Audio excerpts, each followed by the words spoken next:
anyị ga-akpọ ntụmụ ihe dị egwu ga-eme ọkwịtara akara m ịṅụrụ mmanya m ị ga-akwụrụ m ụgwọ ya bebi mo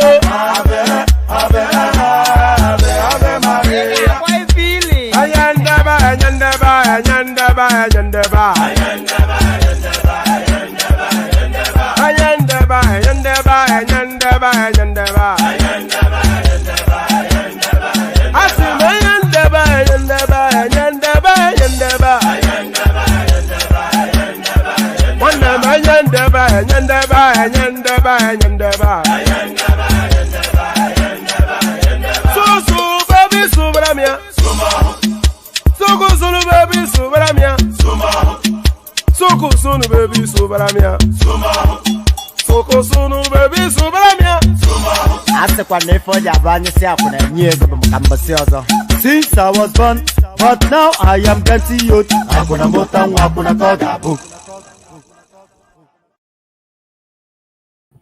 And there it is right there. Excuse me.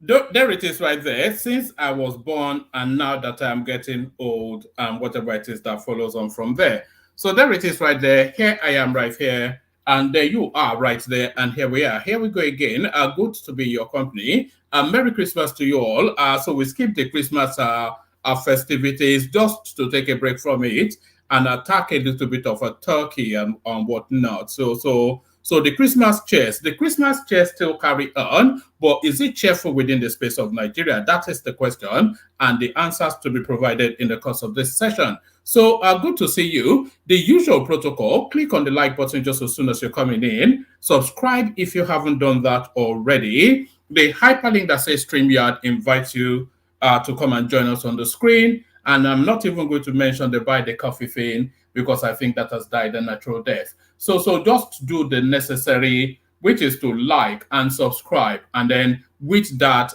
all righteousness fulfilled. So fulfill the righteousness by doing the necessary, like, share, subscribe, and then come join us on the screen. It's been a while since we entertained. Thomas, check your email, by the way. It's been a while since we entertained a new voice. So let's entertain a new voice today. And let that new voice be yours. And the way that new voice will be yours is by clicking on that hyperlink that says StreamYard. So come join us if you've never been on the screen already. We're forever trying to harvest new voices. It's only really to give a rich impetus to the perspectives being expressed. So good to see you all. So let's just kick on with it. Let's kick on with it. We're leading with the Soyinka space. So let's kick it off with Soyinka. Soyinka, as you know, was in Aso Rock. Actually, let me come in with this clip because this clip gives you 2 in 1. So let's come in with this clip and then we take it on from there. So let me just let me put myself at the bottom of the screen. And then let me make that, that's a full enough screen where it is already. So let's pick it up from here. Today, President Bola Tinubu received in audience Governor Alex Otti of Abia State, who is appealing to Nigerians to exercise patience with economic policies initiated by President Bola Tinubu. He expresses optimism that positive changes are on the horizon. The governor was one of the visitors who paid homage to President Bola Tinubu at his residence in Lagos. Anyone that understands how the economy works will agree that it's a very difficult challenge. So one thing is that he has been very courageous, unifying the exchange rate and then removing petroleum subsidy, which actually had become a scam and costing us a lot of money. So those policies. Oh, all right. Let me pause it there for a moment. So the reason why this is news, of course, as you know, Alex Otti, the standalone governor of the Alex Otti, the standalone governor of the Labour Party. So there he is now making conciliatory sort of even fawning and gushing sort of noises towards the Tinubu administration. It's been courageous, is what he has said, and the policies that he has taken were necessary politics that needed to be taken. So that runs contrary, of course, to the stance of his political party, whom he stands as the singular leading elected representative.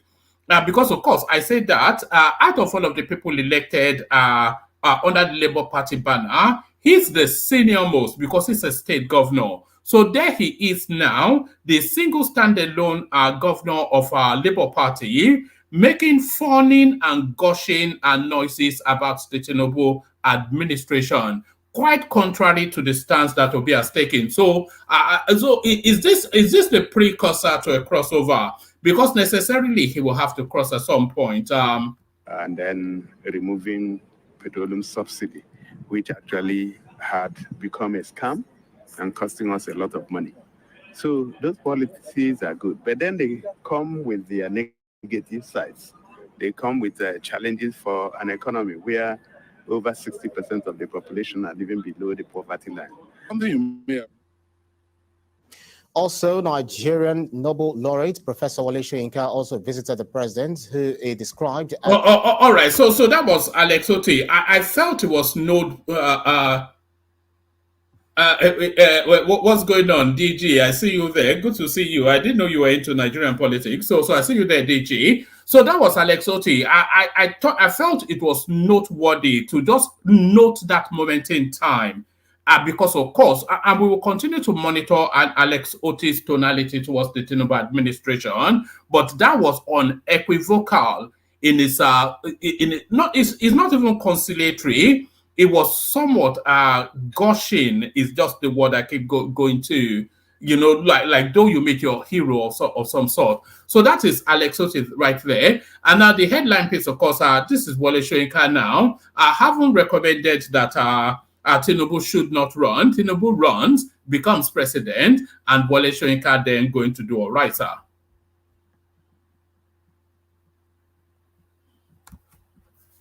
Living below the poverty line. Also, Nigerian Nobel laureate Professor Wole Soyinka also visited the president, who he described as an old friend. Professor Soyinka says he had advised President Tinubu not to run for presidency, but he turned down his advice.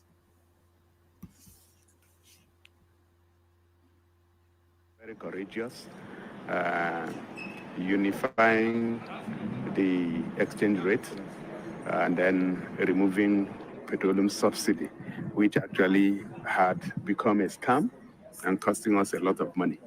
So those policies are good, but then they come with their negative sides. They come with challenges for an economy where over 60% of the population are living below the poverty line.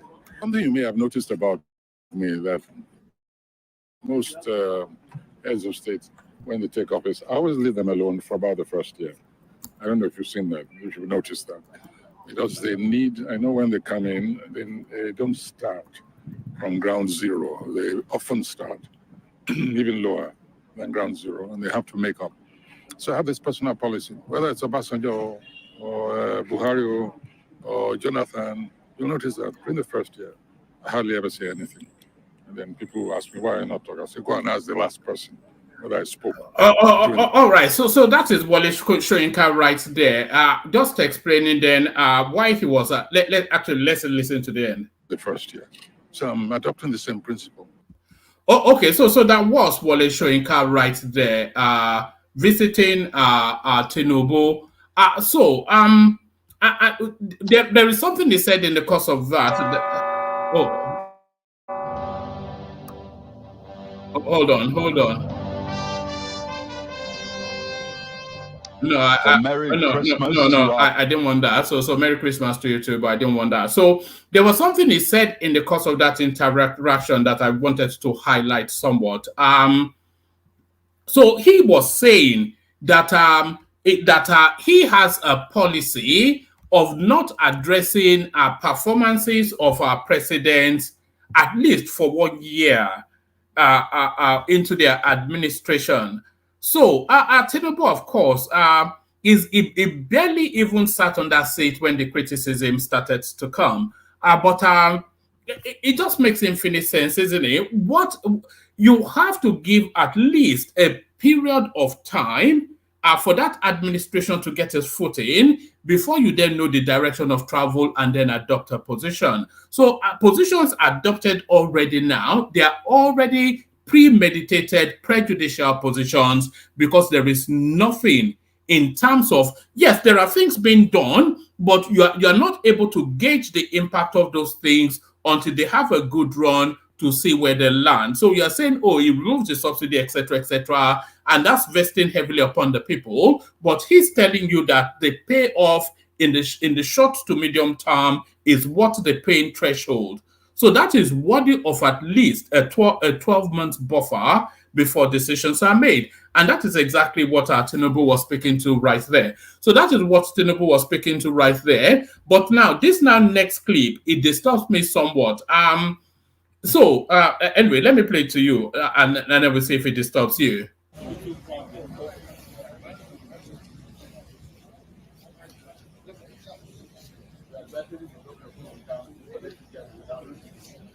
So what you are looking at there is essentially the totality of all of the governors within the Nigerian space gathering to go and meet Tinubu in Lagos to wish him Merry Christmas. So I think that is ridiculous. I think that is ridiculous. I mean, what is the object of this exercise is really what I don't understand.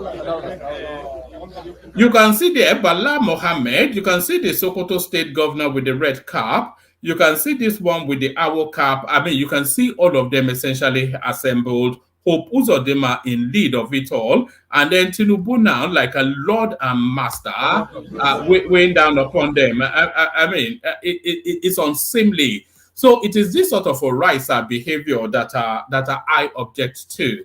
So this sort of Oraisa behavior that I object to. So I'm going to play you another clip. This is nothing to do with Nigeria, but it is a concerning thing that is going on globally. So let me remove some of the banners because this is done in Dutch language, so you might want to be able to read. Let me remove the banner. All right. So this is potentially the next president, prime minister, whatever the system they have in the Netherlands, or otherwise known as Holland. And he's now taking an aggressive anti-Muslim, anti-immigration stance. And we're seeing this repeating all over Europe.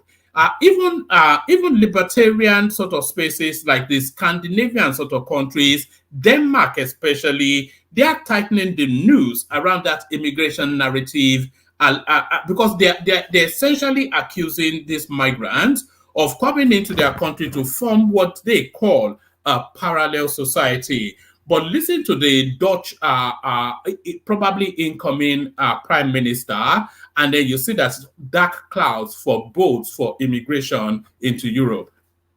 En mijn boodschap aan hen is wegwezen. Vertrek naar een islamitisch land.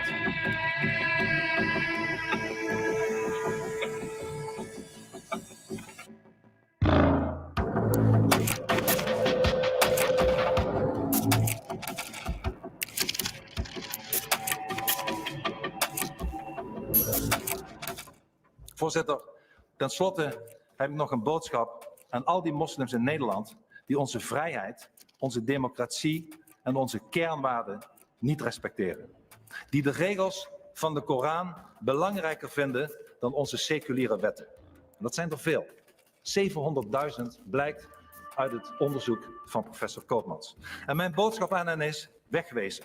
Vertrek naar een islamitisch land. Dan kunt u genieten van islamitische regels. Dat zijn hun regels, maar niet de onze. Dit is ons land. Niet uw land, maar ons land. Dit is Nederland.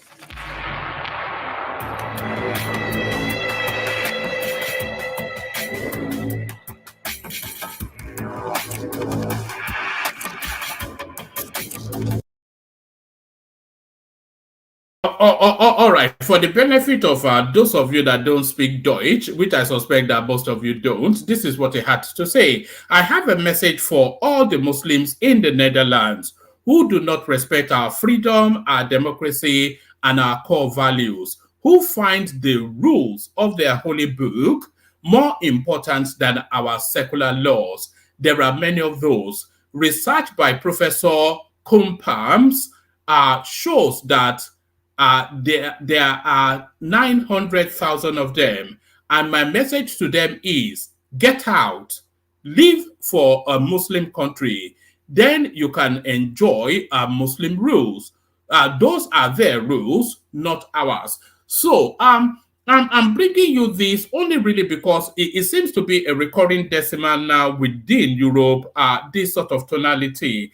A real right-wing lurch we're seeing in Europe now. And when you start to see Scandinavian countries adopt draconian rules, I'm talking about places like Iceland, I'm talking about places like Sweden, I'm talking about places like Norway, and I'm talking about places like Denmark. So those are notoriously libertarian sort of spaces that roll out the red carpet for migration and have done for years on end. So now, a more latching to the right. So they are breaking up, because, you know, when people migrate into a country, they tend to go congregate into one particular space. So they are now having what they call a 40-60 rule, that there must not be more than 40% of migrants within any community for reasons of assimilation. And they are going to where they are, this is in Denmark, by the way, they are going to where they are living in Denmark, and they are bringing down those buildings, chasing them out,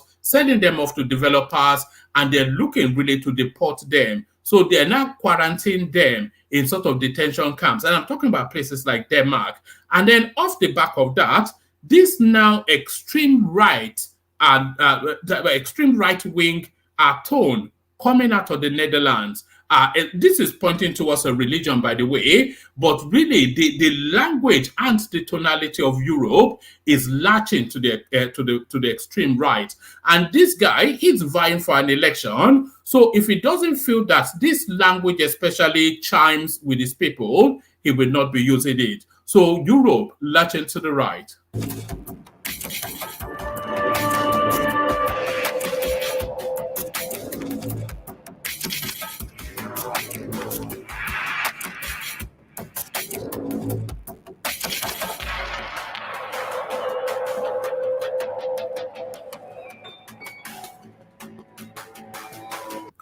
All right, so that's Europe latching to the right, but Nigeria staying exactly where it has always been. CBN investigator summons Titan Bank chairman Lemo orders over Union Bank acquisition. So they've identified now that there are about 4 or 5 banks that Emefiele that he bought with this stolen loot, and the government looking to seize some of those banks.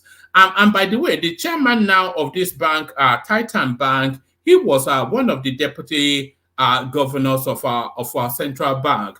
The special CBN investigator, Jim Obazie, has called on Titan Trust Bank's TTB's chairman, Babatunde Lemon. That's again.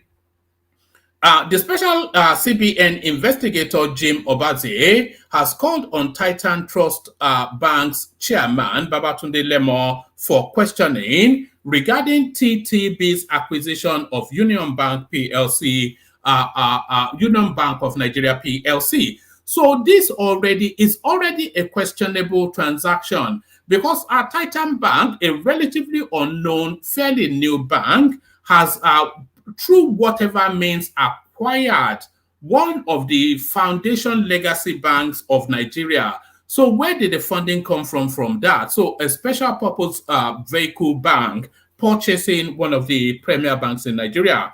According to correspondence, Lebo, a former deputy governor of the Central Bank of Nigeria, has been instructed to present himself at the Department of Force Intelligence in Abuja on Thursday, December the 28th. During this appearance, he is slated to undergo questioning regarding the UBN acquisition. Masters Cornelius Wing and Mr. Rahul Savara. So Cornelius Wing, that leans towards China, and Rahul Savara that leans towards India. So everybody is just coming to loot their own in Nigeria. The promoters of the bank were directed to join the TTB chairman in a meeting with a team of special investigators. The head of operations office of the special investigator signed a letter on December the 24th, 2023, inviting Lemo to a special event. The special investigator had in his report alleged that some persons were used as proxies by former CBN governor Godwin Emefiele to set up Titan Trust Bank and acquire Union Bank. So how can that deal have even gone through? A newly formed bank acquires a legacy bank within the Nigerian space, and there was no fit for purpose or true auditing process.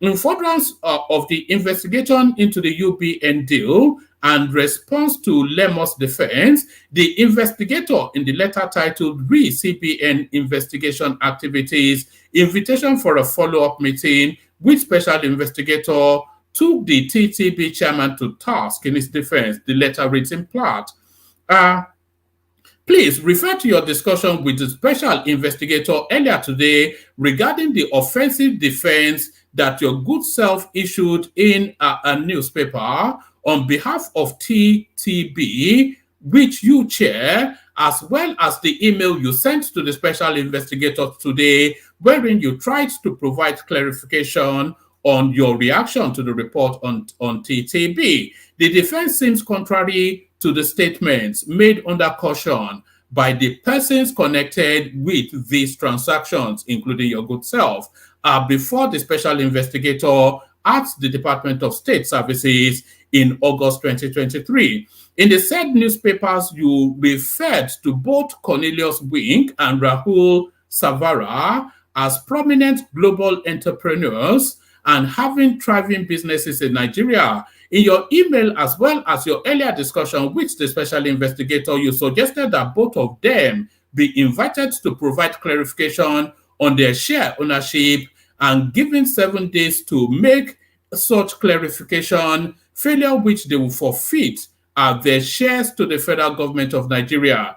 We are surprised at your request about these two shareholders. They were given this opportunity via a letter to them dated the 28th of August, copy attached as Apex 1. Instead of honoring the invitation and providing the requested documents, we received a letter from the company secretary of Union Bank, Shomuyiwa Shonubi, dated September the 1st, 2023, informing the special investigator that Mr. Cornelius Vink was out of the country on medical grounds and that both Messrs. Vink and Savara will be available for the meeting as soon as they're in Nigeria, which will be soon.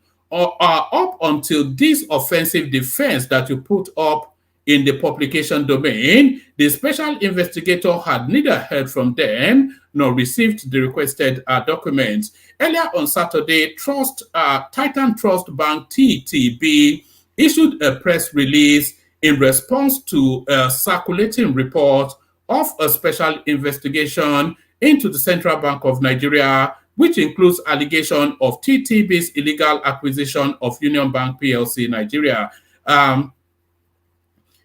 In the press release, Titan Trust Bank provided a detailed account of the acquisition process to clarify the situation and set the record straight. Meanwhile, in response to Lemon's defense, the investigator in a letter titled Re-CBN Investigation Activities, Invitation for a Follow-up Meeting with Special Investigator, took the TTB chairman to task on his defense, inviting him for an investigation on Thursday, the 28th of So there it is right there. It looks as though, and I think Fidelity Bank as well, it looks as though the government is about to seize those banks back. So if they're able to seize those banks back, then all of the money sparked into the acquisition is lost. So that's some form of a recovery. So if the government then is able to auction those banks back into the market, it will probably still be bought by Emefiele anyway, but at least we make some sort of a recovery.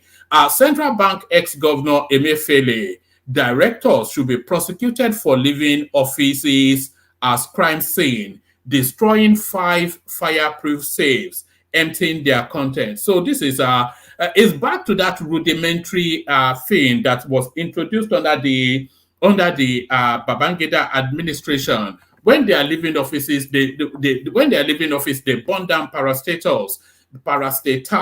The special investigator on the activity of the Central Bank of Nigeria and related entity, Jim Obaze, has classified the offices of the embattled former governor, Godwin Emefiele, as crime scenes where several criminal activities were perpetrated under former President Muhammadu Buhari's administration. The special investigator, in his report, therefore sought prosecution of Emefiele, former acting CBN governor, Mr. Fola Shodun Shonubi, Director Security Services Department, Mr. P.C. Eze, and one Matthew Oshunride for alleged destruction of 5 fireproof safes, housebreaking, burglary, theft, amongst other crimes. According to the report, when the investigator visited the Apex Bank in the course of the investigation, the governor's office wing, his actual office,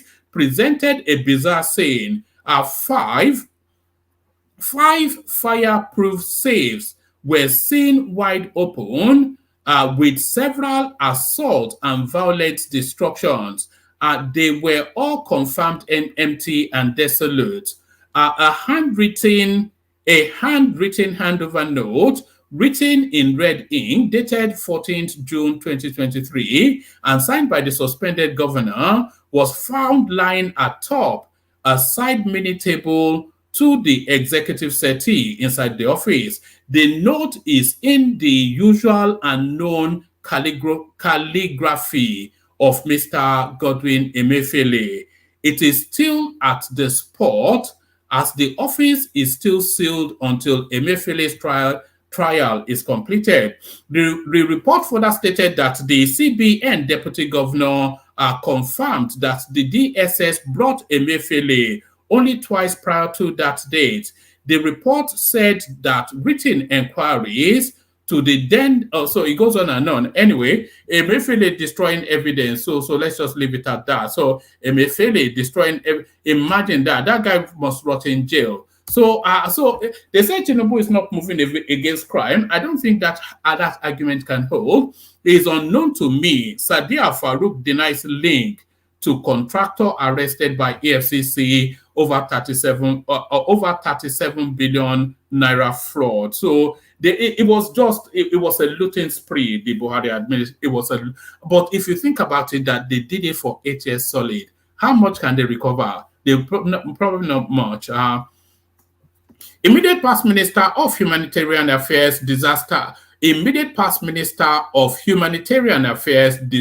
Management and Social Development, Sadiya Farouk, has denied knowing James Okwete, a contractor who was arrested by the Economic and Financial Crimes Commission for allegedly laundering 37 billion naira. She described the allegation of complicity as a malicious attack on a person. Umar Farouk responded in the late hours of Monday, December the 25th, in a message posted on our Instagram handle and on our Twitter handle and Instagram page. It was previously reported that details of an ongoing EFCC probe revealed that 37 billion naira was transferred from the federal government coffers and sent to 38 different bank accounts domiciled in 5 legacy commercial banks belonging to or connected to Okwete.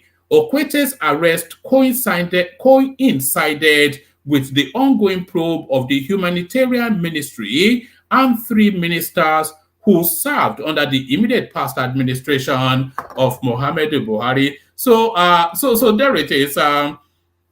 It's a gift. It's a gift that just keeps on giving that space. Let me see. It's a gift that just keep on giving. So it's a gift. I mean, the level of looting is quite a thing, but I think I think maybe we should play this. This comes in here. So let me play you this. I think this is the moment for this. So let me bring you this. Oh, hold on. Yes, let's. So this is Buhari's response to all that. Nobody should ask me to come and give you any evidence in any court. Otherwise, whoever it is, he will be in trouble. So there it is right there. So Buhari abandons all of them, of course. So there is that. So this is a Bishop T.D. Jakes. I'm not going to go heavily into this, but it's one of the premier is one of the premier preacher man, clergyman within Christendom who I think has come out somewhat. Bishop T.D. Jakes gets emotional whilst reacting to rumors of his relationship with Diddy and allegations of sleeping with men. Popular Texas preacher, Bishop T.D. Jakes, got quite emotional whilst explaining his relationship with Diddy and allegations of sleeping with men. T.D. Jakes has been trending after rumors of an association with embattled music producer Diddy took hold online. Jakes' name swelled on the internet rumor mill, with social media users claiming the preacher attended sex parties hosted by Diddy, questioning his sexuality. Addressing the scandalous Diddy-related TikTok rumors about himself during his Christmas service, the preacher noted that some people came in solely to hear what he had to say about the boss. He quickly made it clear that he would not. All of you who expect me to address a lie, you can log off. I will not use this sacred day and this sacred pulpit to address a lie when I have the chance to preach the truth. So the speculations continue to circulate around that guy. So let's go on to this. This addresses what we discussed in the previous session, why Pastor Adeboye sat on a royal chair. Olugbon, the Olugbon of Orile Igbon, His Royal Highness, let's do that. The Olugbon of Orile Igbon, His Royal Majesty, Oba Francis Alao, has cleared the air on the heated criticism that trailed the visit of the General Overseer of the Redeemed Christian Church of God, Pastor Enoch Adeboye, who sat on one of his chairs in the palace. His reaction was a response to avalanche of criticism by some people condemning the monarch for allowing it. He said, my attention has been drawn to different types of reactions to a photo circulating on social media where the GORCCJ Pastor Adeboye sat on one of the palace's chairs. Let me set the record straight by reminding all that Pastor Adeboye was in Orile Igbon for an evangelism program which held on the playing ground of Olugbon High School. His chopper landed in an open space within the palace, from where I received him into my living room. We spent some time talking about Nigeria and Orile Igbon before we moved to the venue of the program, where thousands of people were already gathered. As a mark of honor, I offered one of the ceremonial royal chairs that are usually reserved for top dignitaries to Pastor Adeboye to be used for the program. So essentially, the denial then that it wasn't actually his throne. Yes, the denial then that it wasn't actually his throne. It was more of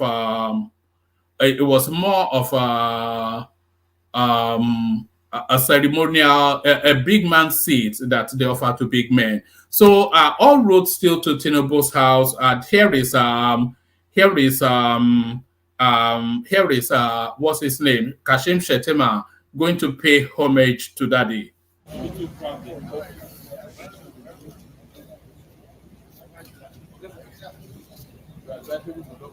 No, I think this is the one we saw just now. So let's leave that. Let's see. Is this the one? Yeah, no, this is the one we saw just now. But it says the Vice President of Nigeria, His Excellency Kashim Shettima, and Nigeria's Governors Forum, led by its chairman and executive governor of Kwara State, arrived at Mr. Tinubu's residence in Lagos to pay homage to President Tinubu. So here it is, the Rankadede system that we have is just, the whole thing just so ridiculous.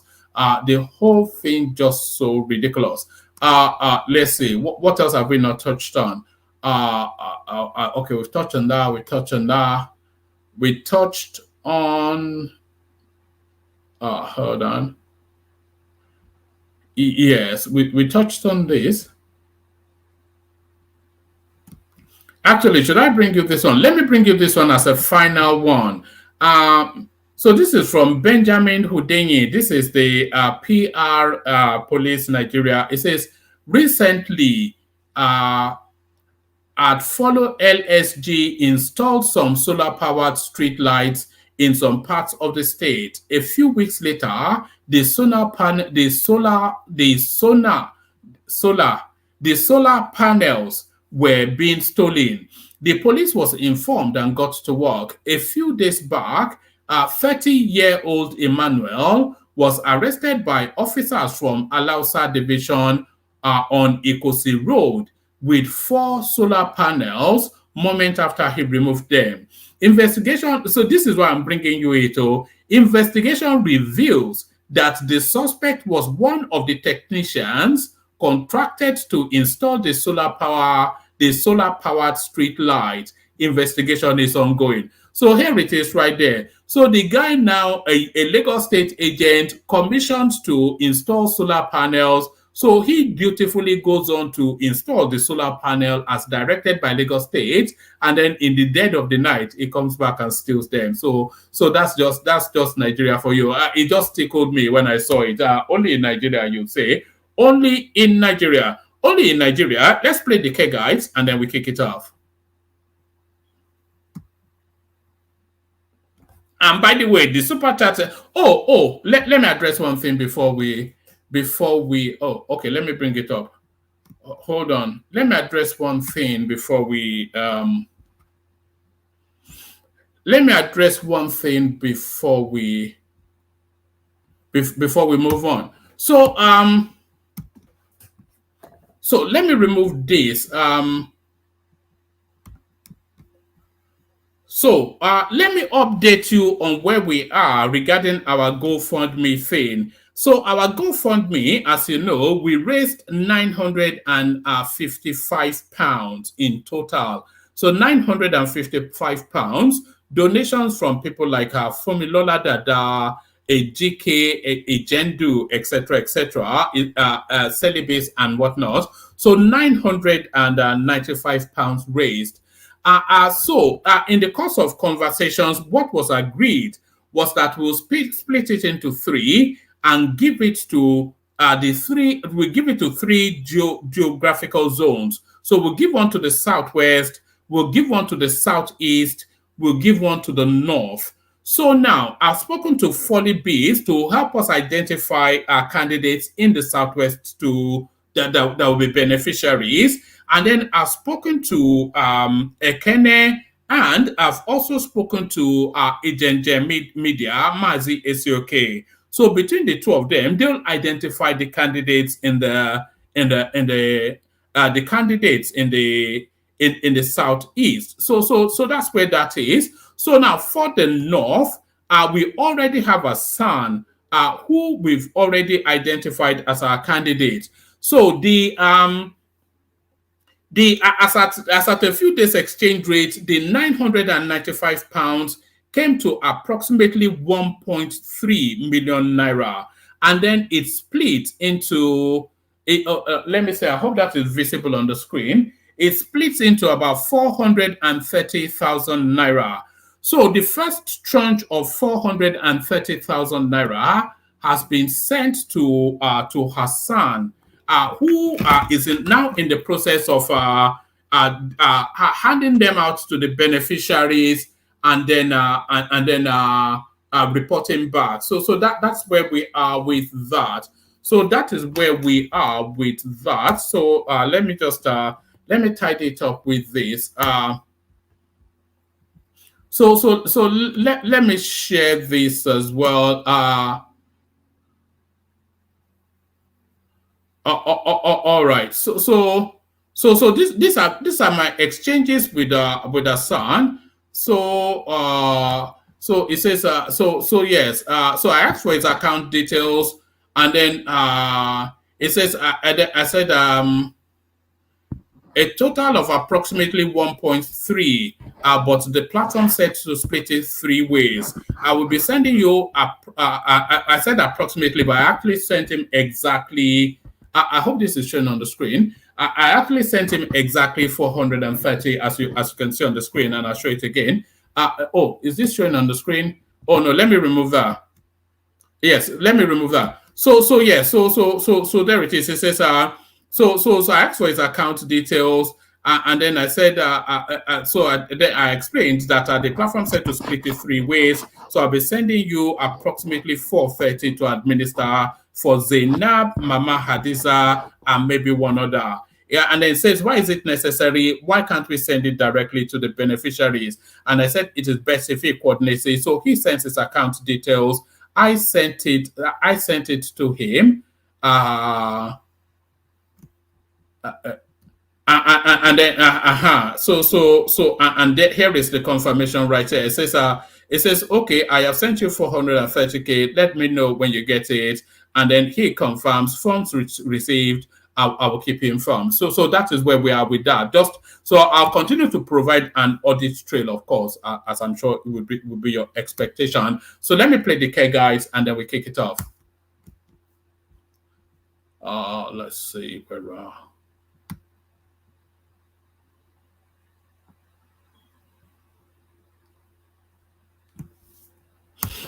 And there. Only water. Water. Only water. Where they see ma. Water. Water.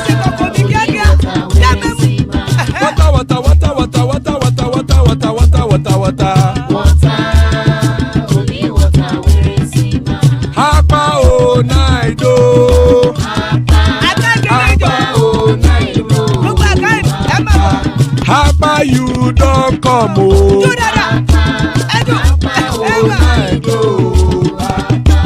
Hapa o naido.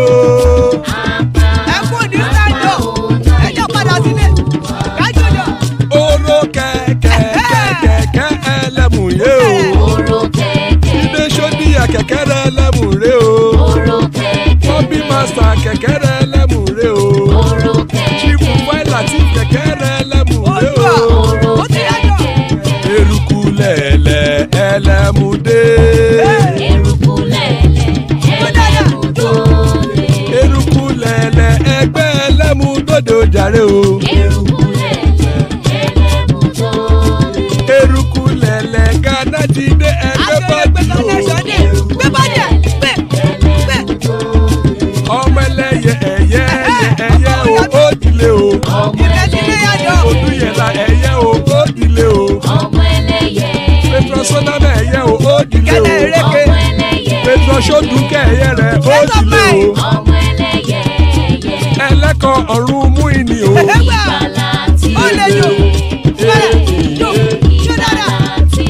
Àkùkọ ọ̀run méjìkọ.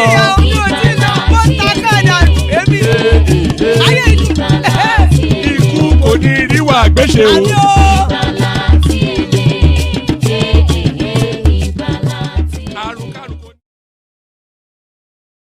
And there it is right there. Iku koniru agbesheme, death have nothing to do with us.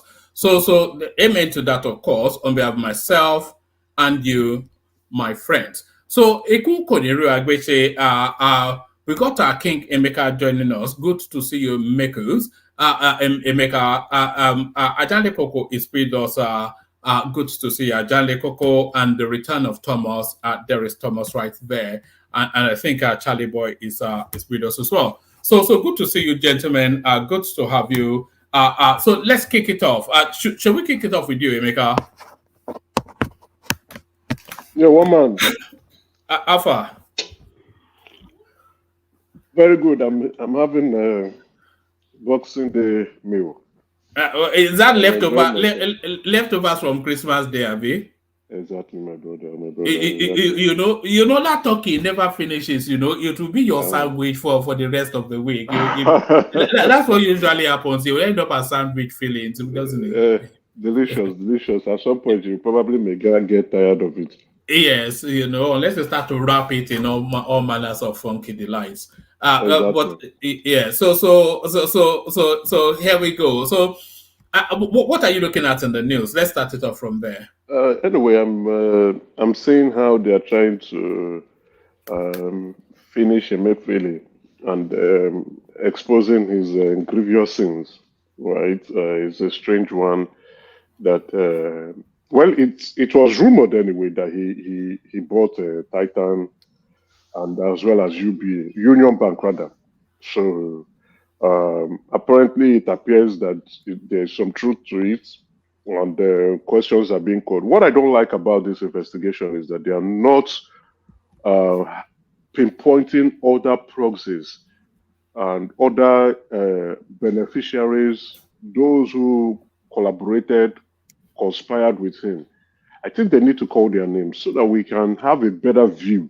Because from this point of, are we looking to hear names like Dangote? Well, if they have a hand in all this economic mess, then definitely you name them.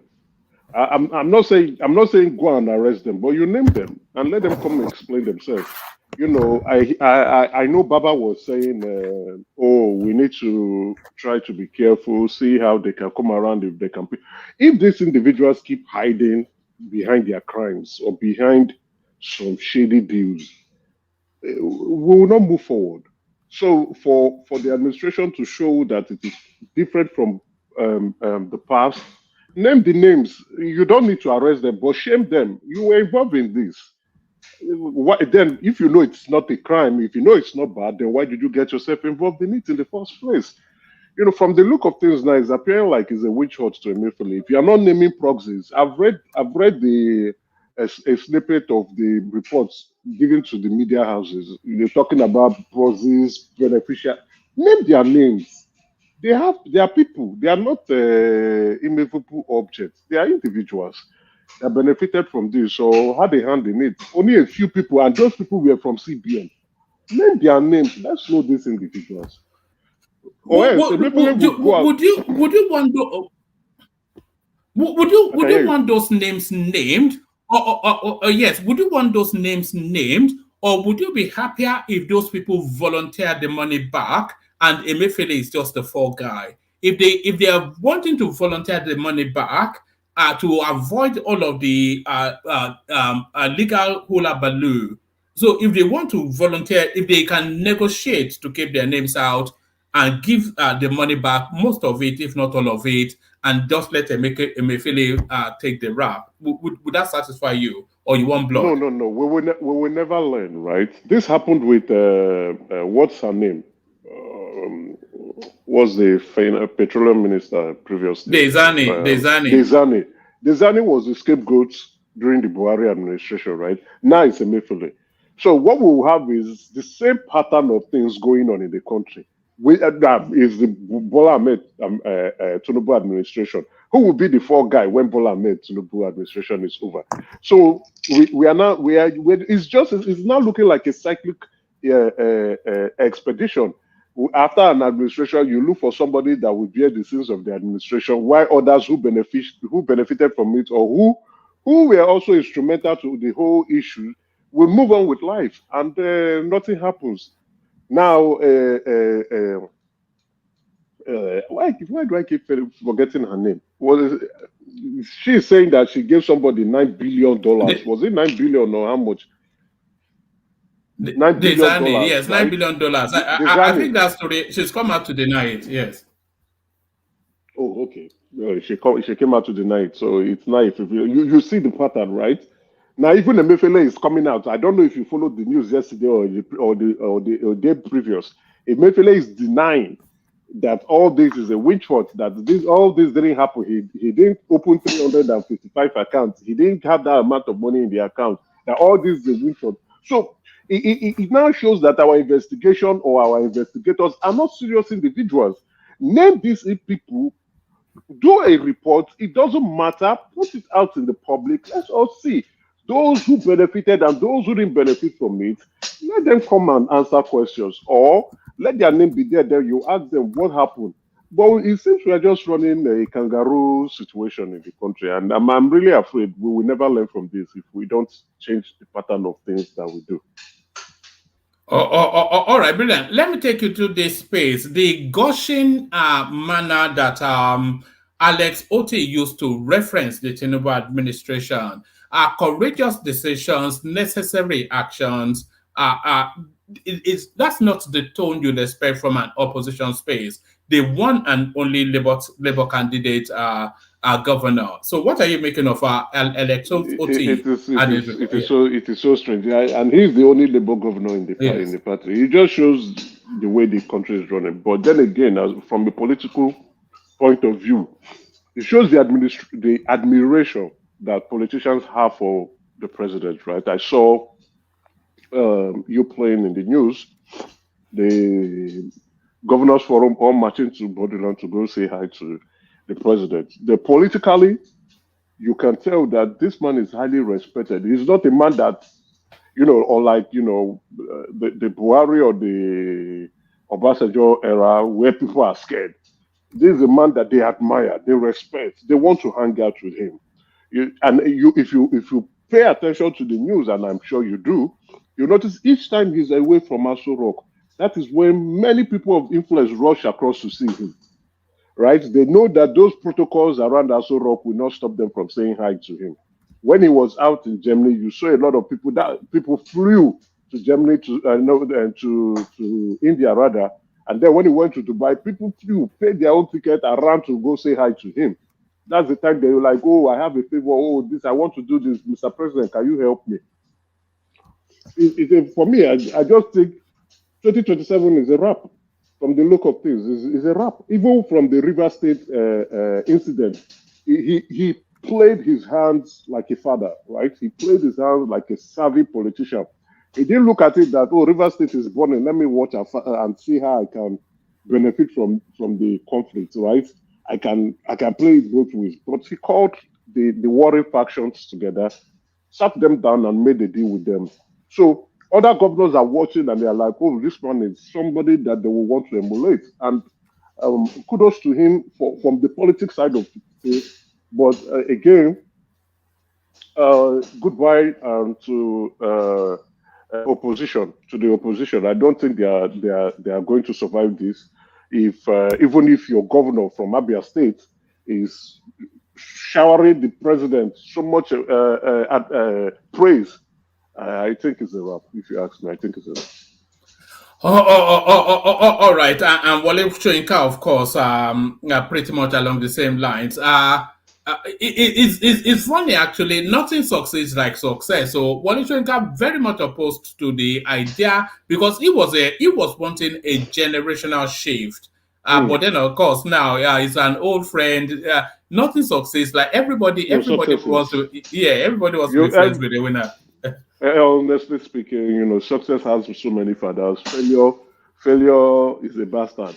And the failure has no father at all. So everybody wants to be associated with success or successful people. They want to hang around them. They want to be with them, especially when such a successful man is very powerful and also the president of the country.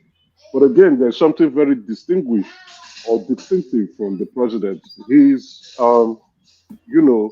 a man that listens, is a man that opens his hands to all. Then again, there's this kind of charisma. You can't see it physically, but you can feel it whenever he's around. The way he moves, even this man who did Papa Ajasko, I don't know if you saw that. Yeah, I When he saw it. landed He at the said, airport, my friend, come here. my Yes, I friend, saw come it. here. You Yeah, understand? No, come yes. here. The guy was trying to double up. I say, come here, come and greet me. So he's that individual who how will I put it? Let's be very honest. He's well respected.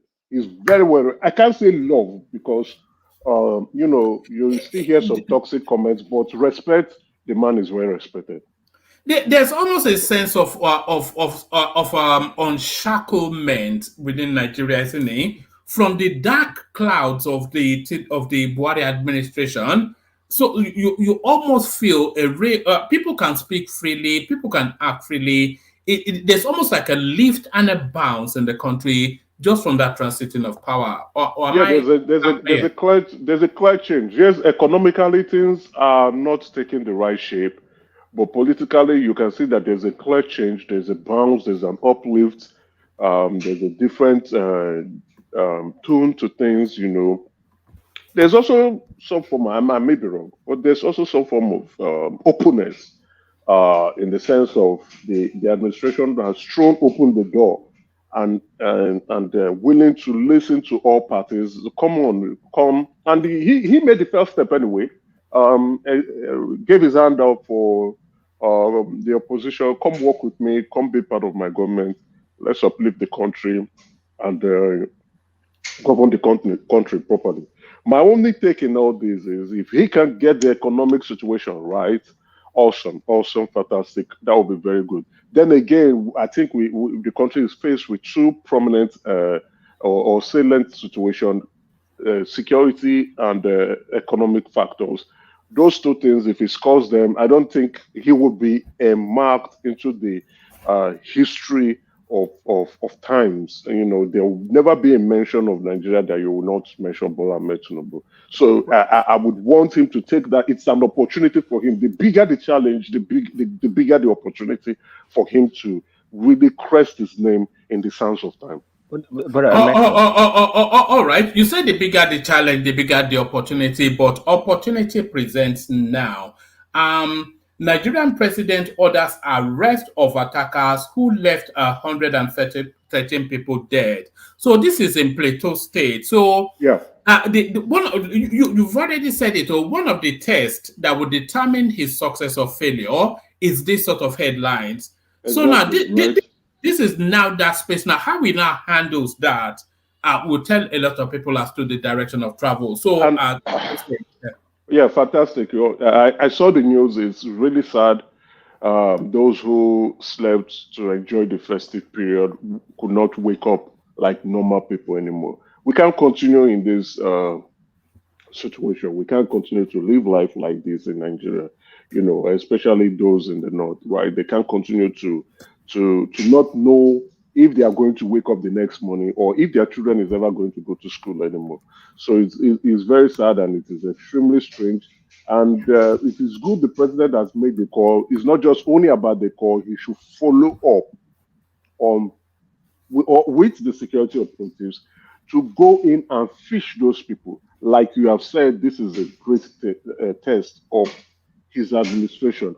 Fishing them out will signal something to not only to those who perpetrate these ghastly acts, but also to the rest of the country that this president actually means well. That this president is different from his predecessor. He's not a lip service president. So, do you think he should visit?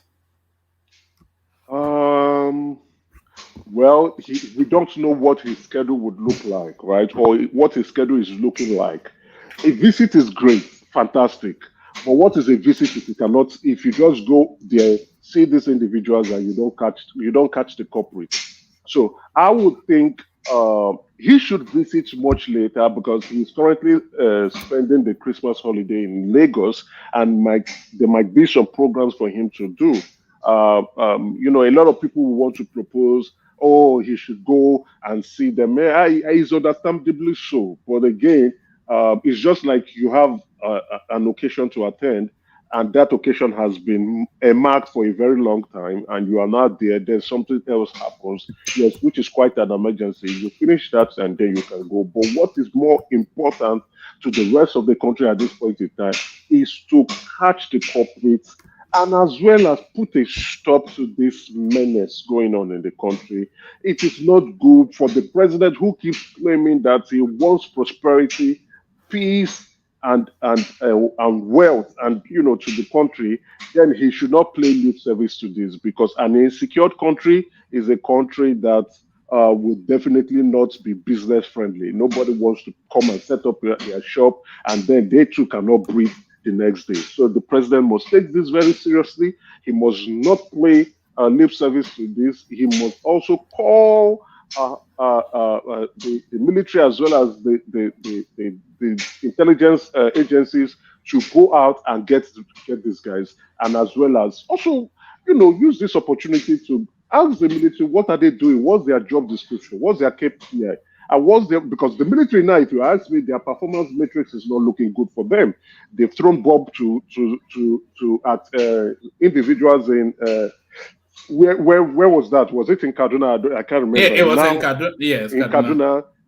Now we are hearing people kidnapping children in schools. Now is Plateau State, where people are being killed during festive period. Their performance matrix is not really looking good. I think that the chief of defense staff as well as the chief of army staff are performing below par. Go on, Charles. I have to. Why is it so hard for Nigeria to stop the killing in the north? Why so hard for them to stop the killing in the north? Not that hard to solve the problem. If you ask me, I don't know. There is either two things: complacent or some individuals are benefited from it in the higher ups. Because I don't know why it should be that difficult for them to go in and address the insecurity in the country. So now, I know our Nigerian military, they are very good. They know how to do their risk threat assessment. They know how to identify hotbeds in the country. And Plateau is one of them. Kaduna is another place. Bruno is one place again. Zamfara, same again. Medugri, which is in Bruno. Those places are hotbeds. You know what's always struck me, Emeka, is that these people, the security space, they are more reactive than proactive. So we've never heard just out of the blues that they've carried out some big operation and found a large arms factory, busted and arrested some big czar behind all of this. So it's always after the incident, then they'll go and drop bombs all over the place and kill a few people. But where is the intelligence gathering? Where is all of this? So many agencies that we're paying for. Where is the science that they're using to tackle these things? I agree with you. I agree completely. That's the first thing that got me really concerned. What are the intelligence communities doing? What are they doing? What is that they are not coordinating themselves? They are not coordinating their activities. And then again, even after the crime has been perpetrated, you wait for so long and you don't hear any results. So it's that they are. Well, let me be very careful, but we want them to take the job seriously. And the only person that can do that and ensure that these agencies take their job very, very seriously is the president. Our defense budget keeps going up and crime rates keeps going up. It's strange. If our defense budget is going up, the crime rate should be going down, but it's going up. So I don't understand. It's like the more money we throw at the military, the more insecurity we are getting out. So I'm not saying there's correlation, but I'm not saying it's causative. All right, brilliant. Let me take you to this space, Emeka. I'm not sure if you're following the politics of Europe, but it seems to be latching to the right. Are you following that space, and do you have commentaries on it? I am not, but I watched what you shared on the screen, and anyway, I don't really understand what the world politics, especially from Europe and the United States, is turning out to be. Scary times, if you ask me. Scary times. All right, brilliant. You still have the floor, but I think we have a new voice joining us. Chuku Igwe, Chuks, you finally made it here. I thought we were too intimidated by the one-man space. Chuku? Please, let him move on. Yeah, move on to Chuku.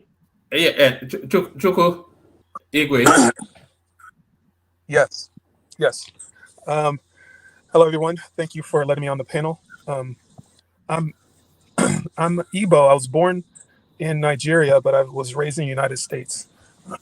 And my view of Nigeria is that it is a failed state.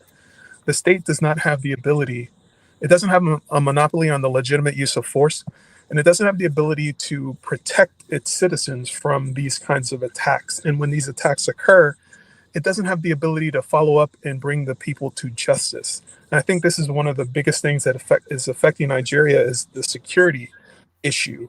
I don't really have much faith in Tinubu's ability to bring these people to justice. But what should have occurred is there should have been a press conference announcing that the people responsible were either captured or killed by now, which hasn't happened. So I don't have faith in these security services to actually confront and kill the people responsible for these attacks. So it's a failure of security and of the state of Nigeria as a whole, in my opinion. All right. So my response to that will be wrong, right, and then wrong in just what you said. So no state has the monopoly of violence, but a state must have the overwhelming advantage of violence, but there are guns everywhere, so nobody has a monopoly of violence, one. And you cannot say that Nigeria has not been able to keep their people safe because these incidents, they are essentially guerrilla attacks. And a lot of these incidents that are prevented, they don't make the headlines because they're not sexy enough. Nigerians go to bed and they wake up in the morning and go about their day. The overwhelming mass of the people do that. So wrong. And saying that Tinubu lacks the capacity to address it, I would say too early. Because, of course, you heard from Professor Wole Soyinka, who is saying that, look, the guy has barely even pulled the chair back to sit down, and never mind having expectations of him. So maybe you're expecting too much, Chuku. Just one follow-up. Where is the intelligence agency's ability to predict when these events will occur? Is there any capacity to do such? Yeah, no, that's where the question is. Where is the intelligence gathering? Where is the preemptive actions? Where is the proactive actions? Where is actions commensurate with the level of budgeting, as Emeka just highlighted there? So there's a complicity, a lot of people believe, between what is going on and the security forces, because their budgets continue to increase and they continue to loot it, and those increments as a result of this insecurity. So a lot of people feel that it is not to their advantage to stop it. Okay, thank you, sir. I'll yield to the next speaker. Thank you. All right, hang around. We want to hear more from you. So that's Chuku right there. So let me take you to this space. You are in the United States, so you probably don't know about the right wing goings on in Europe. Let me go on from you, Chuku, to, or do you have any thoughts on that? Europe latching to the right? I do, actually. What's happening is that the welfare state and open borders are incompatible. So as you have an influx of immigrants, it puts pressure on infrastructure. It puts pressure on housing. It puts pressure on healthcare. It uses up a lot of resources. So this shifting to the right is a normal response of the citizens seeing that they are competing with limited resources with people who didn't system. So I think you're going to see that in most Western countries. I see it here in the United States. The sentiment toward illegal immigrants has grown more coarse and angry over since the Biden administration came into office, because the influx of illegal immigrants has been huge, and people are noticing in their day-to-day lives a reduction of, all sorts of things related to healthcare and other infrastructure. Their schools are becoming crowded with illegal immigrants, and citizens who pay into the system are being confronted with people who never paid into the system competing for the same resources. So it's not going to be very popular, and I see this only moving forward and accelerating. Yeah, you're exactly right. What you just described, maybe that's the experience in the United States, but that is certainly the experience in Denmark.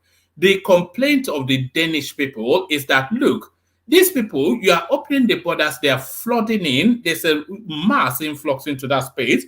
One, the mistake that they make, a lot of, especially the German space, a lot of the Scandinavian spaces and all of that, they open their borders to people coming from war-torn areas, but they're a restive civilized society. So the two don't often mix. And then there's new waves of crime. There's a ghettoization going on within their country, which is something that alien and foreign to their spaces. And then, of course, the pressure on social services, social amenities, and welfare. They've increased the taxes in Denmark about 3-4 times, and the people are saying enough, And not only that, the influx is too fast for the system to assimilate the people coming in. So it's supposed to be an orderly, assimilation and integration of citizens. So to make sure that the people coming in are not criminals who are going to be, armed robbers, and who are going to be productive members of society. Woman, can I ask you a quick question real quick? Yeah, good. Chuku, what is the intelligence agency in the United States that's predicting when mass shootings will take place? Is there one? The FBI does become involved when these occur, but that's after the fact. And for a fact that whenever there's a mass shooting event, the person will be killed or captured 100% of the time. You cannot say that. I get that. I get the aftermath part. I want to agree with you, but because you were saying that in Nigeria, where's the intelligence agencies that they're supposed to be predicting when these attacks will happen, and I'm asking you, in the United States, do they have one that can predict when mass shootings will take place or when any shootings will take place? I was talking about the bombing attack in Kaduna, when people are going to be bombing a target. There are all. No, you can agree with me that no one can predict when a man will decide to wake up and go kill other people. No one can predict that. It's unpredictable. If you're talking about a lone gunman, a lone perpetrator, yes. But if you're talking about a collaboration of multiple people, that is detectable, most definitely. No. You see, they have the element of surprise. That is the thing, Chuku. They have the element of, because it's a guerrilla space. They operate in small satellite cells, and also, but still, that's where intelligence gathering comes in, because the intelligence services, they should have, we're 25 years into this space. They should already be able to infiltrate that space by now and establish some sort of preemptive action. But no, very difficult to stop, even for Americans, is what Mike is saying. But can the perpetrators be assured that they will be killed or captured every time they do this, or will they?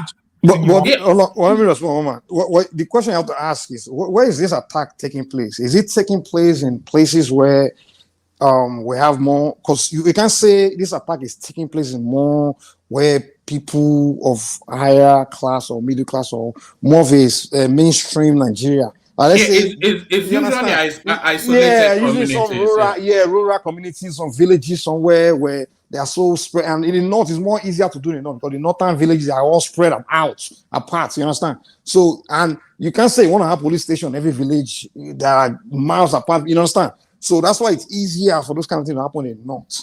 So it's not like this thing is happening like all over Warri, Lagos, Benin City, Abuja, like the main places where we can call mainstream Nigeria, and then we can say, hey, what's going on? Where are the law enforcement and things like that?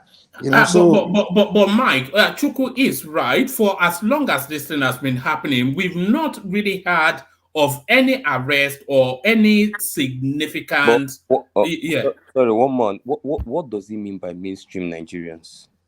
I want to get. Yeah, say normal people now, not Agberos. No, I didn't say mainstream Nigerians. I say mainstream It's not like happening here. We Nigeria, have like mainstream Nigerians. I think you should renounce I didn't say that. mainstream No, he Nigerians. said I'm calling he said mainstream Nigeria, not Nigerians. It means cosmopolitan hubs. but what No, Mike makes a one very man, what he's one describing is a scenario where large groups of the Nigerian population cannot depend on the police or military to protect them from these attacks. This is the problem. This represents the Nigeria where it's happening is not where the large group of Nigerians reside. Where these things are happening, it's not where the large group of Nigerians reside. It's usually, like we said, it's usually villages of a few hundreds of people. You know, those are where these things are happening. But like if they say happen in Plateau, they're not saying happening in the middle of Jos. Now, but it's one rural parts like that. What makes it different? That's the point I want. No, there's a big difference. But even in the United States, certain things that can happen in like the rural parts, it's usually easier to detect if it's going to happen within a city. In the cities in the United States, they have cameras everywhere. But if you go to the rural part of America, they don't have cameras everywhere. Government cannot pull surveillance, you know. But let's not get deep into it. It's not here to. I'm not here. Go ahead. Are you actually defending a government that is anybody defending government now? Every go with this strawman bullcrap. No, there's nothing like strawman. You're talking about lives. We have gone to a point where lives mean nothing in Nigeria. And okay, fine. That's a different argument. That's not what I'm saying here. I'm just presenting what's going on, the obvious, the facts of what's on ground. And you're accusing me of defending government. No. See, when these things keep happening since 2009, it is high time we start calling it out with every strength in us. Not saying, we should now, and I call it out too. It should happen. I mean, it's just some Nigerians, few hundreds of thousands somewhere. So I mean, their life is really important. They're not in the diaspora. They're not in Lagos. They are not in Warri. Did anybody say their life is not important? Did anybody say it's not important? The government should not find solution. No, when you talk, you need to listen back to yourself and get what scenario you're creating. Okay. I don't know. I didn't hear myself. Uptown, to be fair, that wasn't what Mike was hinting at. What he's hinting at is that they are isolated communities and a lot more difficult for the security net to stretch to. No, one man, it's not. No, what I'm saying is, hold on, let me tell you what I'm saying. Hold on. When someone said the entire Nigeria is a failed state, no, it's more of the certain parts. It's more like a security field has completely failed in certain part, like places like that. Yeah, we agree that the Nigerian security system has completely failed. But you can't say that what's happening in that part can exactly happen in every part of the country. Because for you to say it's a failed country, that means the entire country is failed. No, that's my argument. We can agree that, in those rural parts where those things are happening, it's a failed. Nigeria failed in terms of how to tackle that problem. They failed. But you can't say that problem is the entire Nigeria. If it becomes if it's something that's happening in the entire Nigeria, then we can agree that, it's a failed country in terms of security wise. Because I know when I go there, the part of Nigeria where I go, that kind of stuff cannot happen. But here's the issue: you go to war in the south, you don't hear any killings happen. Why is happening or not? I want to know that.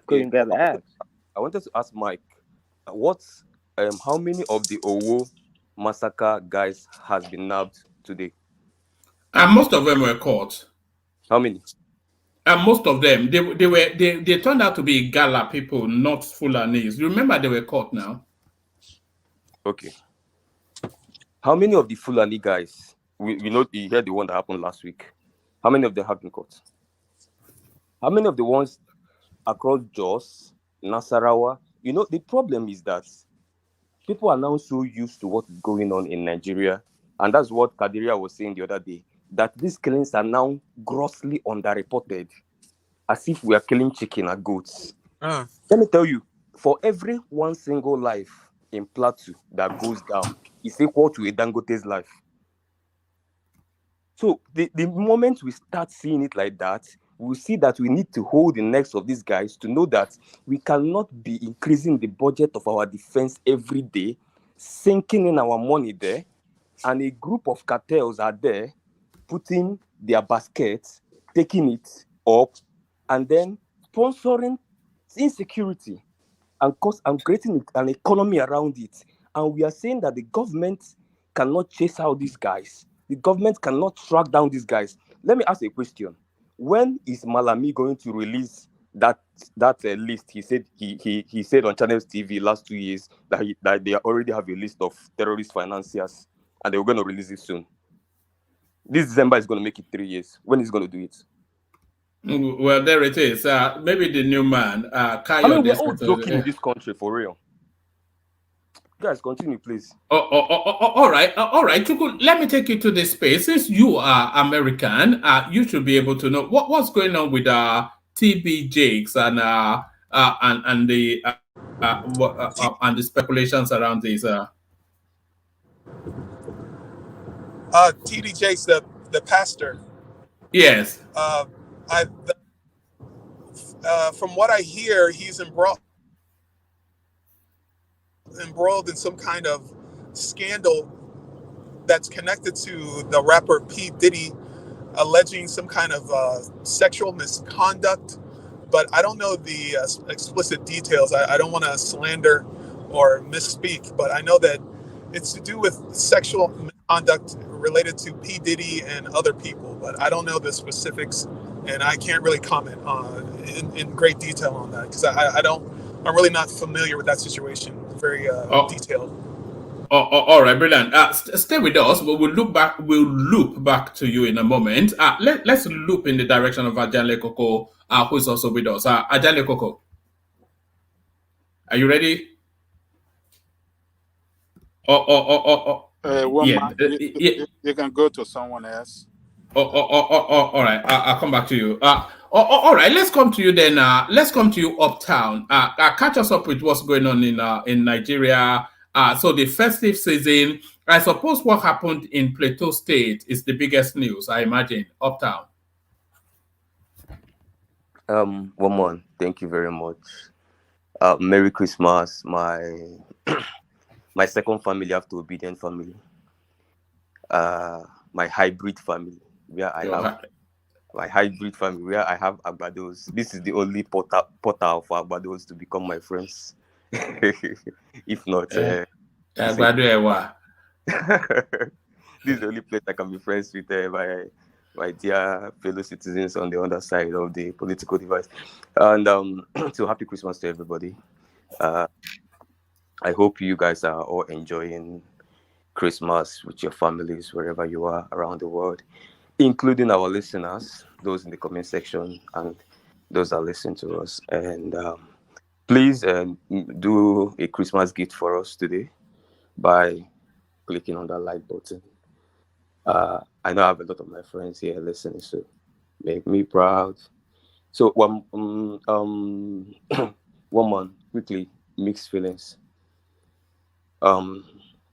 It was a Black Christmas for the people of Plateau, obviously, as you know already.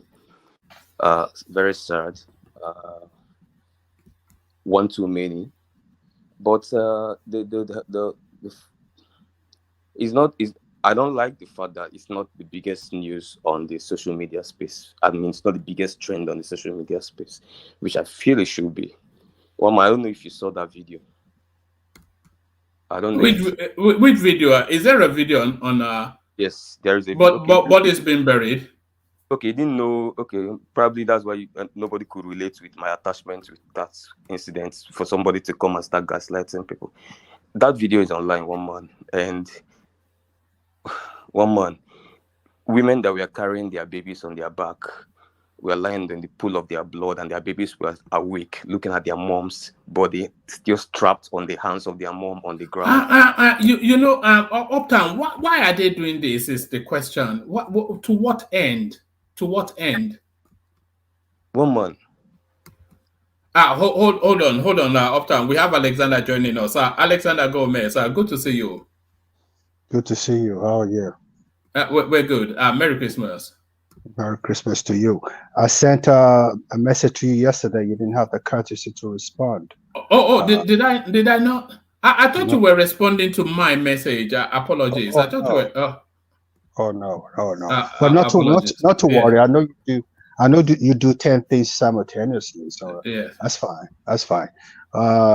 Merry Christmas to everybody, and I wish everybody the best of the new year coming.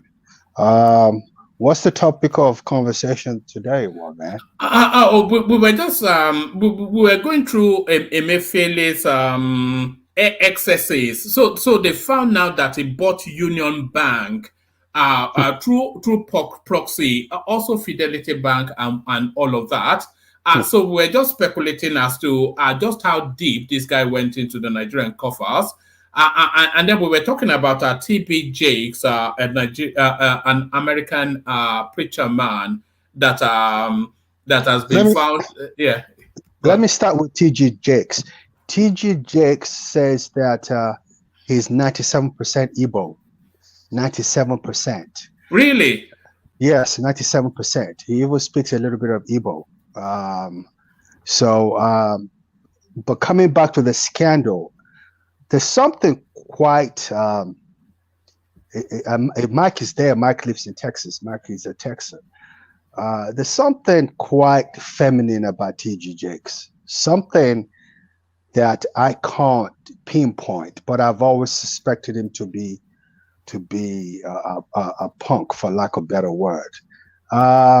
So this is not coming to me as a surprise. He behaves exactly like my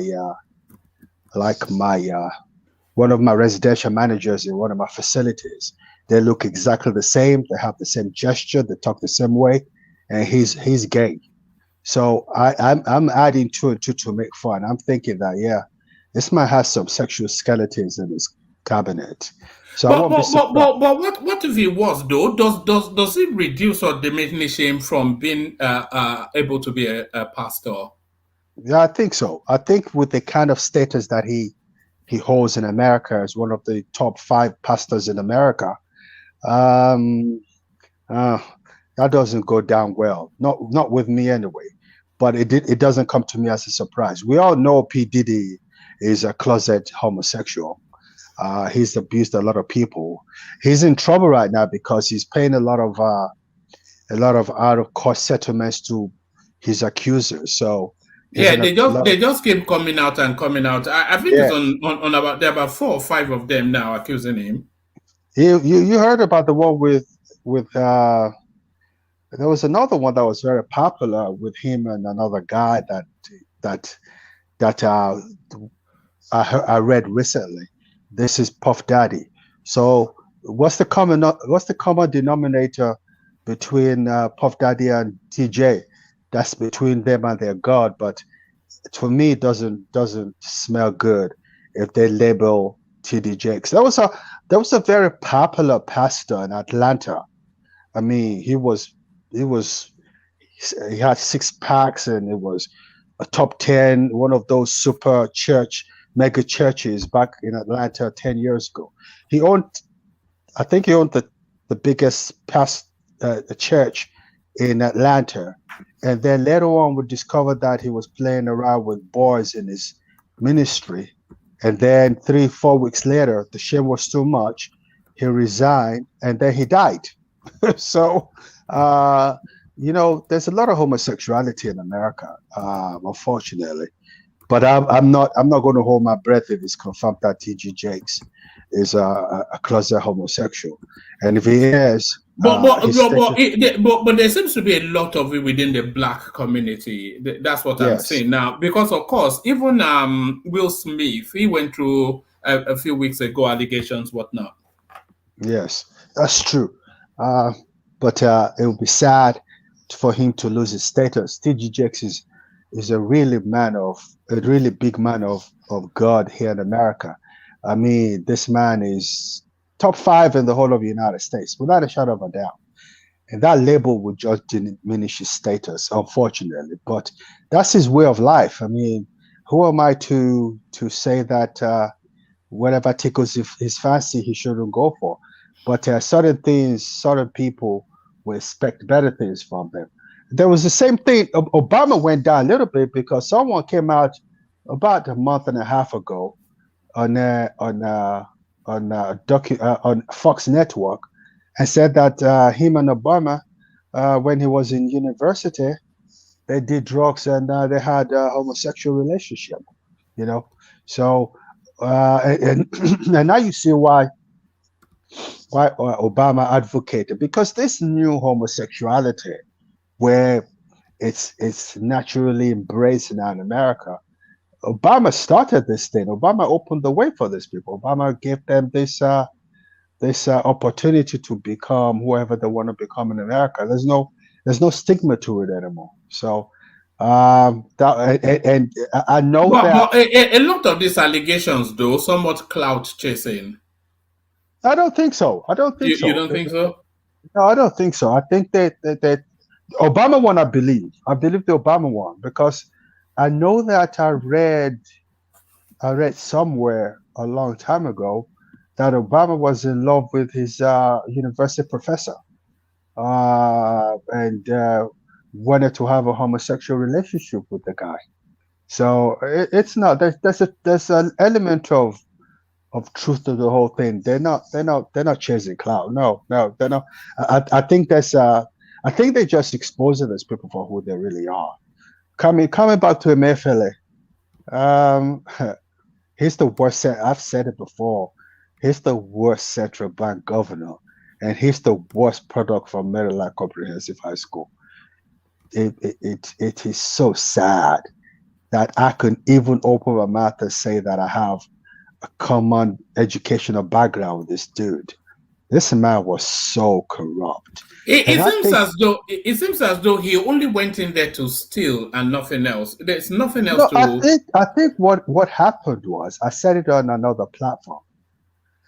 I think what happened was when he got into that when Buhari came in, because he's a very intelligent man intellectually, he realized that he was playing with people who didn't have the mental capacity to know what was going on, and he took advantage of it, and he went too far, and he had a new president come in who knew who knew a bit about accountancy and knew that something wasn't adding up, and just went in for it and just discovered what was going on. I think he took advantage because Buhari didn't know what was going on in Nigeria 9 times out of 10. He was just a figurehead president. So this guy, being a very smart man, realized, okay, if I do this, I obviously can get away with it because these people don't know the difference between A and B. So I think that's what it is. It's the worst central bank governor we've had in Nigeria. And he's the most corrupt we've had in Nigeria. And I don't think he should get away with it. I think like someone said recently, we should go through the Chinese route. That's what we need to have in Nigeria now. All this going to jail for a day or two and being released, it's not working anymore. We have to have deterrence. Once we put that deterrent in place and we do the generalist treatment to one or two or three government officials who have been found extremely corrupt, I think the level of corruption would reduce. Because what happens invariably, these people know that when they do these things, they get away with it at the end of the day. Nothing is going to happen to Emefiele. He's going to use the technicality to get away from it, and he's going to escape the country. Watch. This is what's going to happen. We're just talking. Nothing is going to happen until the government starts putting these people where they're supposed to be. Nothing is going to happen. You pay back a little bit, you turn state evidence, and everything is hunky-dory. But the next person, like you said on your show the other day, I was listening to it, Malami should be the next person to go after now. Malami should be the next person. But I bet my life Malami is not in Nigeria right now. And I don't know how stupid Emefiele was to have thought that he could get away with it and still live in the same country. I don't know why he never ran away. I don't know when he went to Jamaica, went to England. I don't know why he came back. But I guess the karma of the ordinary citizens of Nigeria was going to haunt him, and that's how we got caught. I don't know. It's sad. It's very sad. That's why we are where we are today. We have the most corrupt government officials anywhere in the world, and this must stop. This must stop. We shouldn't be where we are today. The level of suffering is way too much and is intolerable and unacceptable, and it breaks me. Well, man, thank you for having me. Let me Oh, go oh, and have dinner. oh, And all right. Are you still in California? Are you yeah, still? yeah, I'm here. I'm flying out Thursday morning. I should be back at work on Friday. I'm actually beginning to miss Houston now because I'm not used to waking up and doing nothing. So Oh, I don't know how I'm going to take it coming to London next year and not doing anything. It's going to be hard. It's going to be very hard. are you are packing it up next year? Is that what it is?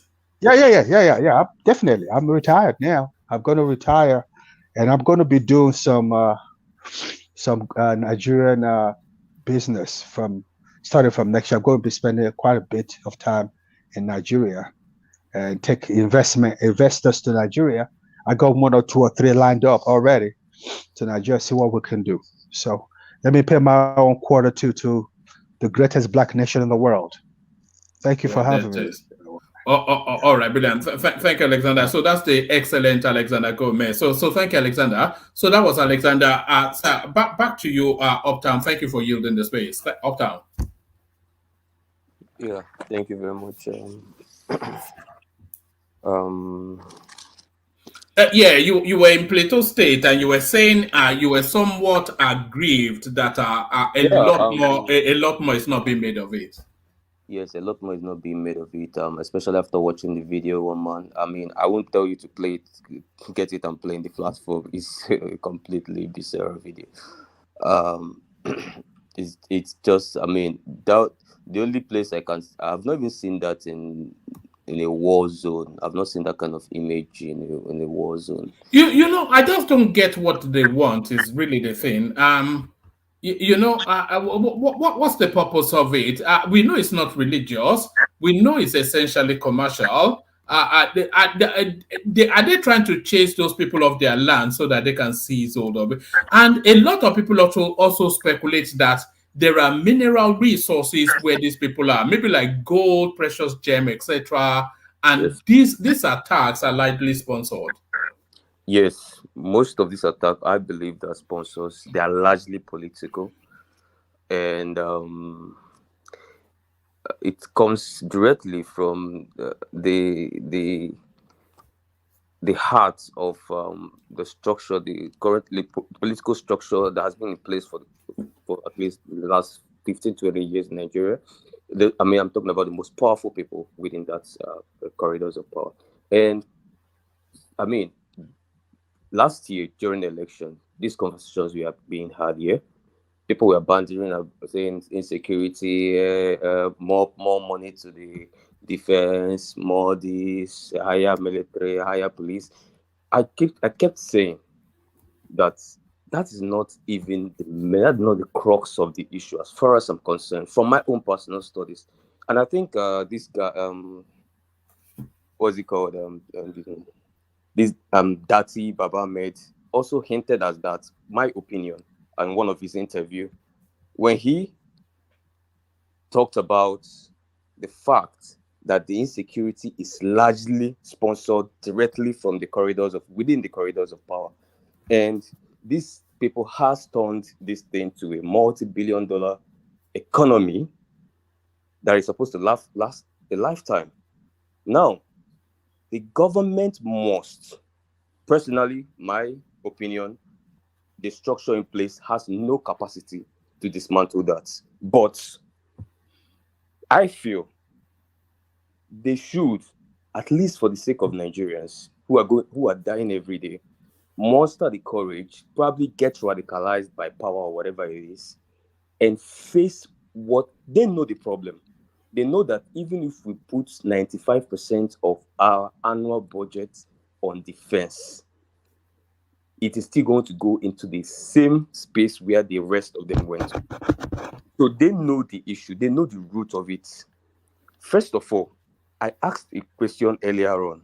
I asked the question on Twitter too. Nobody's giving me answers.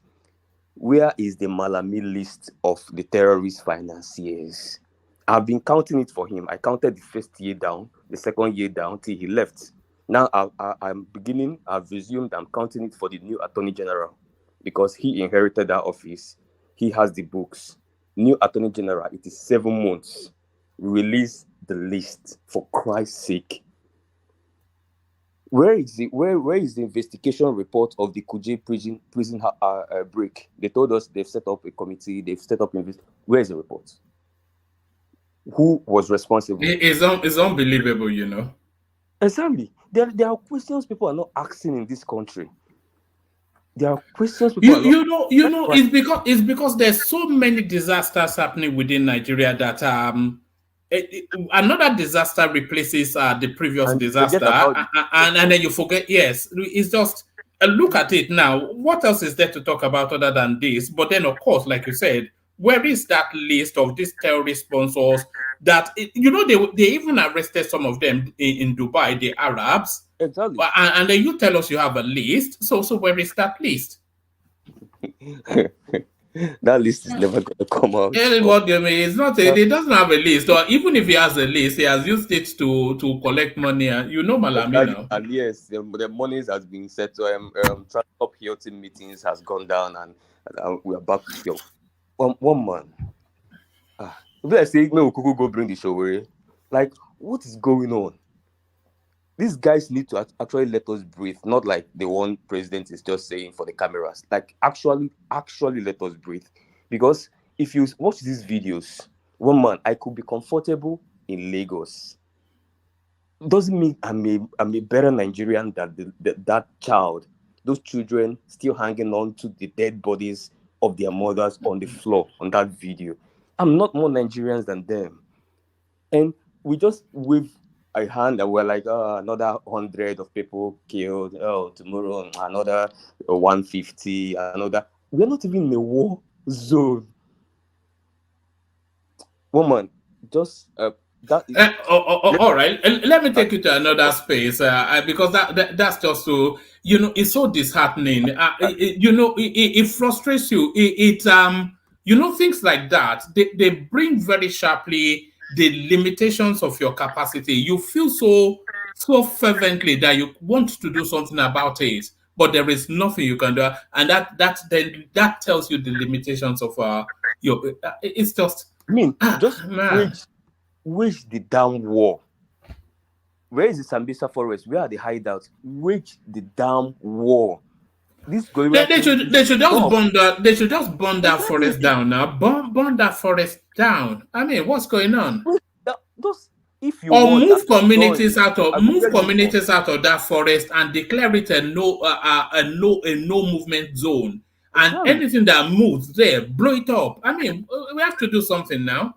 Like, yeah, it's unbelievable. We need to see that the country is serious. One man, honestly, what I'm seeing now is just a continuation of status quo. We have not it's too early to say that now. What are you expecting to see? You expect them to be parading suspects the day after? One man, we need to see. One man, let me tell you, the only time I ever saw something like that looked like somebody wanted to do something. You know, the last head of the army, the one that died in the plane crash. Yes, he had a south sounding name. Yeah, I think that's why they killed him, isn't it? Atahiru, I think something of that nature. Yeah, the guy, I followed him for just that few months. You could see the vim, you can see he was there at the battlefield. You could see the passion in him to attack this head on. I had a lot of hopes. I woke up one day, this plane crash. I'm like, oh, nice. Nigeria, here we are. Back to square one. Even the guy that looked like he wanted to do something. So somebody needs to attack this. And I heard my brother say that no, he was already making president's excuse for the president. No, he's doing visit. He already has something to do. This guy does not have the schedule of the president. Please, I don't even know the kind of support base. See, if my man was in power, God knows I will attack him. How can people kill and Obi will not go and visit? And you are president. Now me go first. No, I don't think Obi would have been capacitated to. I don't think it's an Obi or anything. So I'm talking about like supporting somebody. How you should support a president to succeed with what my guy is doing. Like you talked about. I mean, Tinubu should. This is guys that died on Christmas Day. He should. Let me give you two examples.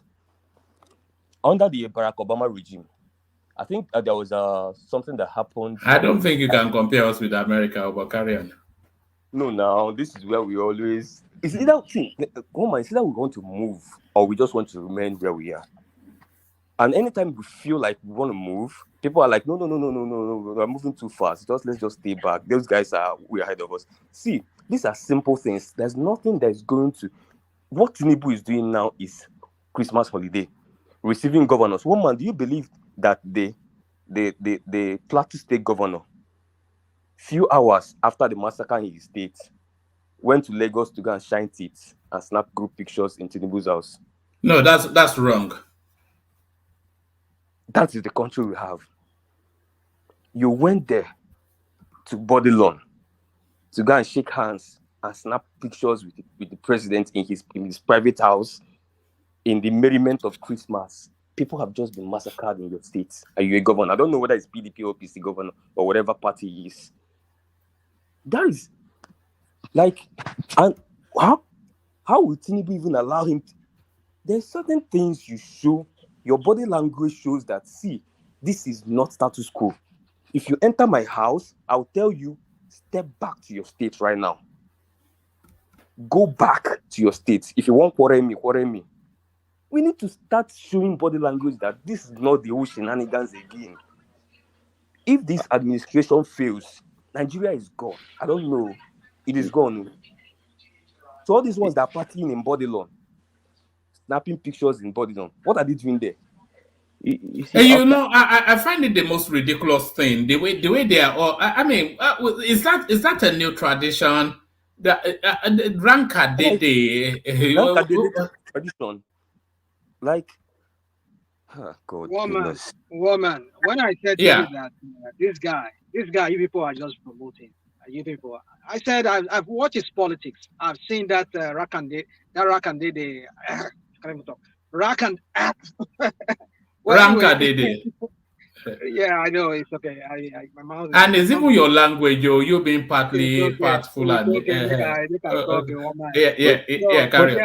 It's so ridiculous. It's the height of I mean, woman, you see, I've watched this guy.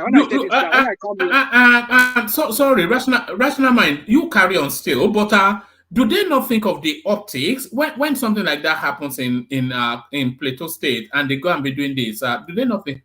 But carry on. Do they care? I mean, I've said to this guy's a narcissist. I mean, Tinubu is a narcissist. That guy, all he cares about is he just wants to be a president. He wants to have his name. Wants to have his name in the history of that country. You know, I will not know Yoruba man apart from what's his name, because he was a military warlord in some way. That's Obasanjo. That was how he was able to find himself there. Apart from that, you know, he wants to be the first Yoruba man who, as a civilian, who transitioned from being a civilian to being a president. That's what he just. That guy has. I mean, all the 7 points. What was it that he said during his campaign? I mean, you would think that these guys were ready. They knew what they were coming to do. They had everything all figured out. But look at what he's doing. He's to tell you. But to be fair, rational mind, they went to visit him. Now they are the ones going to do the Rankadede. So it's not a Tinubu criticism. No. It is Tinubu that started it. Tinubu. Why is Tinubu at home for Christmas? If you live in Lagos, please, let me talk, please. If you live in Lagos, I live in Lagos. Every Sunday, I drive past through Body Lawn there. In fact, I have a lot of things going on in Body Lawn and those areas behind Tinubu. There are many U.S. consulate staff homes around there. I know that very place that's like back of my hand.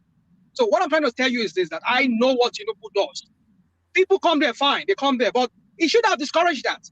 But he knows what he's doing, because I eventually achieved it, because he wants to remain relevant. That is why when people come to him, he will be sharing money.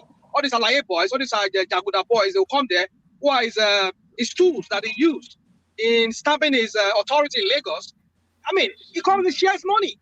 And other people tell other people too, they come there, they come and collect money. If he has discouraged that from the beginning, that no, I'm not here, I don't have the money to share with you guys. But because he knows what he was doing, that's why people continue coming there. Because all these politicians that you don't care about, they don't care about. They don't give a shit about. When I come here, I talk about every time. Some people come here and attack me like as if Don't worry, one man. We'll all be here and equal.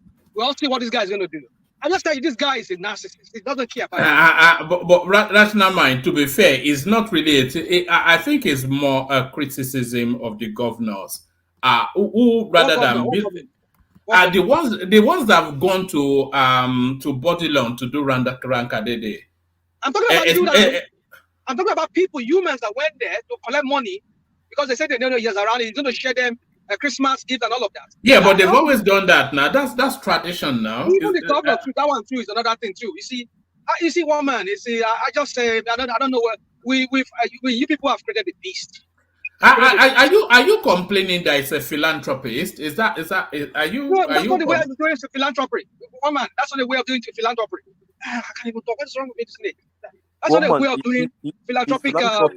It's a different way. That man started that Rankadede style. That's how they do it in North. That's how these are northern thieves, corrupt leaders. That's how they continue putting themselves. So if poor people go to him, you should tell them to get lost. Woman. All that I know never did this. Awolowo never had it never commanded the resources of. No, it did. It was a premier of Western region. You know what it means? But it's not as rich as Tinubu now. It was. But that standard of that time. But the standard of that time, it was a very. What are you talking about? You know what Awolowo accomplished? Ordinary the education alone. You know what that it is? That many of us today are benefiting from it. Our parents benefited from it. I mean, many of us working here in the Western countries here, it's because of Awolowo's free education that most of us we are where we are today. And you are here telling me that this guy doesn't care. All he cares is just he wants to continue having that Lagos to himself and continue calling the shot there. He wants to continue impoverishing the people so that people will always come back to him and continue seeing him as a Rankadede. That's the thing. This guy don't care. Why should the party go to Tinubu when people have been killed in Plateau State? That's what I hate this guy's politics. You see, maybe I just hate this guy. I don't like his politics. It just turns people to like beggar. Rational mind. Rational mind. Yeah. The worst aspect of it is even the security, the armies, they even complain that they did not even receive their December salaries and all that. So what is the plan? Security plan for this country? All those plans laid out to fight insecurity, where are they? The government never speak about it. You see your armies on the road. They only care about collecting money because they are not well paid. They are not well established. You don't talk about their welfare. Most of them, they buy their materials, all those, and the government is not doing anything about it. Yeah, so those budget, they say they budget for insecurity, those huge amount of budget. Where are they going to? We are not a serious country at all. So please. We're not a serious country. Okay, let me interject. Look at our government just to go and visit one man. Just to go and visit one man. What are you looking for? Please let me interject. First of all, what is Tinubu doing at home for Christmas? Is he a Christian? He's not a Muslim. He will go home for Salah. He will go home for Eid al-Kabir. He will go home for Juma. They will still go home for Christmas. Or who expects? It's not Muslim ticket. When Buhari was there as a president, Buhari only go home for Salah. Christmas Salah is in the villa. You say we go to the villa church. Public holiday now. Doesn't matter. He has to be at work. Hold on. Wait, don't do hold on. Just settle down.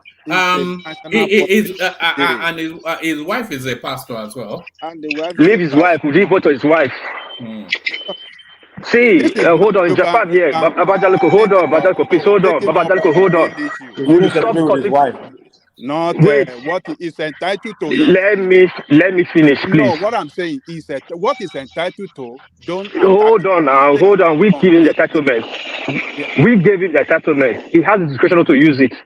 That's what I'm just saying. It's a public holiday now. So what are you The expecting? public holiday have not really started. It was just Christmas holiday. They still have New Year's holiday. Public holiday has not started on Christmas Day.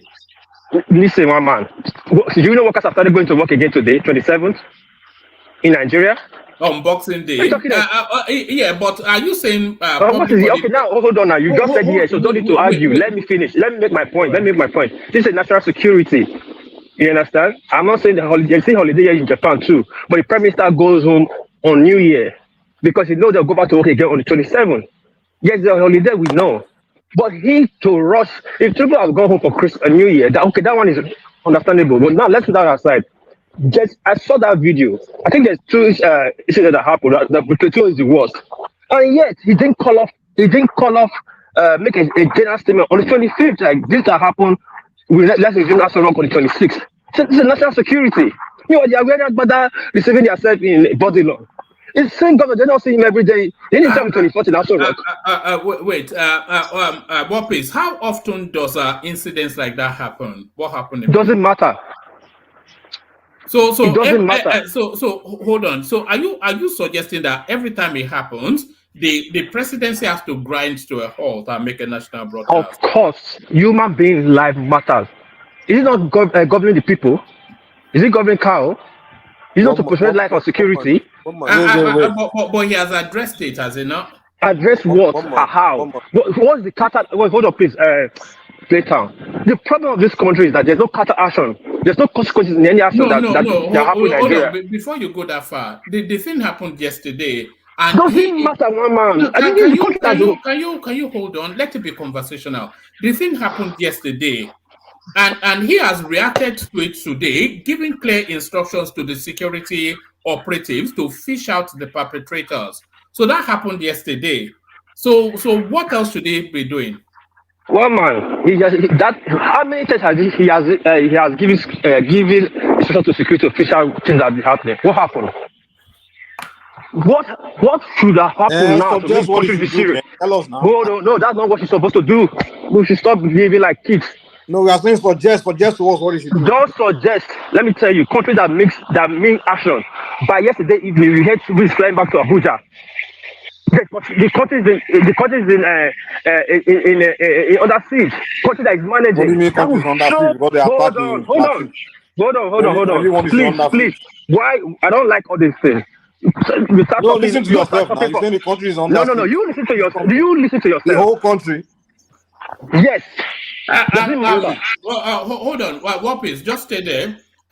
We've had about 7 incidents of unknown gunmen activities over the course of the last 3 weeks. Are we doing what about now? Even courtism in Edo. Hold on. Please. Can you hold on? Wait. Just bring it down. What people are pointing out to you is that this is a recurring decimal almost on a daily basis. And the only thing that the president can do is to task the security operatives to address the matter. What else can he do? Okay, now if it's to task the security to address the matter, then why you yourself, when you author was making anything, why were you so aghast? Why are you so pained? Why are you so angry? I'm angry. No. You don't need to be angry because people are hold on. No. You said you have how you use the word recurrent decimal. So you don't need to be angry now. Why are we here? You have to yesterday. Don't worry. No. You don't need to. No, don't be. You don't need to. Let me no, you help me. Let me understand this one. You help me. Let me say this. Let me help you. You continue. How about we say our Nigerian flag fly at half-mast? I was going there. Thank you. I was going there. That's the last time. That is the cheapest thing to do. The cheapest to do. He didn't even do it. Even the body on there, that was okay. Everybody's on morning. Your action, the president's action matters a lot. Your action to make people take you serious. You're coming to tell us. No, Mama, hold on, please. It's ridiculous. This is what Buhari did. Jesus Adelko was speaking that he was calling that man on a serious president that doesn't care. That's what Buhari was doing. And we are seeing this man doing it now. We are cutting corners for him. I saw that video. I couldn't sleep. The baby was crying at the back of that child. And the president is at home. People are very angry. But I tell people that saw him on the 24th, 23rd. And you're coming back again to see him. What's the thing? What they see him for? That the military generals are still there. Nobody's been fired. What please? Don't you see an inherent hypocrisy in what you're saying? We've had countless incidents of unknown gunmen activities in the southeast. As early as last week, even Ekene brought a report in his own community. They attacked and savaged about 7-8 people, kidnapped a nightclub owner, and that came and went. We had a bit of an outrage about it, and then we moved on. And even before, hold on, and even before that, a similar incident still within the same space, and even before that, similar incidents in Benue. So why are you now so aghast at this one as opposed to? Yeah. Oh man, it's political now. Hold on, please. Yes, let me finish. One man, just said this to you because you're the one being hypocrite here. Because in this show, when I was attacking that that incident, when Playtown here, Playtown, and some people were trying to bring out what's going on in the south and the north, we all attacked. That's not the issue. So right now, that's not the issue at hand. Let's talk about what's on ground right now. So why are you bringing something now? Why are you bringing Southeast into this situation? We are talking about what happened in Benue or Plateau. We are talking about insecurity in the Southeast. Are we talking about insecurity in the Southeast right now? Is that the headline? We're talking about innocent people being killed. That's what we're talking about. No, we are talking about the people they killed in the Plateau, and the president is doing nothing about it, receiving people in the south. What do you mean he's doing nothing about it? What has been done? Has anybody been arrested? So because someone is not arrested, mean they're not doing anything. I wonder where you're coming from. Because Tinubu is a Yoruba, that's what they're not doing. For me, I beg, later you continue. You have your time. Let me just say this before I enter on it. Yeah, for me, I think by way of gesture, just say Nigerian must should fly out. Let's just invite that culture of instilling our people that the Nigerian flag will fly half-mast in any way they have Nigerian flag. That's to show that the Nigerian life matters in this matter. And for me, I think Tinubu needs to work on his national security. See, it's time that we need to push those Fulanis out of that national security that agency. Because I feel what is this guy doing? What is his name? This I sound like tribalism. What's his name? Ribadu. What is he doing there? This national security advisor, it has always been in the hands of these governors. Let it go to one southerners and let us see if there's going to be a change in this whole crap that is going on with the consistent, murderous activities of this tribal people who come from, I don't know where they are from, they're neither Nigerian or I don't know where they're from. And then they come and just, snub the life out of the people. I don't get it. How are we going to understand that the life of every Nigerian matters in this matter? I don't get it. What is wrong with our government that they don't even consider the life of an average Nigerian? So for me, my advice to Tinubu is that, and whenever anything like this happens, declare that all Nigerian, anywhere Nigerian flag is, to fly at half-mast. That way, let us invite that culture. It's not even everywhere that the Nigerian flag is.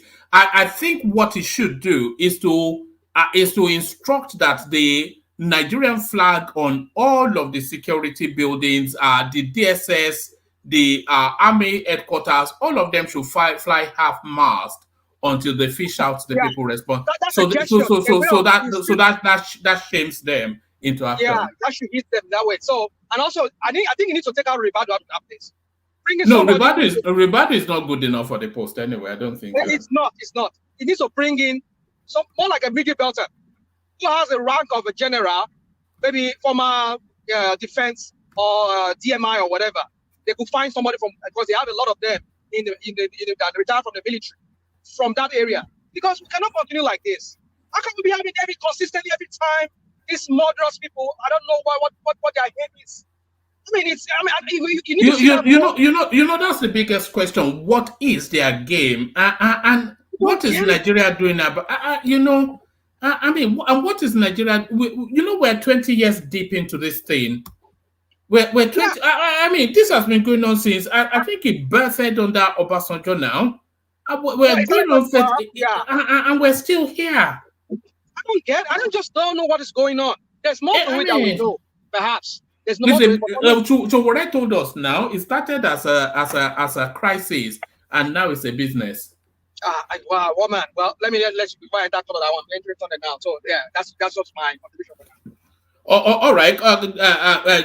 Signal when you come outside of the tunnel. Back to your town. Back to your town. But no. Yeah. You notice that Amotekun and OPC have been doing way better job than the Nigerian security forces and the Bubiagu and the other, all of them all together. So maybe they should make the Amotekun people the commander. The official Nigerian security is something. But you joke, Mike. That Amotekun, it really affirms what people have always said, that security has to be localized. So Amotekun, a bunch of Yoruba, whatever it is, and they've been able to quieten down somewhat some of those activities because they know their space. So the security, if it works, has to be localized. Yeah. I mean, I think they've localized it. Even in the north, they have a lot of the local civilian JTF. They've localized it, trust me. It's just the locals there, they don't have the things the Yorubas have, to be honest. So they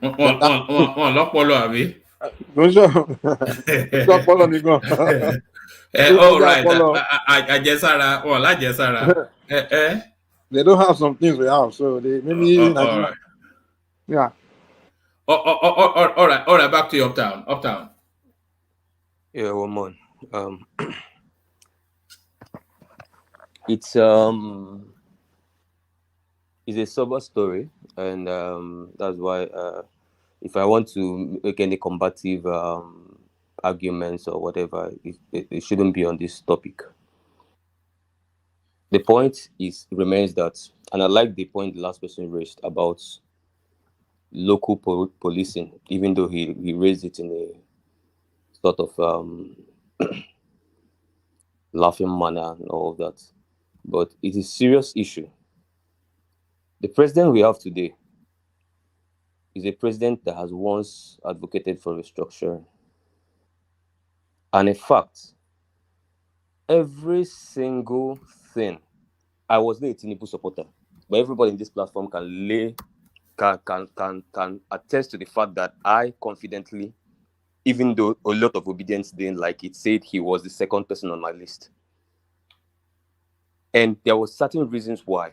First of all, I bought into the idea that he was a good talent hunter. 7 months down the line, failed. I bought into all the ideas I bought into, at least in the worst case scenario, I can put my hope on this, that this might just help. They are all failing. Restructuring, I expected this president. That is why I don't trust Lagos media again. Lagos media can package up for you and present it like shawarma. Restructuring, Mr. President, 7 months down the line, I expect you to start signing executive bills, pushing it to your boys at the National Assembly.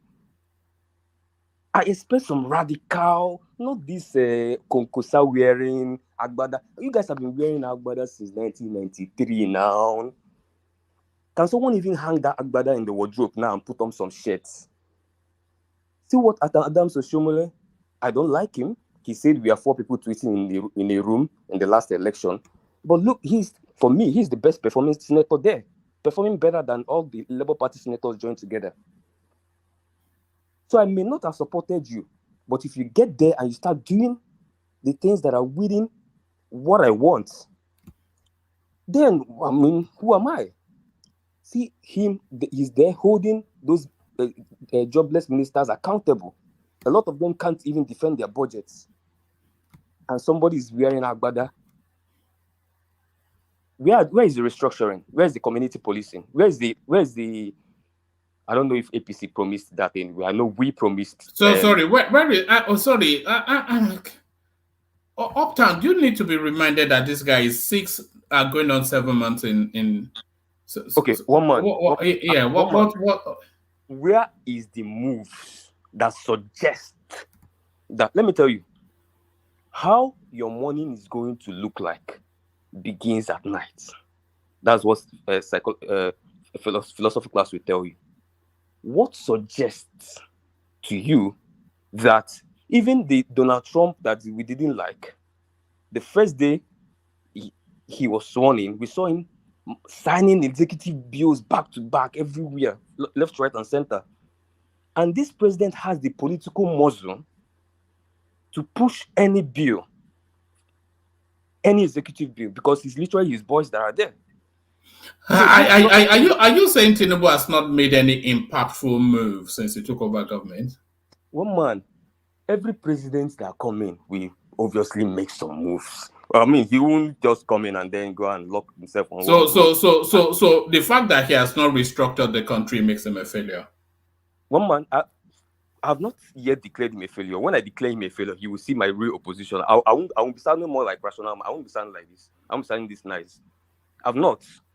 I'm still giving him a chance, but he has failed. He's showing me complete signs of failure. There is no Playtime. Sorry, it's your turn. Please let me ask one man. Since Tinubu has been there, how many insecurity incident attack has happened under his watch within these 7 months? Please ask him the question. I want you to reply me. No. How would I know that? But we are not getting it with the frequency that we were getting it under Buhari. Oh man, the frequency Tinubu have gotten attacked is almost equal to what Buhari have gotten in his own tenure. If we equate it, because his life, since he has been dead, nobody has been arrested.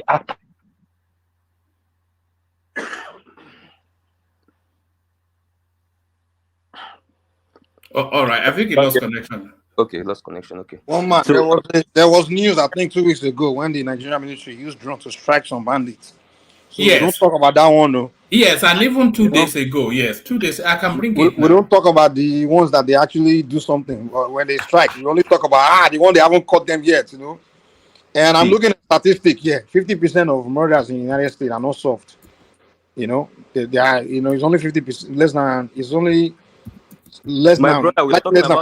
are the ones solved. So I'm just saying, globally, it's not every cases that are solved, but at least in this case, the ones that are being solved, let's talk about it too. I mean, you mean the 2%? You're not talking about the military striking boundary with drone, but you will see here talk about it's complete failure. Come on, man. Let's talk about both sides. We are not saying they can't. They are performing best and everything. But let's talk about both sides now. Let's talk about progress too. I understand you, my brother. Yeah, but if we on a private room like this, me and you, one man, we gather, and even some other Agbado people, and we want to beat our chest and tell ourselves the truth. What about the obedience? Are they there too? Every Agbado person in the closet, we admit that this person is performing below their own expectation. I've spoken with a lot of them. I have them as friends. So even with your expectation as an Agbado person is below, imagine my expectation as somebody that's you know the kind of Nigeria I'm seeing. Imagine. Well, I am not an Agbado person, and I think I'll score Tinubu. I think I'll score Tinubu at 65-70. At 65-70, in terms of, I think it's probably have the most impact on Nigeria.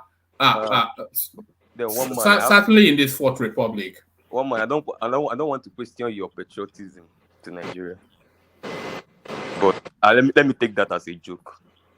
Maybe you just want to rattle us up and all that. But the point is, one man, again, let's forget about the blanket statements, because I've asked a couple of questions on this platform. Nobody's answering it. Where's the terrorism list? Nobody's answering. Please, what is our national security advisor doing? Is he a national security advisor or is he a spokesperson of APC? Because it's not up to that job. It's really thin. Sometimes I get confused when I see what the kind of places he's going to, the kind of jobs he's doing, the kind of statements he's rather focusing on. I'm wondering, what is the power guy doing? We need to declare an emergency of power. We can't just keep riding like tortoise. Can someone declare emergency on power? If he doesn't know what he's doing, sack him now. Do you know the kind of energy we have in our diaspora? We have tech experts. Yeah, but why We are have you a very sacking? rich And diaspora. no, look, I know you are trying to play opposition politics and all that, but a lot of these things that you guys are saying, they're just too early. There's not been sufficient enough of a time for this. Oh, hold on. Are you saying the guy should already be giving you 24 hours electricity No, that's not within 6 months? at all. Let me tell you what I'm saying. You know that nobody under the Ministry of Interior is giving the 7 months complaint excuse. Are you aware? 7. What do you mean 7 months? 7 months excuse of, hey, we are just baby stepping. No. Forget all that. But what is your expectation? Are you saying that the guy who has only been in the portfolio for what, 3 months, no more? He should already. Are you saying you should be seeing marked improvement in electricity within the 7 months of Tinubu's administration and within the 3-4 months of that guy getting his portfolio? So, what exactly is your expectation? Okay, very He good. won his mandate, one man. He won to...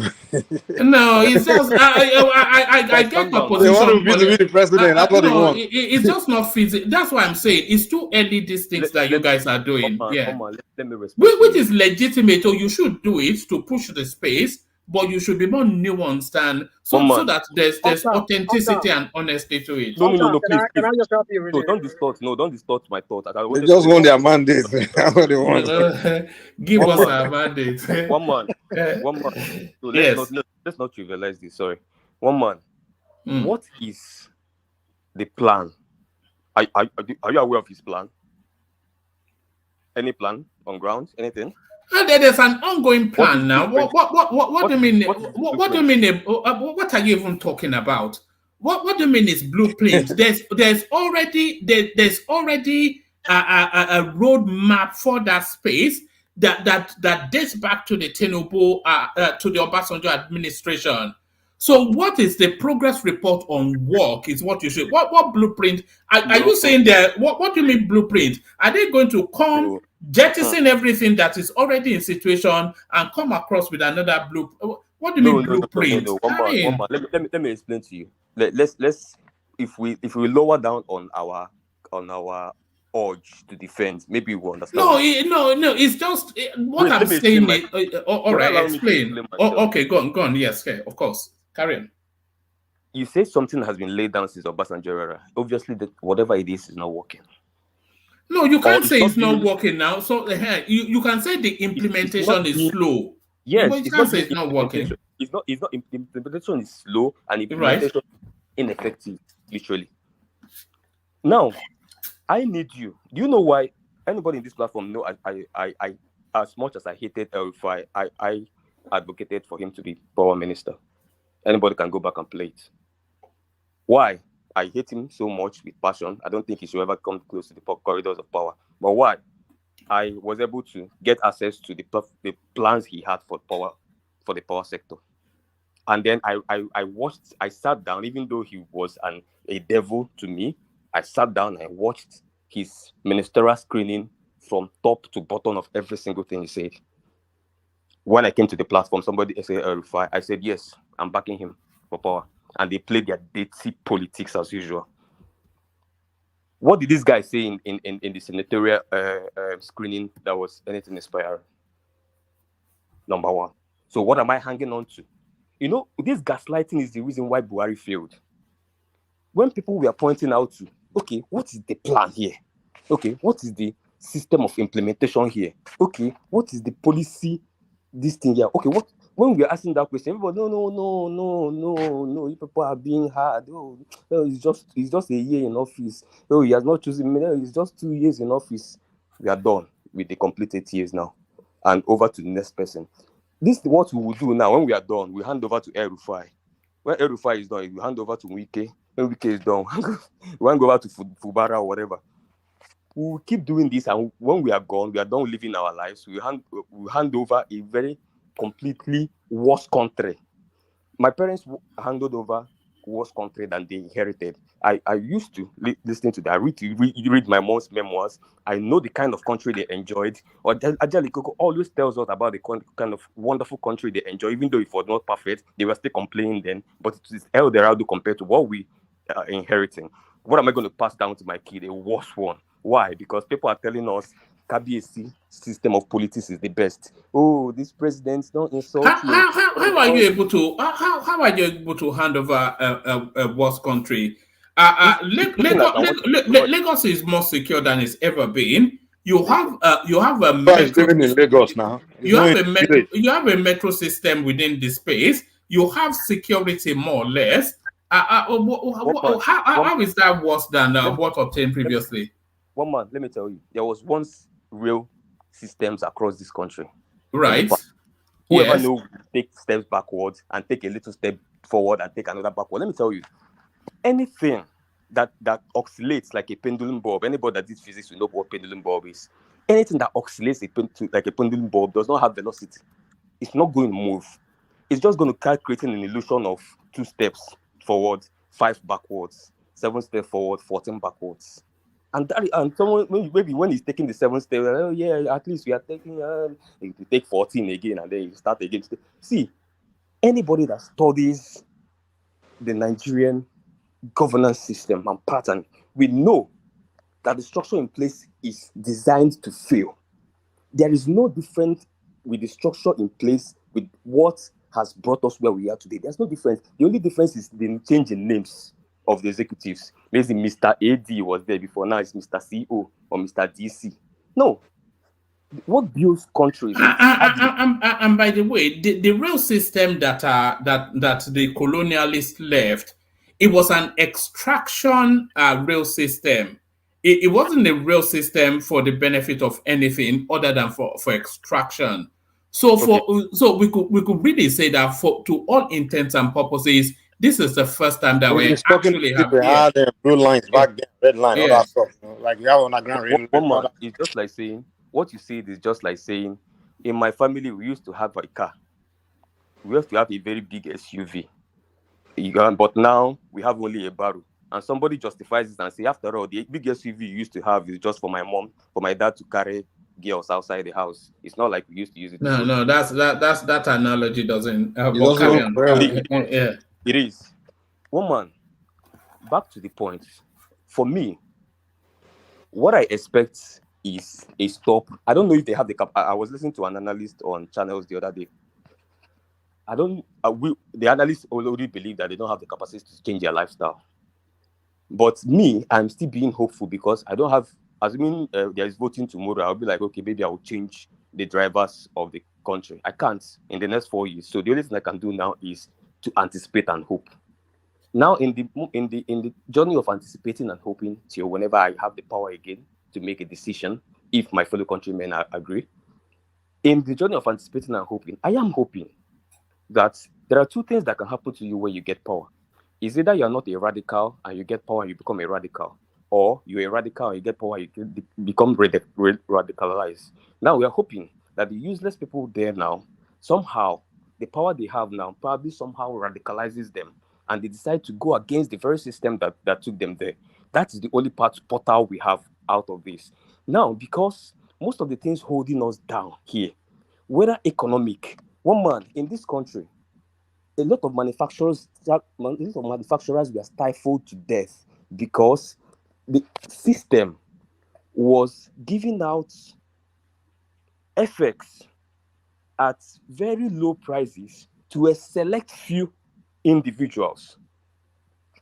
In this same country, some of the biggest architects of why we are where we are as a country economically, and we have discussed security just some minutes ago, is the same thing. The powers that be, which are the drivers of the system as is currently constituted, has designed that you will not see. You see that poverty rate? Yeah, but you object to change. So you say that manufacturing was stifled because of selective allocations of forex, but you object to the removal of arbitrage in that space. No. I didn't. I just said I feel it should have been spaced from the fuel subsidy. But then, But Alex Oti doesn't agree with you, by the way. that's why he's Alex Oti. I've seen economists that also agree with me. But the point is, removal of the arbitrage is good. The problem, anybody that listens to me will know that. Was that not a radical change? Was that a radical change? No, one man. Let me tell you what a radical change is. You know, we have a pandemic of announcements in Nigeria. It didn't start with this. This government took it to the next level, but we've had it all from successive governments. Now, we think that things or countries change by unleashing policies. We unleash trader money, we unleash this, we unleash that, we unleash COVID-19 palliative. It's not policies that effect changes. No, it's not policies that effect changes. It is implementations that effect changes. Implementation of what? Of the policies. Well, there you are. Changes. But the problem of Nigeria is that, wait. The problem of Nigeria is we want to make policies. A lot of policies that we've made in the past actually were supposed to be policies that work, are supposed to be effective. They weren't effective. Why? Our civil service is badly damaged. Please, where is the conversations of civil service reforms? Okay, is there a white paper? Is there something that is on the works? I want to hear from my senators. I want to hear from the reps. I want to hear from the presidency or whatever committee is going to set up. We need that engine to be fixed. The civil service is messed up. And you cannot drive effective policies with a messed up civil service. Nobody's talking about it. Well, they are talking about it. They are digitalizing that space. They are yes. To be my guy. Now, I follow him. And I know the criticism, that's it. But one man, see the point here.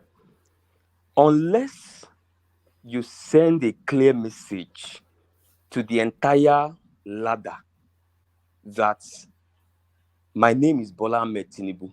The message is in the digitalization. Forget the... and by the way, you don't need radical whatever it is that you're saying. All you need are deliberate steps. All this radical, I know it's a sexy romantic language, or radical this, radical that, but how things function is actually boring processes. Deliberate steps, clear intentions and deliberate steps. That's just how things work, not some radical whatnot. Deliberate steps by who? By the people that need to take the steps. The people that need to take the steps, who are they? What's the quality of those people? What do you mean the quality of those people? The quality of the action is implicit in a deliberate step is the removal of arbitrage in the exchange rate. A deliberate step is that the guy in the Ministry of Interior taking deliberate steps to synchronize things to work in the proper manner. So the deliberate steps are all of these sort of palliatives that go directly to address the people, are bypassing the chain of our hierarchy to parachute. So those are deliberate steps. Okay, so not just highfalutin language. No. It's not about highfalutin. I won't be offended. A lot of us were accused of highfalutin language throughout the 8 years of Buhari. Hold on. Okay, hold on. You are saying I followed whatever English you use. Is it not the same government we heard when they say they created the Ministry of was it waterways? What was that thing they call it? And digital economy. What was that word? Blue economy. Say it again. Blue ocean. Blue ocean. Is it blue economy? Yes. Blue economy. And you see this same person. You see what's his name? That cast guy in their Aso Rock. There was his name. In Gilali, I believe was his name. He will come and start blowing grammar. You see, then they use all kinds of big grammar. You're telling us that we should not talk about evoluting the language, as you say, woman. I mean, come on. If we're talking about people that use words to convince the people, it's the Tinubu government and its people, APC. That's what they are known for, using all these high-sounding words just to make it look as if they are doing something. And at the end of the day, you're seeing nothing. And then you're here telling us about using high-sounding words. I mean, somebody tell you that radical change I mean, that's what we need in our country. Of course, I agree with you that it should be methodical, not like something we just do like maybe radical, maybe that word is too extreme. But I tell you, Nigeria need a radical departure from this corrupt system. If we do not take it, a radical one, if we say we want to do it in piecemeal like we've been doing all these years, we'll continue in this circle. We will continue. So we need that radical change. So if we use the word radical, does not mean that we are being like fanatic or whatever you might think. But because when you talk about using high sounding words, it's you. I mean, let me not say you, woman. It's the Agbado people and Tinubu and the APC. They are known to use that very well. That's what I just want to say. All right, back to Uptown. Bring it up, Uptown, and then I was going to go to you on Alexoti, but if I go to you on Alexoti, you have to be very, very brief because Ekene joins us from the village. But round up that space, and then I'll take you to Alexoti. Yeah, meanwhile, I'm going to the village tomorrow, and I can't I was speaking to Ekene earlier. We had a video call, If you see the size of Ekene's mansion in the village, I wish I recorded. Ekene, you have to switch on your camera. If you see the size of his mansion, unbelievable. So Ekene, you are Imoni's brother. You be hiding. One man. Hey, you no feel lie. I don't see him. I see him now. I don't see your mansion. I see him now. One man, don't kill me. Don't worry, I'll force you to switch on your camera. Ekene will tell us. You say we are all poor in Nigeria. We are all suffering. All that money from Alaba, by the way. All that money from Alaba. But back to your town. I almost want to send money to Ekene self. So Ekene is so you have money, you come here behaving like a poor man. Ekene is extremely rich, don't worry. The way the guy say we are suffering, we are suffering, I almost say no. Let me send Ekene money self. So Ekene, you almost also me, Abi.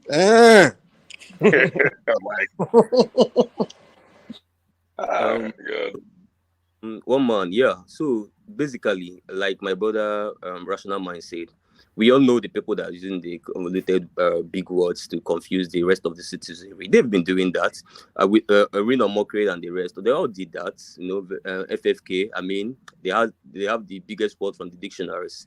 And like my brother Ekene will always say, the taste of the fruit is in the pudding.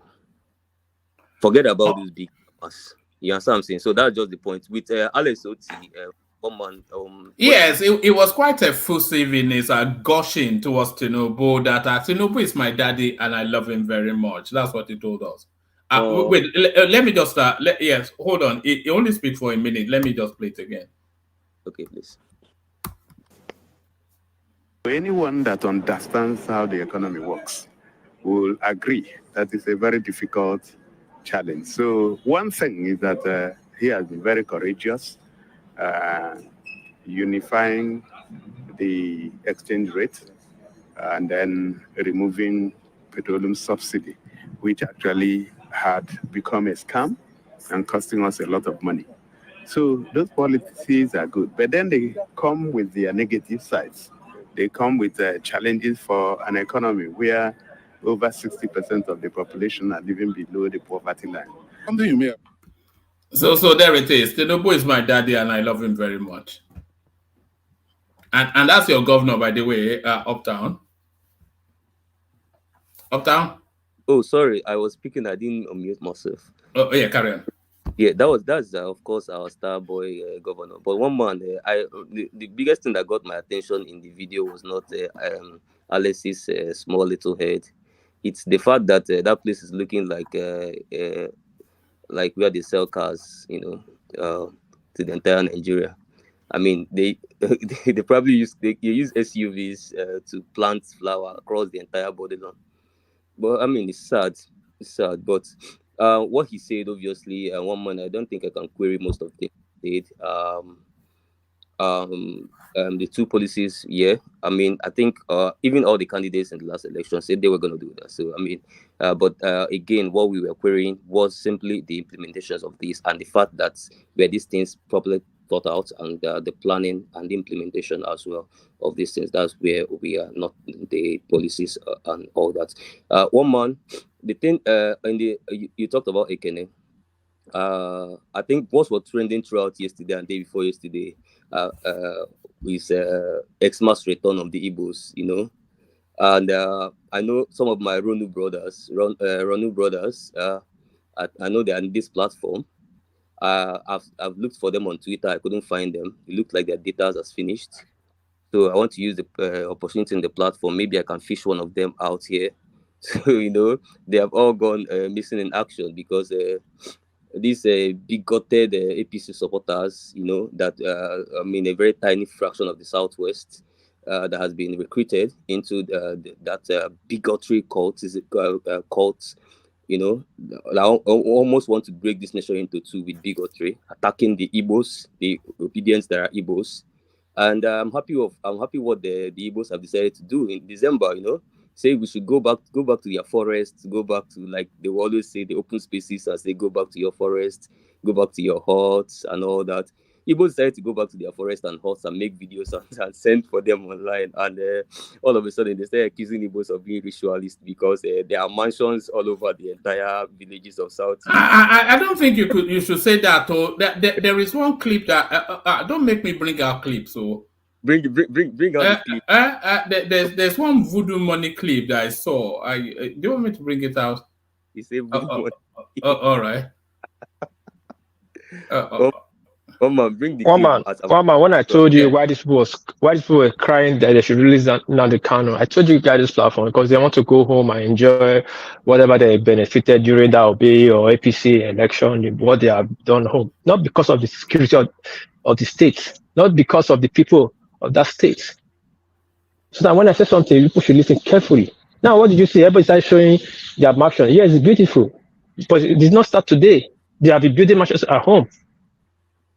But just for them to have that city to enjoy that much for only 1 week and go back to wherever they are coming from. So it's funny. This country is really funny. Thank you. So that is why the insecurities across the country, as a matter of fact, have to be fixed, because Nigeria is a beautiful place.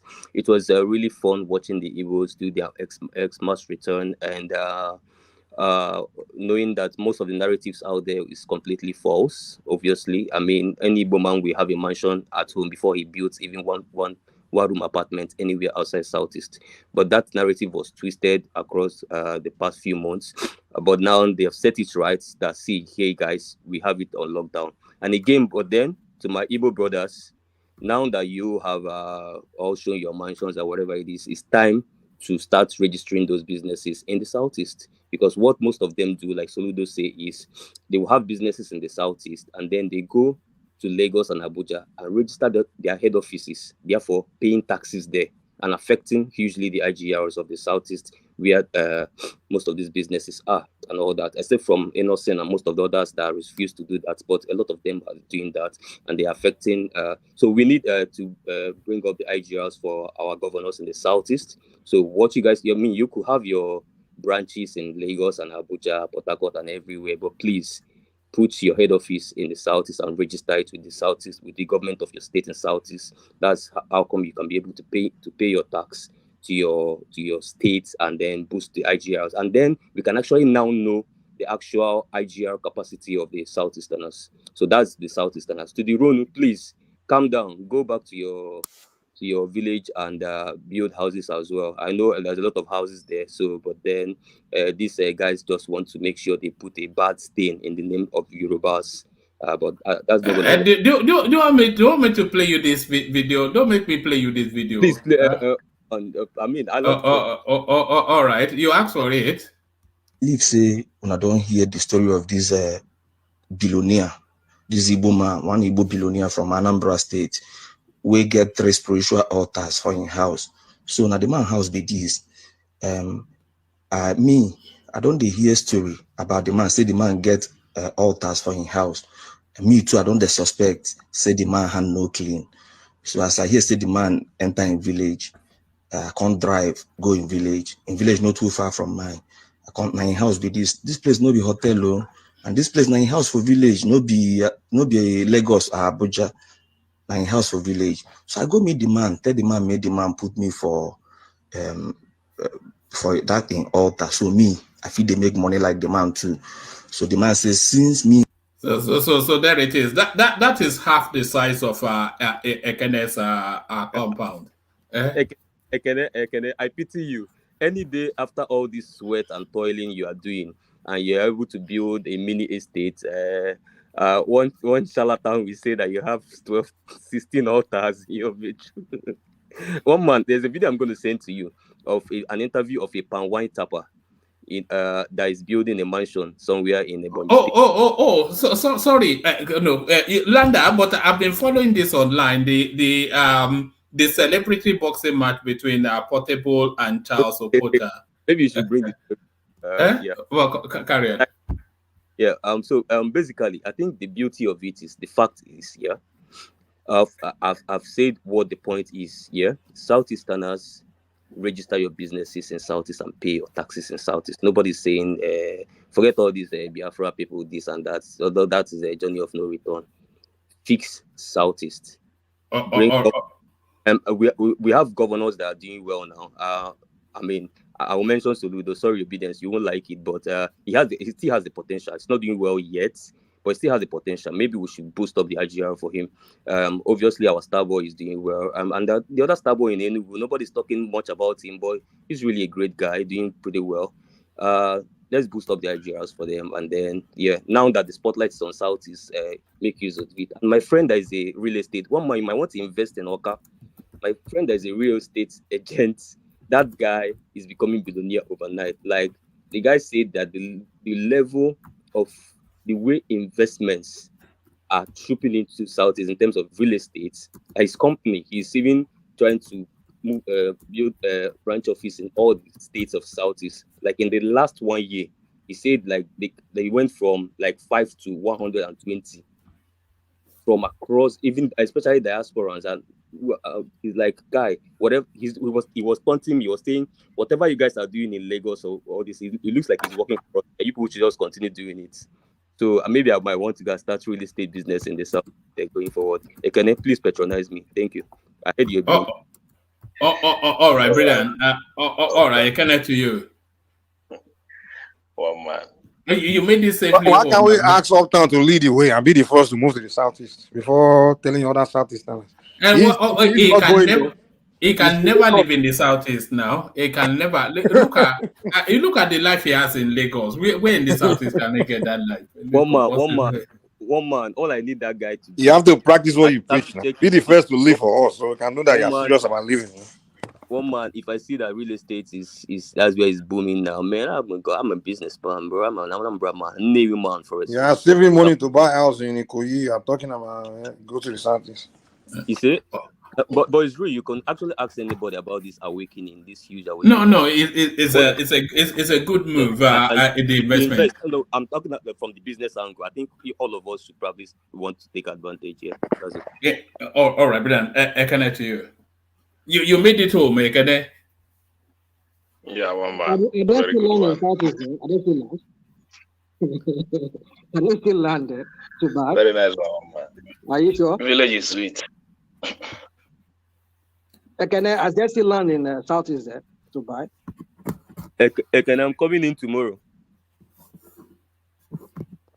All right. Ekene, carry on. You were saying that the electricity in your village is constant, Ekene. Have we lost you? What's going on? Can anyone hear me? Woman, I can hear you. Can you hear me? Yeah, I can hear you, but we can't hear Ekene. Yeah. I don't know. It's other people drop. I don't know. Myself, no, I think maybe I had an interruption. Yeah, I was saying that you were saying that electricity is somewhat constant in your village.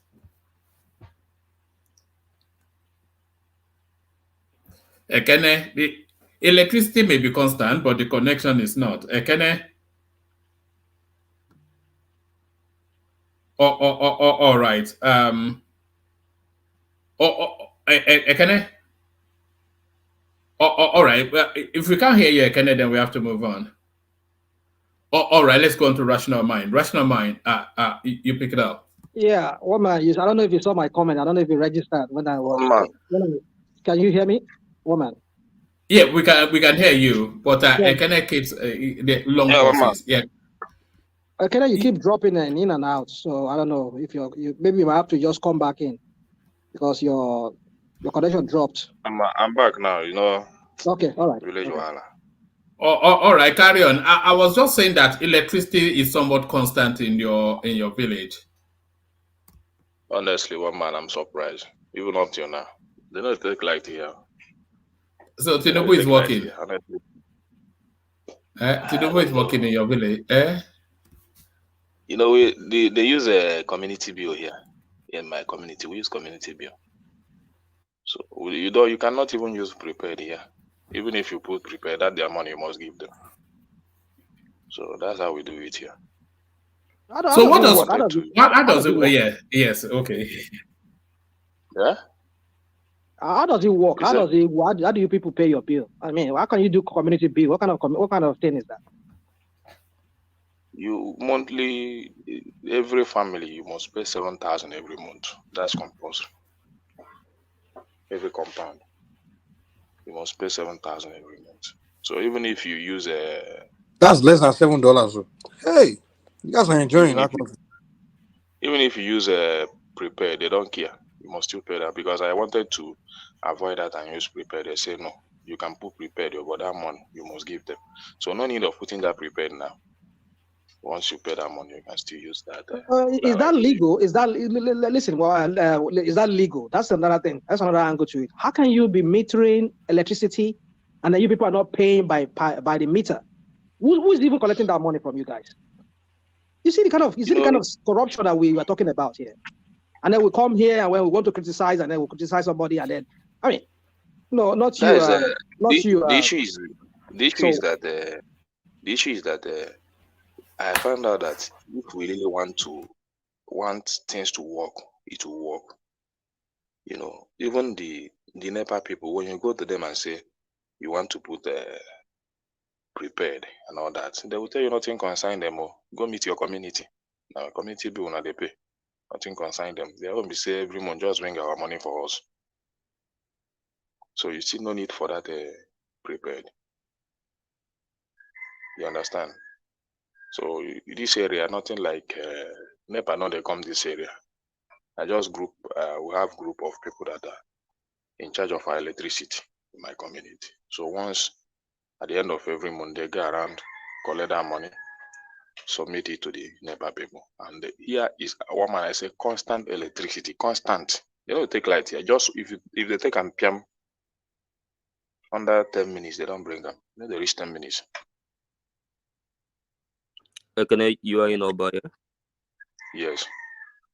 Okay, I think it's kind of sort of similar with Onitsha as well. Oba is pretty close to Onitsha now, so because the reports I'm getting from Onitsha is kind of similar.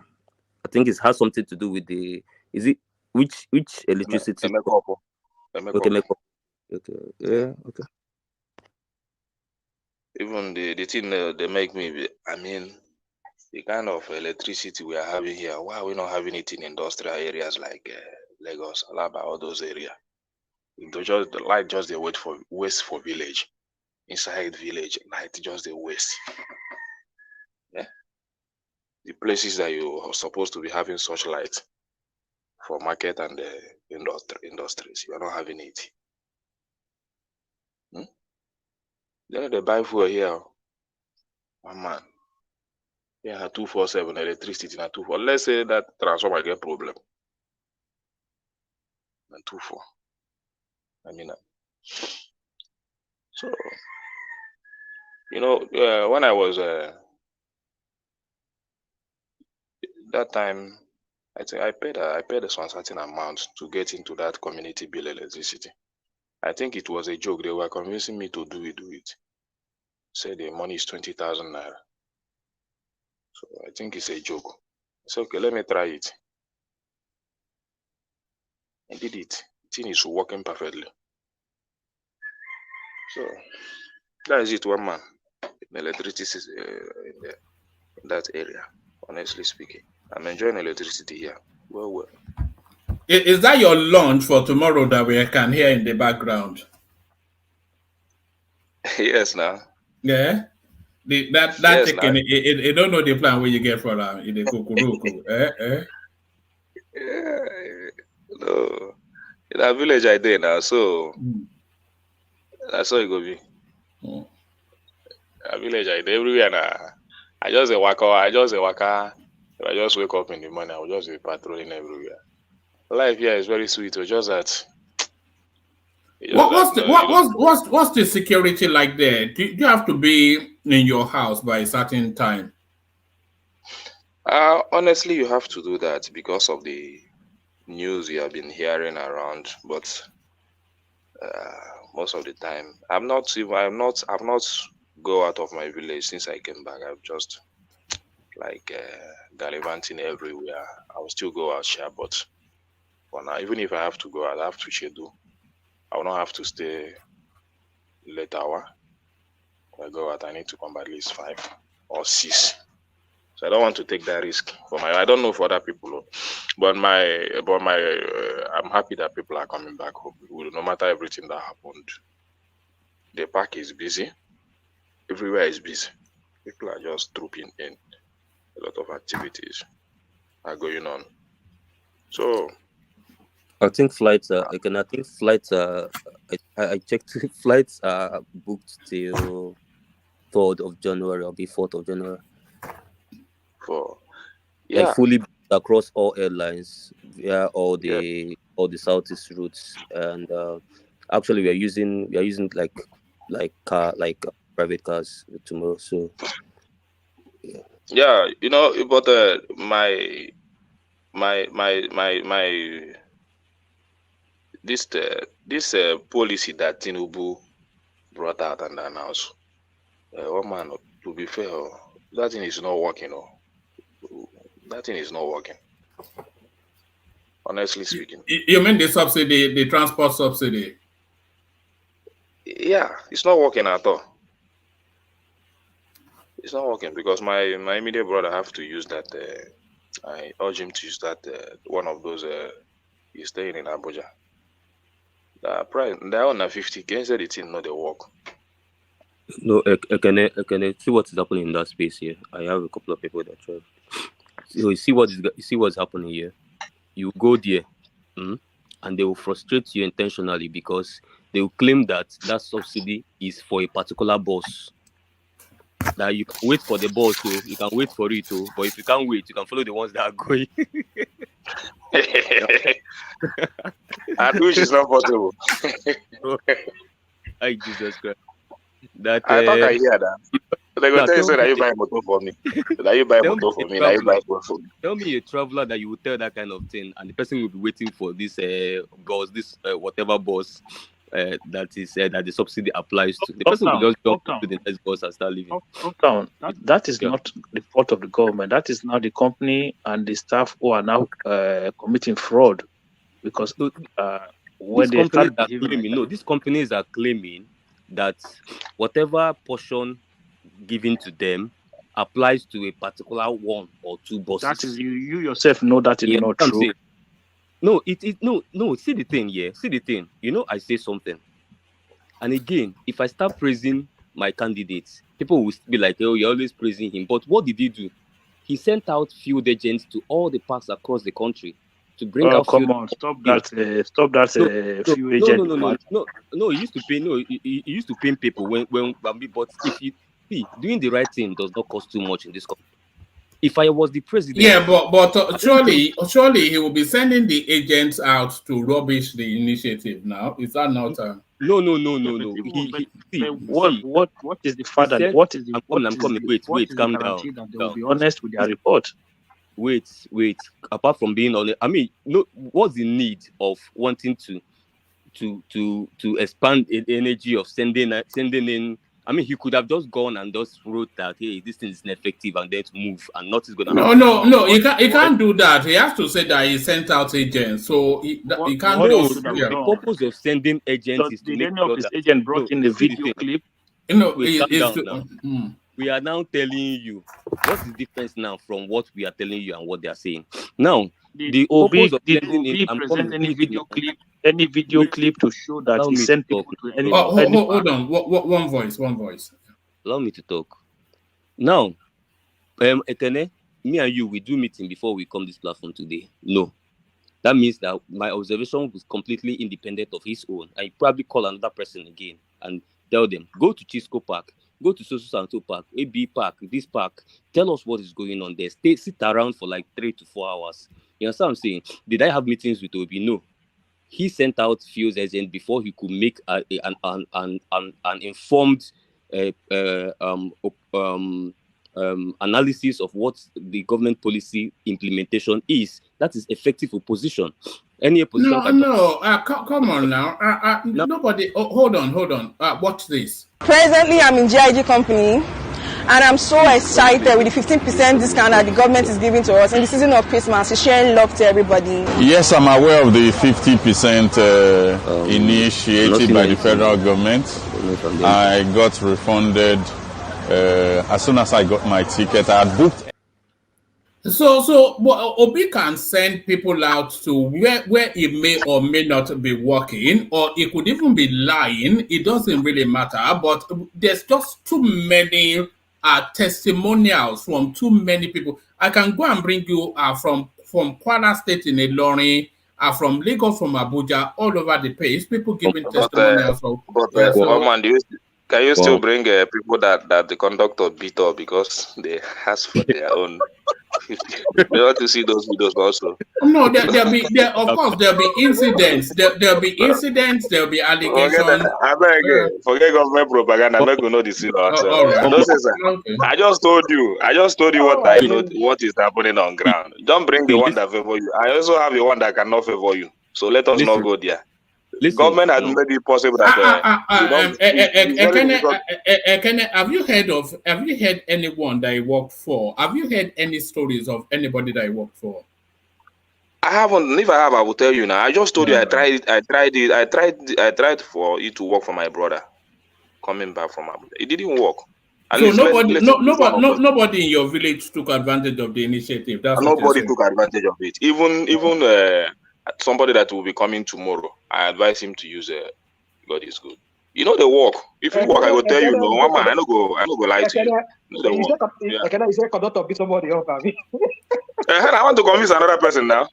The person tell me, I really want you to work so that if I come here, I can all these praises where I give to Tinubu about it now. I go give and LOP people, these obedient people don't know how to play opposition.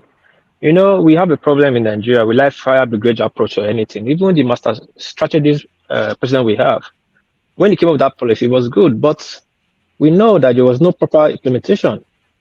Like what Uptown is saying, it was an opportunity to create a double job opportunity. When you create that kind of policy, you got to create an agency that would watch over it so that you yourself would not be ambushed, because you're going to pay money. You want to know how many people you paid money for. People that will take account. That would be a job opportunity for people that will sit around that park from the presidency. They do observation. A job opportunity for 2 weeks. It doesn't matter. He's paying money. It's not his money. It's taxpayer money. So you have to know how much he's paying. So when these companies are bringing their report, they will match it with their own report. I think that should be the office of Secretary General. They will put their own people auditing in those parks. They have a plan. They have how many people they will transport. What is, are you the one making this policy, or is it Tinubu himself making the policy himself? I don't know. It's Nigeria. This is Nigeria problem. Now, there's fault on both sides. You are giving him ideas, but are they even following this idea? No. There's a fault from both sides. I keep telling you, there's no citizen of the world that is decent. But what makes citizen of the world be sane is the policy and the constant enacting that policy. If you leave Japanese people alone, you see that it's innocent. If you leave them alone, you sit down, they'll turn Japan up and down. But because of the policy, Japanese law is very strict. Every day they reenact it to constantly reminding you. They say what is constant is change, and people are constantly against change. That is life. So you have to constantly put things on ground for checkmate. You don't just throw policy there and leave it. Then you have your fault. People always have their fault. These people have no plans. They have no plans. See, okay, one second, please. Okay, this policy does not cover only buses. It covers railway as well, right? So nobody have come out to say, oh, on the railway side it is calm. So that's just people, easy to implement. It's just free train, just enter and go. Okay, it's a free train. So it's a free train on all government railway services, right? So, but how many go southeast? How many are going? How many go southeast? National map. Hold on. We don't have railway across the country yet. So the government, in its own good kindness, let me not even say kindness, in a way to alleviate the struggles of the people, came up with these policies, right? So when the individuals are sabotaging government policies, then we are here blaming government. Look, we all live in the hold on, one second. Let him land now. Let him land. 1 second.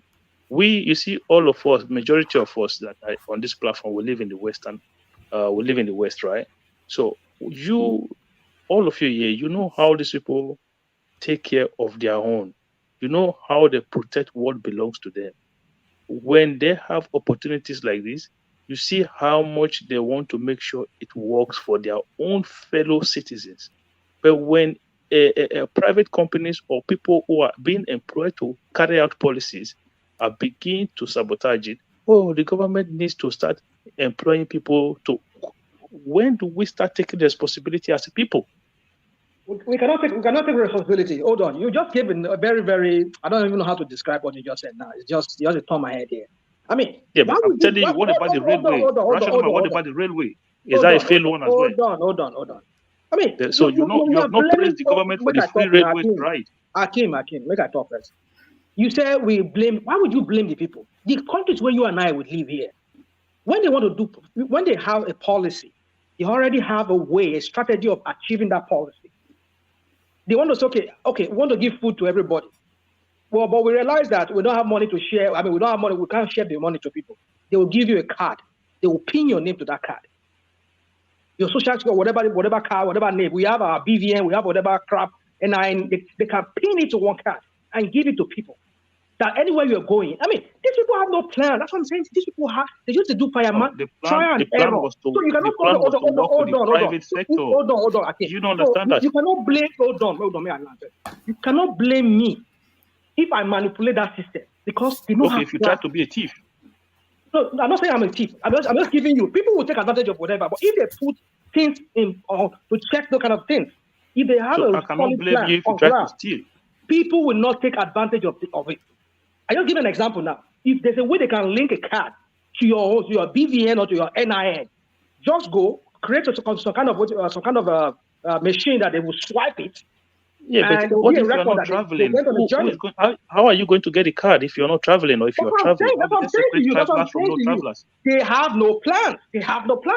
No, you just came up with an idea now. That doesn't make sense. That is why people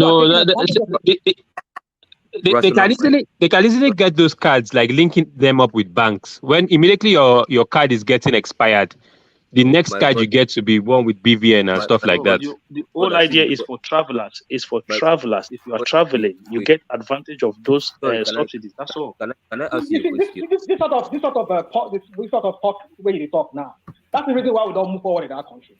No, you are blaming me for being a criminal because I see an advantage to take advantage of a system that will not even verify me in any way, that could not even stop me from even taking advantage of it. So you decide to steal. I'm just it's an hypothetical situation. Rational mind. I'm a person who decided to steal. Rational mind. The worst aspect of it now is that after this thing, I don't want anybody to say that millions has been budgeted for this and they just cut away with it. Because nobody benefited from it. Money will be budgeted for it because there were people who went on the free trade. Hold on, let him land. One voice. Yeah, so, Karen. After all this, we have not seen anything, benefited anything. I don't want the government to come up tomorrow and say billions of naira has been budgeted. We spend this on Christmas Eve for transportation and all that. That would be the area I will not take it easy with the government. Because nobody forced them. But they will say that now because you've had testimonials from people who have benefited, and the train services are free. You know, when they say the train services is free, there's still a cost to be borne. So all of those things will be invoiced to the government. Woma, I tell you before this period that I have not benefited anything from the government. I only see it on television. When they say we are sharing half bag of rice, I only see it on television. When they say they are giving out this, I only see it on television. Now they say they're giving 50% discount. I tried every possible means, even if it is not me, my relation, any other person that come from me, to benefit from it, so that I can say that for once I have choked government money. Still, it never work out. So as far as I tried all these things, I never benefited it. The truth about it is that if that thing actually happened on social media, you will have seen it on social media, especially the youth. They will have been putting up videos and hailing and doing this thing. Nothing. That thing was just a fraud. Let me ask so nothing like there is nothing to pretend about. What about the video one man was playing earlier? You called that one propaganda. Video? Forget the video. I know they only one person. By then we should be seeing crowd. We should be seeing crowds of people. Crowds. Only one person is giving. Come on, let's not deceive ourselves. That's a fraud, Jare. Don't need to anything that is organic. You don't need to. You know that is organic. But the question I have for Hakeem is this: Hakeem, you are blaming the people that took advantage of a flawed system. Let me ask you something. If you it's not a flawed system. It is not a flawed system, Uptown. If they have to take advantage of it, that means it's flawed. You can't take advantage of something that's not flawed. That's number one. But the question I want to ask you is, imagine you're a big man and you build a mansion, you have money and you have everything in it, and you fail to put security in the gate, and criminals come and rob your money, and then you start blaming the criminal. Oh, why are you not patriotic? Oh, why did you see what to rob and you didn't rob it? That's what you're doing. So who should I blame, Uptown? Okay, you should blame the criminal. You shouldn't blame yourself for failing to protect. No, blame the victim. Blame the victim. No, blame the victim. Blame me, right? Blame the victim, right? That's what Uptown is saying. Wait. So this is ridiculous. Okay, wait, Ekene. Hakeem. So people that came to rob my house the now, police should arrest the victim. Wait, I'm coming. Let me ask this question. Did you listen to the question you asked earlier? Calm down. Maybe we should change the scenario. Let's say you left your door open. You left your door open. Will you blame yourself still, or blame the robbers? I will blame the robbers. You left your whole door open. Guys, leaving people alone. They will never read it. All right. One voice though. Okay, so the point, one man is there is a quotation. I've forgotten the guy but that no thief anywhere in the surface of the earth sees what they can steal and leaves it. What they can So Uptown, you use the word thief. A thief is not a normal behavior. Do you understand that? Let me tell you something. No, do you agree to that? That a thief is not a normal behavior. So you did not use the word. You did not use the word nobody, no human being. You said no thief. Okay. So thieves are alien. They're not human beings. They're not living amongst us. No, you're saying it's not normal behavior. Is it normal? It is not normal behavior. That's what I'm saying. Wait, when you are Ekene, I don't know if maybe it's become normal for Uptown to be stealing. I don't know. Wait, calm down. Let me tell you something. Why do you see how you are struggling to defend your position? No people are all over my mouth. You are jumping into my mouth. That's why I'm almost suffocating. Okay, make that point and then let Ekene carry on so that we can go on from here to Mike. Why is it that when you are drawing up a national budget, you draw for defense? Why is it that when you're building a mansion, you pay for security? When you move into a state, you pay for security of that estate? It's because of the knowledge that within human beings, there are thieves. And in fact, there's no society that there are no thieves. And in fact, any average human being that is not highly moral, which we know our society's moral value is very low, we always take advantage of anything that they can take advantage of. And that is the idea of building strong systems. Building strong systems is because of the realization that human beings are flawed and that human beings will take advantage of things that they can take advantage of. That is the whole ideology behind building strong systems. Please continue, one more. Ekene, back to you. Yeah, one man. For me, the only thing is that the village is sweet, yeah. Village is sweet. Just like I said the other time. Hold on. You keep saying the village is sweet. In what way is it sweet? Is it because you feel comforted being amongst your own people? Is that really what? Yeah, very comfortable, very relaxed. No struggle. How many Yoruba people do you have in your village? I never see any Yoruba from my village. How many Fulani men? I know they see them for the unless if I go out in maybe other places, I can see them in Onitsha in those areas. But here, I don't. You don't have you don't have Suya. You don't have Suya joint in your area. No, we have in our Foba area, our market square. We have them. We have them selling Suyas there. So we have them. I've been a Igbo man Suya. Igbo man not the sales, you know, and still after people they sell Suya there. Can I not eat suya for your town? So many times they don't catch many people where they use but no, you know now both Igbo and both Fulani they usually man they do suya. So honestly, be careful. Not eat suya, not by joke. I just eat it. I understand. So, but another thing, one man that I experienced that I don't like is these police people. The traffic they cause in that before you get from that road to Onitsha. We are talking about insecurity, but if you travel from that road, the amount of security personnel standing there causing traffic in the name of collecting money baffles me a lot. From here to here, you see blockage. From here to here, you see blockage. They are not necessarily there for just to search or to do proper investigation. You just open your hand, collect the money, they go. From passengers, from drivers. Drivers. I cannot. As in the amount of load broke in that road baffles me a lot. And we are complaining about it. Can I just roughly from Lagos to your village, how many roadblocks would you say how many checkpoints would you say you came across? Just roughly. It's uncountable, but let me say like 50. From Lagos to your village, 50. Yes. And they're causing a lot of hold up. So, and I don't know their reason for doing that. I don't know their reason for doing that, but it's not, my own is that it's not even for proper investigation. It's just once you come, drop the thing, they go.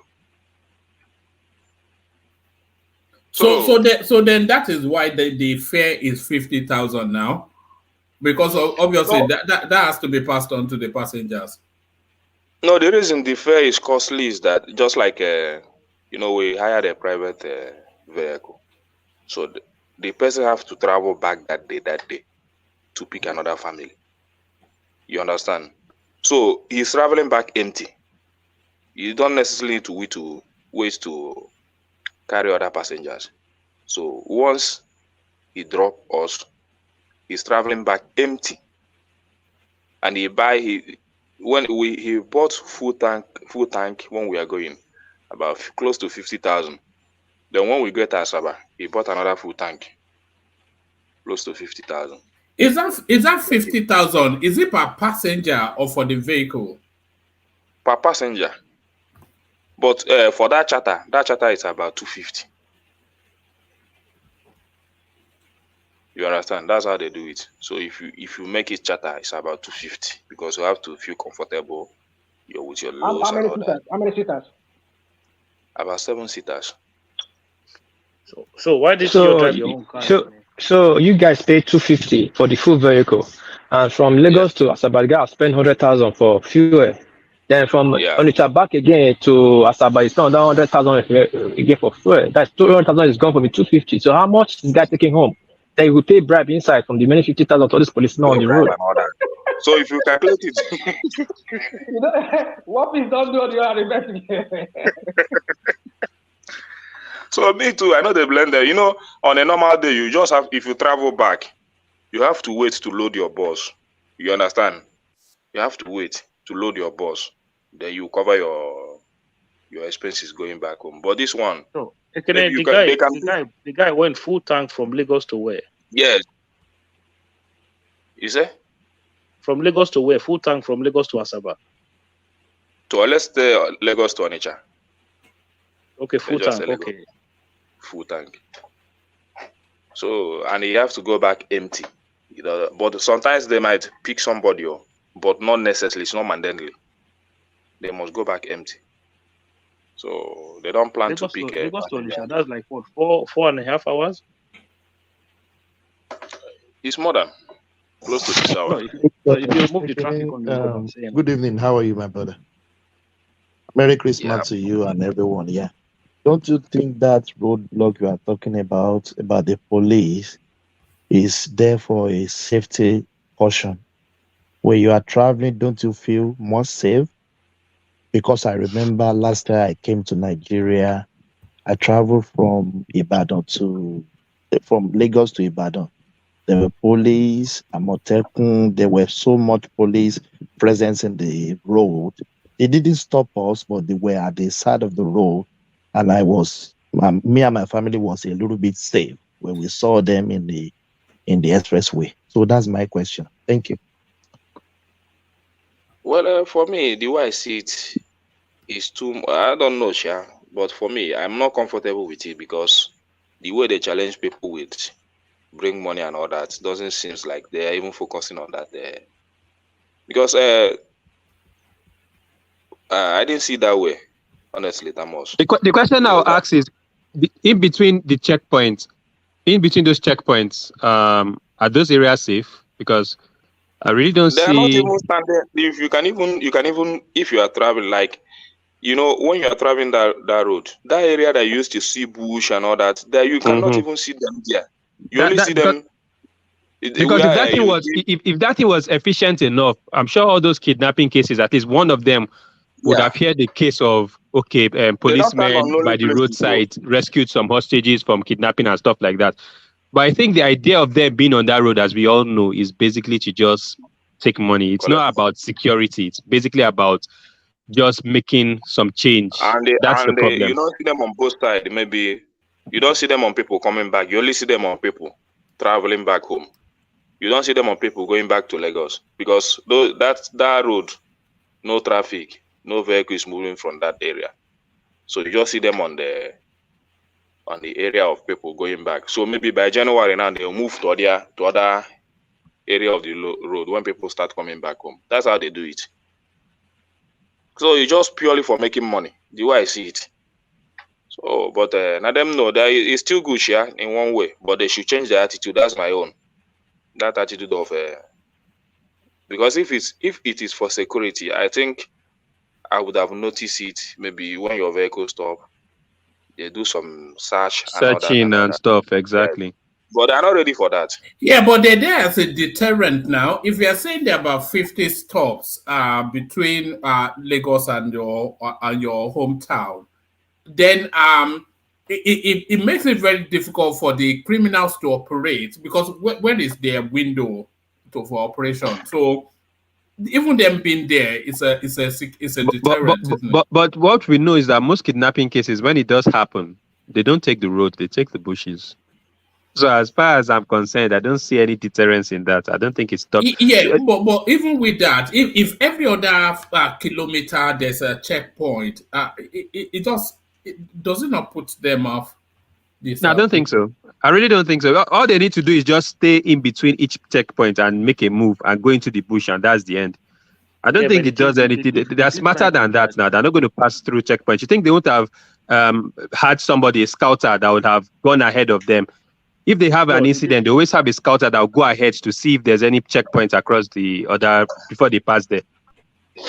Yeah, but the difference in this instance is that if they were to carry out such actions, the security personnel, that is, if they want to do their job, they won't be that far away from the place where the incident took place. So that is an advantage in its own. But to be honest, I think those guys are just there for the money because look, the fact that they're just stopping vehicles, collecting money from them, they probably do their job if there was to be an incident. But I think 70% of their purpose being there is just to make money. So let me say this, please. Ashina, please. But progressive, if they were there to tax per the traveler, maybe $100, 100 naira, 50 naira, is it not better they will keep the criminal away? People will be scared. You understand what I mean? How do you justify bribery, Thomas? No, How no, do no, you no, come no, and no, say you no. want I'm to not. justify being No, bribed I'm for not police? A uniform officer extorting money from the citizens. Come on, man. Let's No, not go I'm not justifying. But wouldn't it be better if we actually have toll gates? Because toll gates will serve the dual purpose of security checks and also making money. Because I don't understand how that country works. We just don't have people that think. If you put toll gates, that should have been a justification to actually put toll gates in between states and tell the people that, okay, what that would have been better. What my brother, what piece? You know that Benin road, right, to Lagos, right? That is one of the reasons why I stopped using those roads. I don't care how much the flight is. I fly from Lagos to Benin whenever I go home. I don't care how much it is. So you see those roads. Sometimes when you are driving on that road, your car will even be touching the grass on the side of the road. So for me, that does not make sense. When you have such an express road, they have to be at least maybe 300 to 400 meters visibility before the road, across that entire stretch of the road. The idea that your vehicle and the bush are rubbing each other on an expressway, for me, I don't think that is that makes sense, because all they need to do is just drag you from the corner of the road into the bush. You are gone. So from your window. Bro, they can small. They just put small this thing there and just carry everybody on your inside bush. Like they don't need. But what's the idea? Why haven't federal government enacted toll gates on Nigerian roads? What's the reason why they've not done that? They need to create visibility, clear all those bush for at least give 300 to 400 meters before the road. It has to. Yes. They've been saying that for a long time, that they have to move the bush back from the road. Yeah, 400 meters away from Nigeria the road. land. One man, if they travel, they see our land and all those from Ogun State to all those areas. Oh man, Nigeria get land. It's the same way we have oil now. We're doing nothing with it now. We have everything now. According to Nigeria land geography maps, human beings in Nigeria only occupy 2% of our land mass. About 80 is free. A lot of land to be developed in Nigeria. As in, there are land that you don't even know in 100 years whether those land will be developed. Those Ogun State area, you see rocks, very fine rocks developing, big ones. Those Ondo areas. Nigeria have a very nice environment and good land and all those, but honestly speaking, if I'm traveling through road like this, I'll begin to wonder what is happening. What is happening? Those rocks, they will not put net on them to protect those stones falling onto the road, Nets, which nets? Yeah, but they're supposed to use net to guide those rocks. There's no net. Even I just came back from the Rockies, like just some few hours ago. There's no net anywhere. Hold on. You don't know. What you don't know, you don't know. Yeah, there are nets. It's right. I said there are no nets where I passed through the Rockies in Canada some few hours. There is no net anywhere. They even put signals that watch out for rocks on the road. Watch out for rocks, right? They tell you that. So yes, they tell us watch out for rocks, but there's no net. They're supposed to have net on those rocks. Well, they're supposed to have it, but there are no nets on rocks. No, there are. Yeah, they do that to prevent the rocks from falling on cars. Yeah, from falling. They have to put net. They should to tell you to watch out for rocks. How are you supposed to watch out for rocks? Falling rocks. You keep your eyes open now. Shine your eye. You see, the thing is, they have their own weak places where we say. I mean, there are potholes here too. There are streets where you find potholes. There are roads you find potholes. That doesn't mean that we live here. That means that everything is all like you'll be like heaven. No. There are places, even also there are places where we say there are like mountains or like rocks by the side of the road, very narrow road, but they tell you, especially when you're negotiating bends in between like mountains and in between rocks, they tell you, like some of the places I drive around here, some of the mountains and rocks, they have nets. There are some of them that doesn't have nets. So I don't know, maybe that maybe it's an oversight on their part, or maybe they don't have the money. If the distance is a bit further from the road, they might not put net on them. Maybe I don't know, but I've seen some of them that doesn't have, but there are no nets. No, there are nets. Yeah, they put nets on rocks and falls here. Yeah, it's a very nice.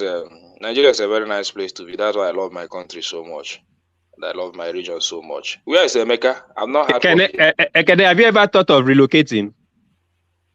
Go where? Okay. To where? To where? So if they give you opportunity to relocate, everything click, you know, go leave Nigeria. I know they leave Nigeria. I don't talk here now. No, I mean, I be village boy now. I know they leave Nigeria. You are living in the best country, man. Trust me. Can you hear me? What about you? What about you, Uptown? Would you japa? Uptown go rock quick now.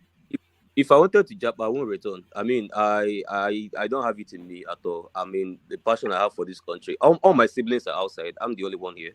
So I mean, but you did your masters in Canada, right? Isn't it? I thought I heard you said you did your masters. In Canada.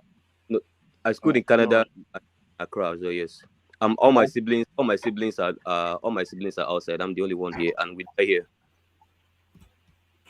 So you would not japa? No. If I wanted to japa, I mean, come on.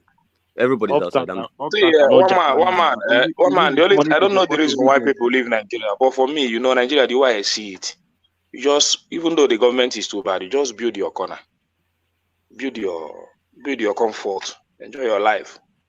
So that's how I see it. Once you, if you're able to build your comfort, I still believe that if you hustle well in Nigeria, you can build your comfort. Uptown, I want to ask you a question. I'll give you a reason why people jackpot. I want to ask you, apart from Lagos, like, let's say remove Lagos out of the equation. They say that, okay, you can't trade or do anything in Lagos. Can you, Lagos and Abuja and Port Harcourt, remove all those three states.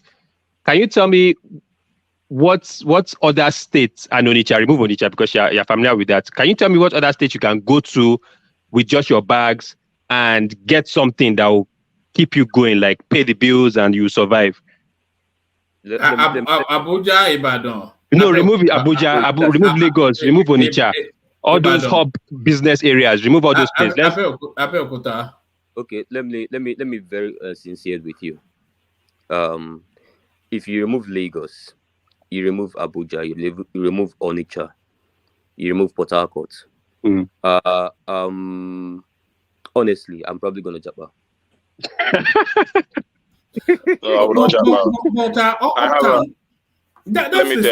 That's the story of the UK as well. Oh. If you couldn't live in Bradford, you probably wouldn't live in all of these shires.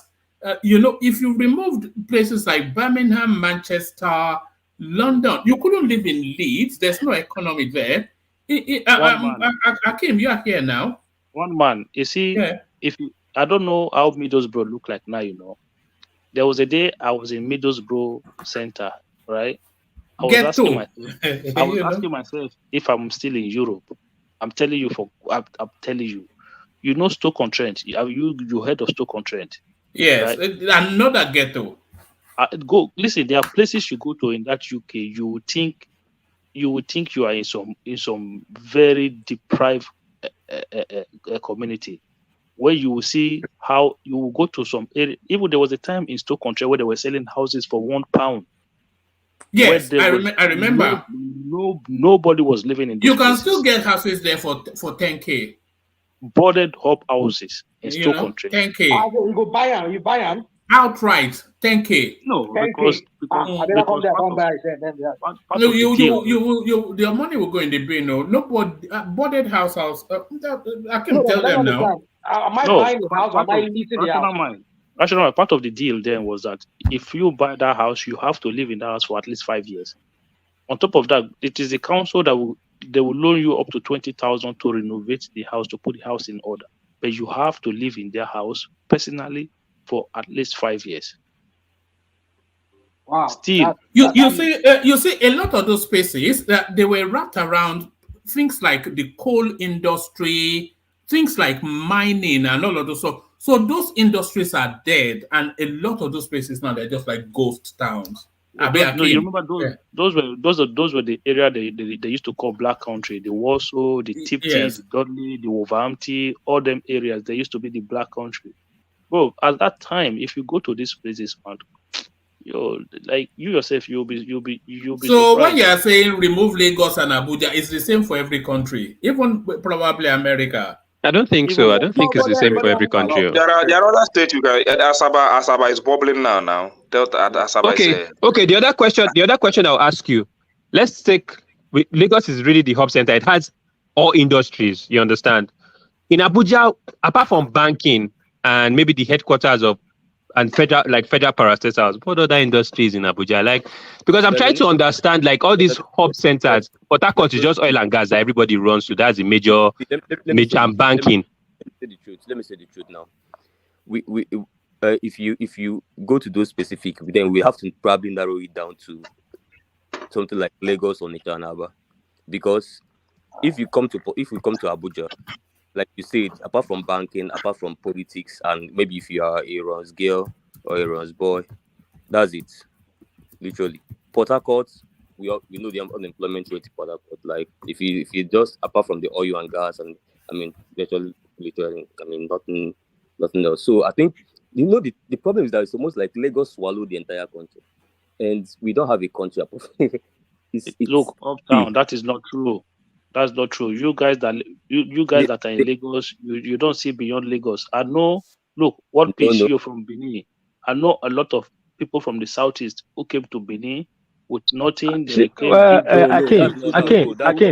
Akim, don't tell them about Benin. They don't know the billions. They became big business people. They build houses billions. in Benin. They live there. Igbo guys are making Benin. What is you must not hear Benin like this. We all stand up for anywhere. No.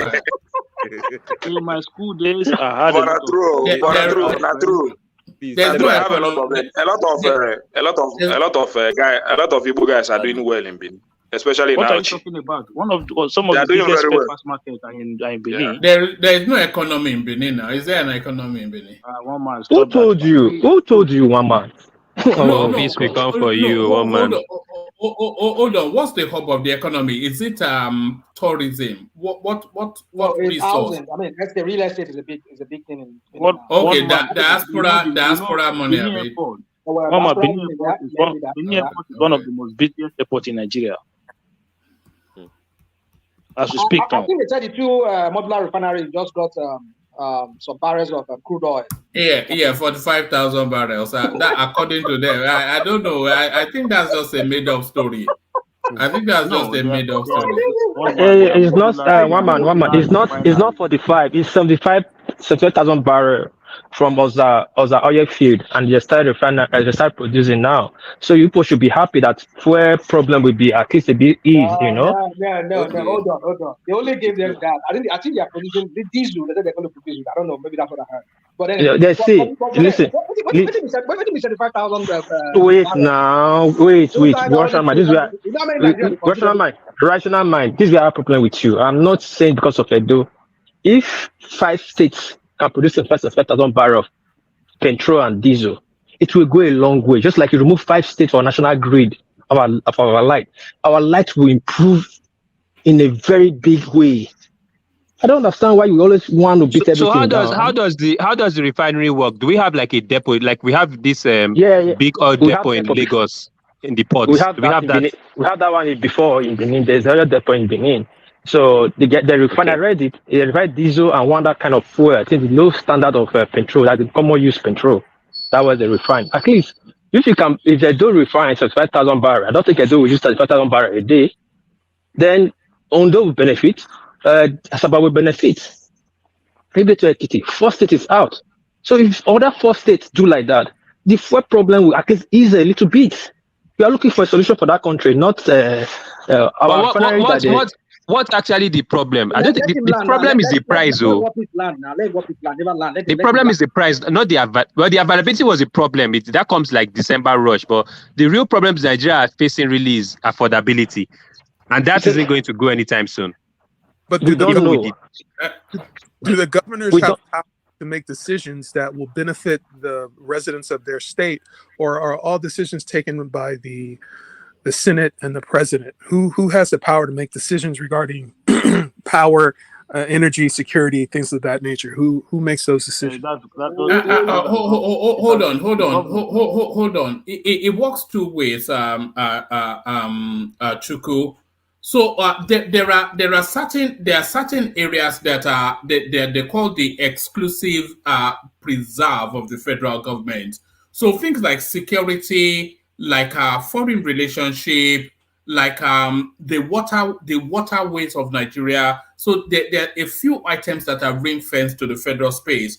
But in theory, the states should be somewhat autonomous as much as possible. But they don't have the, especially in terms of security, they don't have the architecture. They don't have the constitution does not vest the powers on them to be able to secure their state fully. So, like the commissioner for policing, for instance, in each individual state is a federal government appointee. So they don't really have a say on the security structures of their states. They, in most instances, Chuku. So, but does the state have a monopoly on the legitimate use of force? And when I say legitimate use of force, I mean only the officials of the state can kill people. So only the police, the military, and the judiciary should be allowed to kill people. That is the case, right? There's no extrajudicial killings that are legal in Nigeria, right? Well, yes, that's the law. That's the law, but not the practice. So, what is preventing the government from enforcing their monopoly on the legitimate use of force? Why can't they say, listen, we're the only people that get to kill people legally. Anybody else who does it, we will catch them, confront them. Well, that's the case. Is that not the case in every country? Sorry, am I missing the question? No. I just wanted to buttress the point I made earlier. So, like, United States, of course, there are people who kill people. Of course, there are, all types of violence that occurs.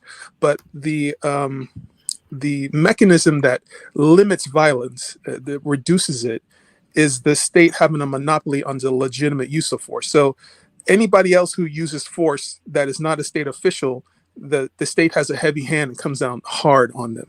Now, my question is, what is preventing the security services in Nigeria from coming down hard on people who do bombings and do violence like that? Why is there not a strong... They have to catch them. Okay, yeah, go on. How it operates, how it works in Nigeria, or how the system works in Nigeria. I don't know if you know what they call the unitary system. It's about a unitary system whereby the whole thing is centralized in the federal government. So the federal government controls the means of violence. So by means of violence here, you know what I mean? They have guns and all of that at their disposal. So now we've had some states that have been clamoring for their own kind of state police. For example, in the Southwest, we have a version of a policing, community policing that is known as Amotekun. But these guys cannot even carry a revolver. They can't even carry a revolver. They can't even carry an AK-47 or whatever weaponry that a normal police would carry. They can't even carry it because the federal government would not allow them. These are state actors, what I mean, state-sanctioned security outfits. We can't call them police, but normally in a system like here in the United States where we live, which our own kind of system is modeled after. Normally, it should be, if really we are copying what is done here, then we should have, it's a federal system we're doing as well, we should have a state police. So there's been this clamoring for state police, state policing. But some people say, when you have some people, they'll say, oh, wow, we can't allow it because some governors would become their own mini, mini dictators, and they will use it against their opponents. This kind of a thing. Some people will tell you all kinds of reasons why the state should not be allowed to have police. But what I'm trying to say is this, is that because, for example, we have a state commissioner in each state. Now, say, for example, there's a problem, there is a situation whereby there is some kind of criminality going on. and the governor does not have the direct does not have the direct how do I say? He can't give the commissioner a direct directive to go do something. You have to take orders from the IG of police, as the federal government has this police they call the IG, is the boss of all the police, because the police is under the federal government. So the state does not have their own policing. So that's the reason why it's always, before you can arrest a situation, the commissioner has to speak to the IG first, and he has to wait for the IG to give orders. You know, within that time, anything can happen. Even 1 minute, 2 minutes, anything can happen. But who is responsible for catching, confronting, and killing criminals? Who holds that? It's the federal police. The federal police. Oh, so this is a national level decision. So this rests on the shoulders of who's in charge of that. Yeah. So, but if like what happened in Plateau State now, if the state government has their own, they have control of the police directly without having to wait for any order from Abuja, from the federal state in Abuja, then as soon as he gets... Let me explain it to him, Rational Mind. Chuku, Nigeria has one unitary police force, which is the Nigerian police force. So now, and then at the top of that unitary police force is an appointee called the Inspector General of Police. So that's the federal structure. So now, you know, we have 36 states. So now each individual state has a police commissioner, but that police commissioner is still part of that federal structure, but he's delegated to that state. And then under that police commissioner, there's a policing structure for that state, which still cascades through all the way through to that federal level. So it's one unitary system, but with branches into the states. Oh, okay, understand. So if there is a failure in the security system, who is held accountable?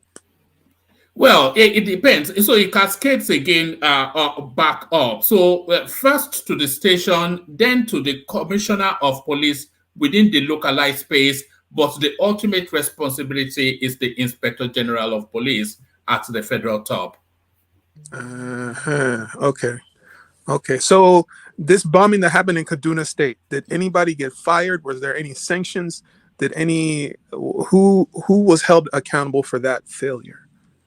Well, nobody. That's the Nigerian Malays. Okay. One man, I want to go and continue my sleep. Oh, all right. What about our task for you to identify beneficiaries for our outreach? Honestly, one man, I was looking at who the people I will visit. I have not seen anybody. All right. Don't just pick any random person. If you don't find anybody deserving, that's the issue. I don't really want to just go and it's not just for the poorest of the, and they just give for an average man that I know that can feed anyhow you can survive. So that's what I want to have. You can visit one of those markets now. No. I know what I mean. Yes, you have to know the story of the person, so you are able to then justify. I've not seen anyone here that, honestly, I would say that I will give that to. So look among women in the village. Maybe when I still go, I will go out of my community. It's when I go out of my community. But for this area now, I can say that at least I don't see anybody, because Millionaires Row, you are living on Millionaires Row.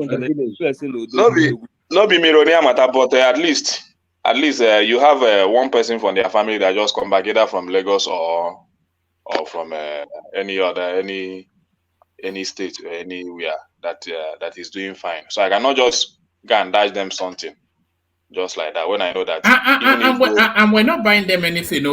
What we're looking for is somebody doing a small business that we can give 100,000 something just to put into their business. You know the brief now. Yeah. That's some kind of vegetable where the struggle go farm, carry and come.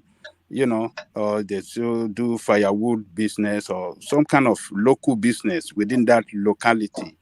That is. Yeah, I will look at that, but Yeah. I will have to travel out from my area to see the person. So, but for now, I'm not have time for that. I will have to. Yes, you're still on the palm wine run. Don't worry. After you don't drink palm, you finish. Do some good. Look at this guy. Yeah, between today and Friday now, you can try look around. You will surely see some women that are struggling. That you will see them and you can see the business they are running, and you can know how we can help them to to upgrade, and do better. Yeah, Akin, are you still on the platform? All right. Thank you, Kenneth. So I'll call you tomorrow. So that's Kenneth. And next time, when tomorrow you have to turn on your camera, because I'm telling people about your house. They don't believe me, but tomorrow you have to leave his house. So I beg for insecurity. I beg. Akin, are you still on the platform? Yes, I'm still here. What is? Okay, quickly before one man move on, can you kindly just tell one man how the begging, those Fulani that's begging in Benin, how is well structured? Can you just tell them a little bit? How they are well taken care of, so that they don't think I'm praising Benin or I'm just hyping things. No, the problem. What the thing is that because there's a lot.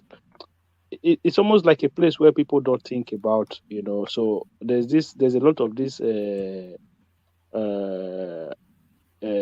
information, like prepared information out there about Benin. One man, if you're looking for a very detribalized place to live in Nigeria, I'm telling you now, you will not find a better place than Benin City. I guarantee you that. It's a place. When I was growing up, I had friends, Emeka, I had friends, Ahmed, I have all from all walks of life, all different backgrounds. One man. Igbo kids that they were born in Benin, that speaks Benin very well, that we all grew up, we all went to school together. So, look, things are not, you guys should not be listening to these social media people who are putting information out there about Edo State. It's a very nice place. A very, very organized place to go to and live, Trust me. All right, brilliant. One man, let me quickly tell you. The imam that was in charge of the mosque in Lagos Street, think of those beggars. Because in Benin, you hardly see beggars going from street to street. They have the area they stay. You see them in thousands. They all have uniform. I believe they are well fed than some children in Benin, because Benin have this attitude of, I know they like juju now. They have that attitude of go doing Sarah every day. Every day. You see food, some come with food, some come with money. When they transfer the imam to Lagos, the guy walk himself back again to Benin. Not like the beggars, there's no money in Lagos, but the one in Benin was more organized for him to handle and less competition and more money for him. Now from Yoruba, now copy that one now. I've been waiting to talk now. The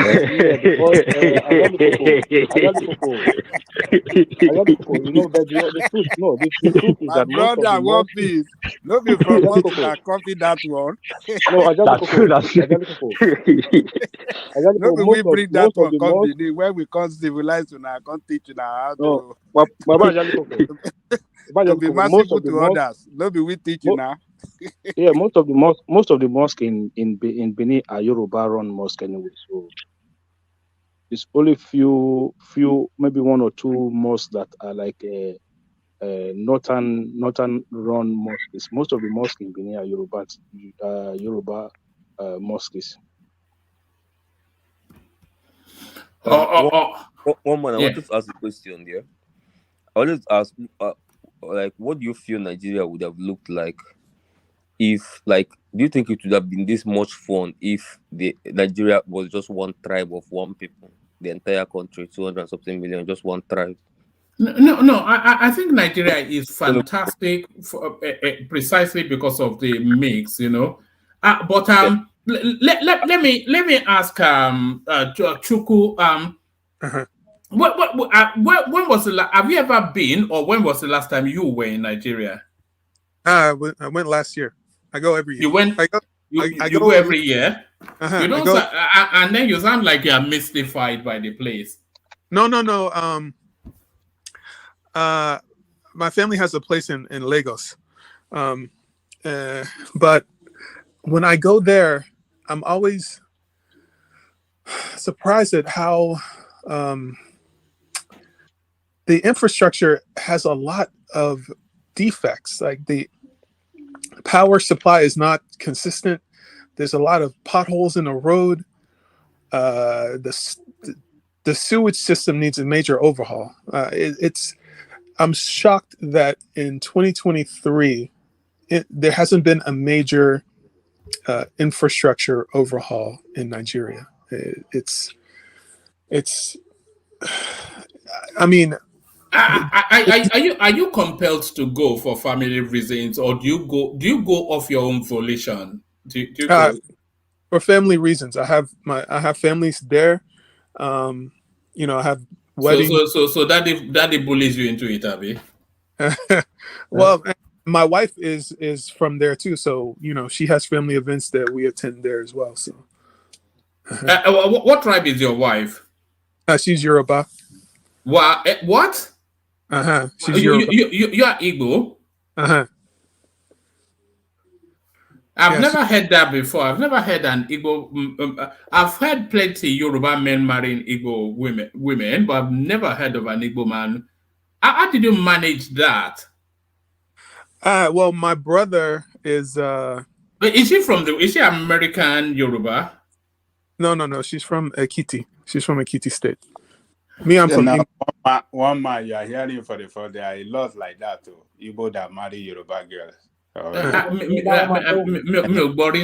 I know, of course, that we marry their women, but I didn't know that our women marry. One man, my wife is Yoruba now. Why are you talking? Who told you that? Now your wife is Edo. No, my wife is Yoruba. My wife is Yoruba. Who told you that? No, she's Yoruba. I'm serious, she's Yoruba. Okay, that's. You think you can take our own and we won't take your own back? What's that? So why on the fight now? Why on Charles are next? Charles are next. But why on the fight now? Why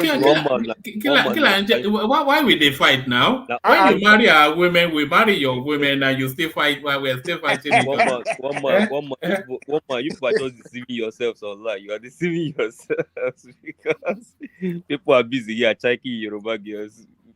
Yoruba boys are busy checking Igbo girls. People are online just shouting. Yes, I wonder what the noise is. I think it's just noise for its own sake sometimes. But it's people who get emotional when it comes to political matters. That's the problem. And a lot of people don't know how to separate politics from their normal way of behavior.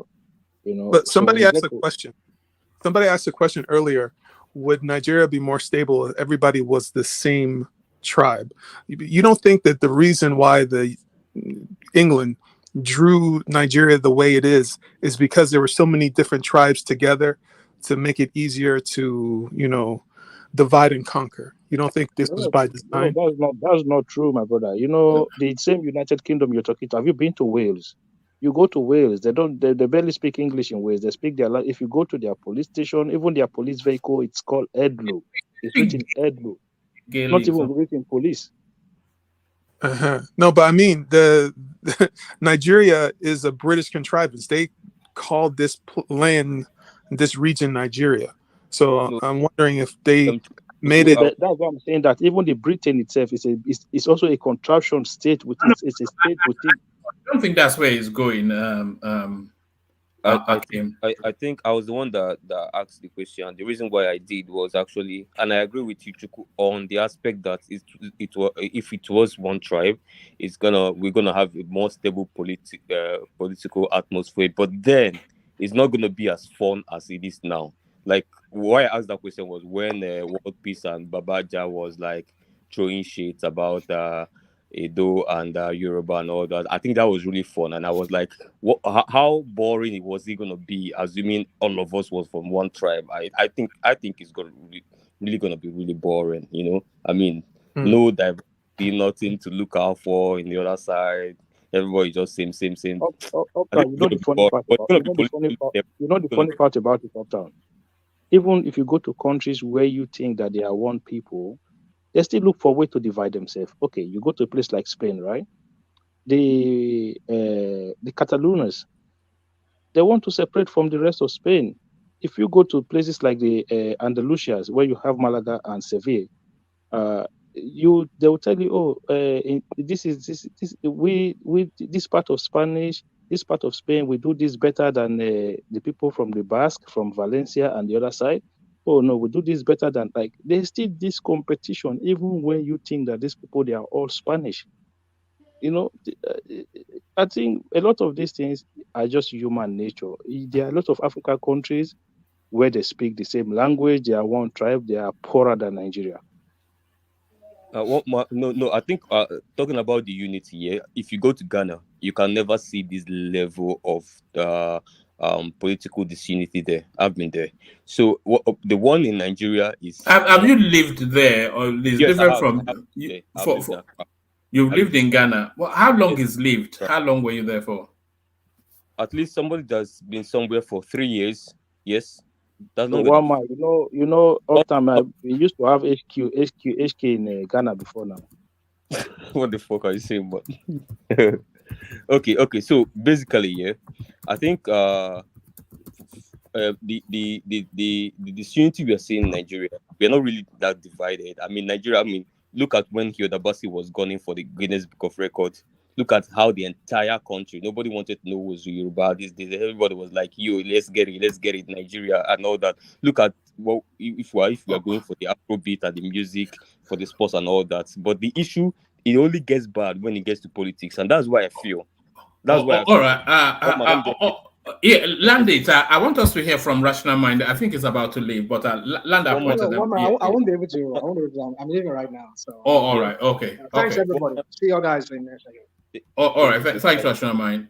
Yeah, carry on. That's why I feel that we are a united nation. We just need to fix that political angle, and that political angle is what they are using against us. And there is just one silver bullet, and that is what my principal is advocating for. 5-year tenure for each region.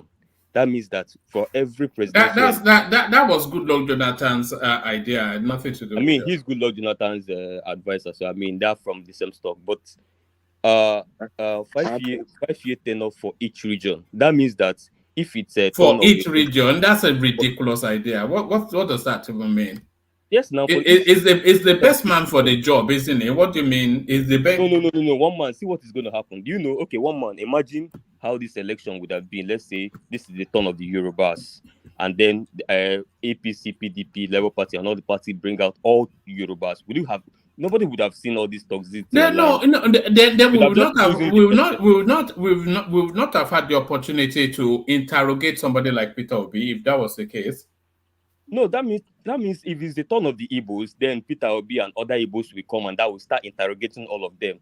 So we shouldn't have the best. We should just have the best. We should have the best in the region of which it's their turn to produce. One man, what that does is that imagine there are, let's say it's Igbo's turn now, and then they bring out like 4 Igbo candidates. You find out that everybody will focus on issue. Nobody would focus on Igbo versus Yoruba. No, nobody focus on tribe because they are all the same tribe. So we'll now focus on, okay, so which of them is best for us? Which of them is better? You know what I'm saying? You find out that all these things will die. Those who can win election are the ones that always be looking for this one-term rotation. Those who cannot win election. No, it's people that always the one. That's the people that does not want. If you can't win election, they are the one. When he gets there now, he will keep his one man. Emeka don't wake up.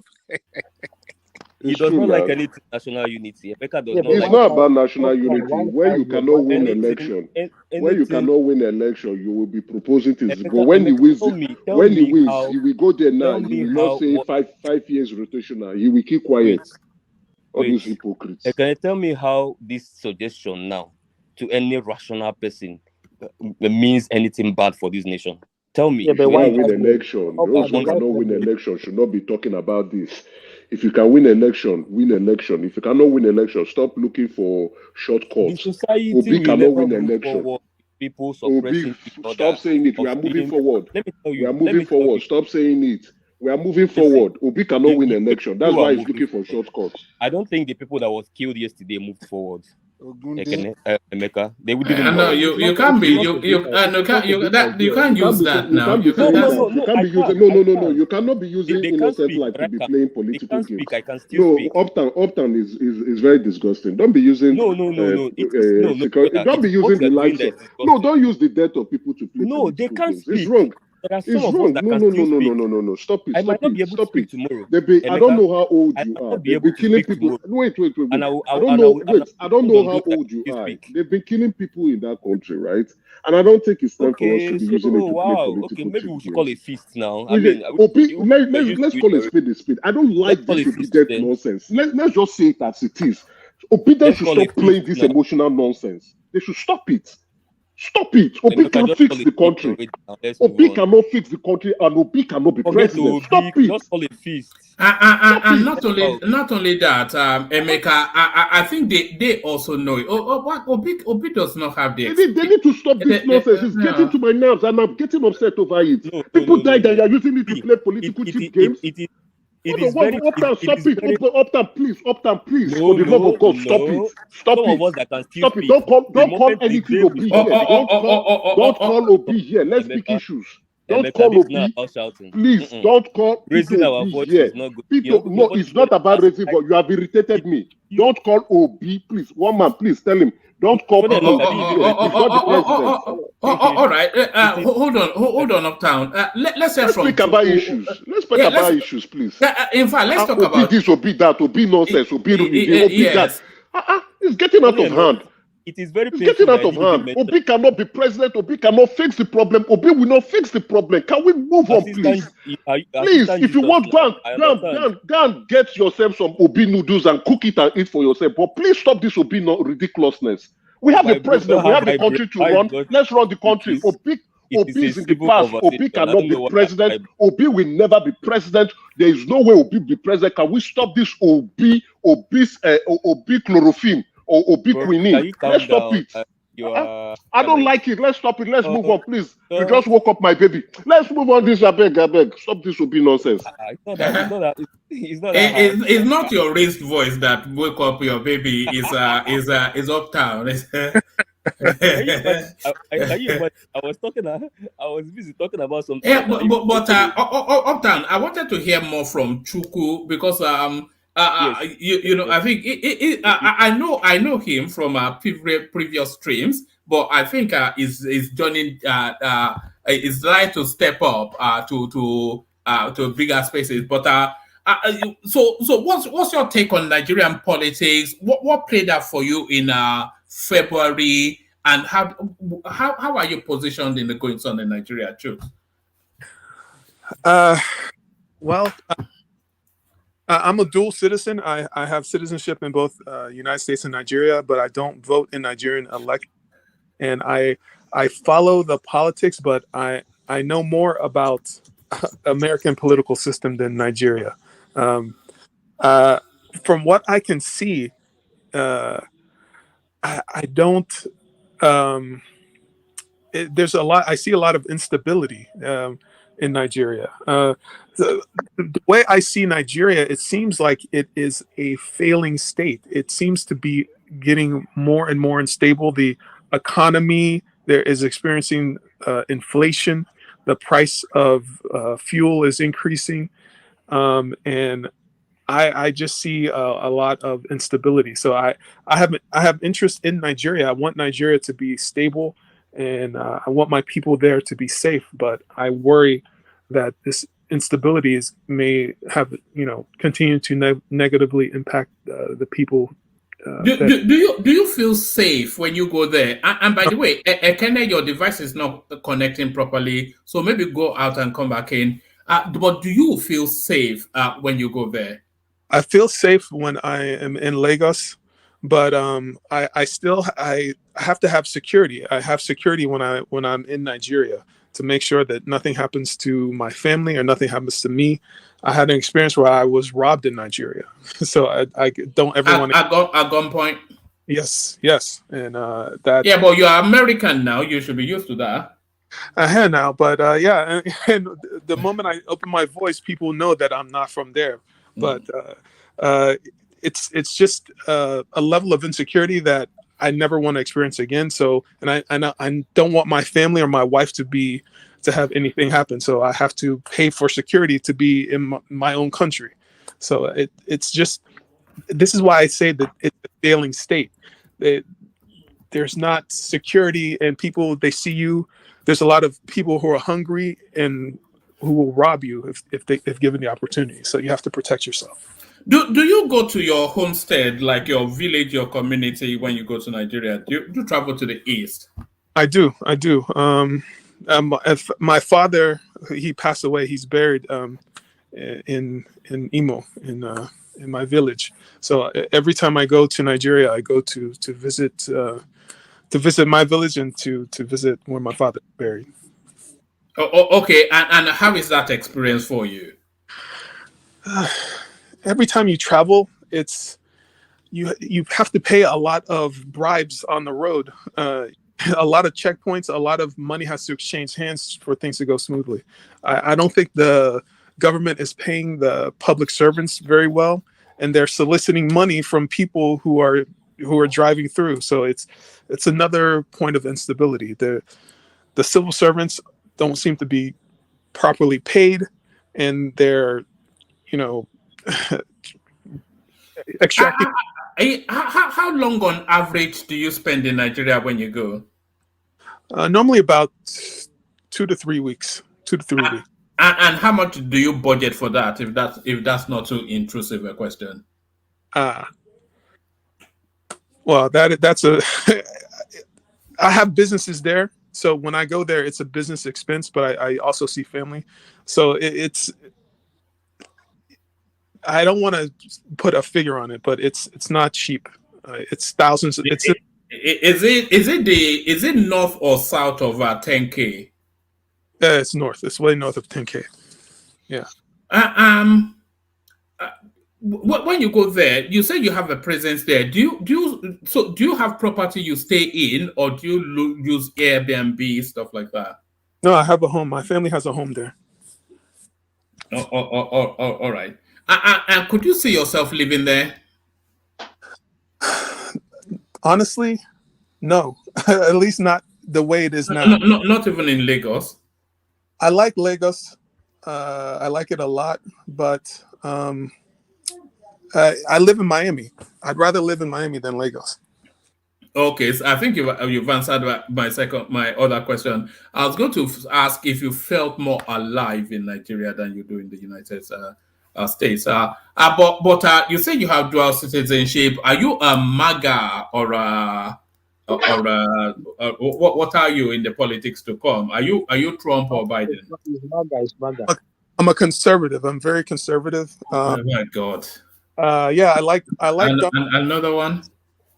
But if I don't like all this transgender, gay, this and that, I don't like that at all. Where's Prince Daddy? Are you Prince Daddy? You sound the same, and you think the same. It's curious that Prince Daddy is not.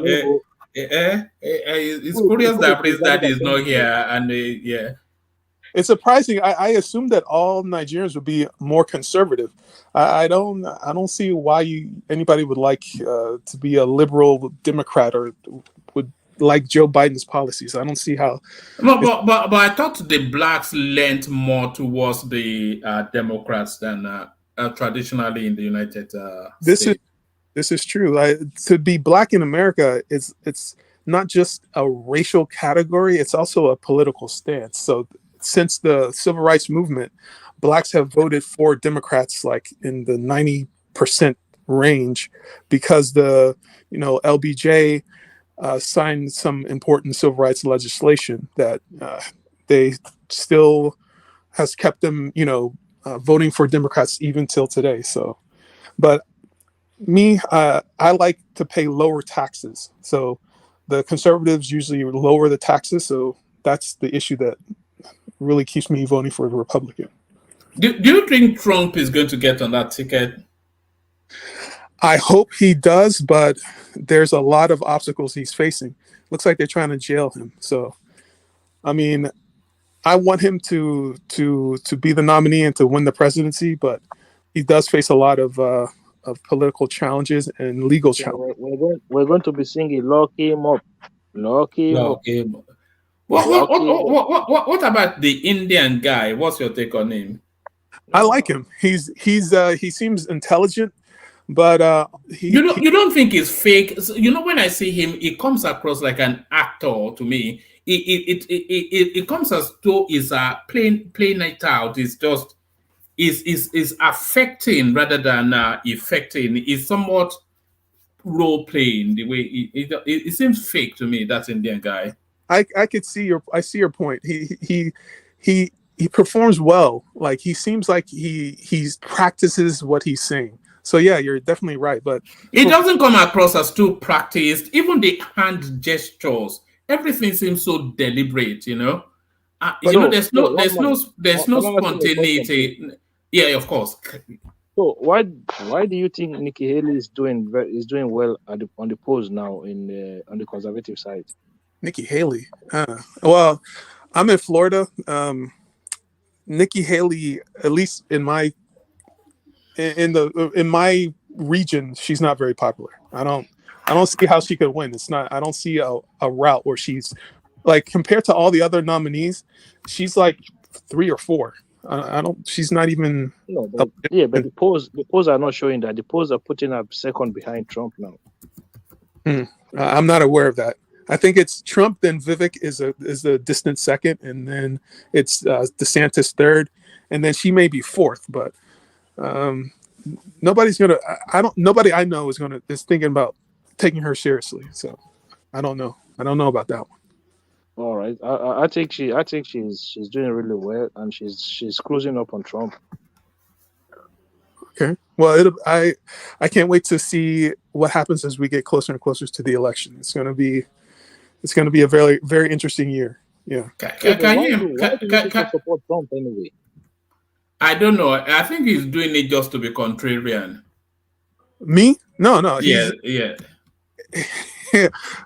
Because when he was president, the first time, taxes were lower, prices were lower.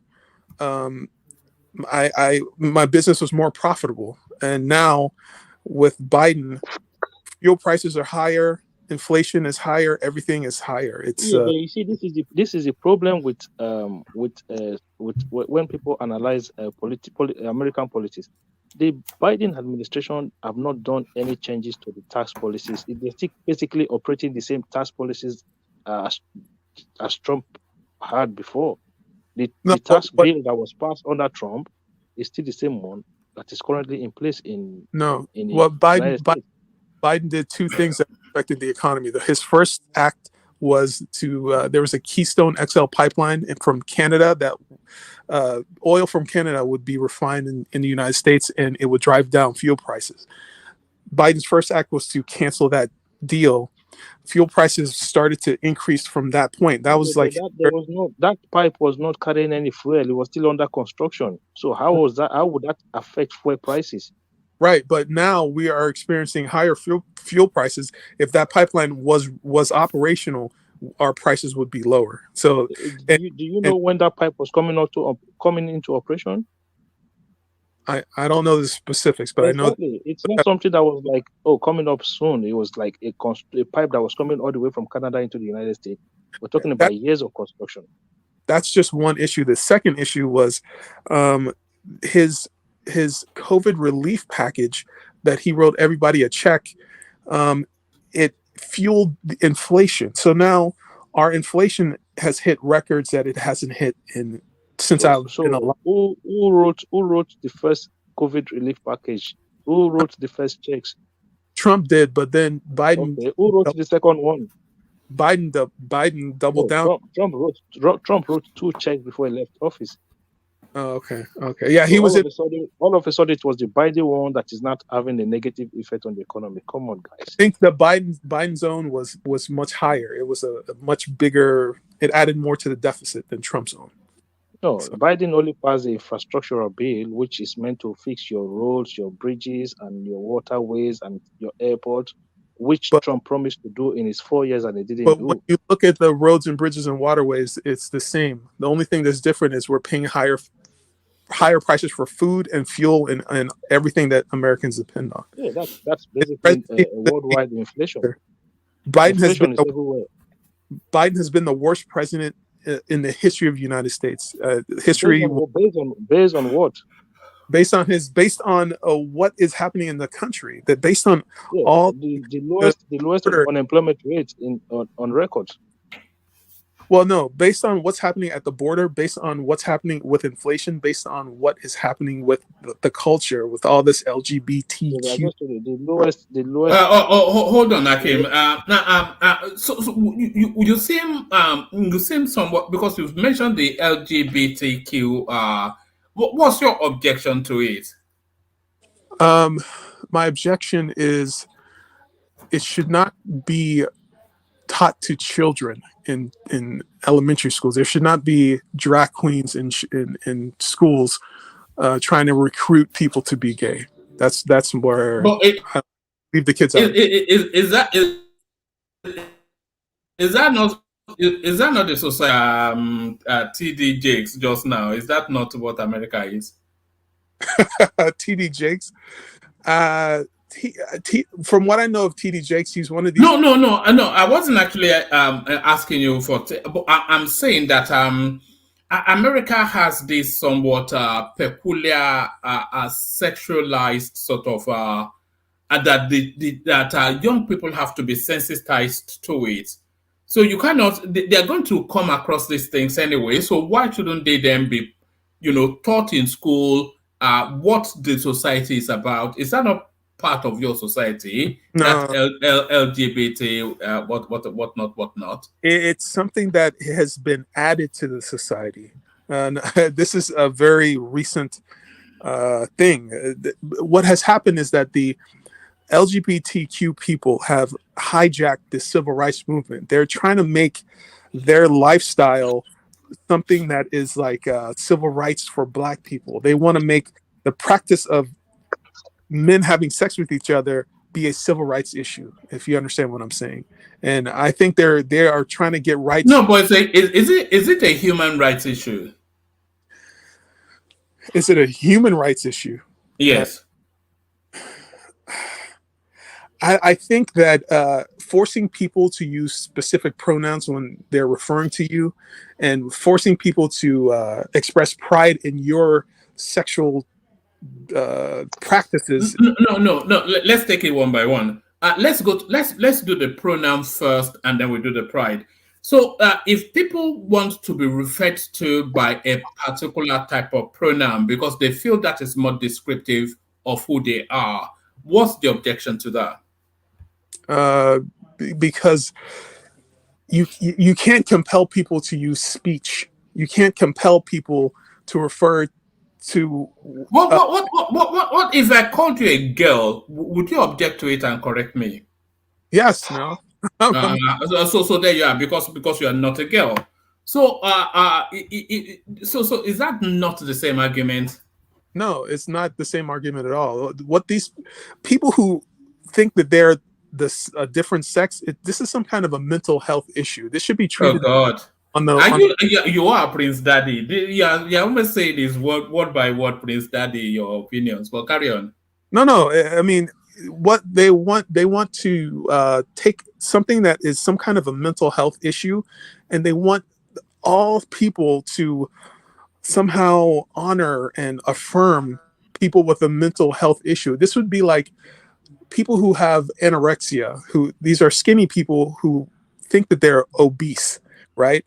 We're coddling these people instead of treating the underlying mental health issue. I think it's a mistake. The way that they're handling it, they're just increasing the levels of this in future generations. I think it's a disaster. Do you think it can be reversed?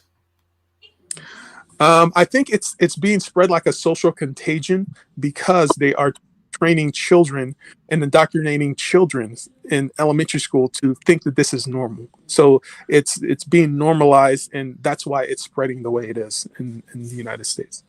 All right. Well, I think it's a global narrative. And sorry, there was one other space you were going to, and I paused you. Expressing pride about other people's sexual practices. Why? Yes. Why do I have to express pride that you are a transgender? Why is it? Yeah, but they don't compel you to, do they? Well, if I have to participate in referring to a man as she instead of he, then I'm being compelled. My speech is being compelled based on what this person identifies as opposed to what they actually are. So you, rather than just let them have what they want, you're happy to psychologically assault them. No, I mean, if they think that they're a girl, that's fine. But I don't have to. I don't want to be forced to play pretend game with these people. Okay, if you think you're a woman, fine, but I'm not going to participate in your delusion. So leave me out of it. Even if it affects their mental well-being. Their mental well-being is precisely the issue. They are under this idea that they are the opposite sex. If you're a man, be a man. Why should I have to pretend that you're a woman just because you put on a dress? So that's their own issue. I think they should handle it. It should not be. Society shouldn't change what is male and female based on like 0.5% of the population is dealing with some mental health issue. All right. You are please. Is that a form of resistance from your side, or you just it's not resistance. I'm acknowledging the reality. There are two. The reality defined by you. But you have to sometimes. So sometimes, what about the respecting other people's way of life? If somebody want to be addressed as in a certain way, and that is what they want to be addressed as, you shouldn't. I don't think anyone should have issues with that. I have issues because it doesn't conform to reality. Human beings what does it take? What does it take away from you? The reality, like, okay, there are two sexes. Sex is binary because human beings, we reproduce sexually, and human beings come in only two categories, male and female. There is no third gender. There is no you can't transition between. Hold on one second. Okay. See, if I want to be addressed as lion, I'm not a lion. You know that very well. But I want to be addressed as a lion.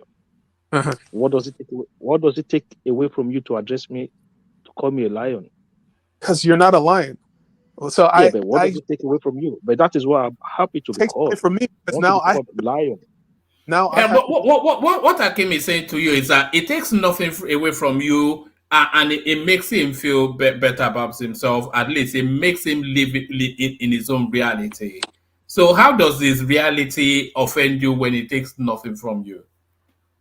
Because now I'm forced to play. Are you there? Okay, excuse me, sir. I have to go. But thank you. All right, thank you, Chuku. So that's Chuku right there. Is one of Kaizo's mob. So yes. One of the magas. Yes, one of them. It amazes me how so many magas are Nigerian. I mean, I would have thought that for reasons of self-preservation, Black people will be Democrats in America, but the Nigerians especially, at least 80% of the Nigerians on this platform are the American ones. They are all Republicans. One man, you see, this is the level of hypocrisy that we're talking about, right? Is it not that? Has it not got to the point? Did it not get to the point whereby a big pastor such as T.D. Jakes, right? Somebody who will preach against these things in public, right? So what happened?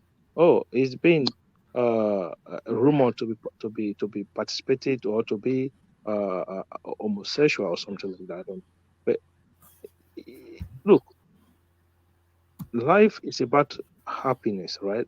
I made this comment last time, and one guy was, I think it was a Prince Daddy or somebody was trying to refer to a pedophilia or something like that, when he knew fully well that that is not what I was talking about. So if you are living a life that you are not breaking the law of any land, and then you're not offending anybody, why would anybody be against that? I don't understand. Look, if you want to live your life the way you want to live your life, Omar, that is not my business. My business is for me to live happily, and nobody have the right to question my way of life. And I don't want to question other people's way of life either. All right, brilliant. Ekene, you came back in to tackle Emeka. What has it done to you? You want to convince him to come and join you in the village? Yes, now. You know, when I was speaking, I was hoping to hear my brother Emeka. I didn't see him. Just immediately he had Obinem from Uptown, he just wake up. You know, when we are discussing serious issue, the good things about Southeast, you know, they hear him voice. But once he hear Obi voice, he will find his cannot be voice saying all this and his now. power. I am just Well, tired when of I was this Obi describing all the and good things happening in my area, the enjoyment and all that, I didn't see him. Where were you, my brother?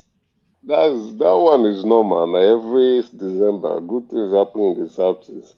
What I just want us to do is to move past this Obi utopia.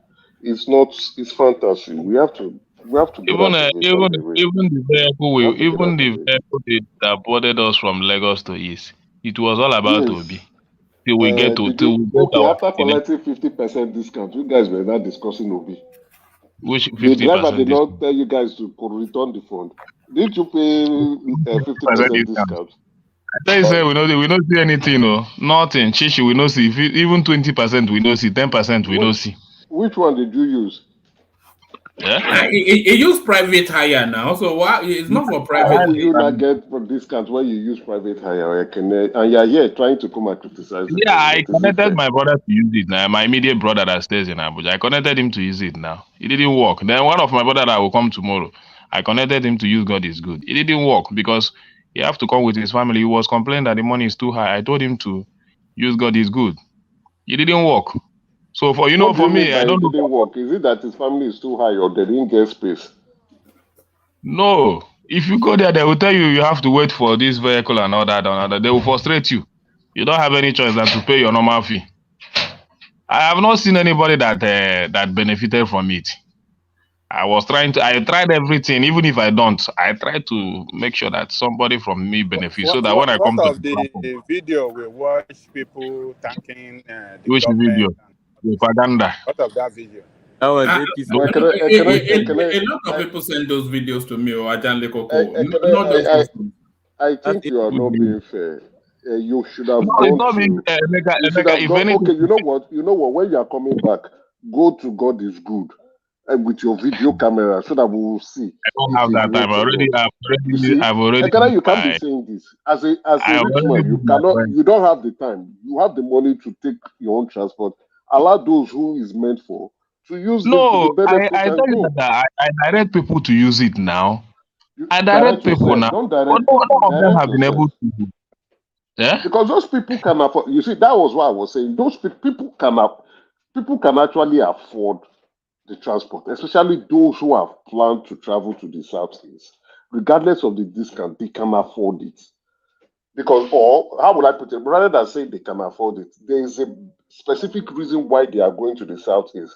Whether the price is 100,000 or 10,000, they want to go to the Southeast for specific purposes, and they will go there, just like you. So when you say the president or the government did not do the discount, I don't think it's fair. I really want to enjoy government palliative. I never chop them. But you had no time. You were not tried enough. I don't have that. I have already planned to travel. You know something very. Ekene, your brother that went to the bus terminal, one of these buses that were, given that a mandate by the government to give a discount, when they deny your brother, he should have done a video to post it out for everybody to see. Like the one that No, we really have said one man, post it out to the public. oh, We want to know who is we lying. If the federal government is lying to us, or then people are playing game, let us know. no, we still have other You're an, videos. you're an We still have ambassador other of the videos. platform, right? You're an We still ambassador have of the other videos platform. that people were denied. We still have it. Even when you Mr. Jaliko, you don't have, just Google into their website, see their price. It's fixed. Okay, now, what they do is, if you pay, no, you what get I'm there, saying they will that refund you. when they deny giving you that discount, make video. Let other people make video and said federal government, it's a lie. There's no subsidy on Christmas traveling. We have There is to not. make video because there And are I was video even out thinking there that it will affect of people other praising companies. the Maybe government that said they received that it discount. will affect other companies. Just like I said, I described it the other day, that it will affect other companies, that maybe it will force them to reduce their price. But because the thing is not working, they keep on jacking their price. Please, I want to inform Baba Jali Koko that even Showore, our investigators told us that he's a massive scam, and by January they will tell us.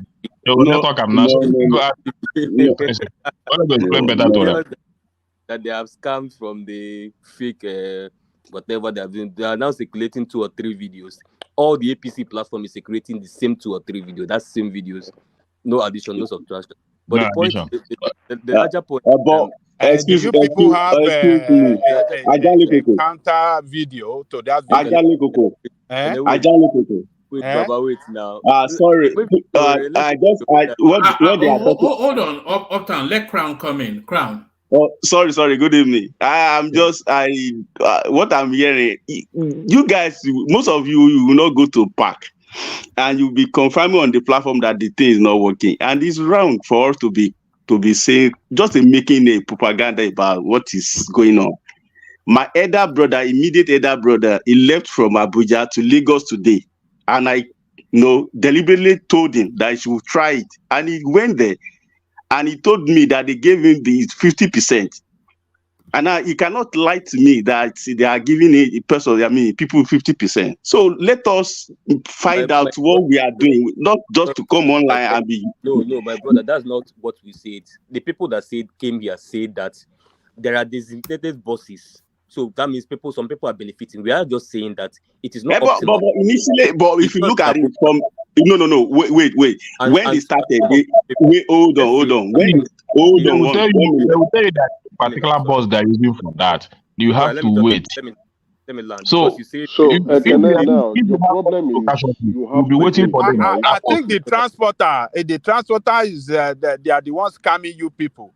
They are not giving you that discount. They are not scamming. It's just that it is overloaded. Even what they are talking about is wrong. My brother did not tell me there is any bus. He said he left in around 7 o'clock, because when I called him, he's already in Lagos.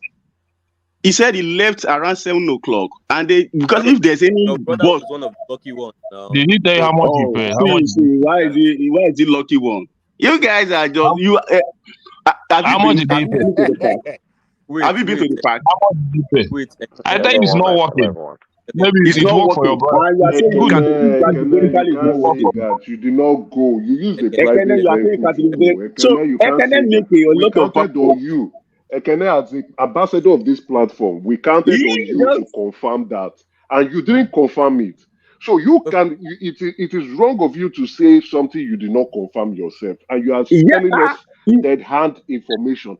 You go to I didn't confirm the platform. I know I've already booked a private vehicle for my travel. So what are you not talking about?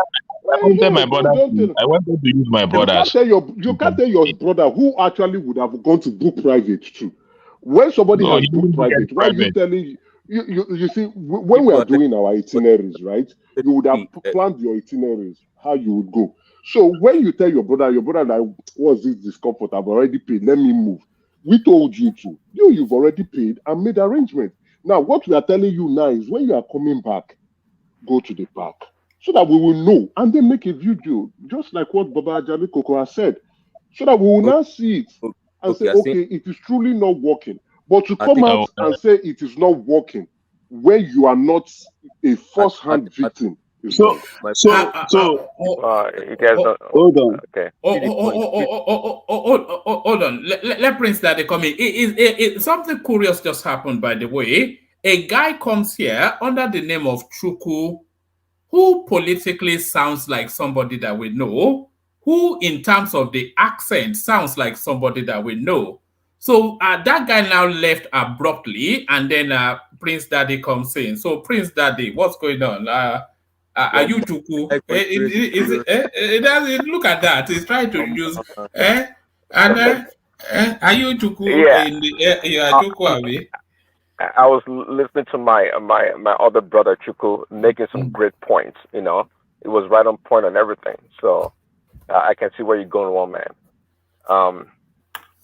But you know, I just came to kind of follow up a little bit, especially maybe we should make Akim a special guest one of these days so we can interrogate him or just ask him questions, because Akim, I'd love to know how Akim thinks about a lot of things. Actually, it sounds like an interesting man, if I can put it that way. You know, earlier, you know, in trying to, I guess, explain his position, it sounds like Akim thinks that anything goes. Hold on, Akim. Let him. I think he wants to put a position to you. Carry on, Prince. Yeah, I can't think like, you know, anything goes in this world. We can invert everything or inverse everything. We can name things whatever we want to name it. There shouldn't be structure in this world. Things should be just how we feel. It should be by emotion. That's how we should rule the world or rule our family. That's my perception so far. And I like, you know, if we have the opportunity to actually interview him and see how he thinks about a lot of things. It's quite interesting. Okay, Akim, you and your psychedelic ideas is what Prince Daddy is saying. Your psychedelic ideas. Yeah, you can see from the name, the progressive. So I am progressive by nature, politically social democrat. But when it comes to cultural issues, PC progressive. When it comes to cultural issues, I'm progressive. I believe in people's rights, freedoms, and ability for you to, live your life freely. That's all. What's wrong with that? Well, the issue is not about freedom, Akim. The issue is about, do you believe in structure and limitation to human endeavors? That's the point. Sexually, sexual orientation wise, and other aspect of life. See, that's the danger about people that pretend to be progressive. You know, because I'm progressive, that is freedom, meaning everything goes. People should express themselves in whatever way they see fit, as long as it makes them happy, in which you've alluded to in the past. Yeah, not the way you put it last time, making it look as if I was supporting pedophilia. Which yeah. You know, you did come out right to say that, but I can surmise from our conversation that you are open to such endeavors, no doubt about it, because somebody can make an argument to you in the position of freedom and being progressive. And you're like, okay, that makes sense. Let me tell you one thing, Akim. Listen, not everything that's logical, that is, or not everything that's logical or commonsensical is true, or we should abide by. Not at all. A lot of people can make an argument that's very logical and commonsensical. It doesn't mean that they are right or that's the right way to go about it. I hope you know that. So, Prince Daddy, pedophilia is illegal. It's against the law. And Akim, say the P word rather than that word. It's a trigger word. So the P word, right? It's illegal and it's against the law, and it has to do with taking advantage of children. So that one, for me, is a no. There's nothing like, you have to convince me by no. We're talking about. Sorry to bust your bubble. That's not true anymore. You're living in the dark ages. We're talking about the age of adult, when somebody have become an adult, whereby they are able to make decisions for themselves, whereby their freedom and liberties should not be infringed due to some right-wing belief system. So why are you okay? Apart from this, now look at the issue of abortion, right? So when you, especially the conservative and the people from the right side of the spectrum that are against abortion, so you understand fully well that sometimes people are in situation whereby they cannot carry that child, but you still object to them being able to I'm abort sorry, that child. one man. Can I ask the Akim a real quick question, please? Because you just said that what you arguing for is the right for adults to make these decisions, but in the real world that we live in today, the push is for kids to make that decision before they even reach that age. So it's not that they must be 18 before they can make that decision. In today's world, 6, 7 years they can claim to be gay, whatever, whatnot, at 9 years old. So when you say adulthood, I don't know where you live at this one. In the real world, the push is for kids to make that decision, not adults. So I think you are really mistaken. You need to be informed about the real facts. Thank you. So the idea that they are pushing for kids, for me, I've never seen any kids being pushed to make decisions as to their sexual orientation. Are you kidding me? What do you mean? 9 and 10-year-old boys and girls, boys that have that little penis cut off and the girls' vagina excavated, those are the people making the decision to change their genders. What are you talking about, Akim? Are you in this world? Listen, Akim, hold on. No, please. Hold on, Hold on, Akim, please. Hold on. Just hold on one second. Let me quickly say something. Just to point you to what Prince Adi said. I'm a clinician. 3 weeks ago, when you go to these hormonal changes at 13, 14 years old, it affects, you can have thyroid disorder. It can affect your thyroid. And when it affects your thyroid, you will tend to have cardiovascular issues that we have to deal with in practice. So there are consequences to you going through these changes at that young age that people like you don't even understand. So when you say, hold on. Oh, go ahead. So a young child just walk into the practices and said, I want to do this change. Are they not accompanied by their parents? No, the new law, like California, for instance, what they're pushing for is that, as a matter of fact, as a parent, in some instances, if you oppose the child going through those changes, that child can be removed from you. That's the new push now. If your child says she is of that group, right, and you say no, they can legally take that child from you in some states. As of now, that's the push now. Okay, so let me come up. So I need to see the progressiveness of the whole situation that came. You see how progressive takes you out far? Let me come up with my position, right? So I believe that issues when it comes to sexual orientation or sexual or gender orientation, right? Right. Should be done at the age whereby you can consent to this decision. So let's say you should be at least 18 years old before you make such decision. So for me, that is my position as a progressive. So the idea that you feel like, the conversion of children from or sexual orientation from their gender from one gender to another. Look, I'm not in support of that, but what I'm in support of is that when people who are grown up, who want to make decisions for themselves, are being told by religious fundamentalists that because of their book, like BT and Prince Daddy. Yeah, that because of one religious book, because of one of their god, that you cannot do that. For me, that is absolutely nonsense. Okay. So before 10 years ago, it was live and let live, right? You live your life the way you want. At 18 years of age, do whatever. That was the general consensus, and everybody was okay with it. So on that one, I'm with you. I might disagree with that lifestyle, but that's what you want to do. But what I'm saying is that because you keep saying talking about progressivism, being progressive. it keeps evolving into something and completely different from what you were saying.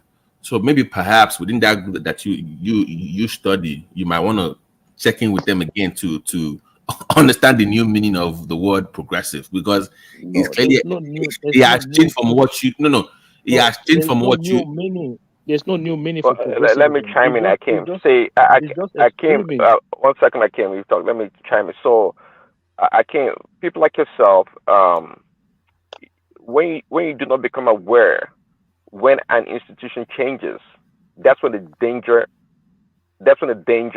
happens, or that's when things go haywire. Now, see, even individuals, institutions by itself, they can change. But you trying to continue to ascribe certain properties or characteristics to an institution when it has changed is the danger.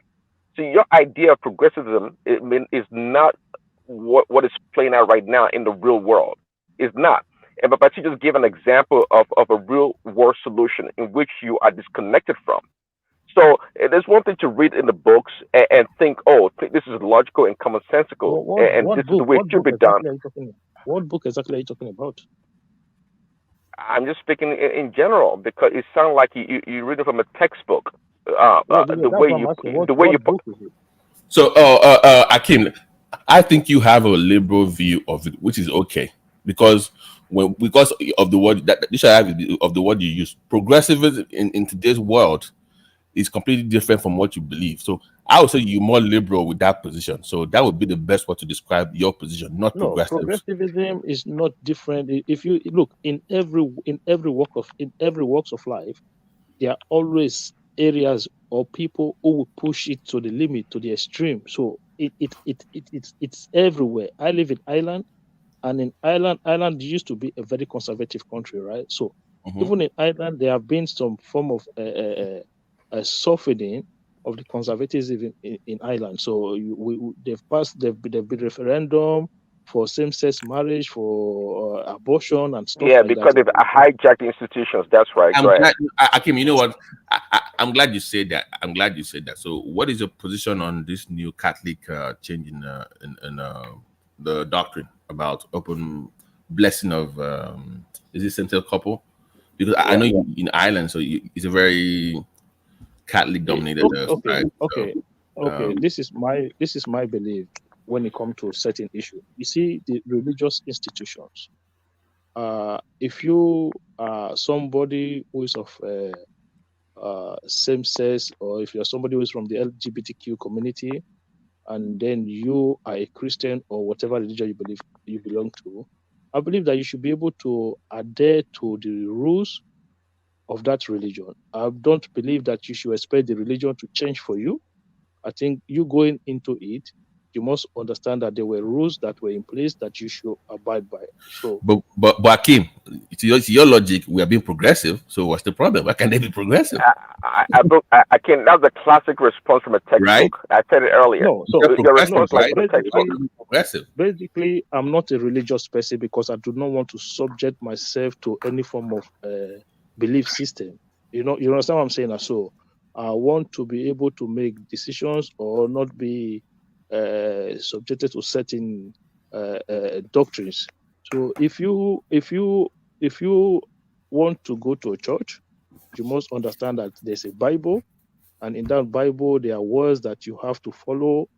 There are commands. Okay. I came. Sorry. No one is telling us that the Bible is discriminatory towards certain group of people. Okay, not when they are trying to deliberately change the Bible and in fact twist the words in the Bible that it doesn't mean what it says.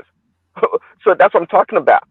Everything, all the institutions have been hijacked by these people. Nobody's hijacking any institution. If the institution feel like they want to look, if the institution feel like they want to modernize their institutions get hijacked all the time. You know that. Hold on. Institutions get hijacked all the time. They want to modernize for today's day, that is up to them. Look, for me, do I agree to it? I don't really care what they do. I don't really give a damn about how the religious system work because I don't believe in it. So let's put that aside. So for me, I don't believe you going in there trying to change the system. But what I don't know Okay, is what that about the people, institution of education, of school? Forget about religion. Let's talk about institution of education. How do you feel? What age do you think it's okay, Akim, for teachers of kindergartners teaching them about sex education, like intercourse, and showing them video of such? okay, so for me, I do not think anything when it comes to child. You see, let me explain to you, Prince Daddy. When But I am answer that talking question about, now. He just posted a question to you. Answer the yeah, question I'm answering. direct. I'm going to answer the question, and Prince Daddy is going to. Bàbá oníwàhálà ẹ fọmọ lọmọ ẹlẹ kílẹ. Ká gbọ́ tẹnu ẹ̀, ká gbọ́ ohun tó fẹ́ sọ. I'm going to answer the question, and the Answer person it now. who asked the question will understand my answer very well. So, because I believe as a person that for from certain age, right, whereby anything you want to do, whereby okay, say before you can legally buy alcohol, you have to be of certain age. Before you are allowed to drive, you have to be of certain age.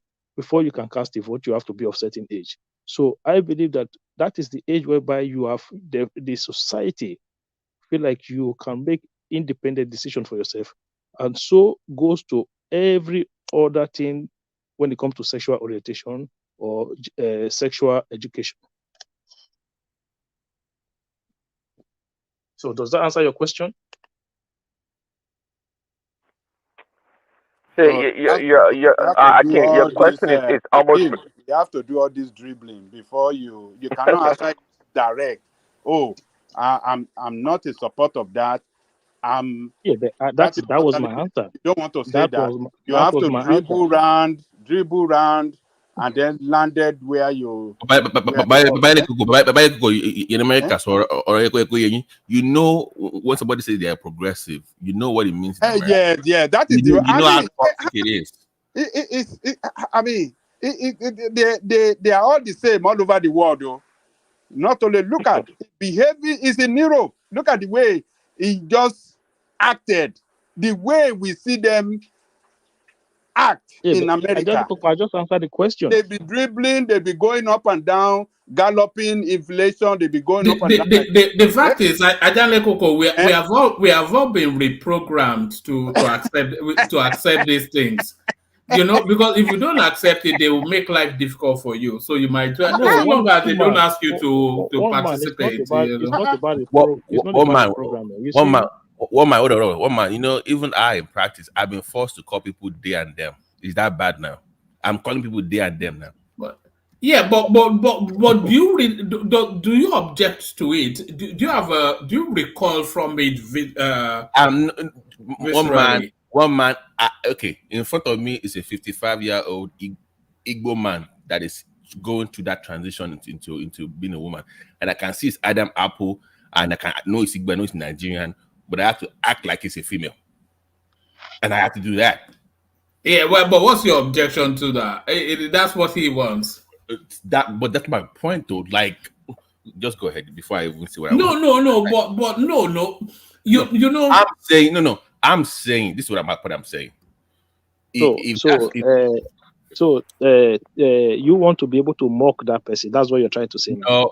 No, I'm not saying that I'm going to mock them. I'm saying that if science says A in medicine, if this is what medicine say, I should be able to stick to that, and we should be able to say, okay, we don't want to treat this person, even if they refer to me. Now, I work with a practice. I don't practice independently. If I practice independently and I say, okay, that person, I want to turn them down for religious belief. Let's say the practice is a Catholic practice, for instance, and that person comes to refer. Hold on. And we say, okay, in this practice, we don't believe in that kind of lifestyle, because what they came in for was complications from transitioning, hormonal treatment that had cardiovascular issues related to their problems. And we say, okay, because of our belief, we don't want to treat this person because they want to force our staff members to call them this and do that. We will get sued. So you are forcing people that ordinarily don't.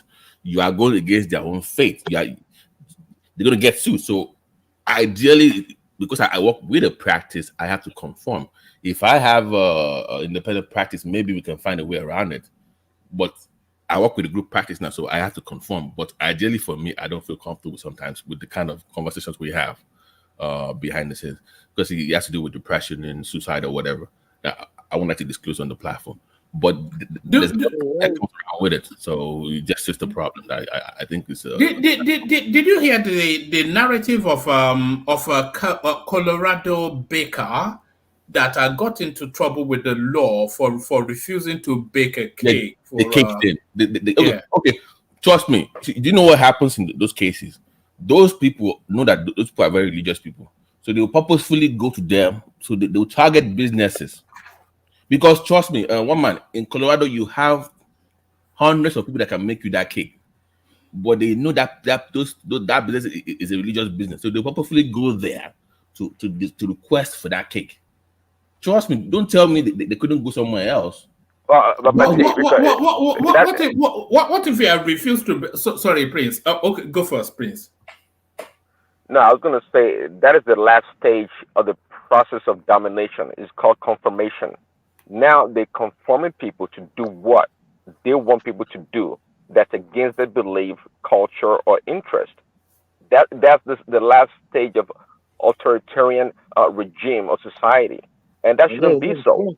Don't praise daddy, man. You guys, the what's it called? Is it InfoWars, man? You guys, you need to stay away from Alex Jones. Alex Jones, yes. I don't even ever watch one episode of Alex Jones before. I don't ever. I love Alex Jones. I know he is. Knowledge, but that is an extreme. By the way, fact check. By the way, 2/3 of what the man has said in the past 30 years has been right. By the way, just fact check. No. It's a Bohemian Grove. And No. But that's besides the point. My point is this. And calling the royal family reptilians. It's my point to you, Akim. All we are saying is this: if you want to live in a certain way, that is fine. Everybody was okay with that 20 years ago, but in this new age, you want people to conform, not only to accept you, but to sometimes adopt what you believe. Conformity is what the new push is. It's not okay. It's not okay enough for people to allow you to be who you are. They must accept you, then actually start to adopt that same belief system in the way they speak. Hold on, Akim. BT, let me take you back to that Colorado baker. If that baker had refused to bake a cake for a couple for reasons that they were black, would your opinion still be the same? That is race related. So that would be discrimination, right? No, that would be discrimination, but right. they are religious bakery, right? If I remember that story, it's a very religious based bakery. So if I'm gay or homosexual, if I go to that bakery, I already know what their value system is. So why would I even go there with my cash? To cause trouble. It's like me, a black person going into a store of some rednecks in the middle of Alabama somewhere.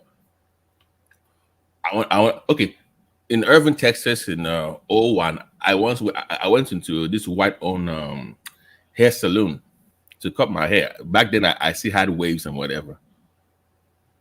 I said I want to cut my. They said we don't cut black people's hair. Black people's hair. We don't do that.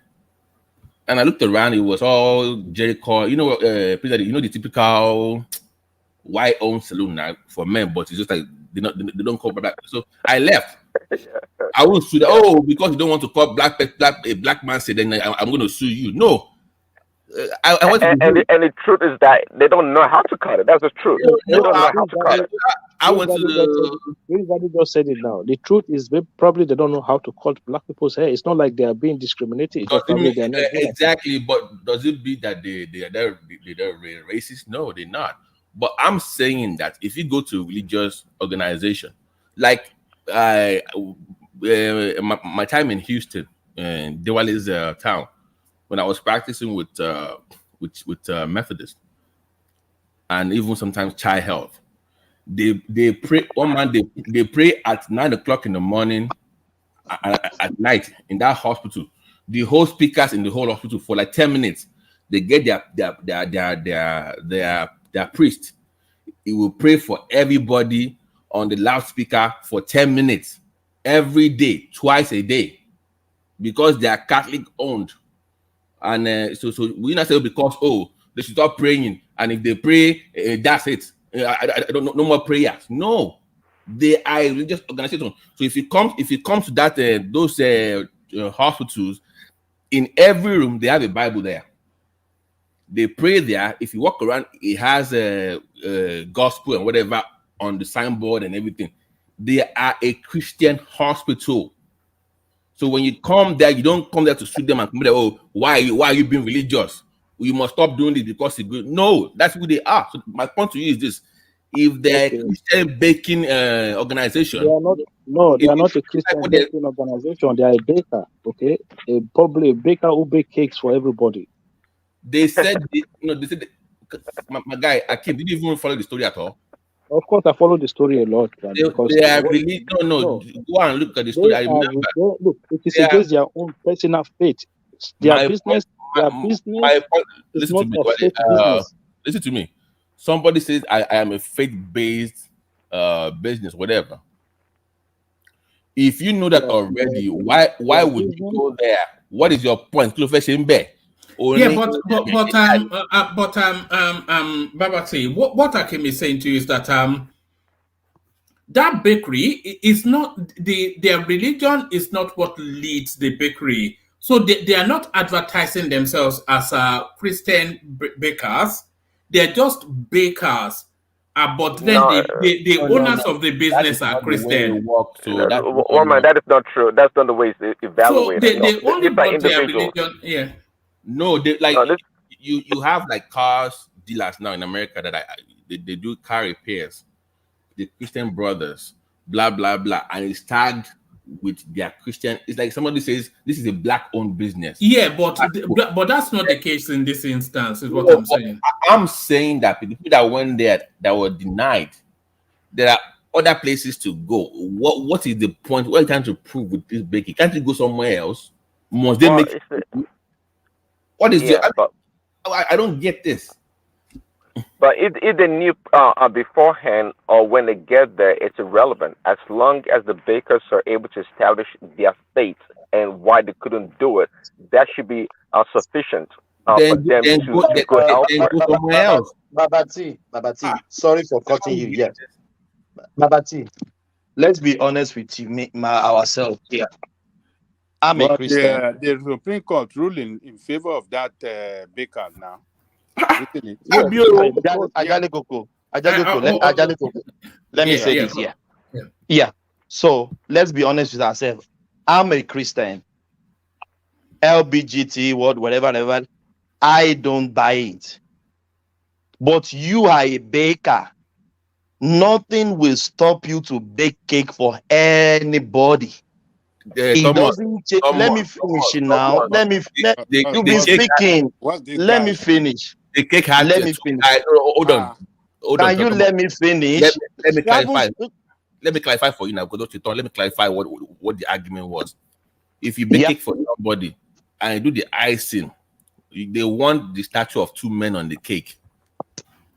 So you don't want. If I don't believe that, Adam and Steve. Yeah, so that's the issue. So go somewhere else and do it there. Is the point. So can you argument? Are they going to that extreme? Go ahead.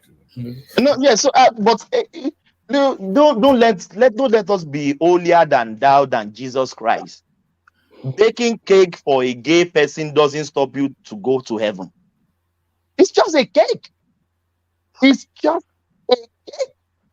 Who cares about it's beyond that. That to you, just a cake was beyond that. Yeah, but way beyond. It's a political stance that they took, isn't it? So no, it's actually not. It's actually not political at all. It's not. It's just that they believe. They don't believe in what they've been asked to do, and that was the problem. It wasn't. No, they were asked to bake a cake. They were not invited to the wedding. They were asked to bake a cake.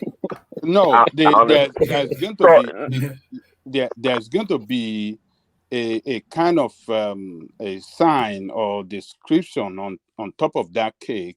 What sign is it? That specify a gay marriage, and that is where that guy rejected that. Have you seen it? Have you seen a gay? Have you seen a cake before? Say, Akim, I don't think Akim believes in anything, because if you know about religion, it doesn't matter what religion, by the way, Muslim, Christian, or whatever, or non-believer, it doesn't matter. If you have a religion, it's usually about the conviction of the heart, more so than your physical. That's right.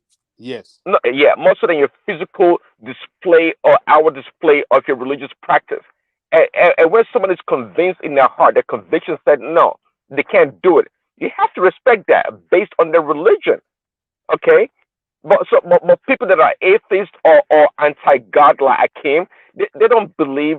They don't understand that. They don't understand that it's beyond the four walls of a church or a mosque. What do you mean anti-God? Oh, you're not? No. What do you mean anti-God? When you say anti-God. Okay. Are you anti-God or not? Can we, Akim, No, can we bring this back home? Well, this is my point. Okay, then I apologize if you're not anti-God, but you sure sound like one. This is my point to you guys. This is my point. I'm saying that maybe not in Ireland, but in America here. I came the Antichrist, Abby. No. That's too much. I'm being serious. I'm being serious now. Maybe not in the UK or Ireland, but in America here, there is this deliberate push from that part of the society. There's this deliberate push, not on the adults, but on the kids. And people that live in America know that for a fact. I can't speak for Irish people. I don't know what goes up there. But in America here, there's the deliberate people to gag people, to stifle them of their religious beliefs. And if you dare say anything against it, you'll be canceled. Your business will be destroyed. Your family will be labeled and targeted. And my worry is for the kids coming up. They can't even fully express themselves anymore when it comes to this issue, because they will be shamed in classes. Their own school will shame them. Their own teachers will shame them for not accepting this. And that's the way we're living now. Oh, that is right. And a quick personal story, by the way, and to show how much protection these people get. My son in his high school, I don't know, something happened in the classroom, and the girl happened to be, belong to the other group. And I'm not sure what my son said that upset her. And she took a chair and threw the chair at my son. Okay? And no, he was able to defend himself. He was like 6'2" or whatever, so it was fine. But the problem was that I didn't hear about this issue till about, I don't know, months later, because he knew if I heard about it, I probably would have gone to the principal and go trash it out. But anyway, I got to find out about the issue like later, and the school didn't call. It was interesting. The school did not call my attention to it, right? Because she plays on the other team. They were quick to protect her, but there was no charge of aggression or violence. Because if that'd been my son, I mean, it would have been something else. Probably would have kicked out of school. But she wasn't dealt with. She was protected. That's what we're talking about. That's the level at which we're talking about right now. Prince Daddy, so do you know sport in college? You know how big sport is. Kids are losing their scholarships from the female side. They are losing their scholarship because they refuse to play against teams that have trans on them. So let's say a basketball team now wants to go play, and they show up to this school, and half of the opposing team is trans guys, and they're like, wait a minute, this is unfair. If you dare say no to play against that team, they withdraw all their scholarships, and that is cancelled from that competition for 5 years or 10 years. That is the new American. Yeah, it's like a unspoken gag order. Do you know that girl? She went against Raleigh. A boy, no, in volleyball, one man. But Babati, hold on. You don't want to be like them. Let me finish. But you want to take benefits from them, isn't it? What are you talking about? Yeah. So, Babati, in volleyball, hold on. Let me finish. In volleyball, they forced this group of girls to play against the trans. They hit the ball so hard against this girl's face. they broke her face. It's happening in kickboxing. It's happening in boxing. It's happening in wrestling at the collegiate level. And Okay, if you so guys say Babati, no one to it, second. they go against Babati, you. Babati, one second. Let him land. We have to. Yeah. Okay. Carry on. Go ahead, progress, because I can't even. Okay, so Babati, so look, let me make it clear, right? I'm not in support of them taking scholarship away from any student in the first place. But on the other hand, right, a sport is a competition, and in competition there are rules that guides those competitions. So if the rules allow for transgender to take part in that competition, then that is the rules. So if you're not happy with the rules, you can either look for a way for the rules to be changed, or you do not participate in that sport. Simple as that. What I don't understand. What is it? Was it illegal for them to participate? No, I can't. It's like they should change the rule to allow the trans to play with the girls, and that's okay. No. No. If the trans are already playing with the girls, it means that the rules already allow for it. So if these girls are not happy with it, then they have to go for a rules change. They have to call for the rules to be changed. Okay, see, is it said and done? Is it said and done? Sorry, Mama, is it said and done? If you know what these girls have been subjected to, if you knew what kind of pressure and intimidation, just like Babati said, the taking away of their scholarship and so much hardship on these people, you would not be talking the way you just did. Yeah, but that's what I say. That's the rules. The rules. If the rule says they can participate, then if you want to play that sport, then you have to abide by the rules. That is the rules. All right. Okay. Let me. The conversation carries on, but let me ease to bail myself. Let me ease out. Bail out. Hand over to Thomas. Before you escape, what is your own view on this? Don't just be the host. You see something. What I know you live in the UK. What is your own view? Why am I on my side? No. Hold on. The man has kids. This is personal now. We both have young kids, so he knows. No, but you can't go to that level to be going into no. Hold on. Stay with me now. I'm saying that it's from the American perspective. I don't know what happens in the UK. So, like, what is the mood of the acceptance of that in that part? I just want to know briefly before he leaves. That I'm not trying to. The Prime Minister of the UK, Rishi Sunak, the most popular thing that he ever said was that a man is a man and a woman is a woman. And then there was a national round of applause when he said that, almost as though he has happened on new knowledge. A man has always been a man and a woman has always been a woman. But there was the necessity to repeat it there was no pushback. No. There will be pushback, but the pushback was drowned by the national consent to that sort of thing. My own thing is, it doesn't really bother me. That it used to bother me, but it doesn't anymore. It used to freak me out, but it doesn't anymore. So, so long as people often say, so long as they don't do it to children, but you shouldn't even really be saying that, because of course that applies right across all sexualities. But it doesn't bother me. It's no skin off my nose. Don't ask, don't tell is what don't invite me to participate. That's all. So the issue of sex change and stuff like that in children is not that prevalent in the UK compared to the US, right? No, I object to that. I object to that. I object to. In fact, I object to. I object to sex change even in adults. I think it's just why would you? Do you know we get a lot of pediatric related issues when it comes to hormone, not even surgeries, or just hormonal supplements that people are taking for transitioning, because they have a lot of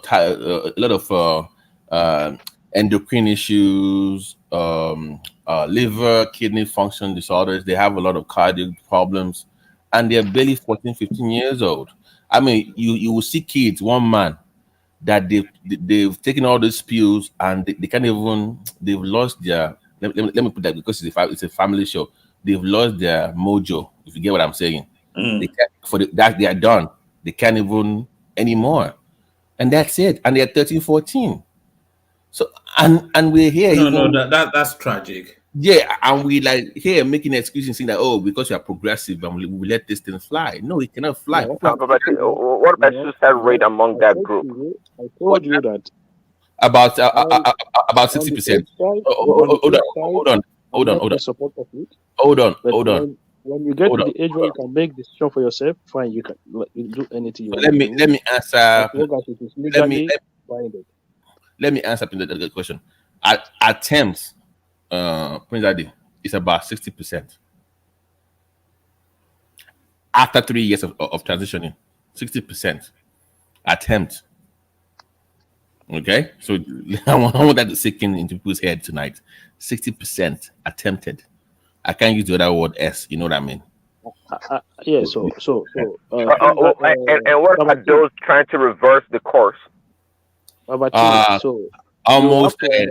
Hold on. According to polls, almost, I think about 90% almost they regret it, and they're either gonna attempt the S word or go into therapy just to accept that new reality.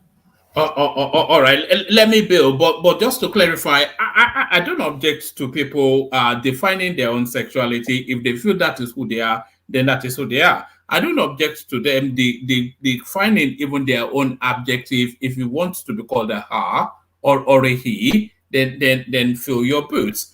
But I don't take very much to people changing their gender in terms of having sex changes, and it's just and I definitely don't want children involved in decision spaces that they are not capacitated for. But I'm very liberal in my worldview. I don't care. It doesn't bother me.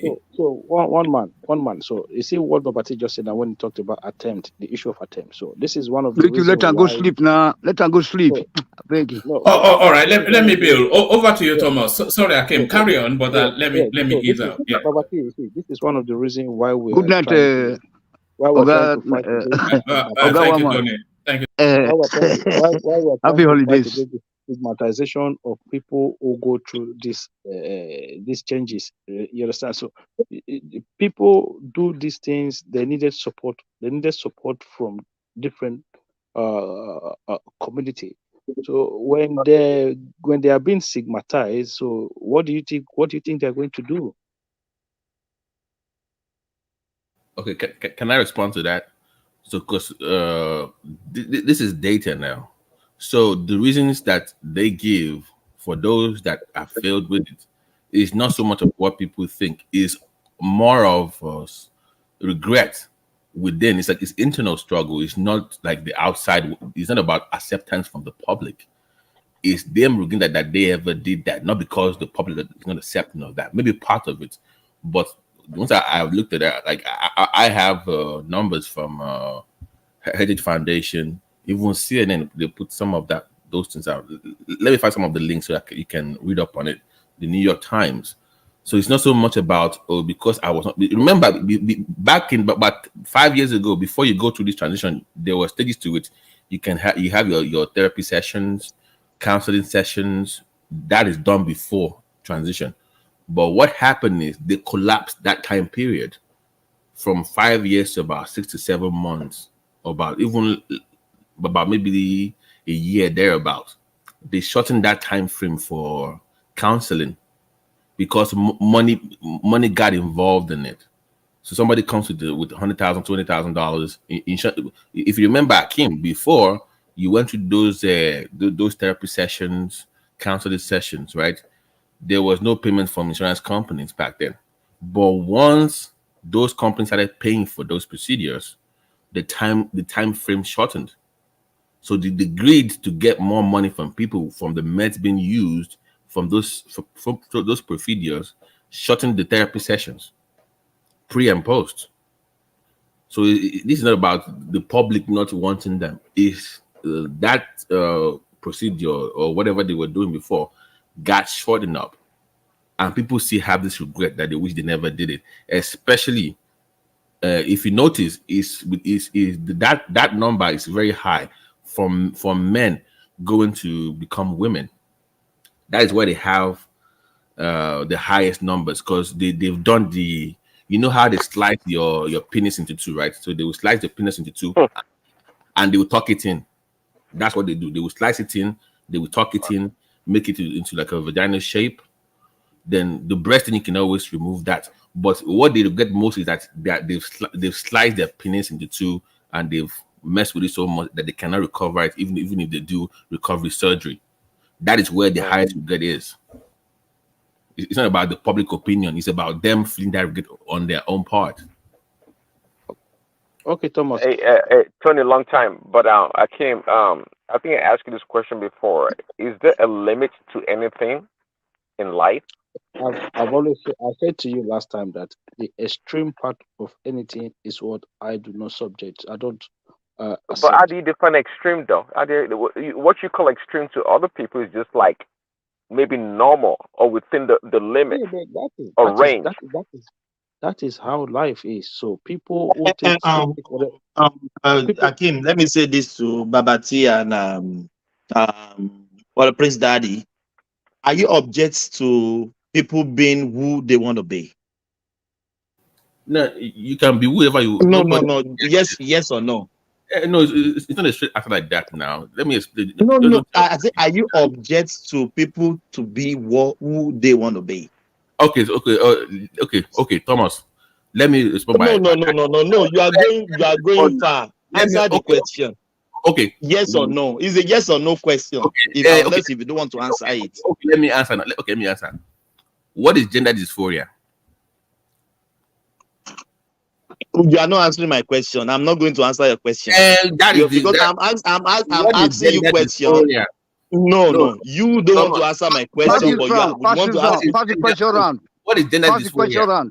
What is gender dysphoria, Thomas? What is gender dysphoria? No, I'm not going to answer. You don't answer mine. You answer mine, then I will know if I want to answer yours.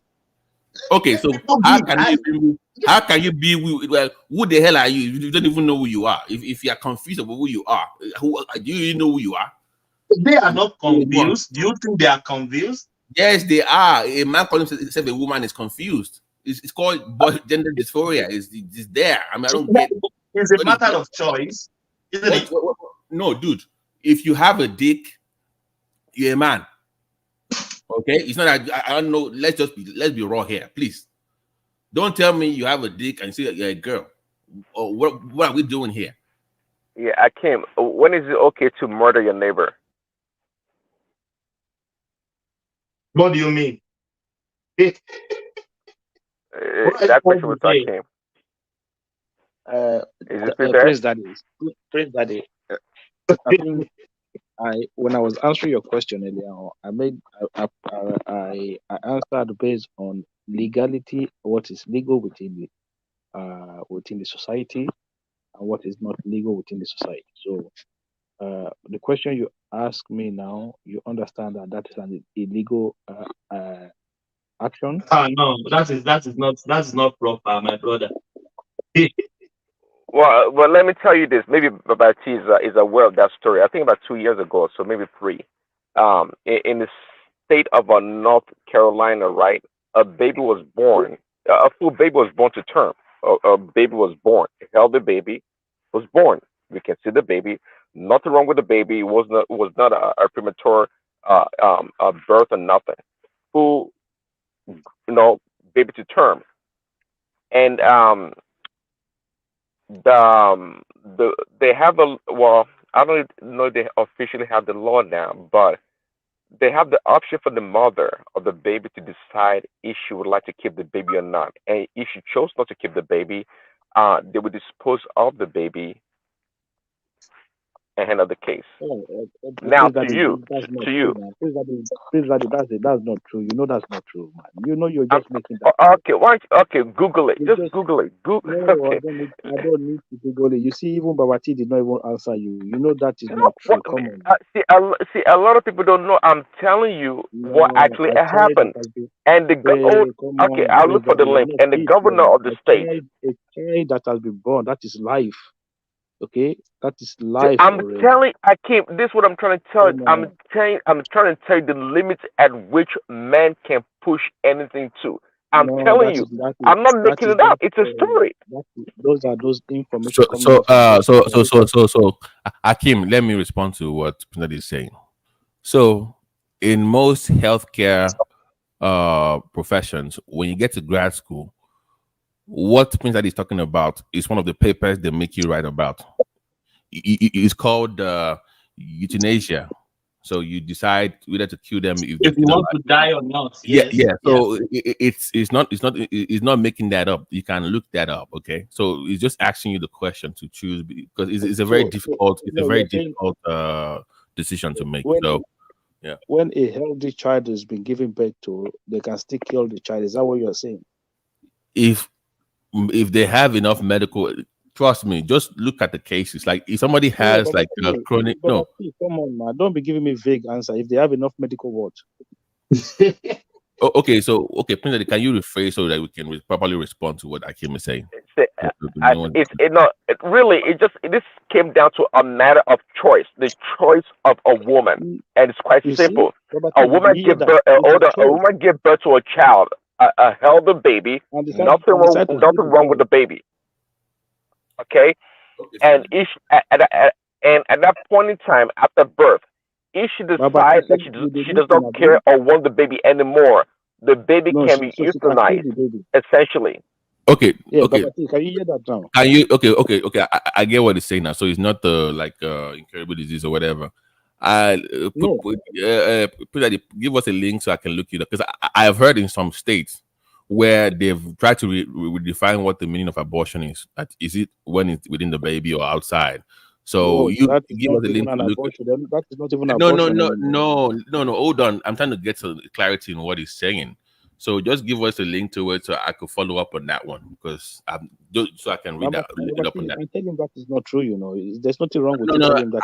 I wouldn't say it's not true or not until if he gives us evidence to that in that regards, then just wait for him to provide that. Nobody will support that. No matter it doesn't. No, look, even the extremists of the extremists of the extremists of progressive will not even go that far. That is life. Please, I'm sorry. Who is the moderator? Is it Prince Daddy or Thomas? Because progressive. Because I know a few years ago there was a push for. Who is the moderator, please? The moderator, please. It's Thomas. Who's the moderator? It's Thomas, sir. Okay, Thomas. Thanks. So progressive. So because there was years ago there was a push for, seeing the baby even if the baby is outside of the mom and they're healthy. There was a push for it. Now I don't know if they ever passed a law to affect that. I don't know. Who is pushing for those now? No. Progressive. That is why I think you should read up on progressivism in America, so you will know what I'm talking about. There was a push for it. Now, did they make it law? I don't know. Okay, so but I just posted a link, and actually, this one interesting title to the article. Oh, born alive abortion. Oh. Okay, Thomas, can I come in in a little bit, sir, because it's a little bit late for me here. Yeah, you can come in. Thomas. Yeah, can I come in? Agree to. Okay. So I don't think that this matter of we are discussing about right now is worth discussing about because it is alien to our culture. So one thing is clear. How do you feel? The question is that how do you feel when you see two men, hugging each other? You know what I'm talking about. So let's just take that on aside. I want to say hello to Mr. Chuku. Are you still there, sir? No, I don't think so. Oh, it's a pity because I want to address the question that he raised. I just want to let him know that people are listening to him, that we really appreciate him. Coming, that we welcome him to our platform. In both Yoruba and Edo language, Ekabo and Obukian. Yeah. So yeah. And I want to let him know that most Nigerians abroad. I don't want to shake with anybody. Okay, that they don't know what they are doing because they just want to be politically correct. That guy is a very nice point, but it's a kind of area that we don't want to go into. The guy was right about how British configured Nigeria to fail so that they can reap the benefit of that company called Niger area. So the guy was right in everything that Nigeria can never work as it is configured. And then for him to be saying that Nigeria is a failing state, I want to help him to learn that point, that Nigeria is actually a failed state, overfailed. If anybody can ask me why, I want to give you some reasons why. For instance, if one person is hot in Germany, I don't want to be talking about America. I've been to the USA, I've been to England, school in England, and many places. I've been to Brazil, I've been to Japan, everywhere. But at the end of the day, if anything happened to a citizen in Germany, you see the police commissioner or whatever you call them, the local government people, the governors will be speaking. There will be a live conference going on. Now that it happened in Plateau, there will still be a conference going on in Benue, in the neighboring state, Kaduna, all those areas. They will be answering questions. How you going to prevent it from crossing over to your states, etc., etc. And it will be 24 hours study. 24-hour, live show. Various podiums at various platforms. Police officers, the governor, the administrator, they will be answering questions. In the USA, we see it now. In Canada, when 2 men were shot, you know what I'm saying? Everywhere. But for the fact that Nigeria has failed totally, as far as I'm concerned, I'm very sorry to say, there is no government in Nigeria. Talk less of a government. Talk less of government institutions. Are you sure there's no government in Nigeria? Yeah, there's no. Yeah, if there's a government in Nigeria, those that I just told you now should have been taking place. They will be sweating. Hold on, sir. Answering questions. How do the other day, 2 weeks ago, it happened that some people just went to just murder people like that. And then there was no live conferences for the so-called officials. You know what I'm saying? The parliament was not debating it. That how could this happen? Why? How? There's no accountability. There's nothing at all happening in the country, sir. Let me ask you, Tony. Let me ask you. Yes, Tony. sir. Is it only Nigerian the people being taken down?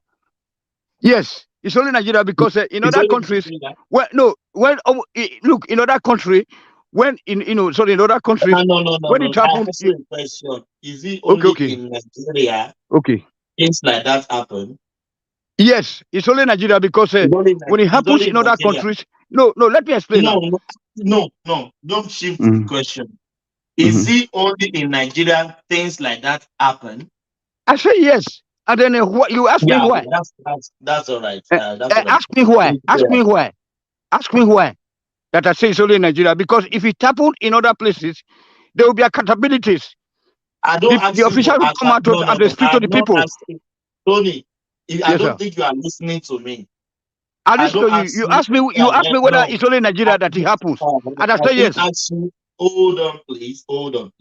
Okay. I didn't ask you that it happens in other country. Is there accountability? I didn't ask you about accountability. Okay. I asked you, is it only in Nigeria things like that happen? Oh yes. Currently, it has happened. No. You are not being truthful to yourself. You are not being truthful to yourself. It's not only in Nigeria. You can say in Nigeria there's no accountability. I agree with you, but you can't say to me now vividly that happens only in Nigeria. That is half truth, my brother. Okay, can you just, my brother? Can you just show me a country in this world where the military will just mistakenly go out there? I mean, bomb a kind of crowd. US, it happens in US. US did that before. Yeah, they will call it. But the military have to explain. I said US have done that before. Did you hear me? If that is the most the most wicked aspect of most Nigerians abroad. They will say that not only Nigeria is happening. Where there's a power failure. US has done it before. Where? Inside US? Iraq. In Iraq. No, hold on. What's Inside different? US. No. What happened? What No, happened? maybe We are it's all, talking of no. your military. Hold on. We No, are I talking Let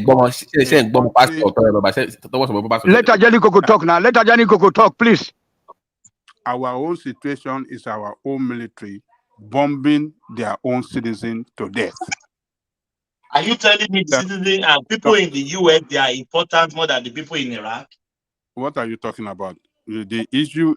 Are they not human beings? Are they not human beings? Hold on. You have to look at the issue the way it is. What happened in Nigeria? Nigerian military bombed Nigerian citizens inside Nigeria. That never happened in the United States. American army bombed American citizens inside America. That never happened. If you have anything contrary, now let me know. Now, if you are saying, yes, American Air Force bombed civilian targets in Iraq, in other places. Yeah, that's what I was referring to. And then you have to clarify. You don't say, oh, it's America never done what Nigeria did before. What Nigerian did, Nigerian state, Nigerian Air Force did, or Nigerian Army did, is that they are killing their own citizens. So it never even happened in the United States. Can mistakes happen? That mistake is avoidable. A military can mistake happen? Avoidable mistake. How many? No, Thomas, hold on. How many? Hold on. How many times you're gonna make the same mistake over again? Bombing your people. But you now, at some point, you need to figure out what's going on here. Thank you. I don't get it. This is not the first time. This is not the second time. This is not the third time. Yes. Mistake happen. Mistake multiple bombs for that matter. Multiple, but they will bomb different points. You know, they will bomb here, not just one spot to eliminate maybe probably 2 people or 3 people, but multiple bombs in a village. You have the cameras. You have got the cameras to see whether those people are carrying weapons or whatever before you start to bomb them. We don't have lights. Forget about camera. But you said that. But you said that there's a government. Hold on by the argument 1 second. Say, Ajale Koko, it's not. I don't think the argument is about if it was done on the soil of the United States. The question should be: has United States military ever bombed innocent civilians? Mistakenly, or without justification? Yes. The bomb. Okay. The bomb misroad. The bombs misroad. I think Angelico was trying to tell us that people, the Iraqis, right, and an American life are 2 different lives. That one is more superior or better than the other. That's what I was saying earlier on. That are you telling me Americans' life is much important than people living in Iraq? No. Why the deviation? Why we are talking about our own citizens here? They could be part of our relatives that are working, somewhere in the northern Nigeria. That is what we're talking about. Yes. How can American military killing Americans in their homeland? That is what we're talking about. Well, because there's no war. There's no war on the soil of America in that degree. Don't compare them. They are 2 separate incidents. No, but it is the action. No, but it is the action. It is the action of the state, the Nigerian state and the American state. That's what we're talking about. And that is where you're gonna get it wrong. When you are mixing it up, when you don't define it clearly, it happens. You have to define it as it happened. That is when you can really state it clearly and objectively. But when you are modeling it up, then you're going to get it wrong. You don't model it up. You guys No, we're not muddling up. We're just trying to explain We the should speak action of with the one voice. military. Is the action of Let the us speak with military, one voice here. be For it on the once. Nigerian soil or be in another soil? The Don't talk action of about other soil. We are talking about Nigeria. Babati. Is it Babati or Prince Daddy? I don't know. You know, look, don't mix it up. Don't get it twisted up. You know what I'm saying? We are talking about our own citizens. That even when there's a call to the army, they will say that they delayed. They couldn't get it on time before the people are murdered. Can that happen in America? So why do you think, Tony, that Nigerian army would want to kill its own citizens? Mr. Chuku was telling you guys, hold on. Mr. Chuku was telling you guys tonight that whenever this type of something is happening in America, the people that perpetrated that act either be killed or apprehended immediately. But they may not be able. Somebody was asking him, about it, intelligence gathering to prevent it. He said, no, you cannot prevent it, but at least you get ready for it. But in the case of Nigeria, look, did you listen to that military man that spoke today about the Plateau incidents? He said that they called them before they go there. They delayed. That before they go there, they have murdered the people. That's what I want Ajani Koko to help me to stress out there. Thank you, Tony. Yeah, I understand what you mean, but yes, no government will purposely. My brother Thomas, Aburo me. Let me just say this. No, you're not talking. Let me speak. Yeah, please. Okay. You don't listen to people. You have to listen to me, please. I listen to you. Okay. I'm telling you categorically now, no country. I don't say no country. Nigerian government. I don't think they wake up in the morning and they say, these people, they are too much. Let's go and wipe them away. Then why they not talking about it? Why they not talking about it since yesterday, 48 hours? Why you don't see the president speaking? Why you not see the governor speaking? Why you don't even see other governors from Edo State, from Ekiti State, even talking about this plateau something? What are these people, according to government figure? Are you saying the president doesn't say anything about it? No, I'm not talking about president. I mean that when you have a government, the parliament should be debating it. Tony, come on now. You just What are they debating? To yourself. They were holding parties yesterday, Christmas parties. Please. Hold on, please. You just said now that president is not saying anything about it. I didn't say. I said president, governors, governor, all the governors in Nigeria should be speaking. Tony, can I put a position on the Tony? Real quick. There's no debate here, and this issue of military taking action or taking a drastic action against these criminals is the will of the politicians. It's not just the military, right? Thank you, sir. Right. So if the politicians don't really have that will, yes, there's little the military can do about that. Exactly what I was talking about, sir. That there should have been some kind of live conferences going on by the police, by the governor, But what you should understand? Tony will not let you talk. So what you should understand, Tony? What you should understand again is that no military would wake up, okay, and just start throwing bomb on its people. I mean, it's never happened. Citizen, my brother. It's never. I mean, it's no. So whatever happened in Kaduna, that was a mistake. That was a mistake because it happens in the United States. It happens everywhere. As a matter of fact, it happens in the U.S. even more. Not on the U.S. soil, but outside. What happened in the U.S. even more? Tell us. No. Outside the U.S. soil, it happened. I mean, there have been countless times the U.S. military have, mistakenly. It's called collateral damage. In U.S. No, it doesn't matter if it happens in the U.S. or on the U.S. soil. No. You have to be straightforward. You have to. I'm being straightforward. I'm being straightforward here. But the point, we're speaking generally. Yeah. Say it clearly to everyone understanding. You said it happened in U.S. even more. That is what happened in Nigeria. Okay, let me rephrase. Let me rephrase. Okay. Okay. Maybe I should put the position this way. It happens outside the US soil even more. Okay? That's what I meant to say. Okay. That is clear. And the US is the one carrying out the operation, isn't it? Exactly. Why can't they be accurate before carrying out the bombing?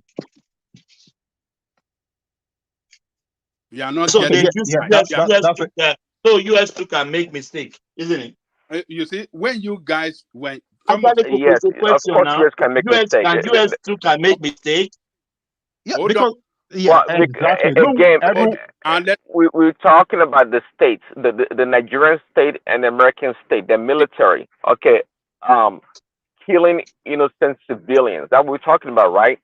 So, but Identical thinks that again an American life is more important than the life of an Iraqi, and therefore it doesn't matter as long as it doesn't happen on the American soil. It's okay, but we can hold Nigerian government to it for such crimes. I said no. Don't say what I didn't say. I'm trying to help you interpret what you said. No. Oh God, why is Forefather here? Oh God, we can't drop bomb again. What is he doing? Yeah. What happened? What I'm saying. What? Hold on. Nigerian military. Several times been to several. This is not even bombing. They march up on villages, wipe out people there. In the northern Nigeria, it has happened. Mistakenly. Can you put that word mistakenly there? I say wiped out people. What do you mean by mistaken? Don't let me say it the way it is. And Transparency International, I've dragged them to international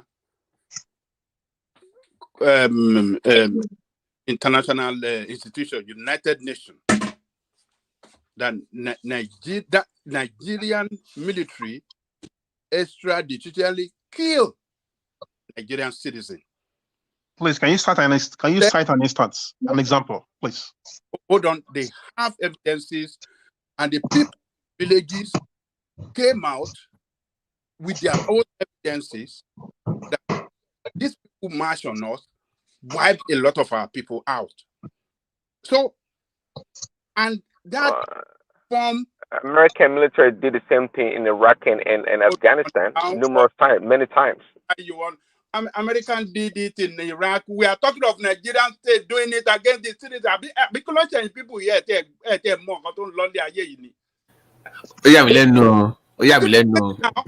it because it never happened to your own family? Is that why you are talking like this? No. Okay.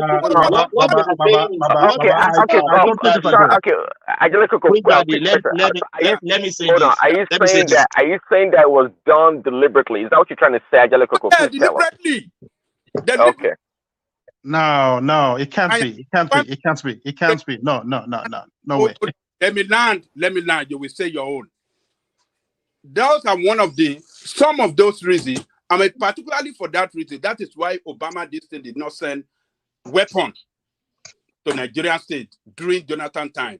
That they were committing this atrocity, they were killing Nigerian people, and American weapon must not be used to kill civilian targets.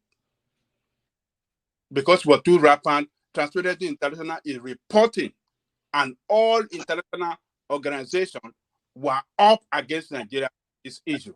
That was a propaganda then. Yeah. Oh, okay. Oh, okay. Propaganda. It was propaganda when people of villages and several villages came up with their evidence against Nigerian state. You are saying it's a propaganda. I don't know why. Akin, how many is too many? How many is too many is the point. Let me ask this. Are you telling me? People must be brought to justice when they, at any time, when they committed atrocities against the state or against the people. Okay, I just this is deliberate. Can you tell us quickly? That That's deliberately? what they're saying. America. Okay, Ajale Koko, are you saying that what is the benefit for them doing that? That's what I What is want the to benefit? What Why is do they want to look bad? Why do they want to look bad to the public? Hold doing on. it? American state punish American soldiers. We watch it on TV here. They punish them. They put them through trial, and they were punished. We saw Nigeria is indifferent. Nigeria is indifferent. Nigerian military they do that too. We couldn't see ours. We couldn't see our punished. We couldn't see some of the heads of the military. We couldn't see some of them, fired for misconduct of the troop they command. I mean, why are you justifying Nigeria? I'm asking you this question. Are you telling me they are doing it on purpose? They did it deliberately. Let me finish, please. Let me finish the question. And if they are doing it deliberately, what is their aim and ambition? What are they trying to achieve doing that? What they did it deliberately. That was what Transparency International said. That was what the villagers said. The villagers said, what were they looking for? Why did they march on Nigerian villages and wipe people out in that village? Nigerian army. As if we didn't see what happened when they can be a victim of bad intelligence. You know that many times it's an issue of bad intelligence. Hold on. Do you know how many unmarked graves have been discovered in the north that was done by this so-called military? This military wiping out villages. Come on now, let's stop doing this. It's been going on for years. And what am I? And they are come on, guys. Babati, you can't clarify what you are saying. It's just a fact now. I can give you. No, it's not a fact. Nobody clarifies. No. Babati, no. Yes. That's what you are saying now. I'm not happy with you tonight. I'm not happy. No, you may not happy. I'm saying my own fact. I'm saying my truth. I'm saying my truth. Babati, give us a fact. Give us one fact. Give us the facts. That's what I'm saying. Let me get you just one out of many now. So go ahead. I'll find you a link to read up on. Okay, go ahead.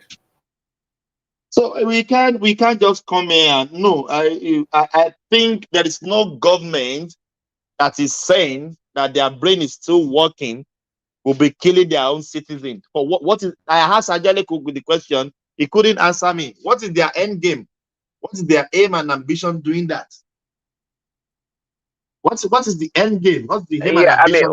One could understand if they're trying to put down an uprising or some kind of agitation from a particular area, but that's not the case. So Nigerian military waking up and killing innocent civilians for no apparent reason it's quite interesting. Do you know most time? You asked me earlier. No, you wanted proof, right? So I'm gonna put about 10 links right now. This is the first one. This was even done by Amnesty International. This is the Nigerian military attempting to cover mass killing of civilians.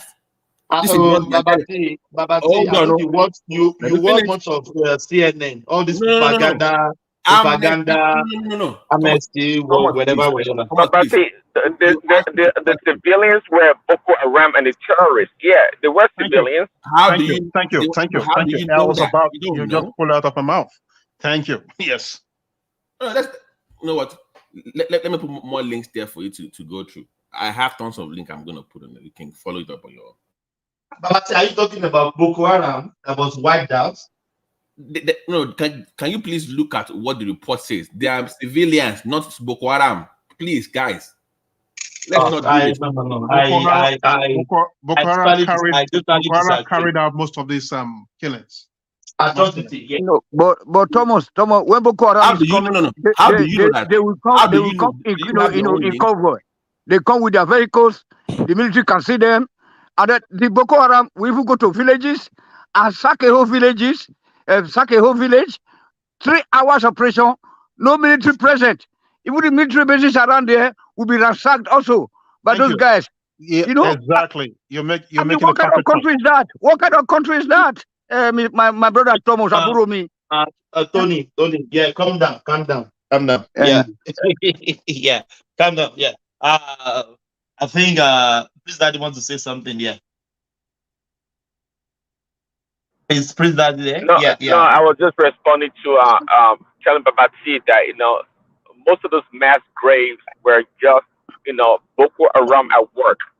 Okay, and I can agree with you also that if the military killed Boko Haram, trust me, I don't think they're gonna have a state burial farm.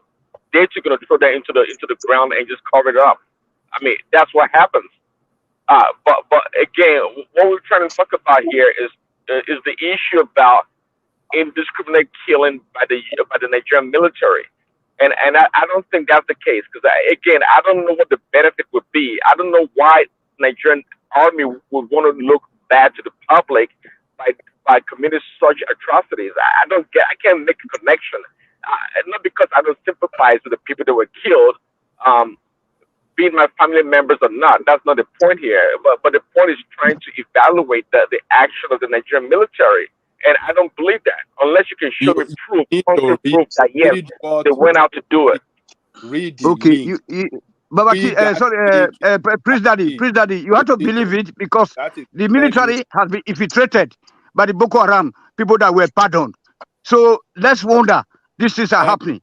And then among those Boko Haram that were among those Boko Haram that were pardoned are also pilots. That's why when me and Angelico said that it is deliberate because those Boko Haram that have been pardoned, that have been enlisted to the Nigerian army, are the one committing all these atrocities. Right on. Did you say the Boko Haram? Did you say some of the Boko Haram are pilots? Babati. Yeah, some of them are pilots because they are trained in Arab, in the Middle East. Most of them, they are sophisticated. No. Don't you see them operation? Tony, hold on, Tony. Where do you get your news from? Not news. We already know that Buhari pilots. we know that they were pardoned. Hold on. You listen to Radio Biafra too much. No. Please, let's forget about this. Let us talk. Stop, my brother. No, let us speak with one voice. Are pilots. Yes, some of them are pilots. Yes, some of them are pilots. They are from the Middle East. That's all right. Tony. What Babati is posting to us, the link is posting. You guys should read it and get your information right. Don't just oppose or don't just defend what is indefensible. Read those links. Click on those links, read that information, and then you can get yourself betterly informed on this thing. Look, a lot of atrocities have been perpetrated by Nigerian military against Nigerian people. Seriously, for years, and nothing is done to them. But what we are telling you now is not peculiar to Nigerian government. US did the same thing. You see, this argument. The same thing. Are you telling me what US do too? They did it deliberately? Your argument doesn't cohere with it does because we are talking of life in the two places. Does American military kill Americans in their own soil? Are you telling me American life is much better than the Iraqis? Oh, okay. Baba, I have a question for you. So you are saying is American life more worthy? Have you heard about the Black Wall Street? The Black Wall Street in I think it was Tulsa, Oklahoma, right? That they actually used bombs. It's mostly the American military because they actually flew planes and dropped bombs on American citizens. Of course, they were black. Have you heard about that? Is that I mean, what are you talking about, man? What are you talking? You are talking when America was under slavery. Is that what you are talking about? Or you are talking of current American? What are you talking about? I'm not talking about under slavery. I'm talking back in the. Are you talking of when we had, what do you call it? Discrimination at the highest point? Are you talking of when we had segregation? What are you talking about? Oh, so you can justify the killing of Americans because of discrimination. What are you talking? Where have you had in recent time where American bombed American citizens inside America? But because we don't have terrorist stop that. internal terrorist attacks. We do not have active war. You know what? You know that what you are saying. You know, it's totally, it does not match the point we are making here. So don't go that route. That route is totally wrong. You know, see, let me make it clear, Angelica. See, my point here is that look. I think we are talking of modern day military. We are talking of. Hold on. I think you and I, we are on the same page when it comes to the military that protect United States, the current America we have. I mean, after the Second World War, that is what we are talking about. Have you ever seen where American military bomb her citizen inside United States? Have you ever seen that? Tell me when that happened. Yes. A close one. A close one was in Waco, Texas, back in the late '80s. I think, late '80s, maybe early '90s. Waco, Texas. Texas. What happened? Well, the cultist David Koresh. Google it. The what you saying? No, the cultists did what? We all know Waco is like the David Koresh, the religious wing nut thing. I remember that. Yeah, but did you see what they did to him though? Was that a military style attack on him? But you must put this in context, though. Okay, you must talk about this in context in regards to. No, Babati, now we want to put it in context. No, done, Kangaroo man, can you? This American story now. You don't know about what's going on. This is Waco. I lived in Waco for a couple of years, but my point to you is this: I put almost 1, 2, 3, 4, 5, 6, 7, 8 links. They don't want to read. Because Thomas said, what do you mean? Just picking stuff up. So that is NBC News. You have to read and get yourself more, well informed and well equipped about what has happened. So they actually give you timelines in some of the stories. They give you the location. Borno, I'm people die from military. So when you question my integrity on this issue, maybe perhaps you should have done your own research before you make those comments. Thomas and Akim, please. Thank you. But how are they able to separate? How are they able to separate Boko Haram's indiscriminate killing of Nigerians and the military? Can you read the? It was an investigation by Reuters, NBC. Oh yeah. Okay? Oh no! Come on now. No. Come on. Can you at least read the article first before you respond? Let's not just assume. Read the story or some of it first before you respond, please. Okay, let me ask you. Yeah, okay, I'll read it. I read a couple of them. But during the while it's still going on, the war in Ukraine. Did you hear about the Bucha in Ukraine? I am not involving the West, but we are discussing Nigeria here. Is my point. I don't care the American. Thank you very much, the Bucha in Ukraine was about how Zelensky. Hold on. How Zelensky and his people were able to stage a fake massacre of their citizens. Okay, by the time they dug in and did investigation, it was uncovered that no, it was all staged. They produced dead bodies wrapped in plastic, buried underneath the ground, and so many evidence in order to support the killings. But at the end of the day, it was all staged. Okay, so my point here is that the Reuters and AP that you're relying on, they work on shaky ground. They are quick to draw conclusions on stories they know nothing about, especially that of Africa. Thank you. They don't know what they are saying. Can you please click on the second link I put about the killing of children? Yeah, but before I do that, I have a different angle to this.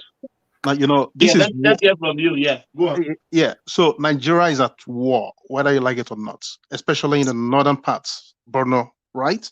And of course, in any war situation, there's got to be collateral damage, right? And you cannot separate, this issue of collateral damage from the Nigerian military from Boko Haram or ISIS, wherever the name might be, right? So the idea of we just, just saying outrightly that's Nigerian military will just wake up one morning or one night and just go and start throwing bomb on the citizen. I mean, I'm saying Akin, this is my point to you, sir. With all due respect, this is my point to you. Some of the things that I put there, incidences where they will go for an operation, it's a mistake, they wrongfully keep the wrong people, they will want to cover it up with the children, and the second story with Reuters, or it's like a poor intelligence gathering kind of stuff. But I'm saying that if it's happening numerous times and over again, something is wrong somewhere that needs to be fixed. We can both at least agree on that, right, Akin? Something you're right. When it comes to I can agree on that. Of intelligence, you must fix your ground troops, your issues first before dropping bombs on people. Something is wrong somewhere. You can agree on that one, right? Yes, definitely. I agree, but we're missing the point here. But to say that they're not killing civilians is what I'm like. What are you guys talking about? I'm not. No. I never said. Nobody said that. Nobody said that. Sorry, nobody said that. You're saying they're deliberately killing them, over and over and again. No. I don't say deliberately. Deliberately. No, not deliberately. What we're saying is that those pardon Boko Haram, the pardon Boko Haram military members. Tony, yes. Please let people speak. Hold on, please. Babati, hold on. Tony, don't let me put you in the background, please. Let people speak, please. Look at that story. Sorry, Thomas. Look at that second story. Very heartbreaking. It says Nigerian army massacred children in its war against Islamic insurgency. So if you just go through, if you take your time to read the details of that story, so there is mistake. There is just so when talking about this, they're killing people. But say in that article, any of the article, did the Nigerian army, did they get a direct quote from the Nigerian army that says, yeah, they did it and they were sorry of any kind? Read the story from General Lucky Irabo. It's a story. It's an article now. It's a very detailed article from Reuters. How these kids were killed. Just take your time to read the article. So when people say, what am I talking about? Read their own military report. Read the humanitarian report. It's well detailed of how kids were massacred. Come on, guys. Babati, we understand you. I'm not saying what you're saying is a lie or this. But I don't think this will be deliberately. Yeah, I can still call it under maybe it's a mistake. But are you hearing me? Yeah, we're hearing you, but you don't. You can't let me speak. Let me hold on, please. Hold on, please. Yeah, if Boko Haram camp was rampage by military, are you telling me children will not be killed in that operation? Thomas, can I read the quote from the article? So are you telling me children? Let me read the quote, please, from the article. The killing of non-combatant children may have violated Nigerian military code of conduct because it was issued in 1967 by killing children by that must not be attacked unless they are engaged in open hostility against federal government forces. So they are even saying that, okay, even we know we did wrong because even our own code were violated by killing those kids. They admitted it. They know I agree. That is not the argument at all, Babati. I'm not even saying that they didn't kill it. That's the argument I am making. But something is wrong somewhere. Then I'm in agreement with you if that's what you're talking about. I'm not denying that the Nigerian military has not killed innocent civilians. Not at all. I'm in agreement with you. The contention here is the argument that they did such crimes deliberately without any reservation. Yes, Deliberately, that's what we Let me give you Thomas, please. Let me give you one more quote from the article for Baba. He say, I don't see them as children. I see them as Boko Haram, said one soldier who told Reuters his best friend was shot. So basically, if you're a kid in that area where they have Boko Haram, you're killed with Boko Haram as well. Babati, I have this question. What kind of... Hold on. Okay, go ahead. Babati, let me ask this question again. Remy, you will come in. How are you, my brother? Merry Christmas. Good. Yes, yeah. Yes. I'm asking you now, if Nigerian government or Nigerian soldier military got an intel that in so area there's a Boko Haram wherever there, and the only means they have to do is to drop a B. Let's that, you know what I mean by B. To drop B on them. Are you telling me, Boko Harams, they have wives, they have children. Are you telling me that the children will not be in that attack? Which that is the only means they can do to curtail that thing. Maybe they are planning to go and ravage a state or a local government. Are you telling me children is not going to be in that attack? It's not that they wanted to kill the children, you know what I mean? But unfortunate incident happened that children will be in that attack. That's what I'm saying. 40 to 60 kids, right?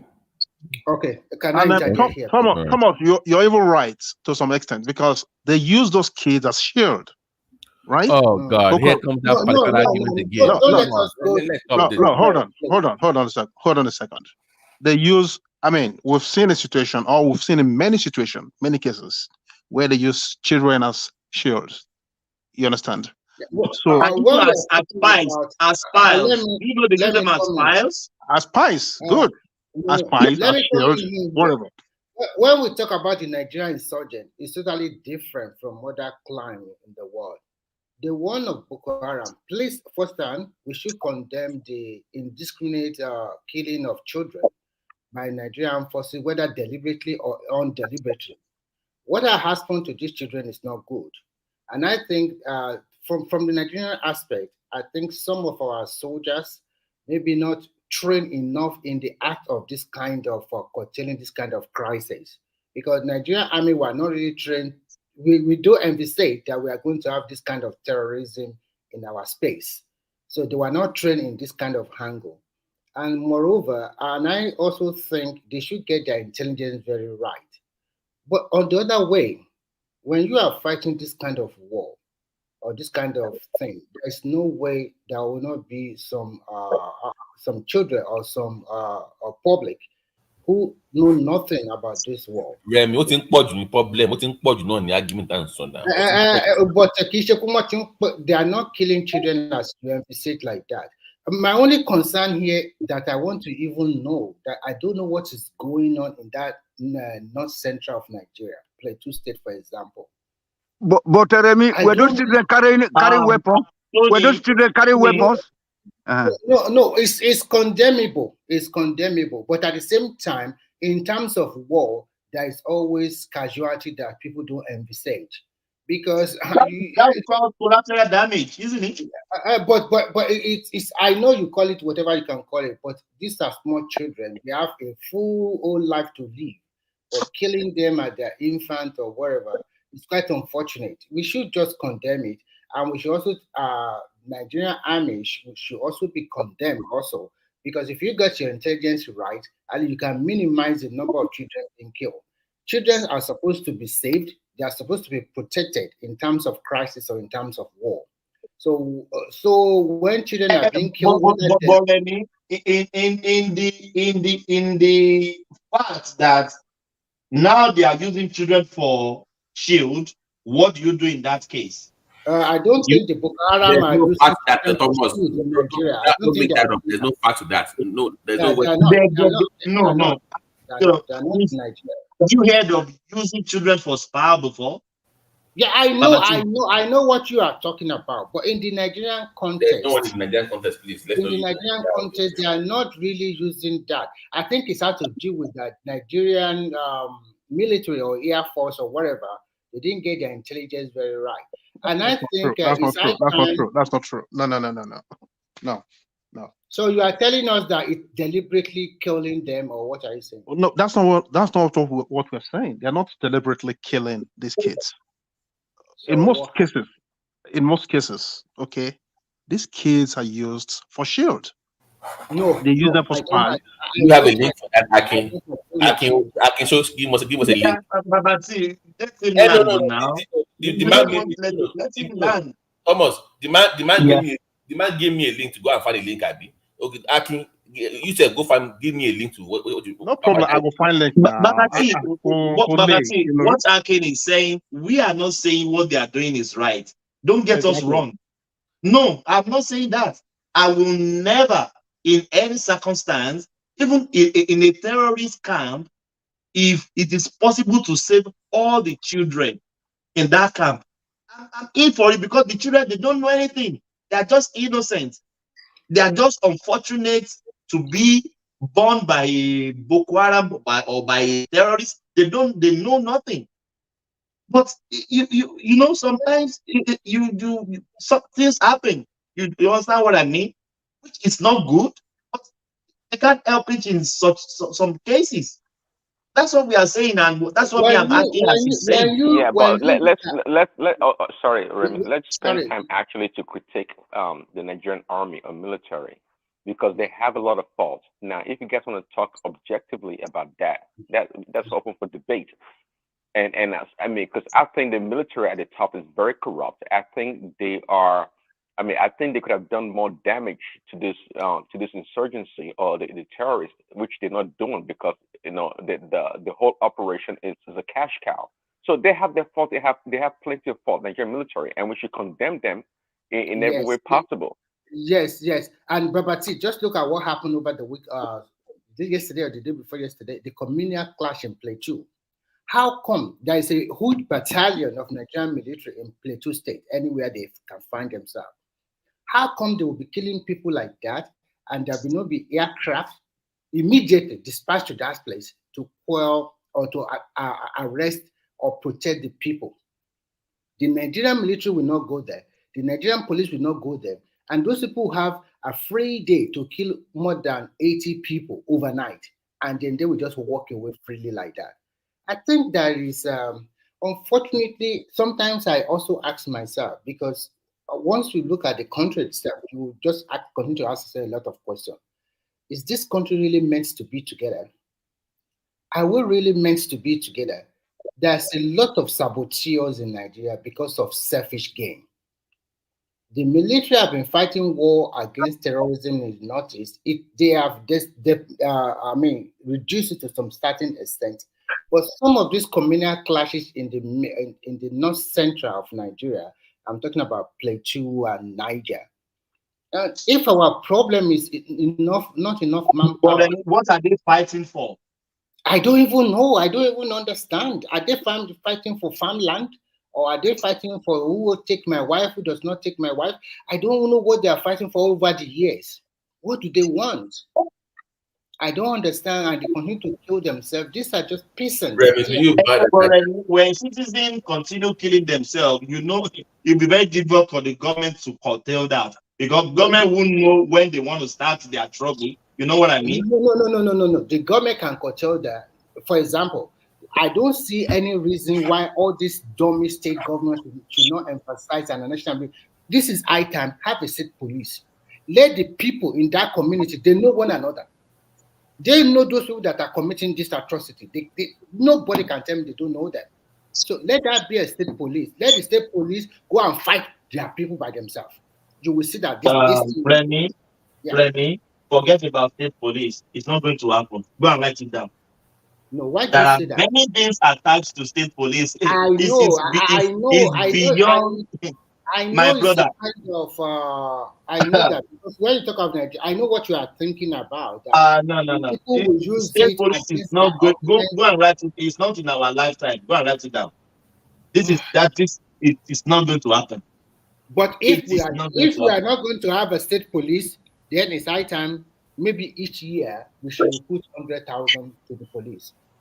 Yeah, we should put 100,000 people. 30,000 that they are recruiting is not enough. They should jump it to 200,000 each year. Because we are Remy, seriously if you are in Nigerian state, there are some states in Nigeria you will not even want to give them state police. You know what I mean? You know what I mean. Forget it. Go and write it down. It's not going to happen. It's not going to happen. If a state, I will say this, people may not like it. This is my own. I know what you are thinking about. You know what I mean? Don't let me say if you know every is because of interest. They will use it for another thing.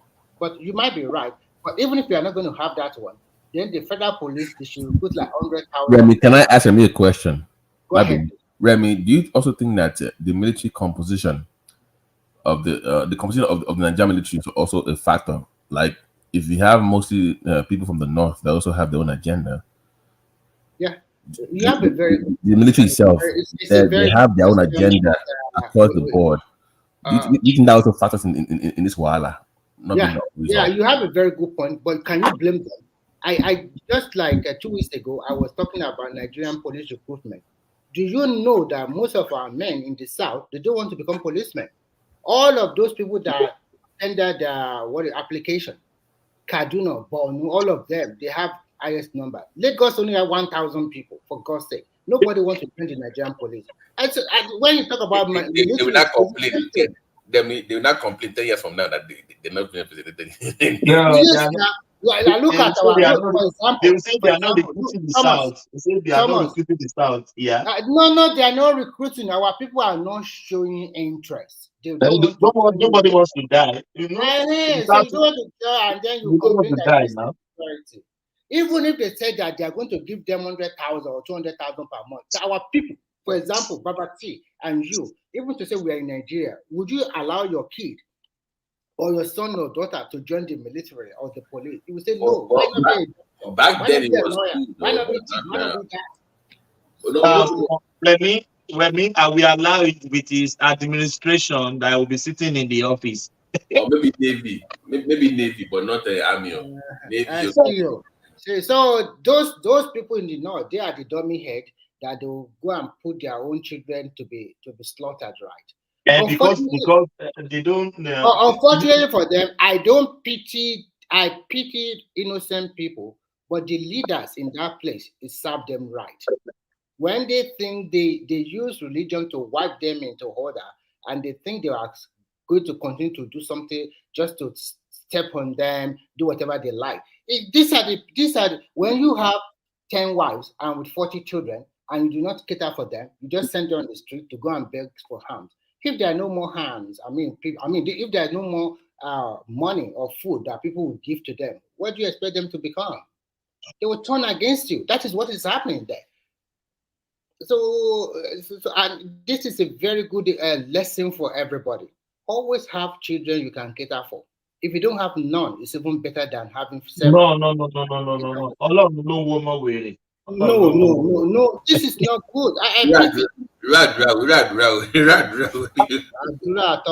is the prayer they pray. Haven't you heard that before? So when you say, for example, sometimes when I drive to Ibadan, do you know how many children will knock on your window, especially when you are in Bodija?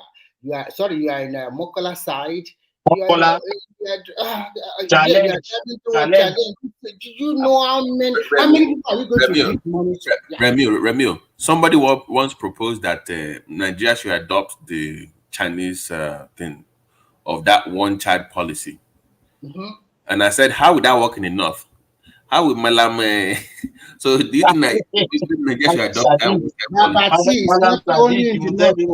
Even in your south, your so-called big pastor and big imam Alpha, they will crucify that government to death.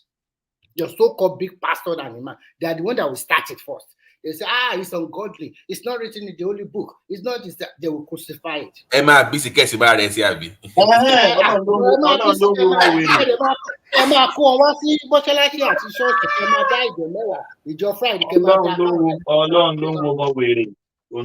Problem.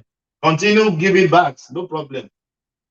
Right? Do you know there are some kids in the South, they haven't even entered school before. They've never attend school they are in their 10 years old, 4 years old, 5 years old, 6 years old. They've never stepped their foot in school before. I will give a very good example. I went home this year, and there is a kind of, how do we call it? The son of my wife's sister, they don't have money to pay for the WAEC or NECO. I paid all that money. And then the boy already did the exam in June or July. And this is Christmas, and people come together to celebrate. I'm not in Nigeria, but they will come together to celebrate. And I was asking that boy, how about your result? The boy was telling me, yeah, the result he has not yet to collect. I said, what happened?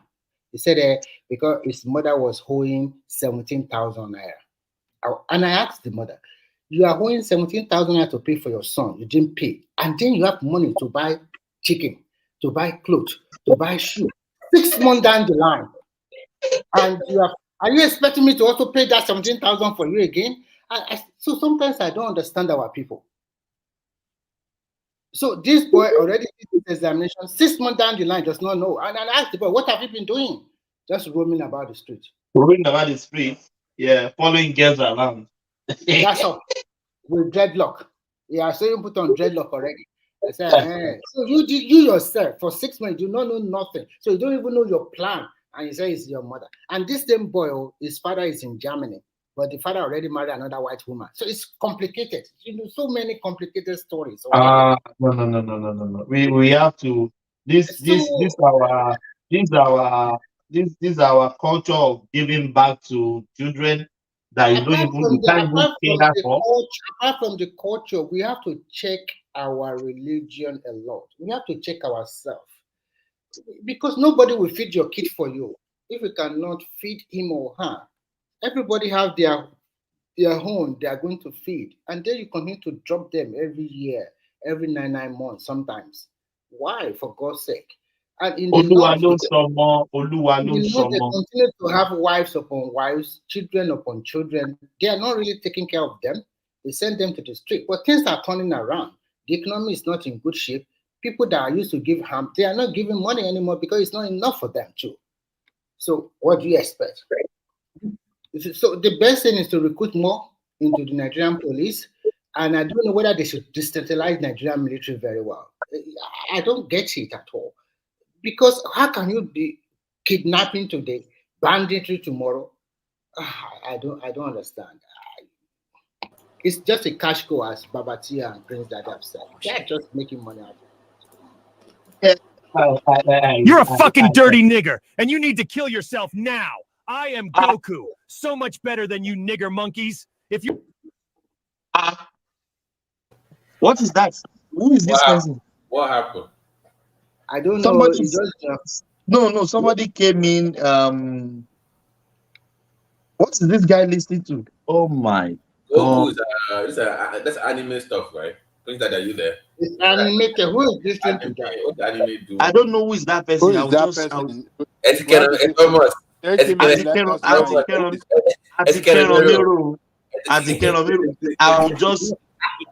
you had him and you removed him. Yes, he came purposely because of that. He left now. Oh my God. What is that?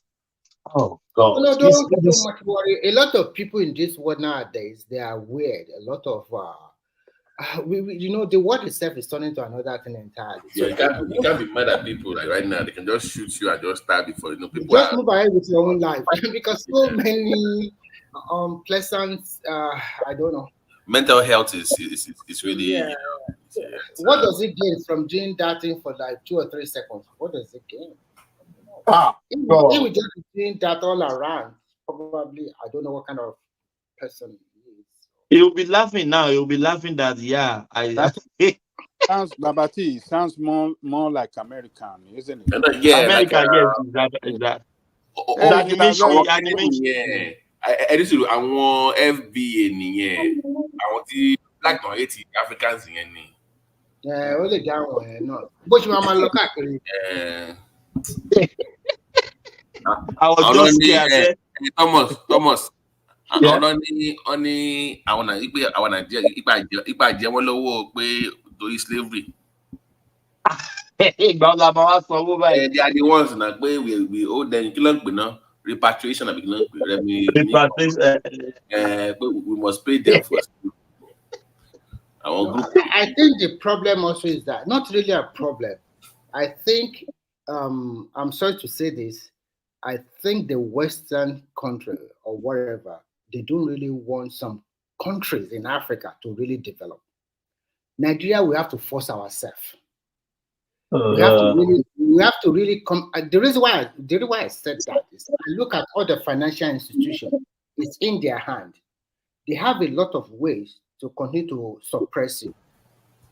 Listen,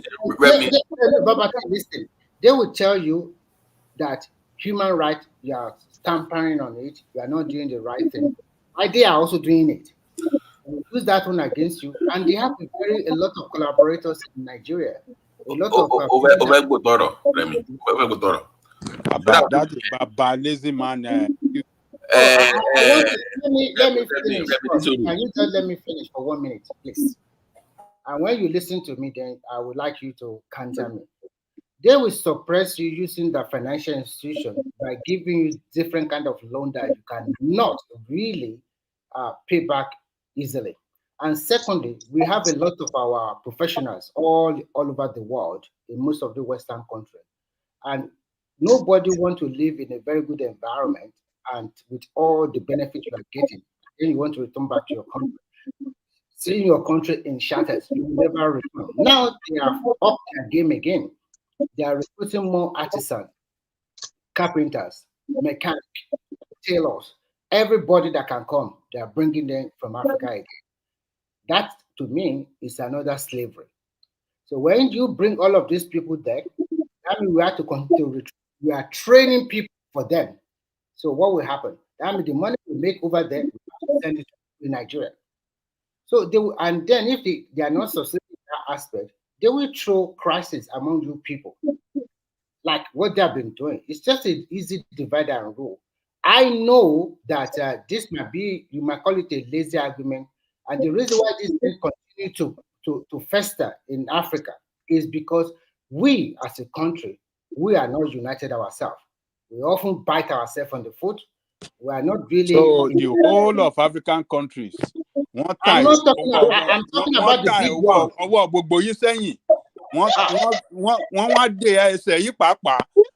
I mean, what I'm trying to say, look at, I want you to look at all of African countries. They tie your hands and your legs behind you.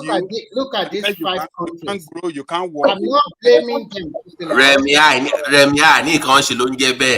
Mama, dá lóhùn kó máa sọ wípé àwọn kan ò fẹ́ kẹ́nìkan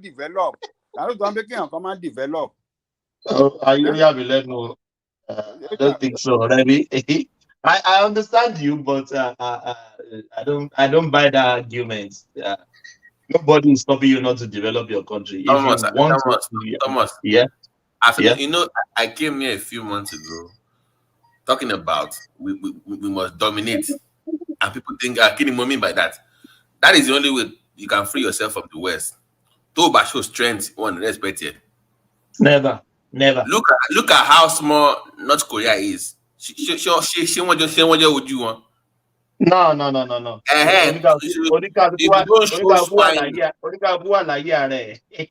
Because so if you don't show strength, sanction now. Sherry, Baba Jale Koko, mo ti lọ sí Dandun yẹn dàbí ìgbà tẹ́ bá wà ní. I'm sorry to speak Yoruba, I'll speak it in English. It's like you are in a Mowe, and then you are saying Baga or whatever you call it.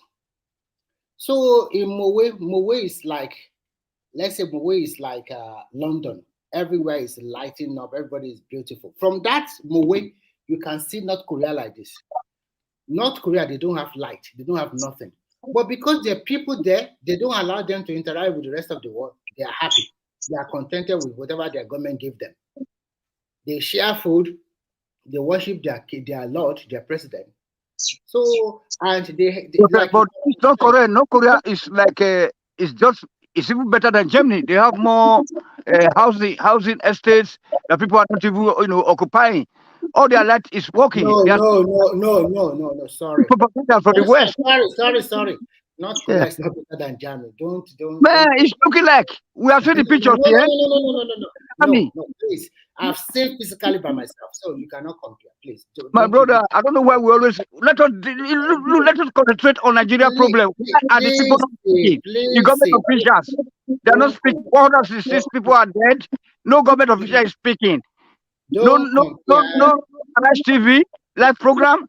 No Channels TV live program where the minister will be going there to explain to us why it happened. How are they going to prevent it from happening again? That's what we're talking about. You guys are just devoted to USA, to Saudi Arabia.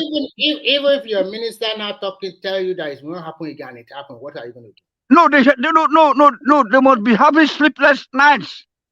You know, that's what we're talking about. That's why, and then the white people, they are not holding you. It's just like the black people have reached their capacity. We cannot go above this, see, without it. At this particular junction, it will test the leadership of Tinubu also. If this continue, I expect him to fire all of them immediately. The fact that during the colonial time, Nigeria was functioning, and Uganda was functioning, every country, Black Africa was functioning. And today, North Africa is functioning, South Africa is functioning because they are white influence. It's a food for thought. We need to. You know what? I'll be frank with you. When we say South Africa is functioning, that is a big lie. They might have infrastructure. There'll be people there are suffering a lot. They are suffering a lot. My brother, let us come back home now. Let us come back home. You know. So let us leave them also because let us come back to our situation. How are we going to improve? Why can't we be united today? Why can't we? I want to tell you that I have 3 people. One from Johannesburg. One, a small town very close to Soweto, and another one, we worked together for 1 year. If you see the story coming out from their mouth, everybody have problem in their own country, one way or the other, okay? Comparison. Public comparison. Nigeria has no system at all. No institutions. Hold on. No state prosecutors that can deal with the president, that can deal with the governor, that can deal with anybody. You just establish NCC, ICTPC, ICBBB. They have no sense. Black people have problem. North Africans are working. North Africa. The countries are okay. South Africa is working. Hold on. Then the Dominican Republic, black, it's not working, but Dominican Republic, neighboring country, white, is working. Jamaica is not working. Haiti is not working. Look at they call it speak grammar. Okay, thank you. So as we are saying, for me, I think we have a lot of work to do, and the democracy we are practicing. I hope that this Senate, they will do another constitutional amendment to look at various ways of improving, especially security, electricity, and other infrastructures.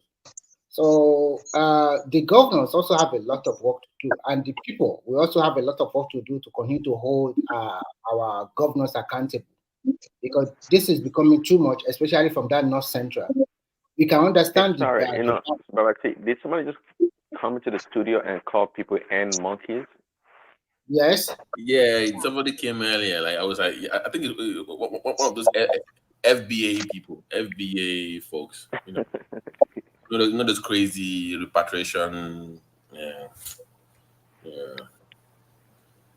I thought it was Goku or whatever. The world itself is not fair anymore. I used to thought that.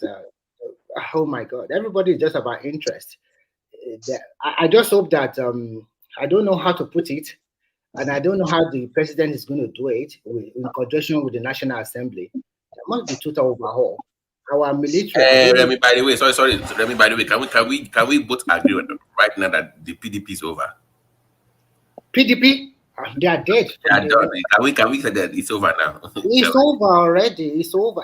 How can it not be over when their governors are already? I saw that. I'm like, everybody will come and let go. The reason why it is over, I will tell you, because that article play a selfish game.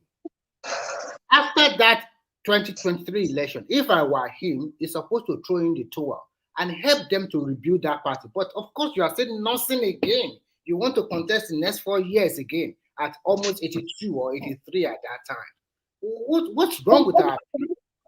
This is what you have been doing for more than 6 times already. And you want the people of that country don't want you. This is not America. This is not UK in the olden days. Why? So the fight they are fighting now is that, okay, we'll either make it worthless. And if they make the party worthless, what do you want to do? Remy, do you think that they are clearing a path for an Obi return or a merger with Labour? Do you think that? No. They will never clear a path for Obi return. Never. Even Obi, if Obi even want to contest in the next 4 years, all those atrocities he has committed during this electioneering campaign. Okay, Remy Suru. But the way they are all over Tinubu right now, we should just forget the next election by any. It's already done and it's already signed. What do you expect? The re-election is not so big noise. The big noise will come in the 2020. 31. Yes. That's when the big noise among the northern leaders, okay? That's when the big noise will come, okay? I have asked the question before, Remy. I said, do we have opposition in Nigeria now? There is no opposition. How can you have opposition? Look at a single play. This man does play during the Christmas. Look at all these people turning around, tanking in. Just a single play. Just look at that single play. It's just a single play, and he still have a lot of it in his stock that he's going to use in future. Just look at that one alone. Opposition to Kudan. So if they merge anyway, if they merge all these parties, Kwankwaso, Obi, Atiku, who's they will never merge. Who is going to be the presidential candidate? Yeah, because all of them are big ego. Because they will all want to be head of the ticket now. Nobody wants to be vice president. Okay, exactly. So how does that help Obi? How does that help Obi? It cannot help him because even if Obi contests in the next 4 elections, he can never win and he can never get the same result he got before. He can never get that one anymore. And there will not be support like before. People are now wise. Everybody is about interest. So you cannot gather support. Kwakanso will play soft. And in the next 8 years, it will come out fully, knowing that Atiku is no more in the game. Had that year to Atiku 8, it's already about 88 or something like that.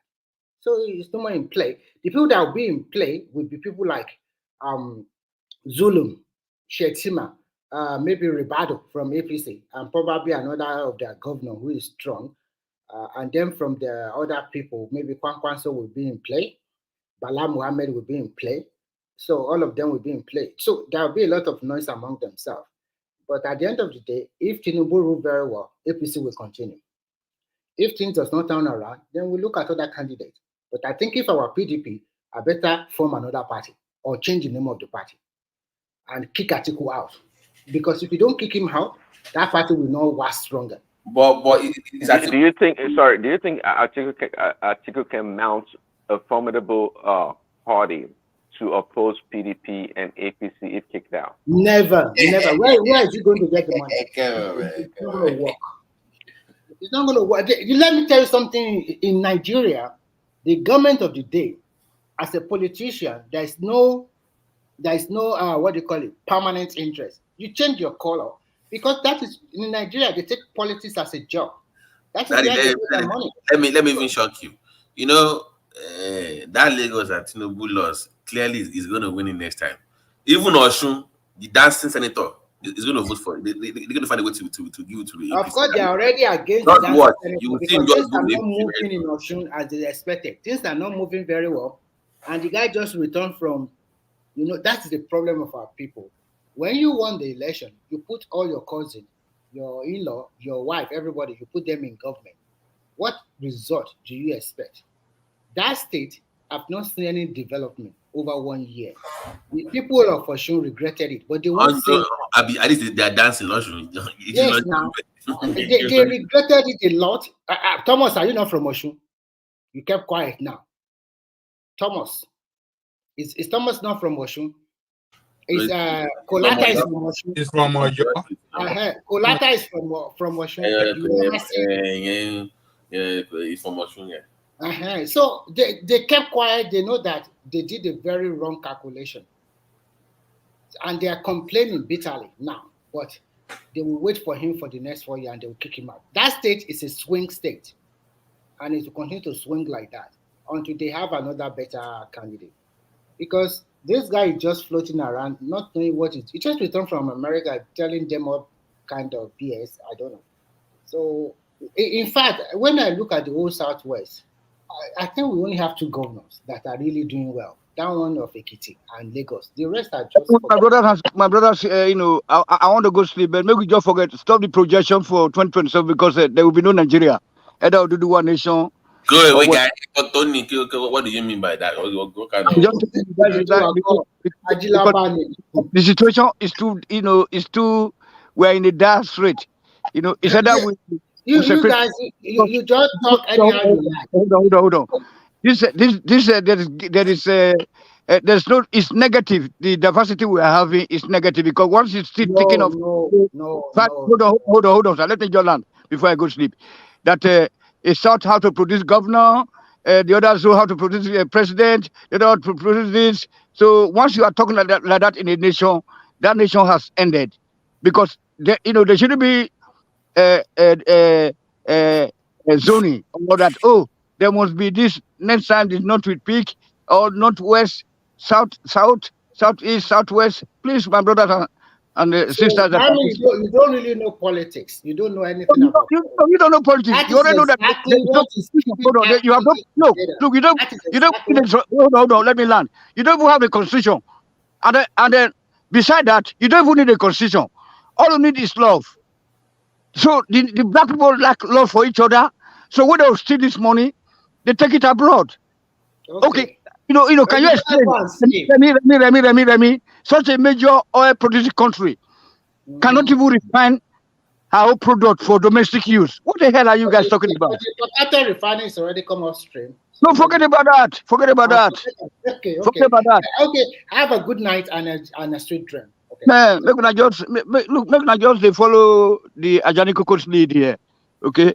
And Babati. I hail, okay? Babati. Odaro. Na early the morning here now. Bye. All right, Tony. Bye. So if we want to let Nigeria choose any leader they want, and the North with their population continue to choose leader from the North. By the way, before you even continue, do you think El-Rufai is making a move towards that 31? Because I saw him one video in India, because that is almost like a Dagaban kind of thing. Do you think he's already making a move? He's making a move, but unfortunately for him, he's not going to get that support because he is a little bit controversial. I like him. He's a doer. I like people like that. We need them. But going for the highest position of the land, you must know how to play your politics very well. If they can checkmate you not to become a minister in this present situation, Tinubu, what else do you want? How can't you maneuver your own way? So politically strong, like we thought before. It's not that political. Yes, if he is very strong, he should have. There's some fight as a politician. You fight unless you don't want nothing again. If you're like, okay, I'm done. I've served my country very well.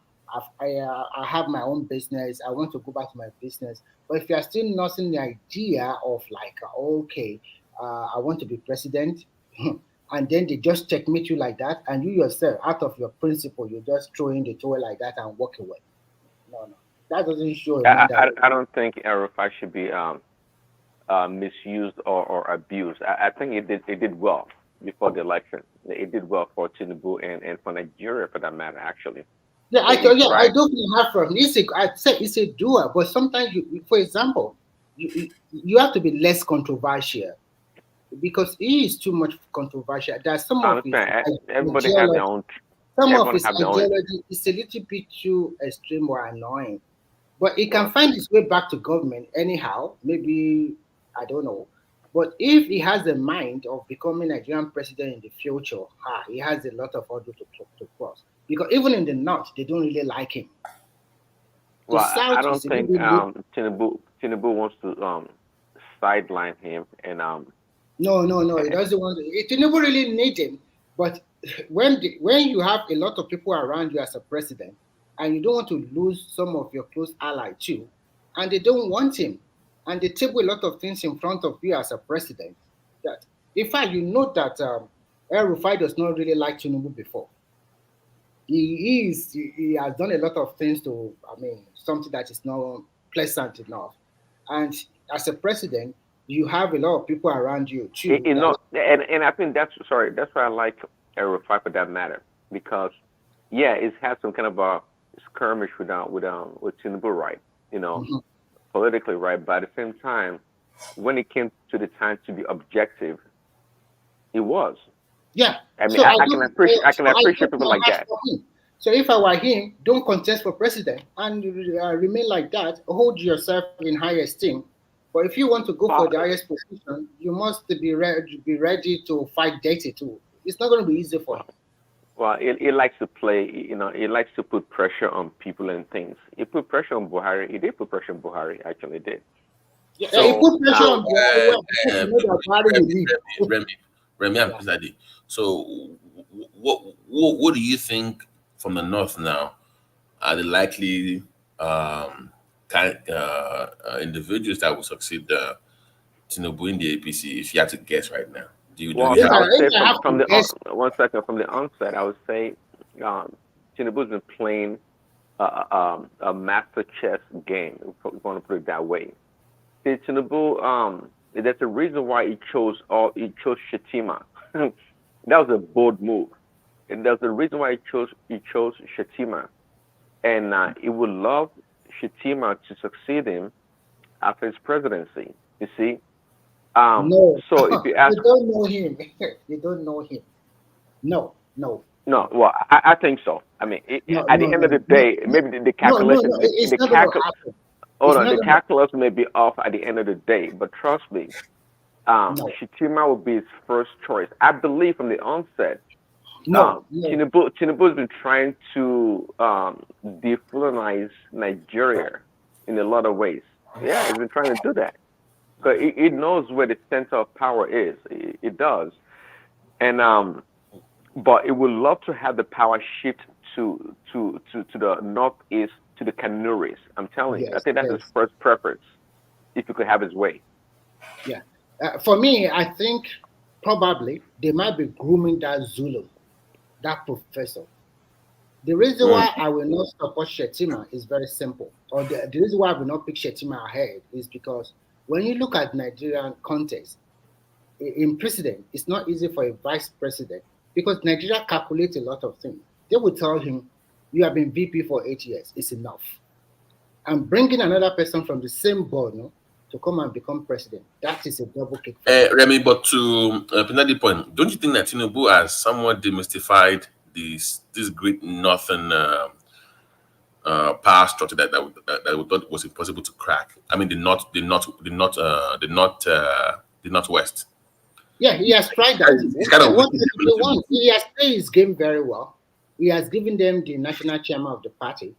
They also have the party. Strong like before. It's kind of. They will never be strong like before. The reason is there's several reasons for that. Because it's now being clear that when it's power struggle among the three regions in the north, I mean, especially between the northwest and the northeast, the northwest cannot lay a claim to the presidency again after Buhari 8 years. So it's now left between northeast and north central. And I think there you go. Yeah. Yes. And it's now left between northeast and north central. But the northeast, it favors them more because they have never become president of that country.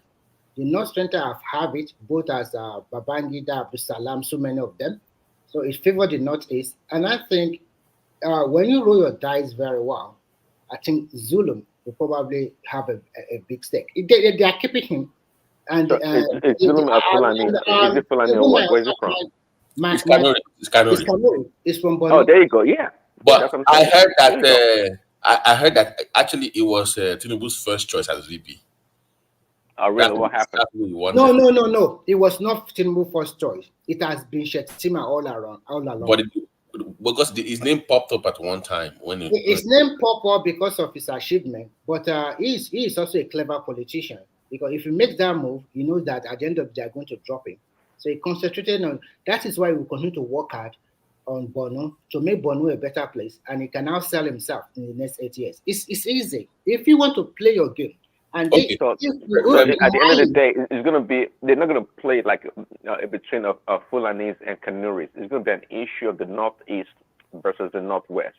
And just but like Northwest said, is right? not going to play a big role here because Kwakwanso too is not popularity is just only in Kano.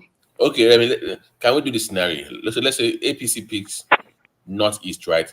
So where do they get their VP from? So I'm thinking South maybe. South, except if the South is the way it's going right now, South. Okay, then and then you have your Northeast, South, Southwest with Kato and vote for them. They have 3 regions. They need to just. But that depends on who the opposition and not Central. They give them Senate president. What else? Yeah, but that depends on. Okay, let's say PDP. Now that's the thing. Will article back? I don't know. So forget Obi. Obi. I think Obi is done. Maybe next 4 years. Nobody would care about it. By the time in the next 4 years. So okay. So, quick calculation. So I like that. So Tinubu chooses is it Zulum or I'm thinking Kashim Shettima, right? So we know Tinubu it has the Southwest in the bag. He's going to give it to, of course, Shettima. Shettima also has got the North East, right, in the bag for the most part, and the battle becomes the Southeast, South, and the Central. But you know, if you look at the landscape, it's better to go with the South that is guaranteed than go with South. You can't rely on. If they want to kill everybody, just pick Wiki as vice president. South will go. That is it. It's a game. No. Remy, I'm with you. Like I'm saying that APC and Southeast we never merge. It's like water and oil. It's not going to mix. So don't even bother picking anybody. So with the VP pick, they go to South. That's pretty good. They got 3 regions covered. They can fight for the soul. They can fight for the soul of the North Central. And just play your Yoruba card there. Go get Quara. That's all you need. Yeah, done. So I think there's a great chance, a very good chance that it might go to the Northeast Kanuri. Yeah, it's doable. And no matter who the Northwest is going to present in the other party, they will checkmate him because they don't have people like Atiku anymore. Do you have names? So can you give us names in 31? What do you think? I think their best bet is to present Bala Muhammad or probably Kwakwanso go back to PDP again. What about Sheikh Rao? No. Forget that one. Even no. Do you remember the guy that betrayed Wiki in the primaries? What is his name? That governor in. It's now a senator from Sokoto State. That one, even he nearly lost his senatorial seat. He won by nearly. Because the only thing that they have is it's going to be a Northeast and a Southeast ticket, right? That because they can't pick a Yoruba person because it's not going to work. So it has to be. I think they will pick a vice president from the South because they are now leaning towards more APC than Southeast.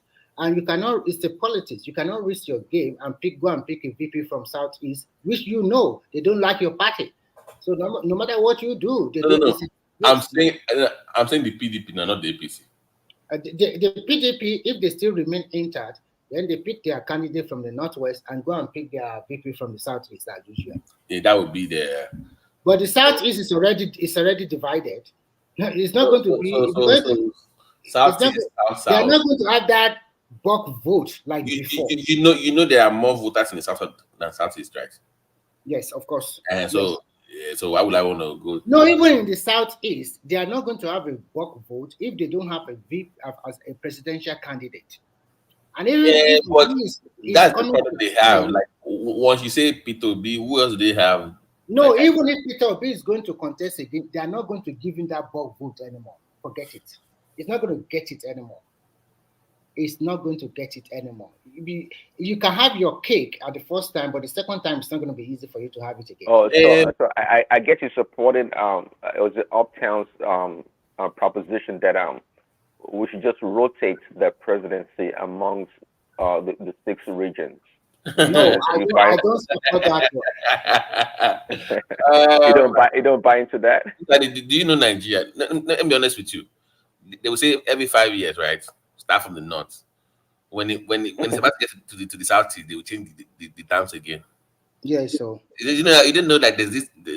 Okay, they can the way that would give the opportunity for the Southeast to have a president. No, they have to play their politics right. Hold on, Remy. No, they're right through in the tower. They don't want to play anymore. I'm saying that even if you do that, when it's the turn of the Southeast, they will change the requirement again. You're going to start with the Southeast. You think they're not stupid? They're going to start with the Southeast. Let's start with the Southeast. They're not going to do that. Nigeria's not going to do that. They won't do that. The problem the Southeast have is that this last political dispensation, they let them play it. They let them play it. If the federal government doesn't allow them, they will not have a bulk vote like that.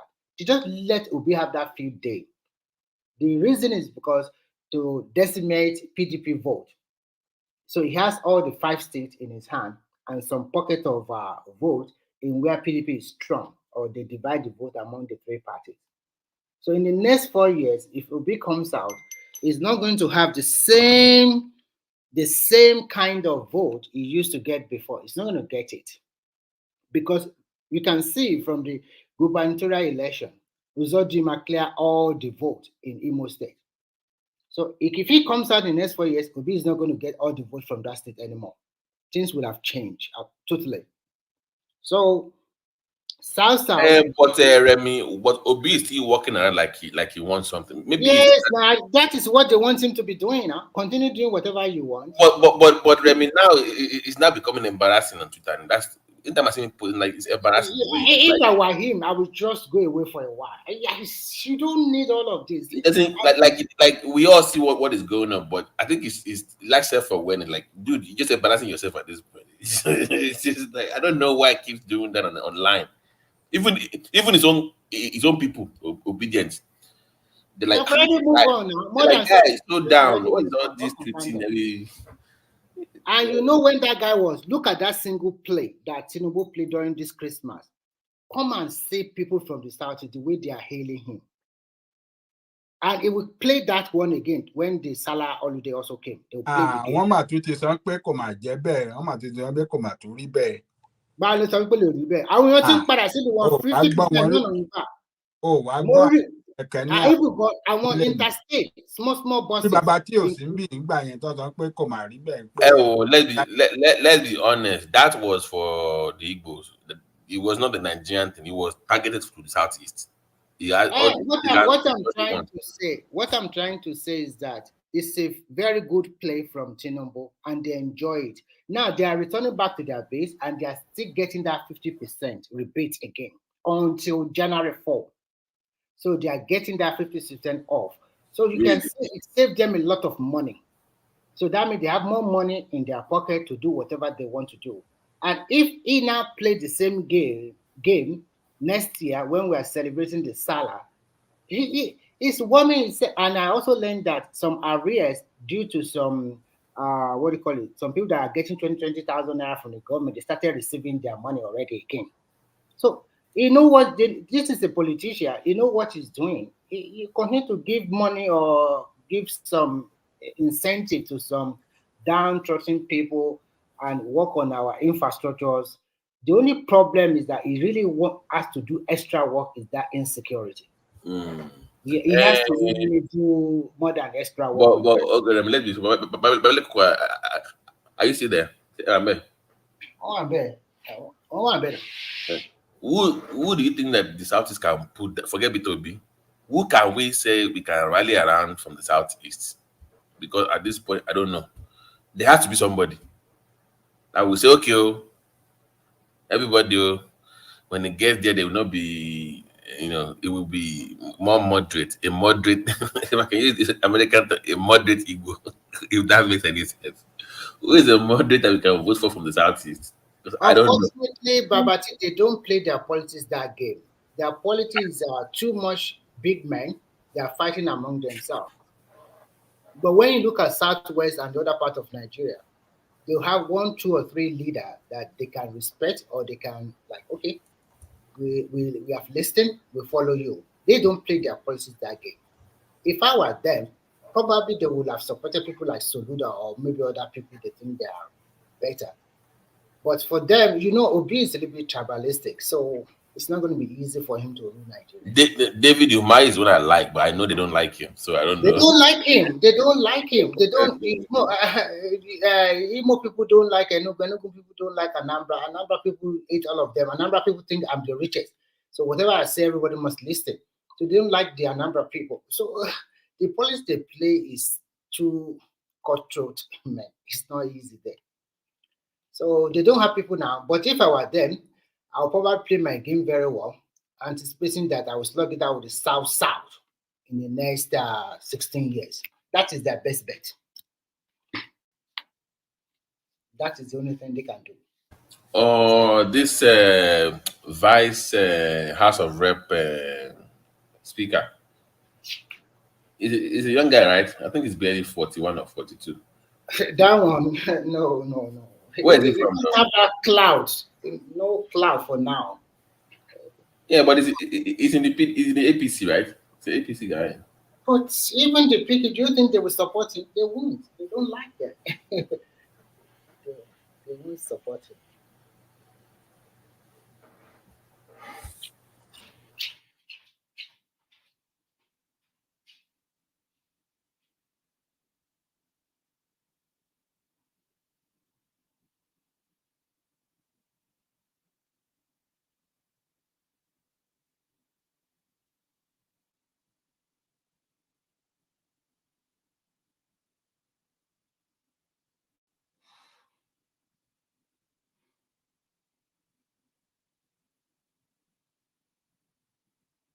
Okay, you know what?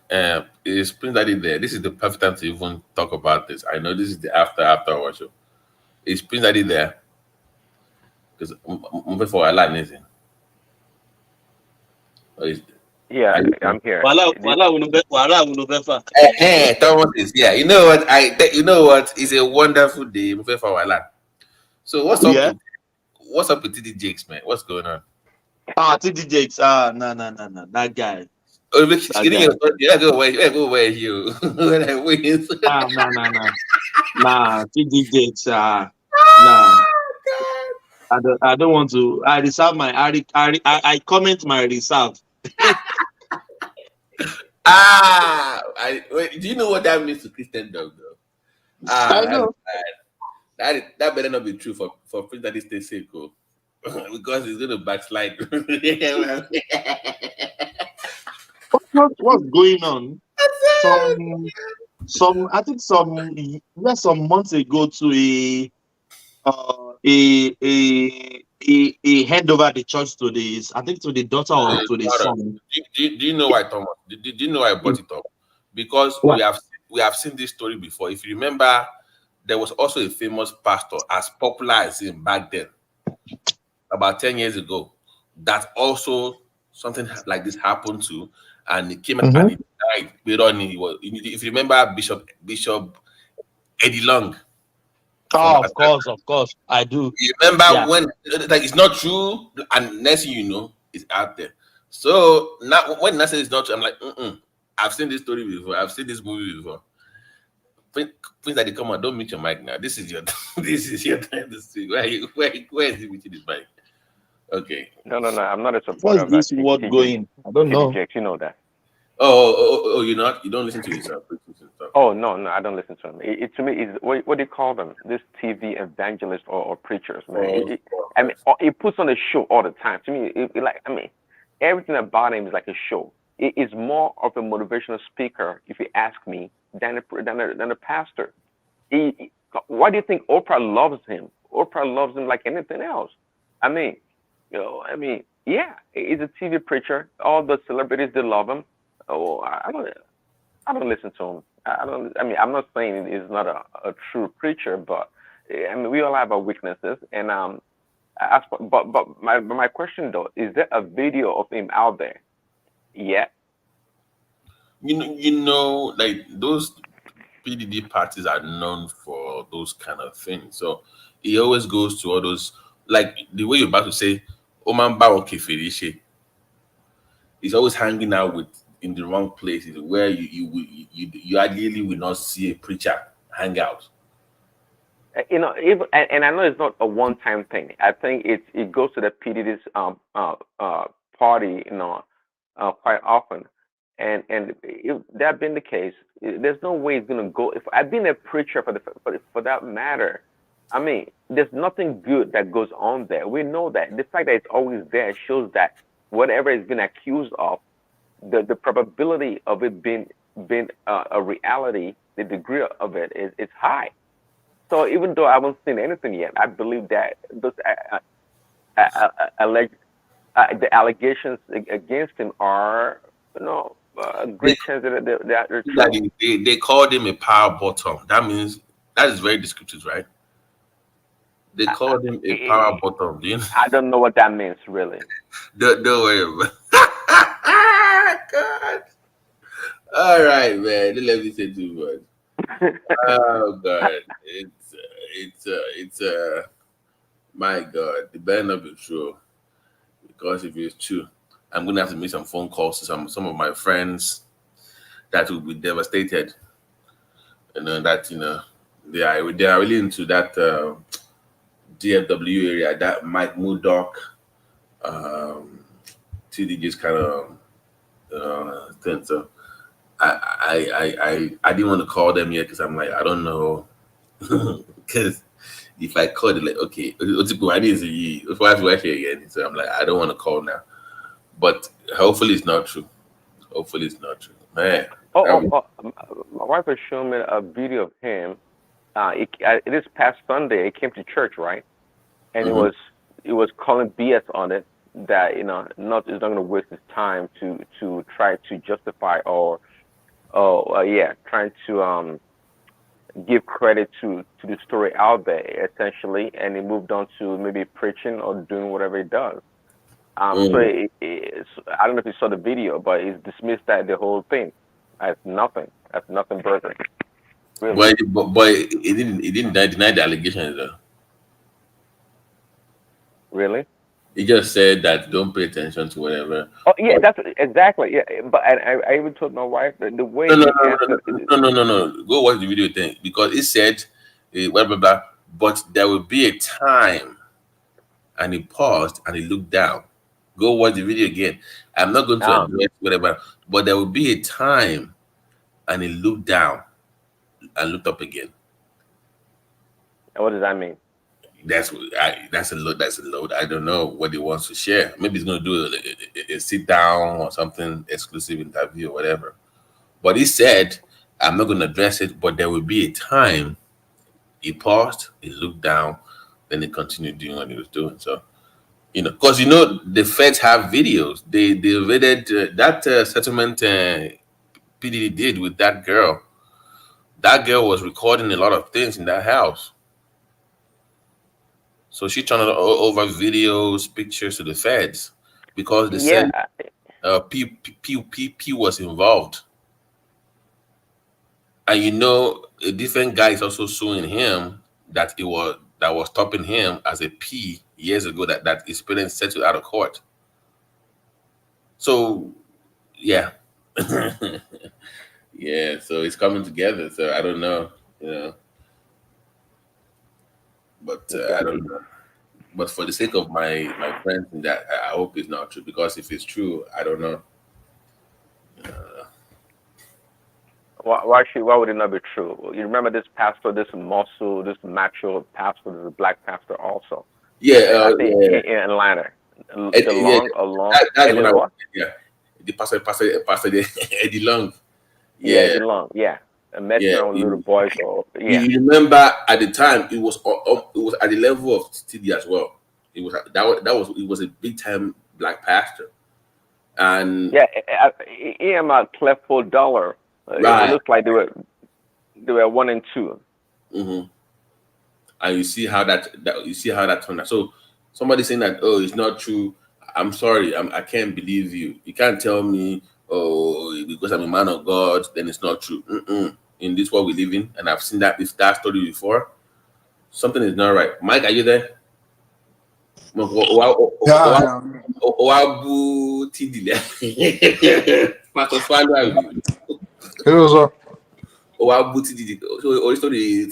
story of TD Jakes, I mean.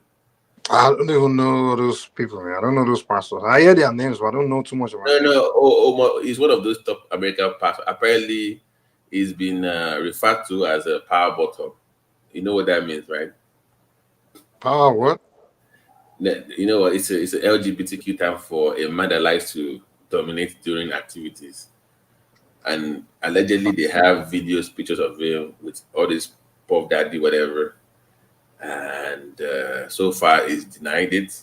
But what is this one, Puff Daddy? What are they accusing him of?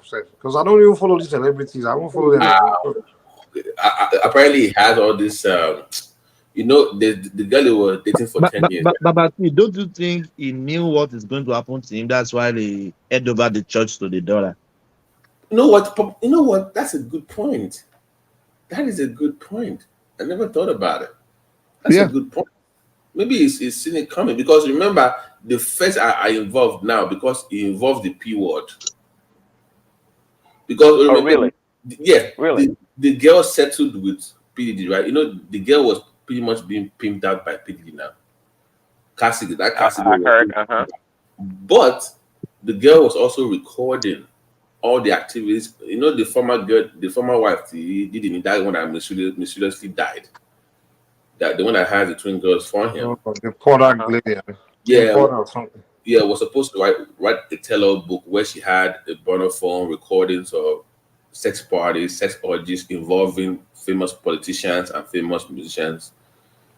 Eight orgies, or not 8 orgies that involve pastors, black politicians. So she was recording everything. So when this girl settled with Diddy of how she was abused sexually, where he would bring in prostitutes to sleep with her and he would watch and record them, the girl was also recording. So during that settlement case, she now turned over the evidence to the feds that involved the P word. That is what triggered the investigation. But, okay, what is even in all this recording? You want to read TD in bed? Don't bagbana, don't bagbula. That is where that came about. So yeah, we're about to see a lot of politicians go down in the black community. You know? A lot of them go down. I've heard about. I wish they had our Sharpton in it. I would not be surprised. I would not be surprised. That guy. Did you see the video of him being an informant in the 70s? Oh yeah, he's a funny dude. You remember that video that came out? Actually, it was a CIA. It was the FBI informant. Yeah. So I would not be surprised. Yeah. Mike, what's up, man? What's your name? Nothing. You guys are talking politics about presidents. Presidency. Almost. I think someone was saying Shetima cannot. I think it was Remy saying that. Trust me, if Tinubu perform, they perform very well. Let's say they perform very well. Shetima definitely will be the next president after him. But where would they pick the VP answer? Where would the VP come from? If they pick Shetima? Southwest now. Southwest or South. Southwest. You think anyone in this politics, anybody care about all those guys? They think they care about tribe. All these Awaton is we the followers are taking that thing serious. Those guys up there, they are hungry for power, man. They don't care about who's strong. I think Southside, but Tinubu, of course, is going to negotiate some strong position for the Yoruba, for sure. He would do that, but I think it will go to South. They don't want no Southwest again for VP. We might have our best. One thing you guys need to understand: APC don't believe in zoning. This zoning idea came when PDP introduced that. Even the numbers make sense. If you have a line between Northeast, Southwest, and South, it gets you the presidency. And perhaps, Mike, we might finally have our very first Yoruba Senate president. Nick Conry, the best I've never had Senate president before. So that might be. Was Saraki? Is it part of Yoruba? It came from Kwati. It's quite a part of Southwest. Are you kidding me? It's not technically Yoruba based on political purpose. It's Fulani. It's Hausa now. It was North Central now. It wasn't Southwest, so you can't count Saraki as Yoruba House president. Nah, it doesn't count. I don't think we Southwest people go. I don't think we are so into our guy must be rude, that kind of thing. That's not the way we are. To be honest with you, I think it was the obedience that really pushed a lot of Southwesterners to go Tinubu heavily. But Mike, they're going to pay for it in the next 4 years now. You see that Lagos? It's their behavior that pushed everybody to be. That Lagos, Mike, that Lagos is going to Tinubu. Even Oshun, we will vote for Tinubu. Guy, you see all those Southwesterners have voted for Obi, right? I know many of them. Many of them now, they are not. The obedience have chased them away from being Obi supporters. Because now, when Obi lost, they took all their anger out on anyone that was Yoruba, including those that voted for Obi. I'm even my own brother that was obedience. The guy hate Obi now because the way obedience have insulted him online everywhere. Obedience have chased all Obi supporters away. Even now, even some Edo people that I know, obedience are insulting them. His biggest downfall was his people. I'm sure you're trying to warn him. Like, these your followers, man. They are not helping you. They are not helping you at all. Now, the guy will defend them online. Will not go back and beg Lane. He will just call them out now. I basically people are supposed to stand up and say, I'm the leader here. But it doesn't do that. They are the one that cost him that election. I'm sorry. Like, they are the biggest reason why he lost. Because the moment campaign began, they were just insulting anyone they believe is not. Anyone they even suspect that's not supporting Obi, they will start insulting you. I'm like, what kind of politics is this? I mean, is it by force? Are you going to insult me to vote for a guy? I mean, the way those guys are doing politics, man, it's just ridiculous. And Obi, instead of him to, you see how Tinubu, right? Tinubu never campaigned with the Yorubas. My man was focusing on the North. How can you now be campaigning with my people? I already know that my people will vote for me. So why would I be campaigning with them? Like, number one, once Tinubu picked Muslim ticket, there was no need to go to the church church anymore. You already have their vote because I want you. They're like, take Muslim. Why are you campaigning to us in the southeast? You should be focusing on the north. That's what I'm saying. The guy will go to different states. He'll be campaigning with his people. I'm like, this guy. He will go to Kano. He'll be campaigning with Southeasterners. I'm like, what kind of politician? This guy is a politician. He will come to Lagos instead of visiting the Southwesterners. He'll go to Alaba. Did you forget? So Mike, you're counting on your people to win the election? Are you kidding me? If it wasn't the non-Southeasterners like the Afeniferis and some non-South, they campaigned for him. The guy would not even the South. It was the South people that were campaigning for him, like all those watch people. The guy would not have done well there because he didn't really go to their territory to go campaign heavily like that. He didn't go to them to go and campaign for votes. He didn't do that. It was those people that were just out of sympathy that they feel like it's their turn. It's a Southeast turn. That's the only reason why. But the polls, one of the last polls showed Peter B winning 60% of Kano. 60% of Kano. Oh, obedient poll. they went to where Southeasterners have to go do a poll. No, seriously. I mean, live on television, watch it. I think it was Arise. This guy that Prince. Obi got 10K in Sokoto. So I don't know exactly what. Even me that was far away. I was looking at the vote. I call them a jokers, man. I like this, but not serious. 60%. Dude, I actually the election. I was looking at all the percentage of votes he was getting in those northern states. Some of them, majority of them was less than 1%, 0.3%, 0.4%. This guy didn't even get 1% in many of the states. He did terribly in the north, man. Terribly. But you know what? See, Peter Obi, actually, let me give him credit for his strategy. Actually, he gets some credit. He knew he came late to the party. There's no way within that short months that was going to go and convince Northerners to vote for him. And that's how every time he went to the north, he went to areas dominated by the Christians or the Southeasterners, right? So he knew that there was no time for him to cajole the Northerners. There's no way. So he concentrated where he could win votes. To him, it came to it was all about numbers. Let me get all the numbers possible, and that's what he did. So actually, he had a strategy, and I commend him for it.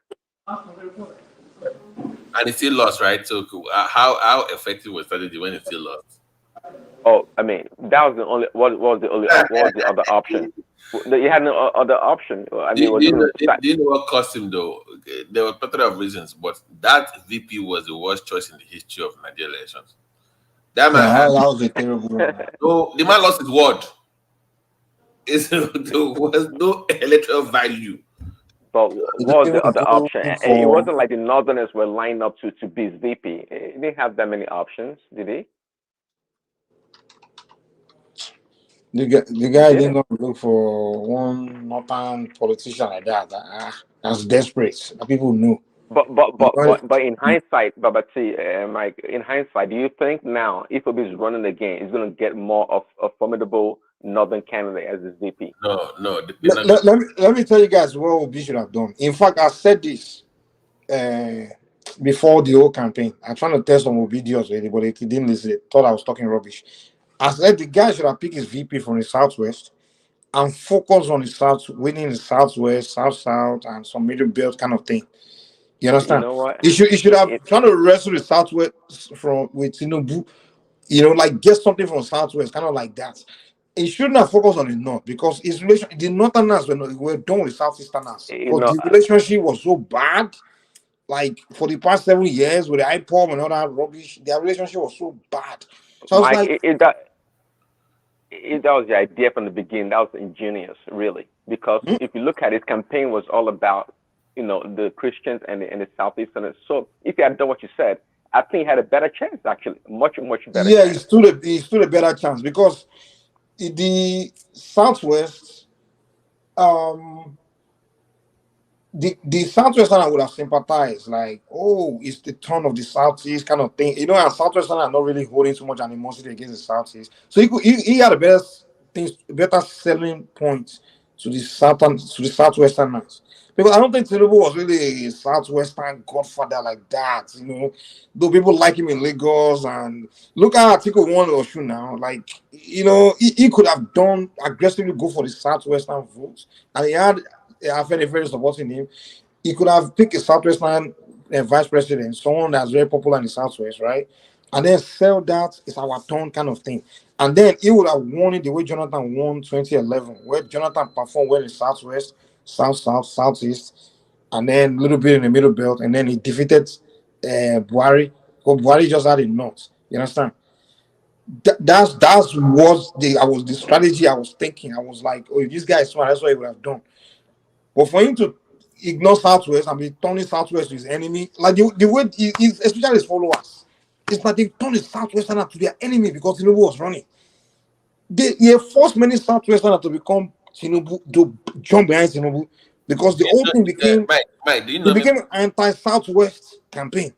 And I'm like, these guys are foolish, man. And Yorubas, we really don't do ethnic, like our voting way is not really we don't, to be honest with you, we don't care that our guy, Southwestern, now become president like that. We don't care like that. You understand? We just want, okay, who can do the work, who can, you know what I'm saying about it? We're not really so we're not like that towards the Yoruba becoming president now, because we know that when he perform bad, we will start insulting all our tribe.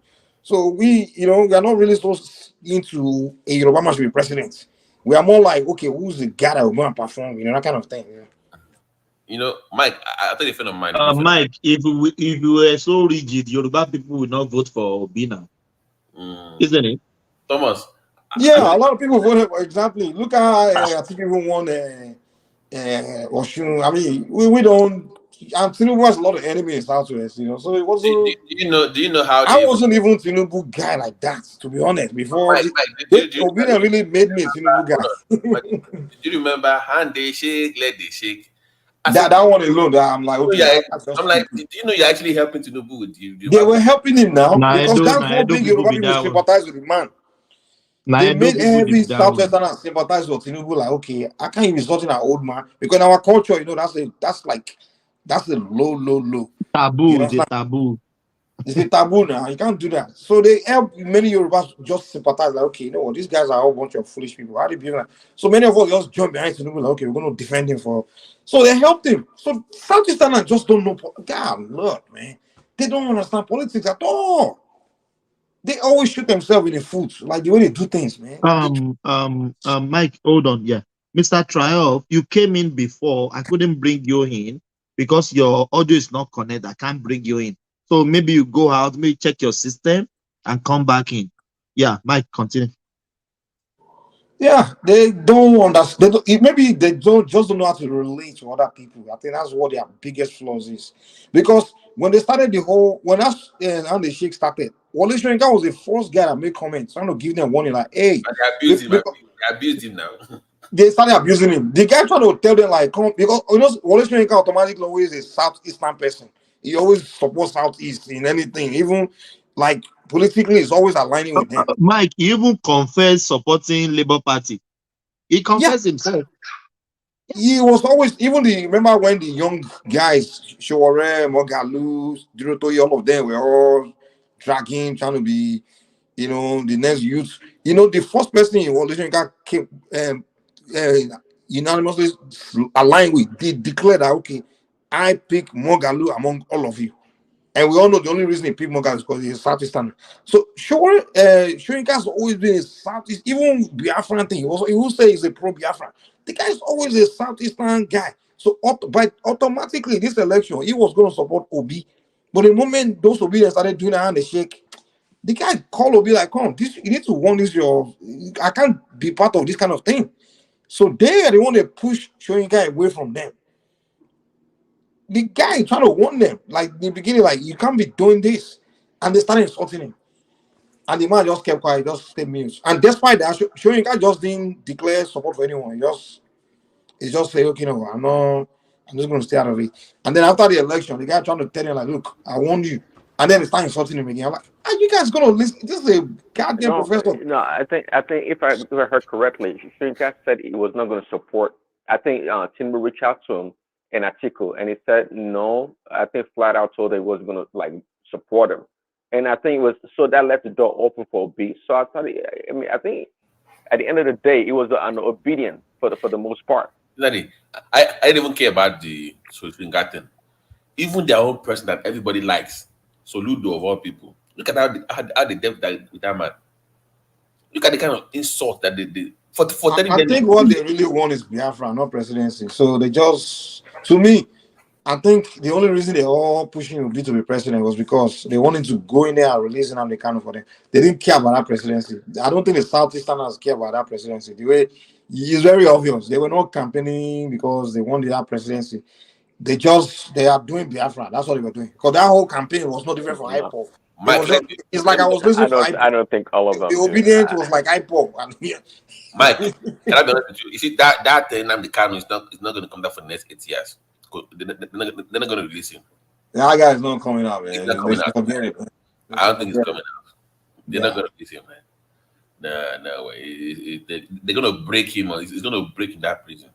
I know it's kind of almost unrelated, but they can allow Emefiele to go. I think they should allow Nnamdi Kanu to go. No, you can't. No, you can't do that. You can't let him go.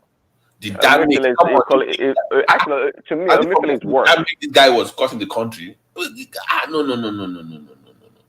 Just keep him there. I think this Southwestern, especially Yorubas, I always say use political.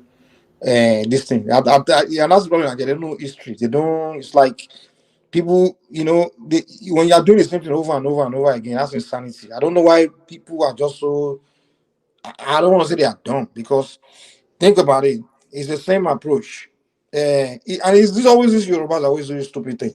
When Ojukwu did his madness, it was the same Yorubas that say, okay, let's use political solution to hand this whole thing, to bring him back and pardon him. It's the same thing they were saying. They used political solution. They brought Ojukwu back. They pardoned him. Now, he went in the background, started raising. The same Ojukwu started brainwashing his people. That it was the Yorubas that betrayed him. The same people, it was about soldier that facilitated the pardoning now. It was the Southwestern that pardoned him to come back to Nigeria. And he came back, he went and started stabbing the Yorubas with his people, brainwashing them that it was we are their enemy.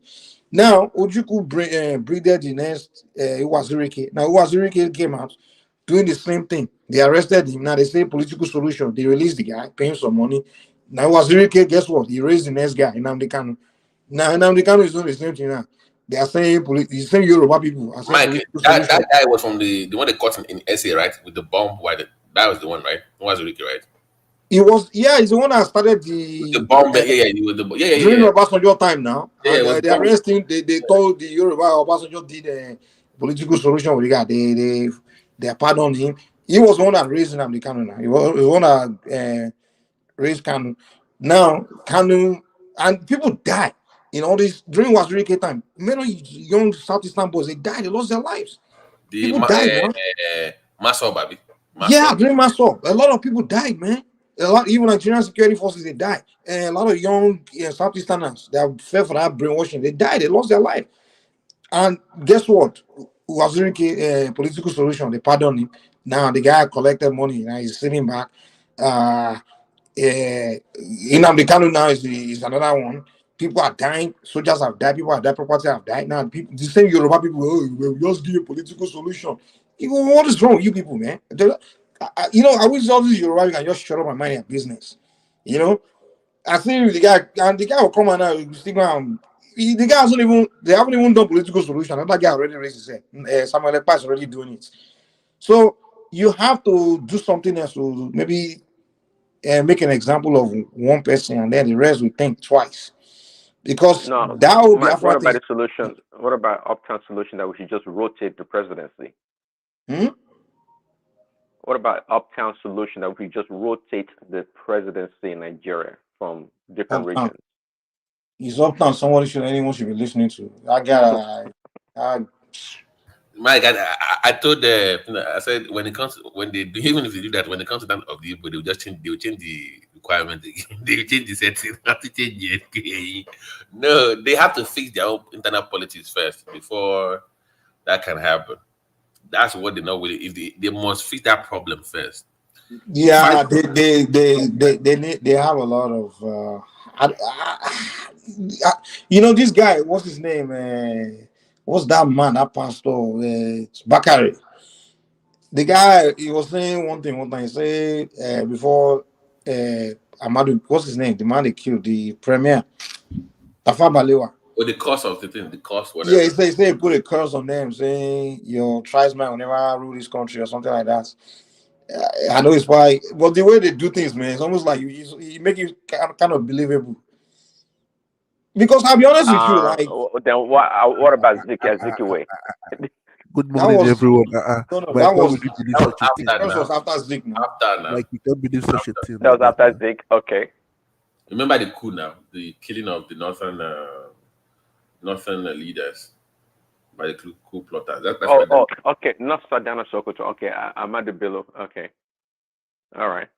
Well. Yeah, because like do you believe such things from a pastor like that told us that he will be the 16th president of Nigeria? But that say will be the 16th president. We are waiting. No. Oh yeah. We are waiting. He said that. He is in the spirit, so he is in the spirit. So. But you're making people laugh. You know what Pastor Bakari said? He said when he made that statement, he said, "Okay, now I want to break the curse." So he did a prayer for them that day. But Mike, break the curse on whom? Why do they continue to allow him in Yoruba circles? Remember the Lagos thing, and they said the canal thing, how it's spinning and made it look like it was a targeted thing against the Igbos. If you, I hope you saw that clip of Bakari in his church saying that, oh, they are buying your house, buying everything. Did you force them? It's against the Igbos, and he was saying in his own church. Bakari, these pastors now, these Yoruba, they always look for, they speak to their followers, they want to grow their congregation, So they do all these. It's kind of like Mayugu now, you know. They're trying to grow his channel, you know. They want to grow their followership. By the way, Mike. By the way, Mike, what happened to Mike Gun 15 years ago? That guy that used to speak in the kitchen. Remember that old Mike Gun on Facebook back in the days? Yeah, I don't think I know. I go way back with him like that. Man, back in the days, he used to bring on this guy that was locked up in the. Hey, sorry, Babati. Hey, Thomas, there's Dr. Goomba waiting to come to the studio. So, Mike, you know, I've known Mike Gun since this. You know, he was in the Green Party now. Back in the days, he used to be a party man. No? People the don't same know that. yeah, this same guy. Yeah, he used to be a politician in Ogbolu. Yes, Green Party. The Yeah. guy look young though. So I used to, Mike is a baby. So I always like, oh, he's not talking about you, but I'm like, I know you from Green Party now. He even went home to even campaign and contest for his party now, for Green Party. Back in that you know what was funny, Babati? Like in 2015, when Buhari won that election, right? I was like, the presidency, where's he gonna go next? I said, man, I literally was ready to bet my money that there's no way if Buhari did do 8 years that the power will not shift to the southeast. Now in 2015, though, that was before IPOP came, you know, those madness came out because you know there was no tribal tension in the country now. Everything was peaceful. It was no the old tribal thing began at Biafra. It started after Buhari became president. Remember in Nigeria, nobody was doing tribal anymore. Tribalism was like completely dead. The only issue we were having in the country was the Boko Haram in the north, and everybody were like, that was the only issue. But there was no tension with Igbo, Yoruba, or even Igbo and the north. This whole ethnicity thing was almost like gone. It wasn't in anyone's mind. So when Buhari won in 2015, I was like, any Igbo politician that come out after this is going to win because it's supposed to shift to them. Because think about it, Obasanjo just ruled southwest, Jonathan just ruled south. Now Buhari is ruling the north. So that means if Buhari do 8 years, he's going to come back to the south because there's no way another northerner will rule after Buhari. So I'm like, if the power comes to the south, it's going to go to a southeasterner. You understand? Like the whole country will want to support the southeasterner. Even everybody want to give it to whoever south from the south. I don't like this turn by turn, Mr. Mike. I'll be honest with you. No, I'm not saying don't. I'm just saying like because no. The atmosphere of the country, there was no ethnic tension or anything like that. Because everybody would automatically say, we got to sympathize with this region because they haven't ruled. Because that's the politics anybody from the southeast would have played. Like it's my, give me chance now, that kind of thing. And everybody will say, let's give these people a chance, that kind of stuff. But they started this, the moment Buhari entered, they just began ethnic bullshit. This kind of guy just came out from nowhere. From Sudan. Yoruba, you guys started preaching this radio bullshit and Yorubas and this, Fulani. It just destroyed, it just rejected tribalism into the Nigerian space. I beat somebody for 8 years. Now say, yeah, vote for me. Who does that? They spent 8 years insulting the North, calling Northerners Janjaweed, insulting Southwesterners. So you didn't know presidency is coming around the corner. That all these people and when the Southeast politicians are the biggest mumus, including Obi. So they didn't know that in 2023 election was going to come, and they will be running, and they didn't think these guys are destroying their chances. They didn't see that. They didn't. So are you telling me these guys didn't see that? And they call themselves the smartest people in Nigeria. So they didn't see all that. Even I saw it. Even me, I'm like, these guys are going to ruin. All these IPOP guys are going to ruin their chance of presidency in 2023. I saw it as far back as 2017, 2016 when the whole thing started. Mr. Mike now is not a prophet, though. He's a prophet now. He's a prophet. But you want to be Mumu like Obi didn't see that. With 2027, tell us. I just think I'm sorry that like they don't when it comes to the way they approach things, it's just but Mike, look at that. Sorry to say, with all due respect, even the elder, I listened to the elder talk about the Lagos issue. I was so disappointed. I'm like, I think those are elders. I don't know those guys.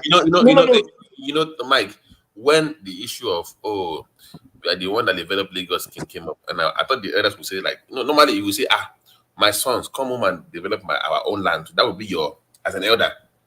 Yes, it was them that made that swamp. What is it today? What kind of elder are you? Don't talk like that's an elder.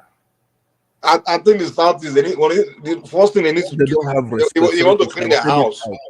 They need to switch elders. Okay, guys, let's hear a rebuttal. Beto, are you there? You want to chime in? You want to hear a rebuttal? Mr. Batu, Ogumba, Ogwamba. Yeah, here. Yeah, I want to ask Mike a question.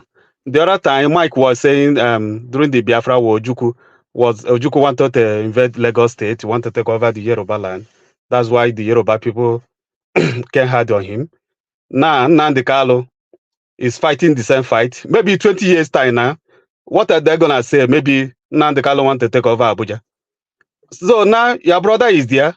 Allow these people to go. I love Biafra. I want to become a Biafra. Nigeria never offered me anything. I want to go. So Yoruba people are there. They are the government now. Let them facilitate this. Let Igbo people go. But who stopped me from going? That's the question. You people are holding in Nnamdi Kanu. Yoruba man is holding in Nnamdi Kanu down. Allow me to go. No. So you can't go without Nnamdi Kanu. That's what you're telling me. Yes. Mike, Batu. You need Nnamdi Kanu before you pack your load and get out of here. Yes. Can you clarify the Biafra nation? Where are the boundaries? Because when people talk about Biafra now, is this just the 5 states or the entire? They don't know where they are going now. They're just shouting. They don't want to go anywhere. They're just lying. Know what is Biafra to you? Because everybody has different meaning of Biafra. So what does it mean to you, Batu? Let me give you one example. When South Sudan separate from Sudan, so it happened this way. They claim, they said they own this, they own that. But at the end of the day, the line was drawn. So this year saying Bini or whatever. Maybe at the end of the day, Bini people may say, listen, first, let me talk. If you're gonna allow me to talk, I will talk. If you don't want, you can continue. Yeah. So the end of the day, if the line draw, they come up, let's assume the Yoruba and the Hausa people that own Nigeria as they claim. They come up tomorrow. Igbo people never rule. Nigeria is not better. So I'm not benefiting anything. If they come up tomorrow and say, these people, they are disturbing us, allow these people to go. Why they holding Igbo people down? Well, They draw the line. We come up, even if one state, I'm okay. I'm okay with one state. Wait. Let me ask Babati, give me a second. Let me just debate this guy for a few seconds. Guys, give me a chance, please. Please, my brother, tell me how Yoruba people are holding you from going back to from going. Tell me, please. Yeah, okay. The way they're holding me now, because number one, President Tinubu is president of Nigeria, and he is the one holding in Nnamdi Kanu. That is number one. Number two, Igbo people, they are the bad people, they are the bad egg in Nigeria. Why not? Okay, these people that are disturbing you, why not allow them to go? People are holding you in Nigeria. That's what I'm trying to explain to you. If you want to listen, let me tell you this. Okay, let me ask you this. When Yoruba people say we want to go and do Yoruba nation, we want to go, why didn't you let us go?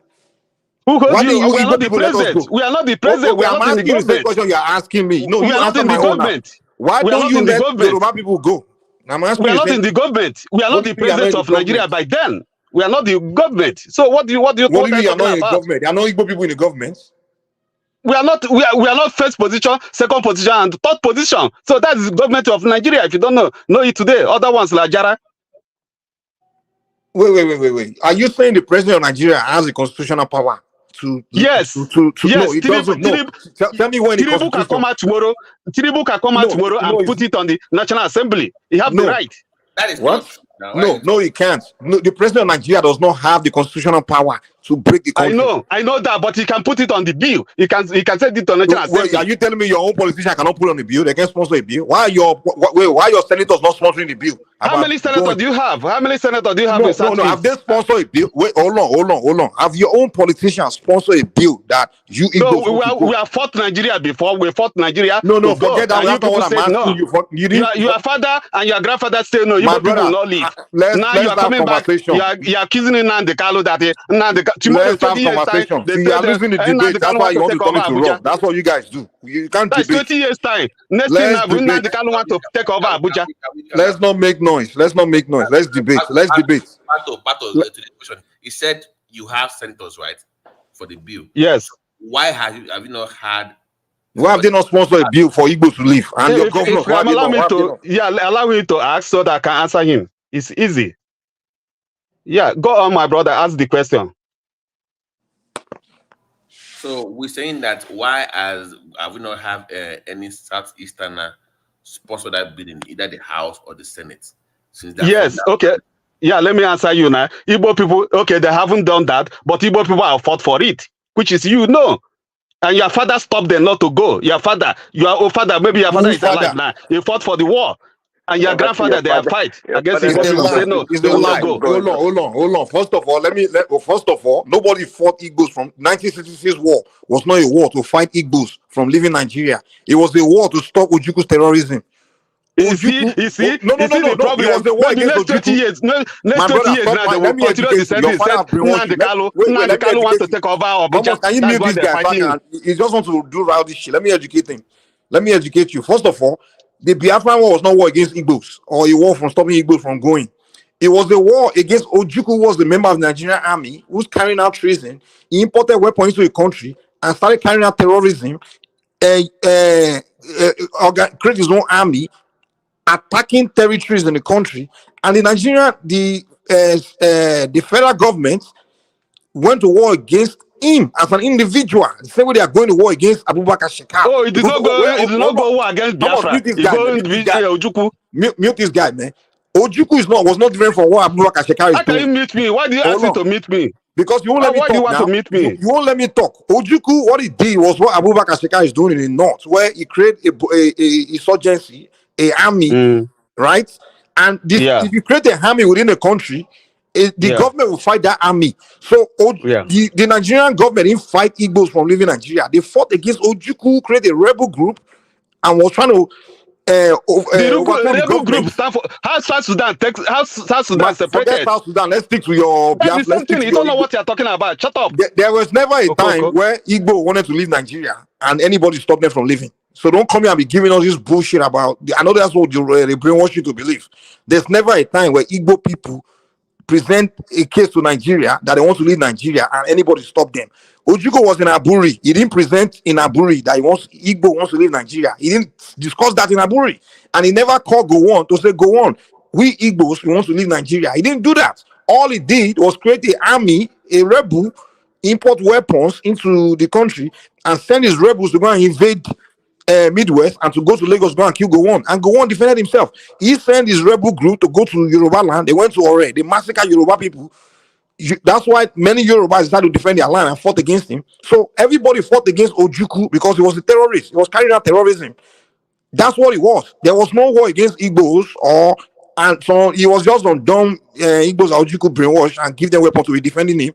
And unfortunately, civilians suffer casualty. So nobody fought war against Igbos from leaving Nigeria. Igbos have never asked to leave Nigeria. And if you want to talk about this Biafra you're talking about, this is not even Igbo living. Biafra is not saying we Igbos. Biafra is saying this whole territory, which most of it is not even Igbo land. It's a bunch of South territory and all other tribe territory. So no one's going to take that one seriously now. How can you say you want to grab people's territory and create a country with it? Are you crazy? Is Calabar land your land? Is Shekiri land your Igbo land? So you guys need to, they need to educate you guys, man. You guys are confused. Completely confused people.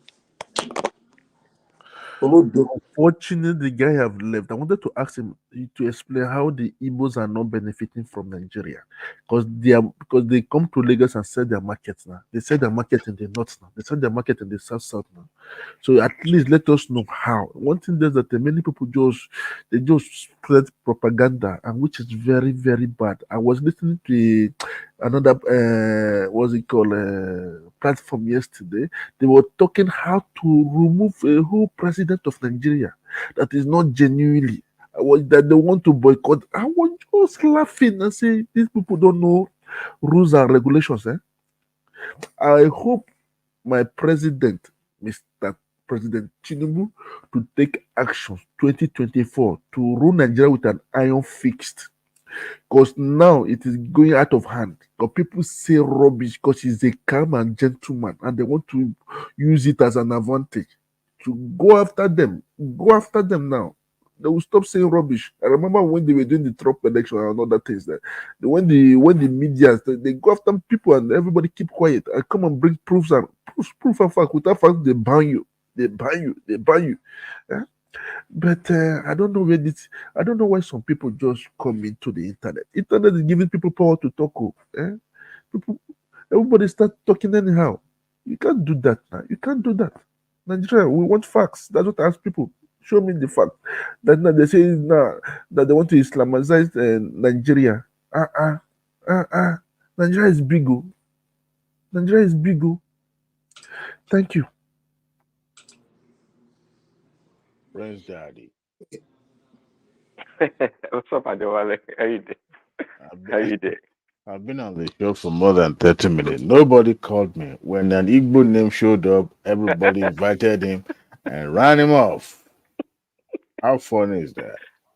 Because I wasn't in opposition to Mike, right? Mike You has been guys, talking. you So guys called the guy in, and he came in, and he's doing his. He's doing I his agree to thing. now. They will go ahead. Stop I lamenting. agree to now. After you run the guy out, let this. no, he's back. He's He's back. here. He's here. Oh, okay. Let the Igbo Mr. people Bato, go. Mr. Bato, I would like to ask you a question, please. Can anybody hear me? Tell me how Nigeria. Please, let me ask him this question, please. I would like to know. It should give me. It should be calm. Tell me how the Igbos are not benefiting from Nigeria. I just want to know. Just explain and don't start doing your papa, your grandpapa. No, let us go. No, Can anybody please. hear me, please? Would like to know. Oh, now we can hear you. Okay, thank you. Yeah, please, Mr. Bato. Yeah, hearing you. Igbo people have not been, they haven't been president of Nigeria since I was born. That's number one. Number two, when I was growing up in Nigeria, it's only the only place I know in Nigeria is Lagos. I was thinking Nigeria is Lagos. That's the only place I know when I was growing up. I don't believe that Southeast is Nigeria. I'm telling you honestly, when I was growing up, until I get to like 20 years old, that's when I was start realizing that Southeast is a part of Nigeria. I don't know when I was growing up. I was thinking we are Cameroon. So that's So you didn't go to school, have you? how do you sorry? You didn't go to school? I went, but everything, if you want to go to So holiday, when you went to school, they wherever didn't you teach want you to, state you and have to go to capital. Lagos. Wait, when you went to school, they didn't teach you state and capital, have you?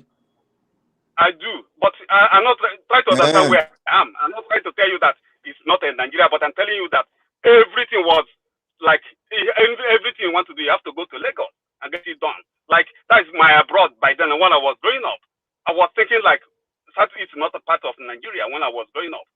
It's not like they're not Nigeria. Try to understand where I am. So like everything you have to go to Lagos. Like at a time I started asking my parents, why is it like that? Why? So we don't even have a single federal infrastructure in Southeast. Like at the time I start wondering, everything, can you imagine in my village, like if we count of people that are successful in my village, if there are like 49 pass through Lagos, why must it be that way? Why must everything you want to do, you have to go to Lagos? So it's only Southeast where there's no federal president. So the rest of the country where there's no federal president, don't they all have to come to Lagos too and go through I don't know. Abuja and Lagos? I'm Let me tell you why. Let me tell you why. There's Lagos was the capital. Hold on. Hang on for 1 minute. Mr. Triumph, do you have a follow-up question to Forum? I want to let him finish. He has not landed, Mr. Mine. Let him land first, then we correct him. Understand? He just he said number one, president, number two, geography, and number three, infrastructure. I'm listening as he's talking. I'm listening just to wait, Mr. Bato. No, wait, Mr. Bato, please. Okay, here in this platform, you speak. They will interject you. When they interject you, you calm down. Then later they give you a time to speak. Then you reply the question. You say what is in your mind. That's how we call reasonable discussion. Understand? Interaction. Not one person talking against it. You understand? So you just calm down. You breathe in, you breathe out. Okay. Thank you. Thanks. Continue. Okay, I should continue, isn't it? Yes, continue. Yeah. Continue. Okay. The fourth one. I love Biafra. I want Nigeria to divide. I want to go back to Southeast and develop my space. Thank you. You can go on. Okay. Can I speak? I support you. Go ahead. I support Okay. you. But, Stop. so Let them see, go. I got you. I got to a point that you said an Igbo person has never become the president, but let me tell you one thing. That's not even the issue, to be honest with you. You know, because we can do. Ola, sorry. Ask him if an Hausa man has become president. Has an Hausa man become president of Nigeria? That's exactly where I'm going to, because it's a complex situation, right? It's a very complex situation because Nigerian presidency will not be given, even though it's his own, but it's not going to be given to a particular tribe who will take this, because Ijaw man has access to it. Yoruba is having access today. I agree. We can say that. And all these things are easier said than done, right? So whether we like it or not, no matter how I want to frame it, whether presidential, whether ceremonial or whatever, the first president of the Federal Republic of Nigeria was an Igbo man. It depends on how you take it. The person that took over. I said Peter was born. I'm not talking about. It does not. It does not matter. It does not matter. It does not matter. It doesn't. It doesn't have to be when you were born. So now, in 1966, an Igbo man took over that power. Even when we still moved to between 1979 and 1983, an Igbo man was the vice president. In all those times, you understand, other than that time that Obasanjo was the head of state for a while, Yoruba people too could as well tell you that, oh, they were power out of the equation. You understand? So it's not so, but the thing is this, it's based on our structure. Biafra now, we were saying we wanted Biafra now, and unfortunately we had a structure that worked for us. But the people that said they wanted Biafra later was even the one that crashed our federal system that could have worked for us. You understand? And based on the thing that they thought they were the one dominating everyone because of the level of their education and how they were positioned in the civil service and government prestatas, they undermine what the like of Fulani people and the Kanuri people could do. You understand? So it was only after they were outsmarted, they started saying, oh, okay, let us go this way. You should have stood by what we agreed pre-independence. So when we blame a region, we should be able to blame us too for the roles each region, each contributor, each region's role in what brought us to the state we are today. So now is we have questions too, but go ahead, wrap it. Okay, so for us to move forward, really, that is why we are saying, okay, let us go back. Because if Biafra agitation is truly, if we are sincere with that, then we too are sincere with to do agitation, because the structure we have in Nigeria today is a very terrible one. It doesn't promote anything called development, because just asking him to apologize for creating our structure. Tell him his people to apologize. We Igbo people apologize to us for creating this structure that got us all trapped in Nigeria. Okay. Well, Mike, you know, that's the battle I cannot finish, so I will not even go to that place, because you know in Nigeria we don't accept our mistakes. Can I interject, please? Can I interject? Oh no, let me quickly conclude something, Bato. Okay. Now, this one will now go to Mr. Trump. Mr. Trump never say nobody want to Islamize Nigeria, because if you really go through the issue of Nigeria, don't say that. Well, now let's stick to this Biafra guy first. Let's deal with this guy first before we go to another topic. Let's start. Of course. Educate the world, Ale. Educate what Biafra, what the soldiers from the eastern region were trying to do the other time. That's exactly what those people that want to Islamize Nigeria are trying to do. They want to dominate, and it should not be like that in the federal system. No region. You know your people. Hold on. Let Beto respond, and I can ask him a question. Let him respond to a lot if he wants to. Beto, go ahead. Okay, I've landed. Beto, please respond, please. Oh, you want me to respond? Yeah, I've landed. Yeah. Yeah. Well, my question is, keep on. I was trying to what you said. Igbo people should apologize. They should do. Are we gonna sit one place or the rest of our life waiting for somebody to come and tell you thank you before you get up? My friend, we better move on. Nigeria is not working, so we can just everybody should go your own separate way. Go and develop your own space. It's easy. We're not gonna just sit here. Igbo people have to tell me thank you before I can develop Nigeria. Nigeria is not working, my friend. I live in Western world. This place place where they almost if you like say there for heaven. Why Nigeria can't be that way? Beto, listen to yourself. Listen to yourself. You are telling me that we should go our separate ways. We Yorubas, we don't live in the southeast. We stay in our place. You are coming on a daily basis. Igbo people are flooding the southwest.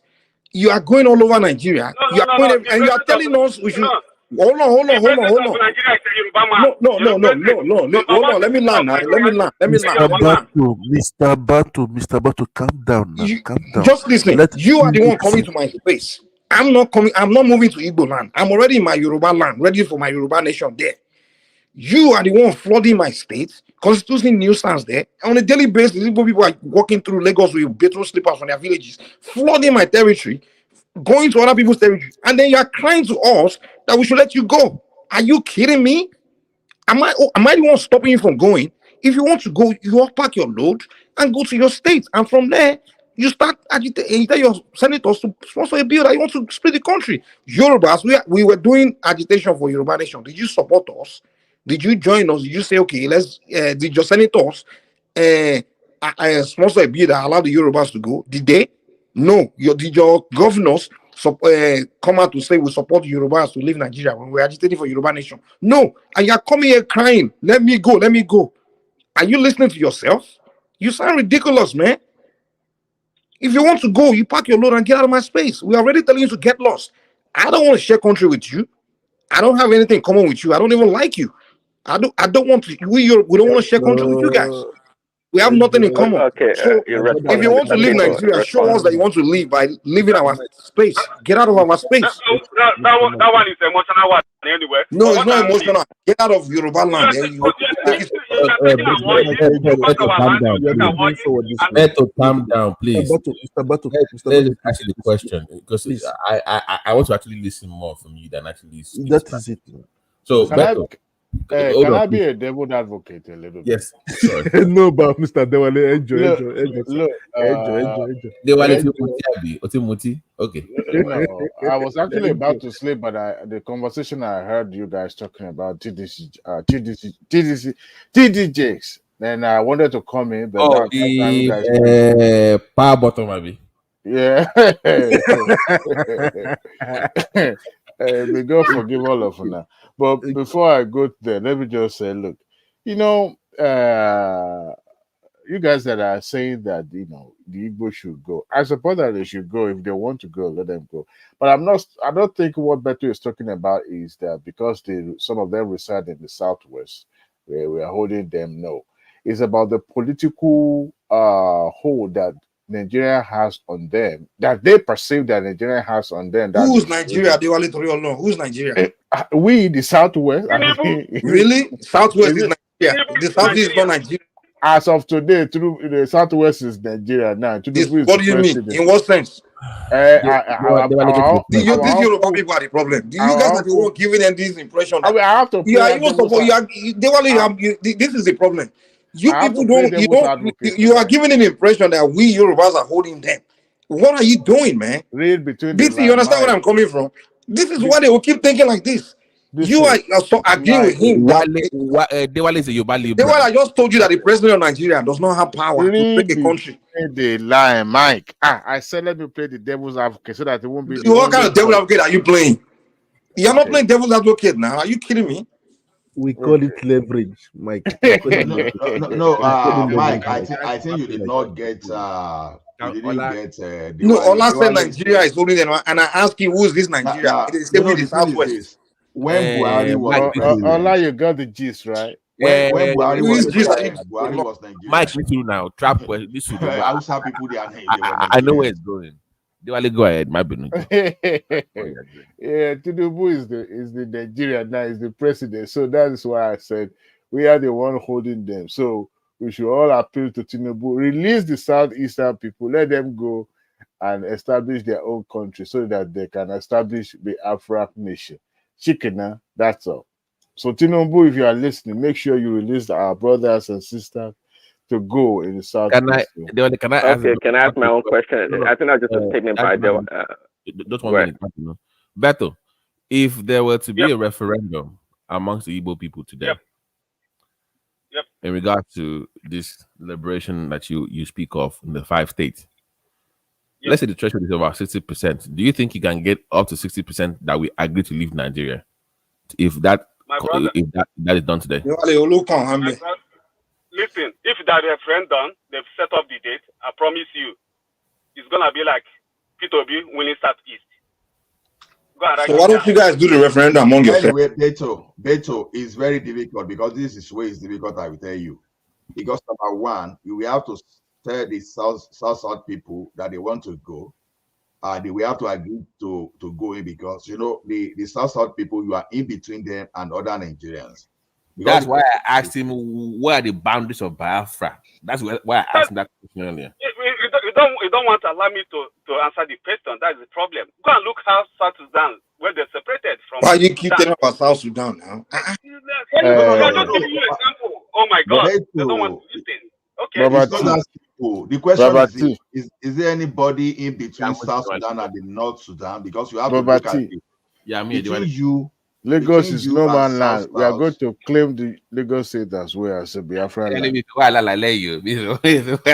So Beto, the thing is that between South and Southeast, we have, we have Nigeria, okay, you cut out Southwest, then Eastern part, then Southern part. But the problem is you don't want me to answer. You ask a question, you don't want me to answer the question.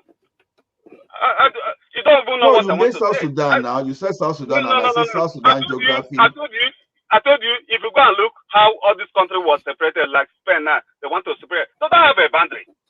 During the time of the referendum, they have to negotiate. Who want to be here? Who want to be I'm here? asking you. No, tell us the boundary. Who wants to negotiate with you? No, it doesn't have boundary. Listen, it doesn't have boundary now. During the process of, oh my God, if they want to have you said the Igbos want to go. So why are you talking about negotiating with other people? Why don't you just negotiate with your Igbos? Oh, and the other people, are they Igbos? Are they Igbos? No, they're not Igbo. If they want to be, they will be. If they don't it's want not to your be, business what they want to be. Why don't you focus on Igbo? Okay. Nobody. No, we're focusing on Igbo. We're focusing on Igbo. What I said that during even this Spanish of 18 now, they don't have a boundary. During the time of, if like the referendum, during the time of the process, they have to negotiate with other people. Do you want to be part of all? No, Mr. Beto. No, there's no negotiation. Right now. If you say Beto, right now, no negotiation on other people. Where is Biafra land? Go and look how South Sudan separated from Sudan. Go and look. We are not Sudan. Right now, where is Biafra land in Nigeria? Where's Biafra land in Nigeria, Mr. Beto? Lagos State. Abuja is Biafra. I don't think people have mental problems. I'm even talking about that bombing go on, give you people. I'm even talking about Lagos. Abuja will go. Plateau will go. Benue will go. Become part of Biafra. Oh, hold on. Did you say Abuja part of Biafra? Yes. Yeah, Abuja, Kaduna, Abuja. Okay, hold on. How do you justify that?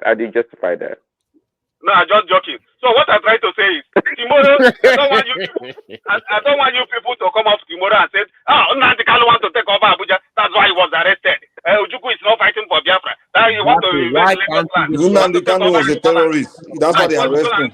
It's not because he was agitating. They arrested him because he was carrying out terrorism. No. Why can't you just answer the simple question? What are the boundaries of Biafra country? It's a very simple question. Where is the beginning and end of Biafra land in your forget Sudan? Okay. Biafra starts in Onitsha. That is head bridge between Delta State and they go all over the 5 states of Southeast. That's Biafra. Oh, okay, 5 states. Okay. Now we have it. 5 states. Thank you. The 5 eastern states. The 5 eastern states is Biafra. So it's just Igbo land. Yes.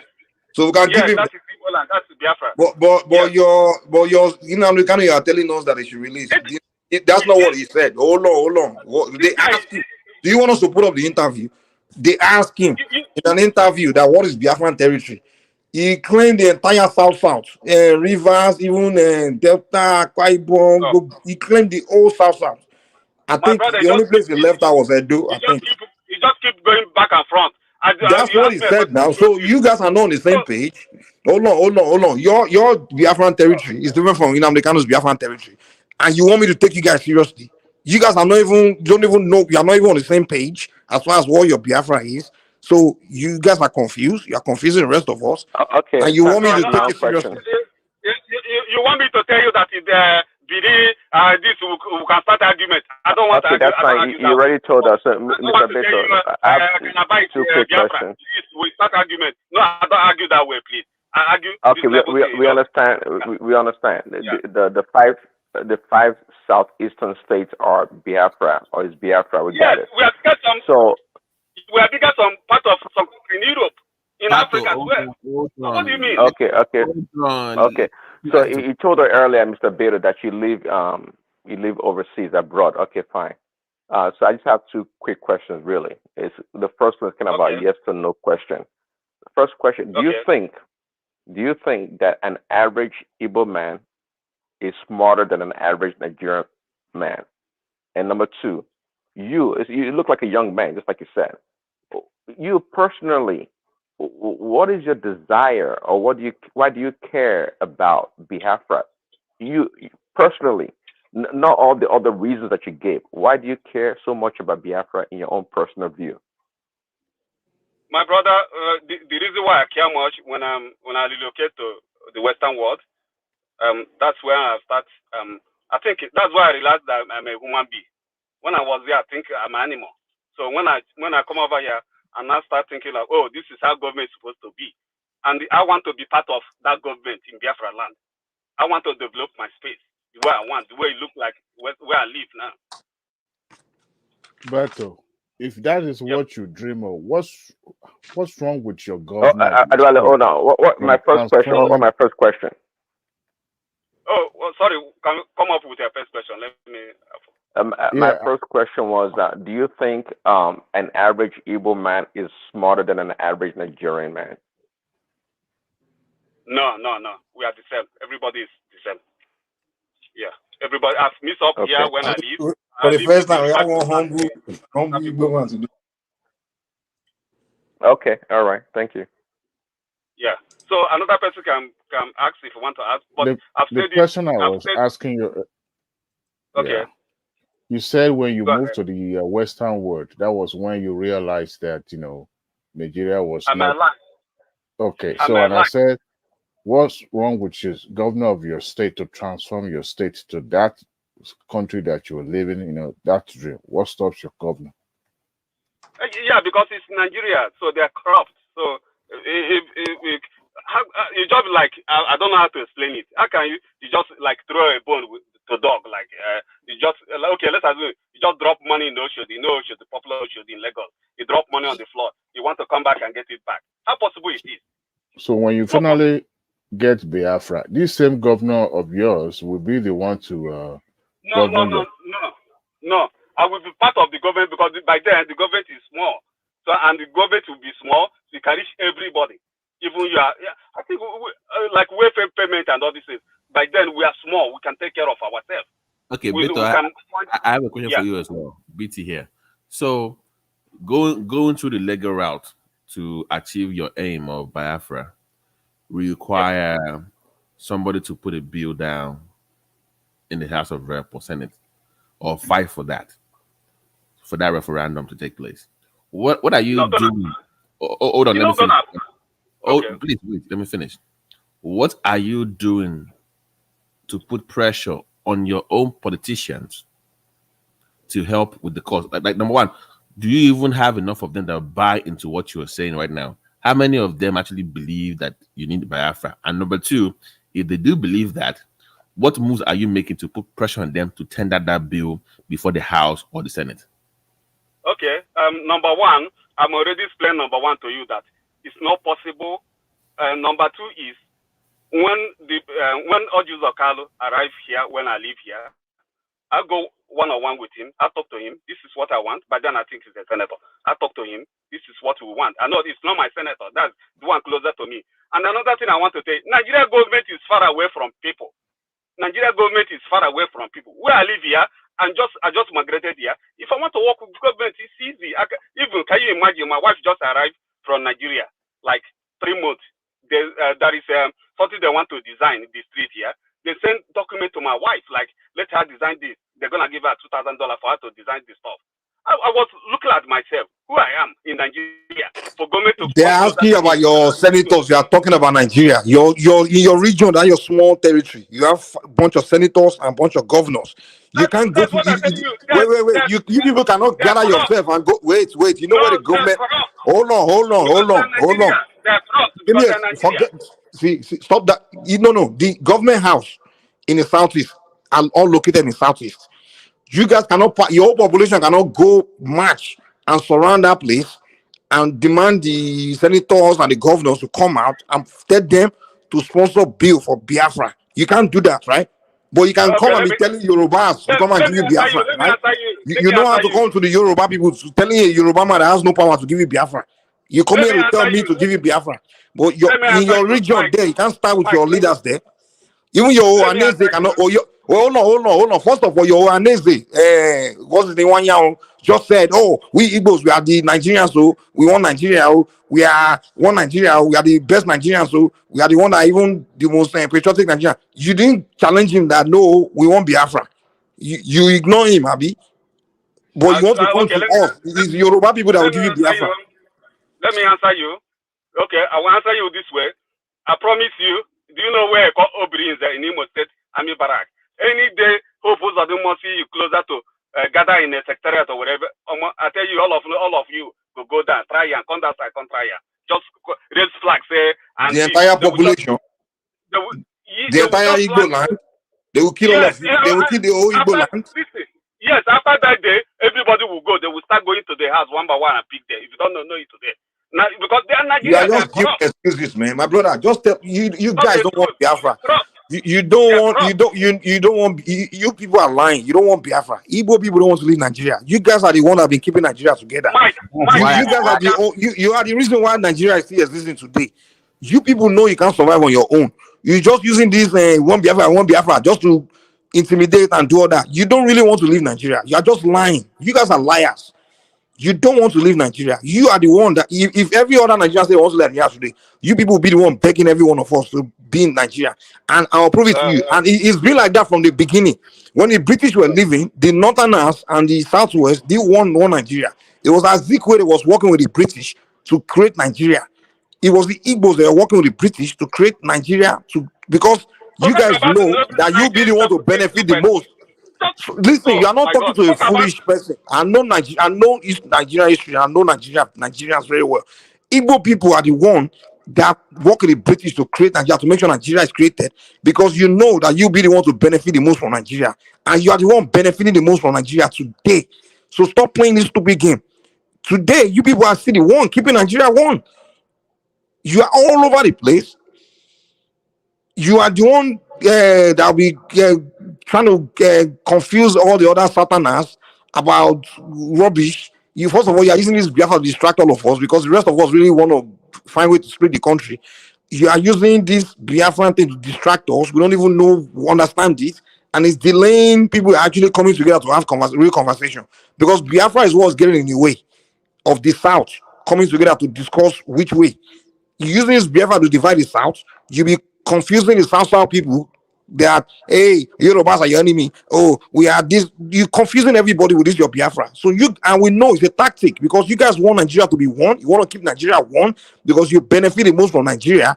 You got a very small. You collect the most. Hold on. You get more money. More money comes into the Southeast than it comes out of Southeast. You don't contribute. You contribute the least into the Nigerian states.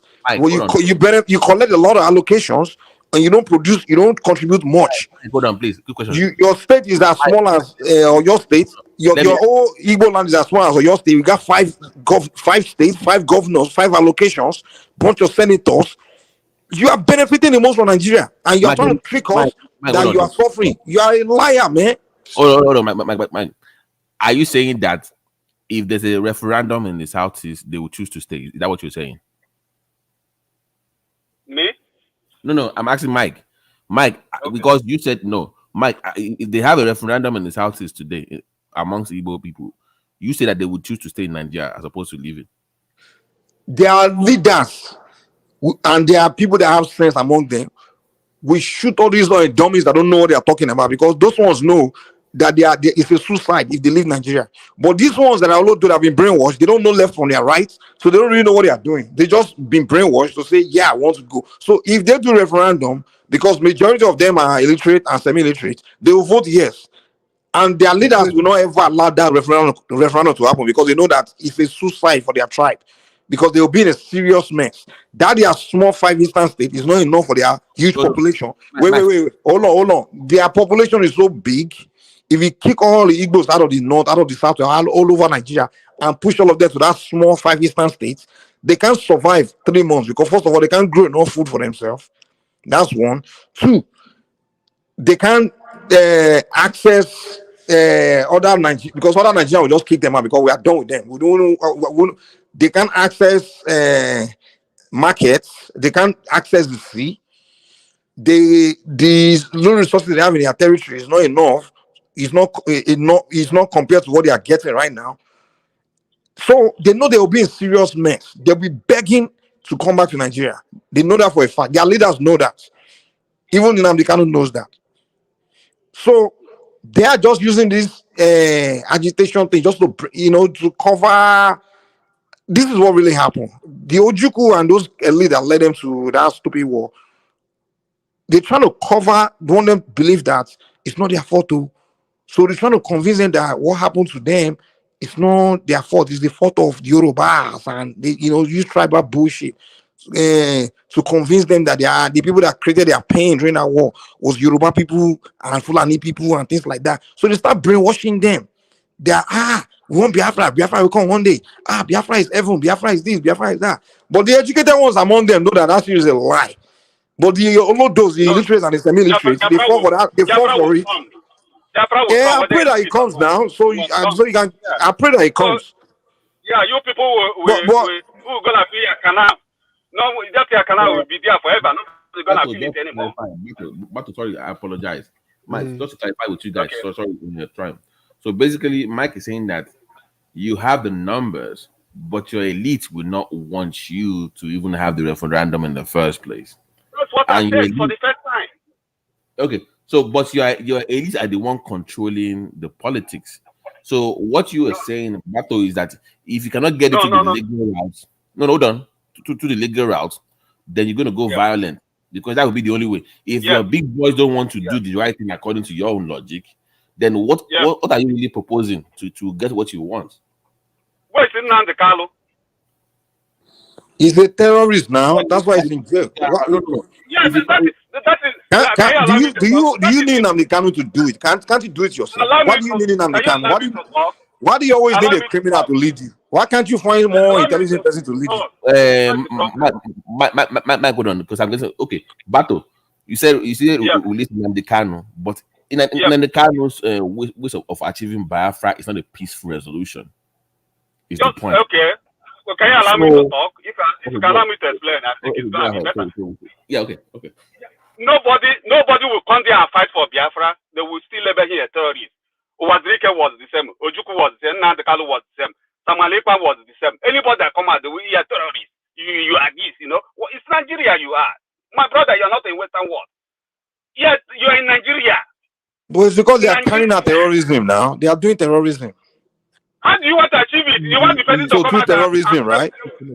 I know, you do terrorism, but how do you want the person to fight with violence? Do you know what is called violence? We said sponsor bill. Wait. Sponsor bill. We already told you. We already rule bill out. Nobody's gonna do the deal for you. Nobody's gonna do the deal. So the terrorism is the way you get Biafra. You start terrorizing everybody, and then this guy don't get sense, man. Yeah, Mike, the other guy, you just should meet this guy, Mike King. Wow. Meet Mike King, please. Meet Mike King. Wow.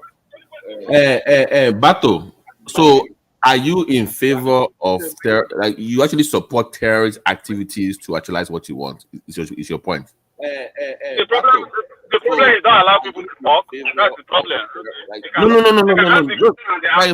No. Clarify your. No, hold on. Are you saying that somebody should mute this guy, Mike King? Please, somebody should mute this Mike King, please. hold on. Okay, thank you, our host. Oh, Bato, are you saying that the only route to achieving what you want is by terrorizing the country to force their hand to achieve your aim? That's what you're saying. Is it? Do you ask me a question to answer, or do you want to answer the question by yourself? I'm asking you. I'm asking you because I thought I heard that earlier. Just to clarify. Yeah. How? Okay. How South Sudan managed to become freedom today? Forget Sudan. Forget Sudan. Don't talk about forget Sudan. Can you forget that? You have to listen. You have to do the same way. But hold on, please. No, stay with me. Just stay with Nigeria right now. Do you think that the most logical channel or avenue to achieving Biafra is through the violence means? No. You have to go to the right way, do the right thing. But if those people there they don't want to do the right thing, that's South Sudan.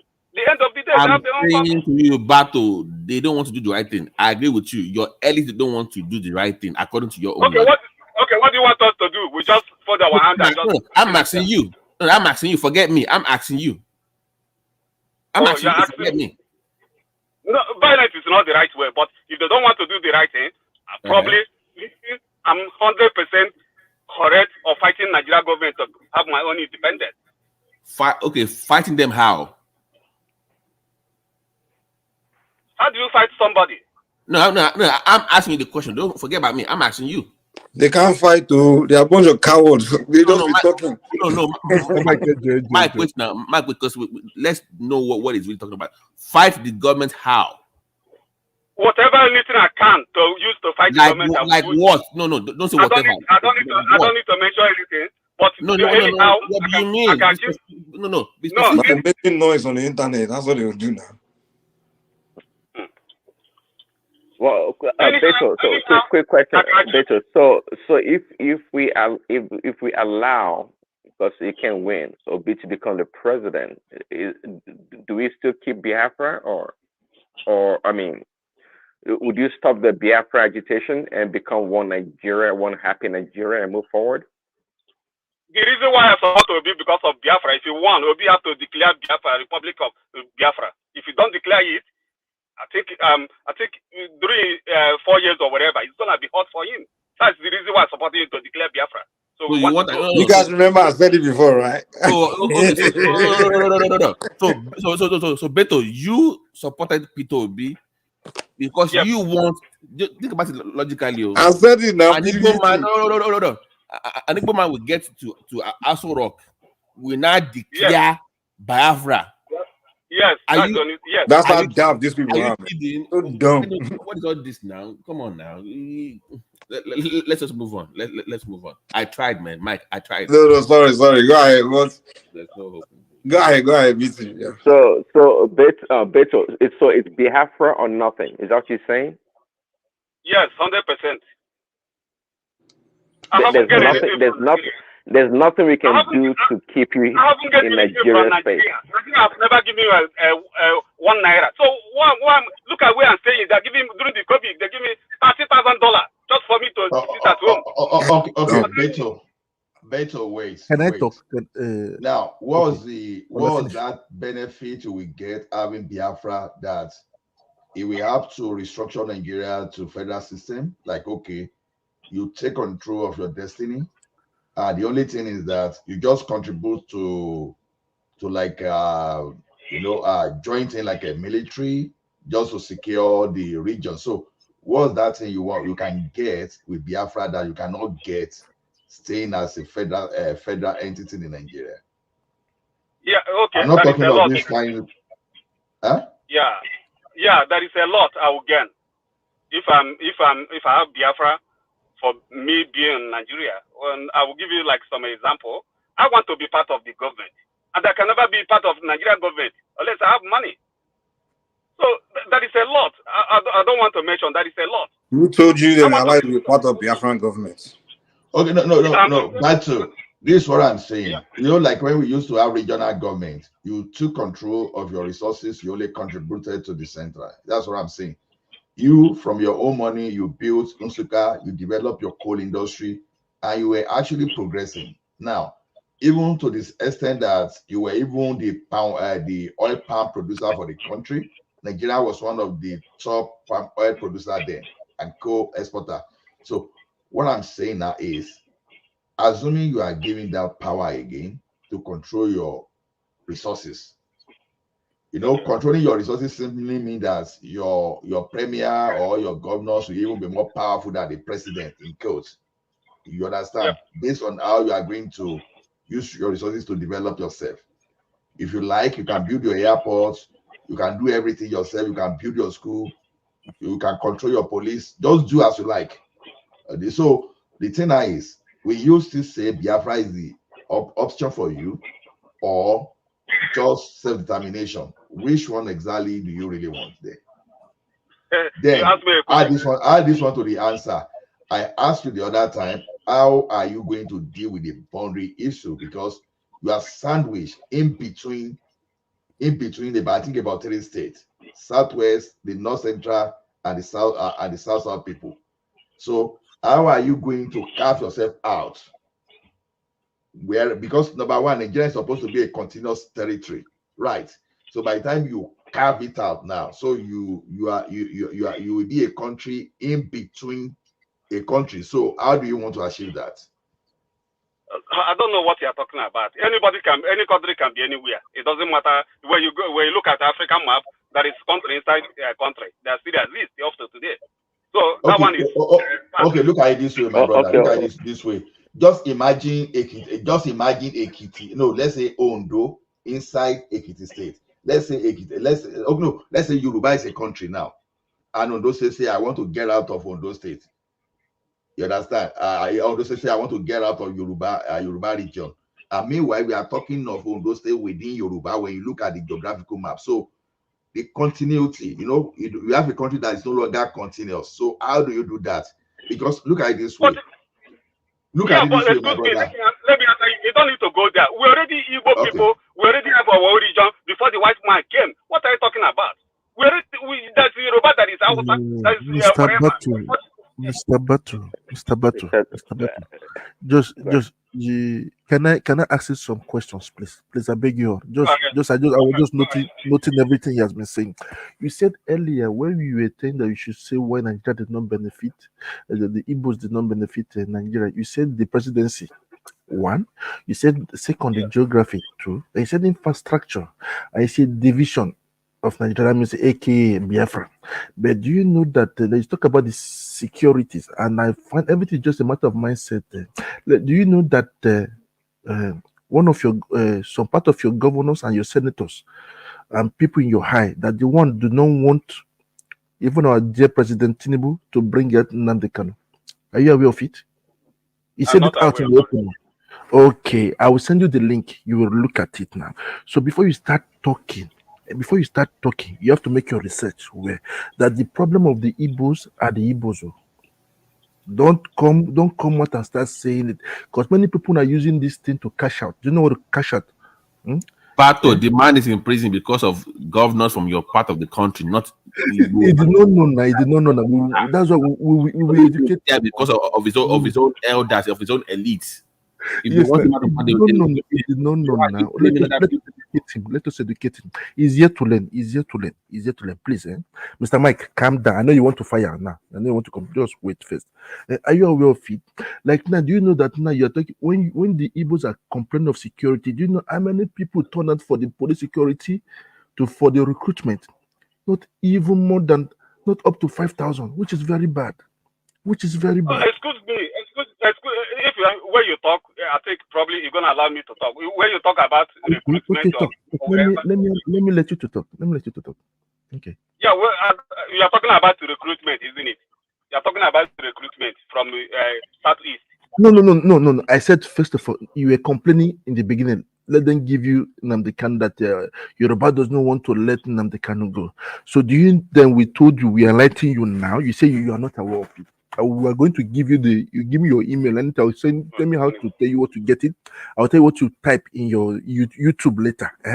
You will find it out. I will tell you the number. Understand? For you to go and look at it, that it is the Igbos owning Nnamdi Kanu. I almost posted it to one Igbo guy lamenting more than you on the internet. He kept quiet. From that day, he didn't say anything concerning Nnamdi Kanu anymore. From that day, he didn't. So you see, the one thing that you people are not even united. The Igbos are not united. Though. That's not what we are talking about. Forget United. Just go ahead and you tell guys are not wait first now. How can you people get something going when you're not united? Look at now, the Northerners are united now. They're moving forward. The Westerners are united now. They're moving forward. But why are the South? One thing that you have to understand things. This after life. excuse me, after these people are moving, where is Nigeria? Where is Nigeria? You say every time they are moving on. You know that the problem with you said earlier that you people cannot meet your governors, or do you know that for you to be heard, you have to go to your local government now. Your senator. Did you vote senator? Guy, I don't know whether are you from Nigeria at all? You go to local government and call one criminal to complain about Nigeria. I don't know what this guy is talking about. No, because you don't want to listen now. One thing, when you've zeroed your mind, you cannot listen. Eh? Go ahead, you understand, please. Mr. Bato? You understand? You have to listen too now. I'm giving you facts. Understand? Because you people did not. Because one thing is that many of your governors and your senators, after they have pocketed the money, they will say that it is the president. It is the president. Remember, you people were saying, complaining of Buhari. Buhari have come and gone. Now is the time of Mr. Tinubu. Now people are not complaining of Tinubu. Tinubu is not the one. Now it's not even a year in the presidency. Many people are complaining. Let him work now. He's trying now, even though he has not started giving everything good. But Nigeria is moving forward. Okay, now I'm asking you. Now you said infrastructure. You have governors. They collect allocations. They take allocation now. Like Lagos, they're using their own to build the country now. Criminals. They collect the money. When they collect the money, they siphon it. I will tell you how it works now. They siphon it. I'm a Nigerian. I speak That's how five they will different languages in start. Nigeria. I speak five different languages in Nigeria. You cannot tell me where I'm from, really. You understand? But you can see, you say the geography. The Igbos like progressing. That's what my friend told me, and they like traveling around. If they limit the Igbos to move around, it will not be good for their businesses now. They cannot build those mansions back home now. When you buy goods from China and Europe and America, you send your cars. You would like to sell it. My brother, let me tell you one thing. If you go to Igbo land this Christmas, if they open 100 houses, I promise you 70 come from diaspora. 70 houses come from diaspora. If they open 70 houses, 70 was but do you know how those one thing that you were talking earlier also concerning you? There's a way to do things. You people should learn how to communicate. Since you'll be talking, I said, and just calm down. You talk, because if you use force doesn't bring solution to problem. You just talk normal. You reason. When you people start talking well, people start listening. Like now, if they release Nnamdi Kanu out today, you said somewhere, I had your statement too. No, I just kept quiet. What would that be? The Samuel have said it out that Nnamdi Kanu is his boss now. As for today, no, he's claiming him as the boss now. Do you know? Are you aware of it? So one thing is that Mr. Bato, I don't know where you are in the Western world. Maybe you're in Europe or in UK or in Canada or US. I don't know. But one thing is that the problem of Nigeria, the systems are there. The system are there, but it's the people who are held accountability. They don't give an account. That is it. Thank you. I think solution to that sound is, if I'm Tinubu, I'll just eliminate all their leadership and replace them with different people. People like Igbos that have sense. No, it's like the problem with their region. They are cursed with like just criminals being in charge, ruling them, leading them. I mean, I can't someone like Ujugu with I can't terrorists be leading them. Ujugu was a terrorist, Kanu a terrorist. I mean, it's like you are a terrorist to be leading you, and those guys just leading them astray. And you have all these days criminals, bunch of crooks, even most of their governors. It's like, why do you guys only allow criminals to lead you? Why can't you find decent Igbos to lead you guys? And they just be brainwashing you guys, deceiving you, robbing you, and just making you guys look like a bunch of pathetic set of people, man. Like, it's like you guys are so pathetic. Like, I never thought a day would come out just see Igbo people as these foolish people, man. Like when you talk, you just sound stupid. You guys all over the internet, just making fool of yourself. You know, we have these bastards here that's just all over the place. Like, I mean, his characters. It's like the worst of the Igbos are the ones all over the internet, just making Igbos look like a bunch of non-entities. My brother, You guys need to your reputation. You just messing up your reputation. Mike, you can call Igbo people whenever you like. We are free. I'm not gonna stop you. But what I'm telling you, I will start people. No, not all of you. I'm just saying your leadership and your non-entities. No. I just want to answer you quick. Like outside people of Funadi, whatever, the northern part of Nigeria, which is they are looking better than they are behaving better than you guys now. I mean, I never thought a day would come where I would like them more than you guys. Yeah, I agree. Okay. No matter they have been ruling Nigeria for 20 years. It's a lie. Awusa has never been president of Nigeria. Awusa man has never been a president of Nigeria.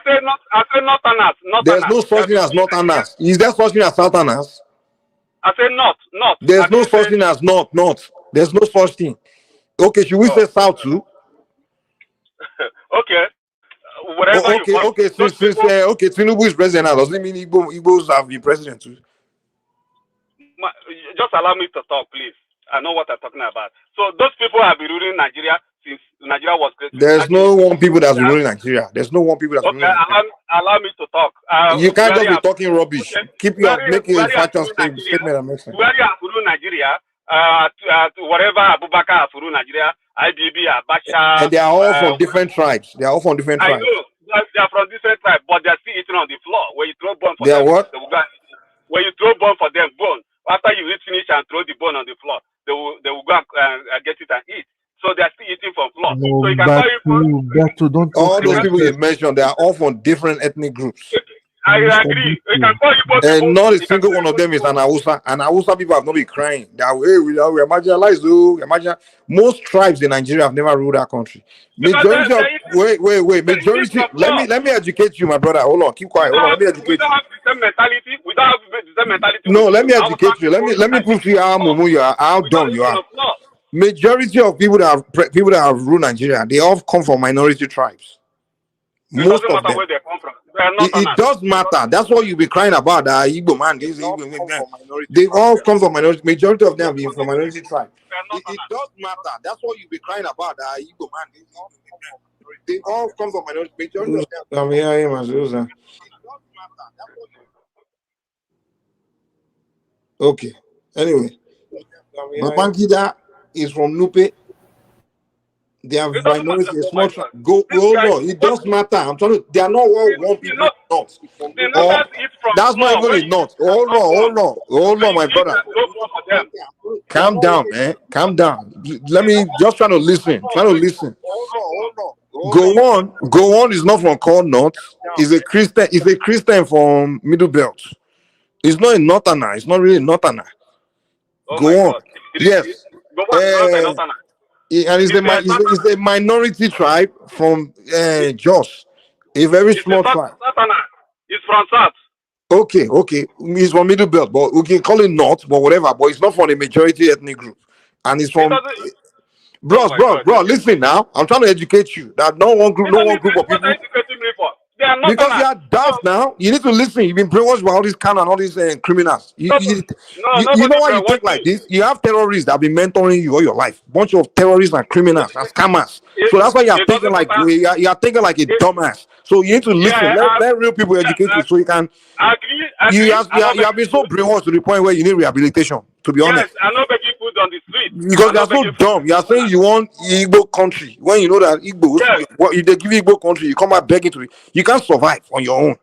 I will survive. And that's why I pray you have that country. So I can laugh at you. I will employ you in my factory. In your factory. Which factory? Yes.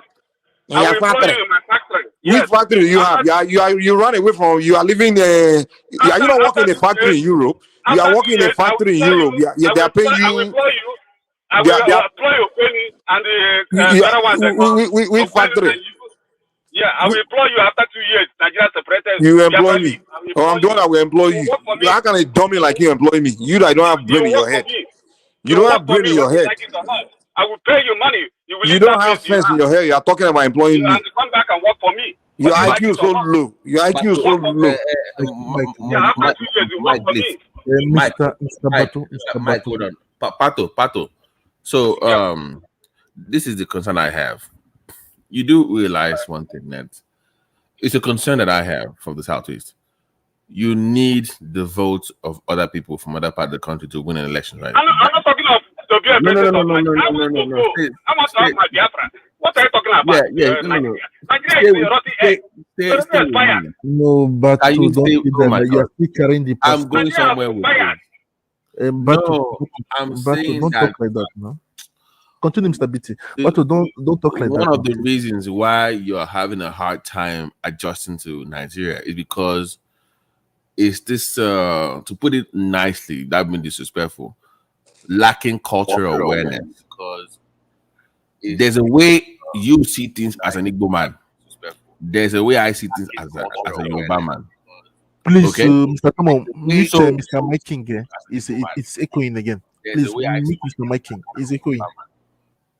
So my point to you is, when you have a conversation with anybody from any part of Nigeria, try to understand their own perspective on any issue.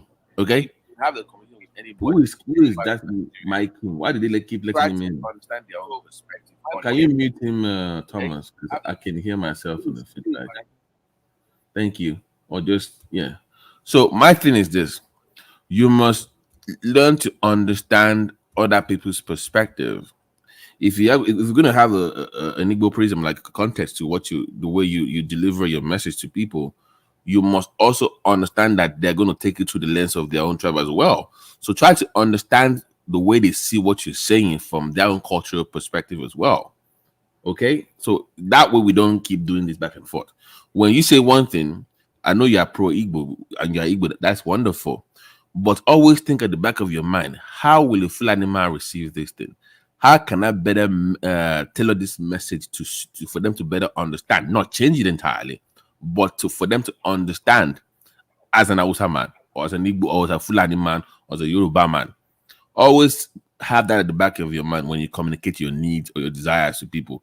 That way you can achieve your aim, if it's possible. But always have that at the back of your mind. Let me give my mind for now. There's a reason why Gowon said Igbo means I before others. They don't see other people now. You don't even exist. It's always my way or the highway. My way or the highway. Igbo man way. You want presidency, your way or the highway. You are campaigning to be president. You are insulting everybody. Yeah, they must vote for you. If they don't vote for me, you guys, you need to go and change your mentality. You have a very bad mentality.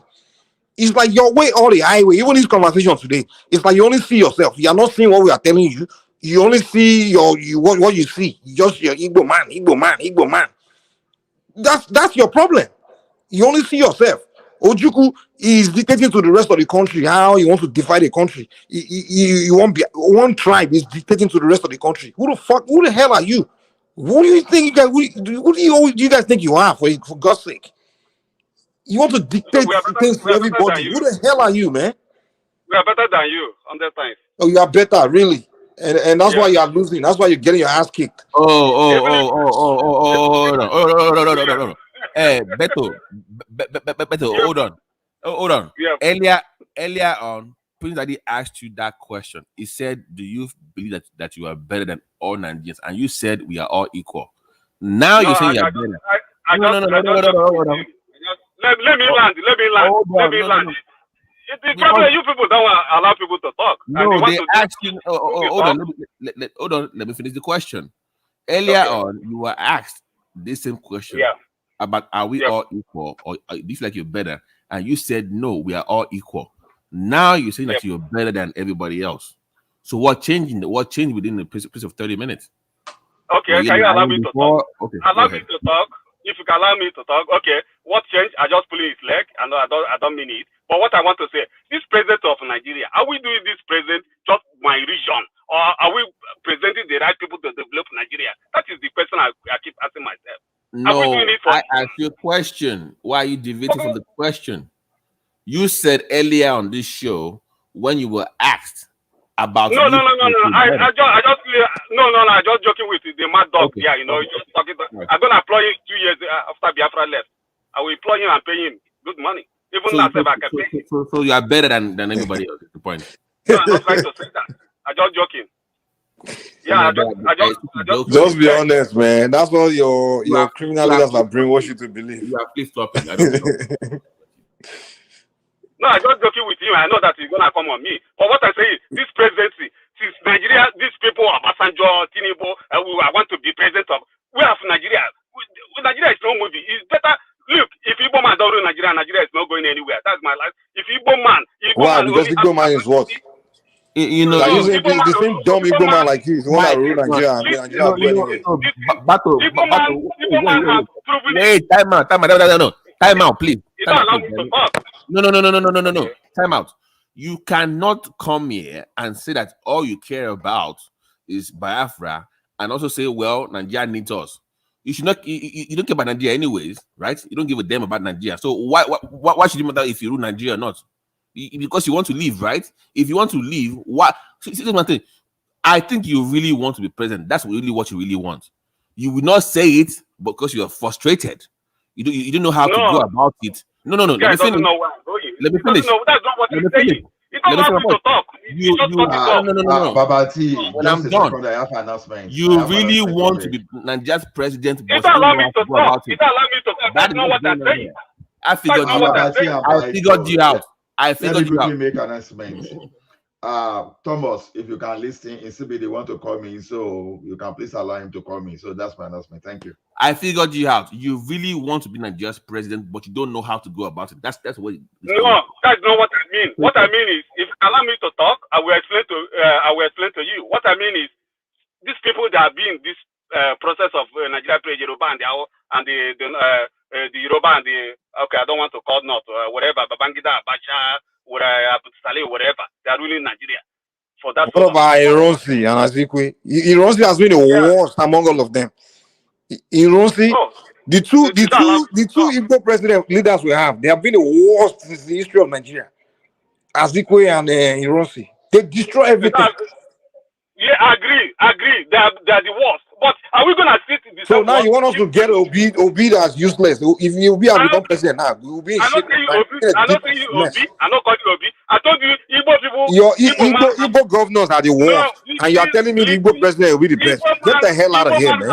Igbo man have practiced it. Man, Igbo man is useless, man. I beg, shut up, man. Igbo man is useless, man. They develop the place. Anyway, develop what? What did you develop? Develop the place.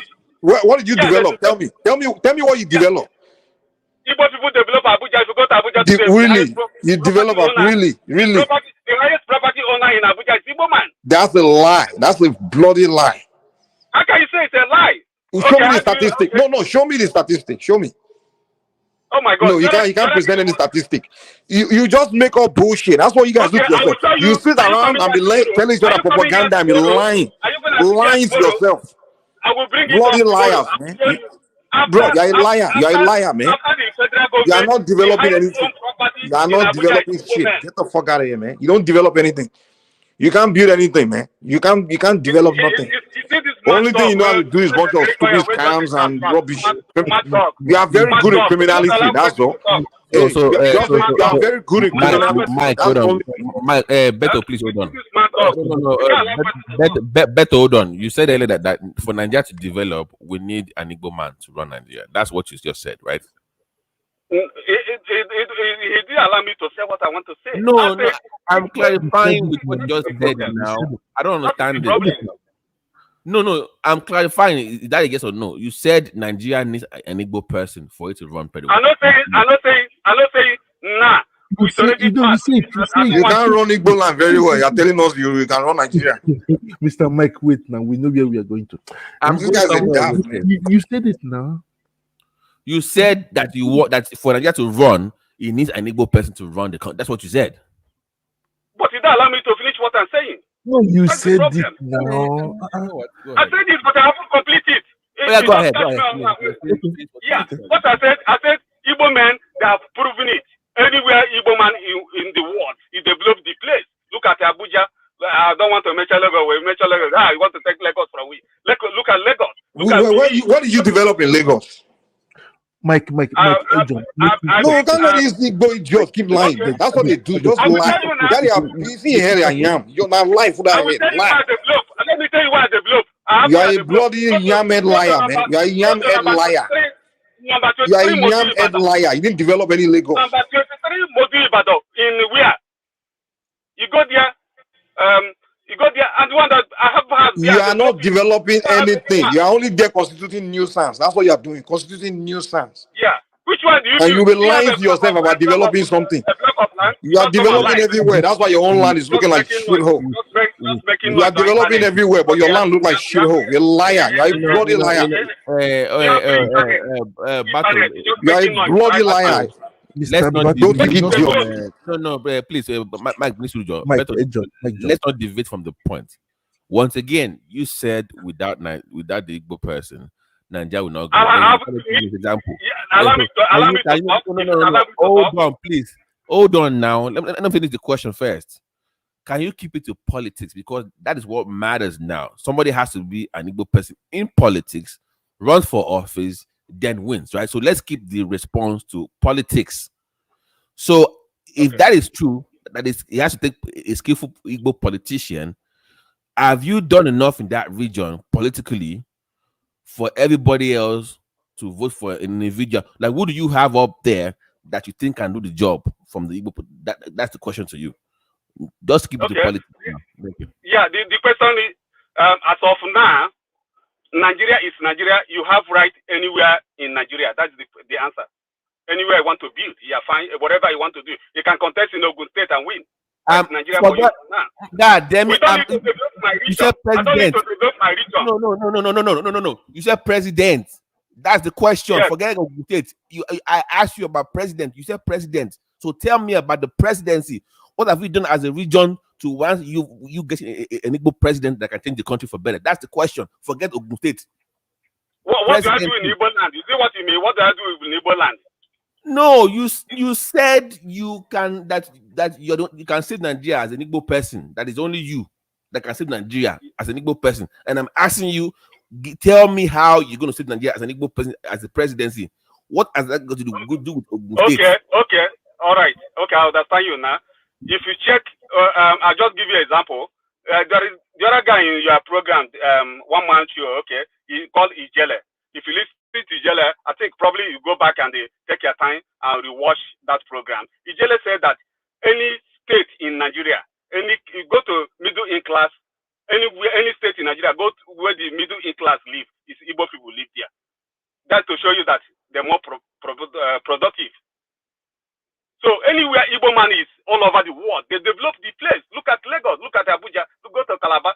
Tell us what you are developing, how you are developing anything. No. Michael, Bato, you are missing my point. You said for Nigeria to develop, then no, that's not what I said. You are wasting your time with this Igbo monkey, man. Hold on, please. For Nigeria to develop, you need an Igbo person to be Nigeria's president. So develop Nigeria. That's what I said. I said the only person that can develop Nigeria is the Igbo president. Because they have proven it already. Anywhere Igbo man is, he developed the place. Yeah, but that person has to be in politics, right? That's skillful. That person has to now come. Yes. Because I can be the best business person in the world, but lack skills when it comes to politics, right? I might be the best. I might be a Bezos, but I'm not a skillful politician. So you tell me that person that has done well in business, that also in politics has done amazingly well. He's selling fake drugs and fake drinks to people, killing people. You're still developing the place. You are destroying the place. You say you are developing the place. Mike,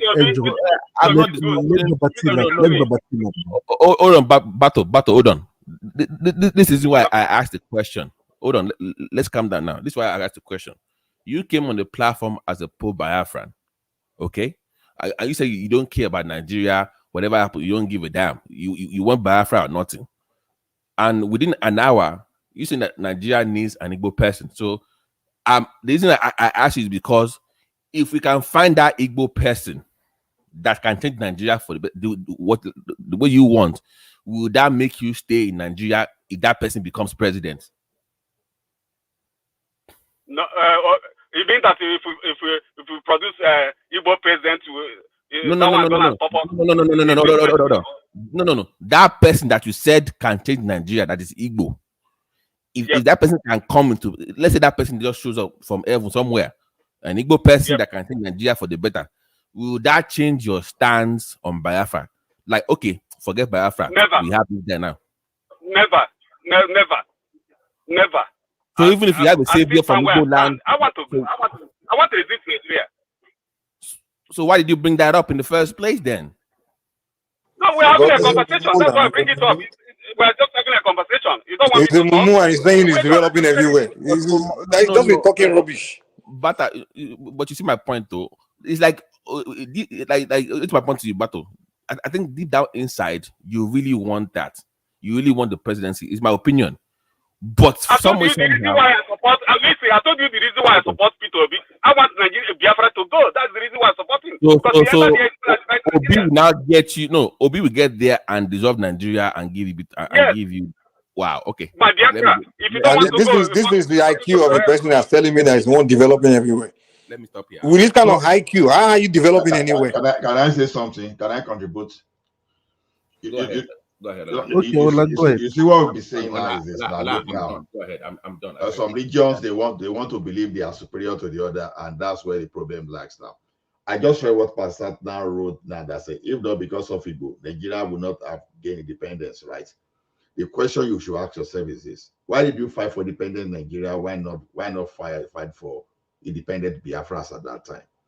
Because you see all this revisionism and all this I'm better than you and some kind of fabrication and modification of history to suit your purpose is one of those problems we have in Nigeria today. I don't know whether Antonio Nauro is from Biafra, because to the record, that was the first person that made attempts that moved the motion for independent Nigeria. You see, those are the kind of lies. And the kind of lies people are pushing today is, yeah, some people will say South are part of Biafran land. Good. But don't forget that South people too, they have their own, they are unique in their own nation too. They are telling you they don't want to become the part of Biafra. Then it tells you that we have to find alternative solution. So all this idea, I better pass you, and this one, and it's one of the problems we have in the It's high before others now. Igbo, high before others. I better pass you is the reason why Fulani, some jihadists will come around and conquer Hausa land too. It's all about better pass you. I better pass you is the reason we are having crisis in Southern Kaduna today. When are we going to learn that utterances from our mouths create a lot of tension in that country, and the reason we don't have unity in that country? You understand? You are just specific, you are unique in your own way, and stop telling anybody that I'm better than you. Better in terms of what? You can be better in trade. Some people are better in maybe academics, and some will be better in farming, in agriculture. So that is why we are saying we need to find a balance. Because of our diversity, let us find something that works for us, and let us stop all this ego rubbing and all those topics. It's so annoying. It's so annoying. So if you want to be Osaka, be Osaka. If you want to be Osoko, be Osoko. You want Biafra, stay consistent. So be you want Nigerian presidency, yeah, stay consistent.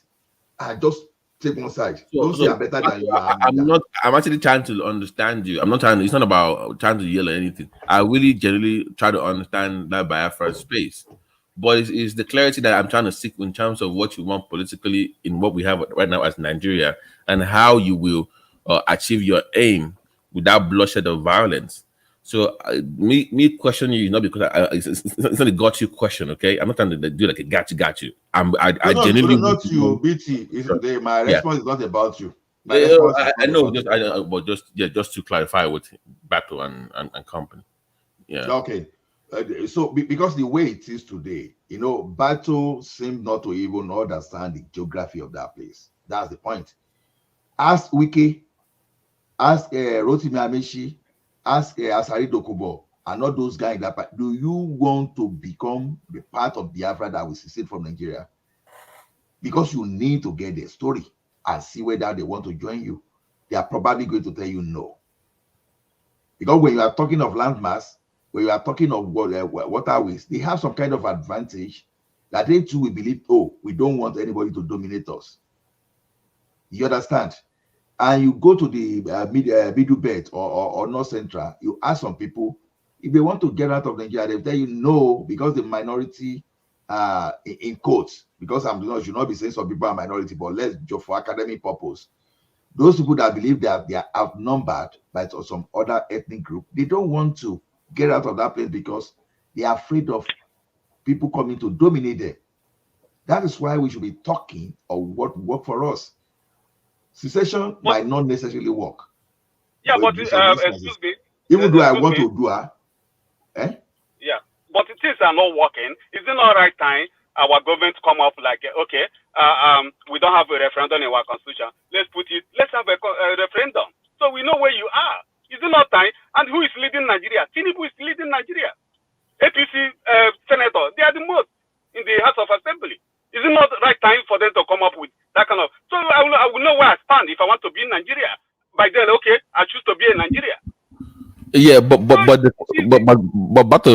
they're trying to understand is usually when you have some kind of proposal to leave a country or to leave a space, your political leaders or your economic, like your businessmen in that environment will be the one championing that cause. And what we're saying is that it appears that your own political leaders in that part of the country are not for what you want. There seems to be a disconnect between what the ruling class wants in the Southeast and what people like you want. So how what you desire will be achieved is what I'm trying to understand. That's just the whole point of my going back and forth with you, and I'm yet to get a concrete answer from you that I can actually, at least really have that conversation with you. I'm yet to hear like very constructive response to that question, but I'll keep listening. I'm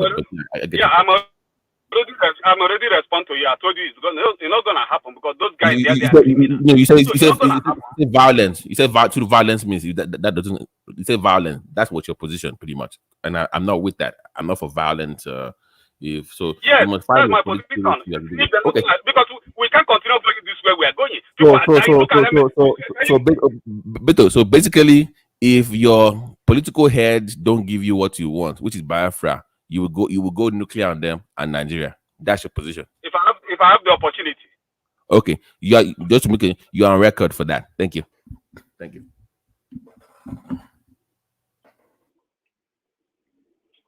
So that is it. Bato, did you really weigh the significance of the statement you just made now, right? Because that's the problem. See, let me just advise us on when we're in the public space. Let us be very careful. All these that we are hiding behind camera and say whatever we like sometimes. Let me tell you one thing. They are ready to find any one of us if it causes a problem. I tell you, it won't take the government and the regulatory agency behind that. It won't take them 24 hours before they fish anybody out. So when you are saying, because number one, I know you are not a spokesperson for Igbo land anyway, you understand, or Biafra. You can't be saying that, oh, it's either a way or not. That if you don't get this thing, you go that way. We should be looking. My brother, you're just wasting your time. Yeah, I'm not afraid of anything. Look at how many people. Do you know? I'm not threatening you. I'm just advising. I'm not threatening you. That's what I'm trying to say. You don't need to go there. What I'm saying is, do you know how Western media reporting today what happened in northern Nigeria? All the Western media, they're reporting it. Look at how people are dying like fly. You are here petting Nigeria. This will go like my brother. Now one day everything will end. What do you mean? No, brother. I'm not denying that fact. The problem is this: we are not unanimous in the problem we want for Nigeria. The more we do not unite, the more those people that want to use all those chaos to gain some kind of political advantage, the more they do that. You understand? So it depends. Okay, let me give you an example now. Look at this guy that were trying to do some kind of barbaric kidnapping in Kwara State. You know, when people in Kwara State, when they decided that no, we won't allow you guys to split us, they call the Sheriki Fulani and they sentence they sentence the guy and the other guy to life imprisonment. What I'm saying is this: if we need something, we just have to get our voice and be focused on what we want. It's not that okay, A wants to secede. Oh, tomorrow A come back. Oh, I want to become the president. You take a side and let everybody take a side and let us push for that side of what we want.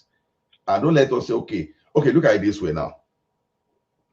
When Abiola was spying, when they spy Abiola, Yoruba insisted on what they wanted, even though they didn't want Obasanjo directly like that. You understand? They were saying we just wanted the government to be returned to democracy. They stood on it. They didn't deviate. And even as powerful as the military were then, they were still somehow they were forced to restore democracy. And it's okay, let us pacify Yoruba. And they put Obasanjo there, right? Even when Yoruba they were not even interested in Obasanjo, but at least okay, let us pacify these people. That's the power of consistency. Anything you want, be consistent about it. That's just my point. And don't let us look at what they are using to distract us. And that's another point I'm trying to make. So what exactly do we want? To me, I think, like I said, I love Odudua, but I have to be realistic with you.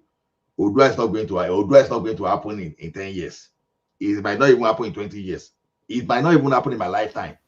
So imagine Allah saying that because he wants to do it so bad, and it does not happen within 5 years, it's going to go nuclear on the Nigerian state. It won't happen because I'm a realistic person. There you go. It won't happen.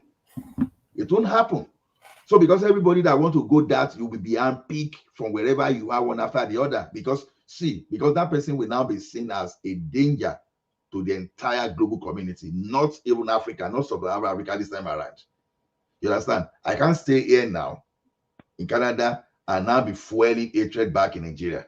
And I'll be asking, oh, let us do this. No, it won't happen. It doesn't make sense. It doesn't make sense. We've been in civil war in Nigeria and we did not achieve anything. Even if we achieved anything, that we achieved the worst situation. You understand? We've had coup and counter coup in Nigeria and they never brought anything good to us. Whereas when our founding father wanted to get independence, they didn't go on one another's jugular and they got it.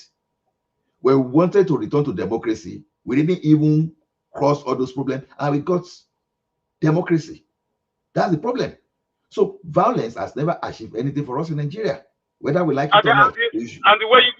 And when you go out there to talk, they will put you in prison. When you go there in peaceful way, they will put you in prison. So if because violence, they will be looking at you. Yes, that's the only language Nigeria understand. That's the only language Nigeria understand. You know that? See, if you cause violence, the Nigeria does not understand language. They will go after you. Okay. Oh, look at you, for example. Wait. The problem. Okay. For example, now, what happened to Kesariwa, for example? No, what happened to Nandi? I should not be mentioning Kesariwa. Apology for even saying that, but I'm still telling you that whether you speak, if you become violent, it's even make it easier for them to get you. But so are we going to fold our hands? Are we going to fold our hands just looking at them like, okay, just go, we are scared of them, whatever they want to do? In the past, when you went violent in the past, what did you achieve? I'm still asking you. In the past, when people went violent, what did they achieve? And that is when, Anola, to add to your point, that is even when you had more resources to even fight the Nigerian state compared to now. So why would you want to go over to that approach again? I'm trying to understand Pato's perspective. By the way, FYI, Pato is speaking for himself, not the entire Igbo race. So let's clarify that. I think people are having issues in the comment section. No. This is personal. This is personal comment. Pato this is not Igbo. This is not Igbo thing, I can tell you. You're the spokesperson for. I'm not a spokesperson. Damages and trying to, you know how it's always trying to speak up. Can I say something? Can I say something? Go ahead, man. Can I say something? Yes, go ahead, man. Yes. Because I tried getting him for a long time. I wonder why. Obviously, Boto. It's not us. No. It's not us. Thomas is the moderator, and is on and off on the platform, so we don't have the access to bring you on and off. That's why. So it's not because we don't want to bring Okay, you up. okay, no problem, Go ahead, yeah. no problem. But obviously, yes, I would like Mike you has to left. apologize what you wrote, please. In CBD, I would like you to apologize. Apologize for what? What are you talking about? No. Read what you Apologize wrote. what? We are all cowards. So you guys, okay, let me not go too deep into that. Why are you talking now? I read what you wrote now, but I kept quiet. I read what you wrote. You read so, and have you been deaf? Have you been deaf all through this platform when Mike has been speaking? No. That guys raining. I'm even surprised. I'm even surprised. Listen now, what type of rubbish is this? You can't let someone get a word in. Triumph. Or can you hold on for a second? Triumph, hold on, please. I please. Triumph, hold on. Triumph, please. Hold on. In CBD. What the hell is wrong with this guy? Make your point, bro. Go ahead. Yeah, I'm saying that I felt because to be honest, I understand what usually happens sometimes on this platform, but I never knew it could get to the point whereby you guys will be here listening to Mike saying those blatant insults, direct abuses, or not just even Bato. If you restricted it to Bato or is it Bato, we would say okay, maybe because of their disagreement. But insulting Igbos, tribes, they're useless. Their Igbo man is useless in Nigeria, and you guys kept quiet. How do you want people to see the platform, or is the platform restricted to just a particular kind of people? Because the people are coming on, and it's quite unfortunate for Boto that also took debate and was now talking about Igbo did this better than that. That's not what, for someone like me, I totally do not share that kind of sentiment with you. And no, if you, I did not say that. No, you're getting me wrong. No, I haven't said that. I said and joking. Can you mute your mic, please? Let the man finish. You just came up to address. At some point, Bato, you also took that bait and was now going into Igbo man to develop Nigeria. We don't need all those type of talks, please. And if that's your opinion, then I don't know, maybe you have to look for a very extremist pro-Biafra platform to do that. I don't know. But I don't even think even the people who are pushing for Biafra are talking the way you're talking. So let's be guided. But it's quite unfortunate that we are here and we left Mike to continue saying all those nonsense he's saying in a public space. Wait for Mr. Okay, what's the goal? Mr. Thomas, what's the Mike goal? is in the background. Let him come in too. Bring Mike in so that both of them can talk. Yeah, Mr. Thomas, Ejo, please, thank you. So that's what you think this is all about. Bring Mike in so that both of them can talk, so that you fight and you make. I don't like and you spread your dirty linen in the face of the. You spread your dirty linen in the face of the world, telling them how. Triumph, please let him have his moment. Let him talk. You think our purpose is supposed to be tribal supremacy? We should be fighting whose tribe is more superior to the other. That's what we should be doing in the face of the whole world, and that's what you're proud of. At the end of the day, I don't even, instead of us to be talking about how we can move the country forward, hold leaders accountable, talk about corrupt leaders that are using tribalism and religion to hold down Nigeria for many decades, and they are still succeeding. Even in 2027, somebody will come out from somewhere and say, it's the turn of, I don't know where, maybe that time it will be the turn of North Central or North East or South, whatever. Then some people will still fall into that trap that these guys use, religion and tribe. It's unfortunate. It's not the whole Southwestern people that fell for it this time, but quite a number of people. These guys don't need everybody, just need enough people to be able to push their selfish and sinister agenda. But it's just, I wish Mike is here. I don't think I would have, I don't know what I would have told him. I don't know what I would have told him. Can you let Bato clarify? Can you just respond to what he said? Imagine you telling me to apologize, and this guy was here listening to Mike all this time. ACBD, please hold on. Bato, clearly the Igbos on the comment section and in CBD coming up, they're not pleased with your position about Biafra or the agitation. They're not pleased with your approach to that, and he's come up to also address that. Do you want to respond to what the CDB has to say? Bato? Yeah. I haven't. There's not any time I said I'm speaking for anybody. I just saying I'm talking and say for myself. I'm not a spokesperson for anybody. So the other way around, I haven't said any tribe is better than any tribe. I just pulling Mike because Mike was just keep insulting. That's why I said Igbo people is better. So I haven't said anything like that. Maybe so because Mike did that, you now took the that's baiting, that's tribal supremacist baiting, and you took the bait. That's what I'm trying to tell you. You shouldn't have. If you knew better. To Mr. CBD, can I say something to him? Because I hope he was listening earlier. I haven't spoke for Mr. Bato for him to land, for him to give his points. Let me tell you what you don't know, because he was just narrating. He was saying that Igbos are not enjoying anything from Nigeria. I hope you were here in the beginning. So we let him to speak out his mind. He was saying that the presidency, geography, infrastructure, division, aka Biafra. So we all had him. So we started asking him questions, and we told him. Then he said that Nnamdi Kanu have to come out, that Tinubu is behind it and this like that. So we laughed. So they're asking that, are you aware that the Southeast elders, your elites, are the one behind that doesn't want him to get released? Then he said nothing. He was calm. Because one thing I used to tell people that the Igbos have to be aware of things going, because the elites are keeping the truth from them. So they use it.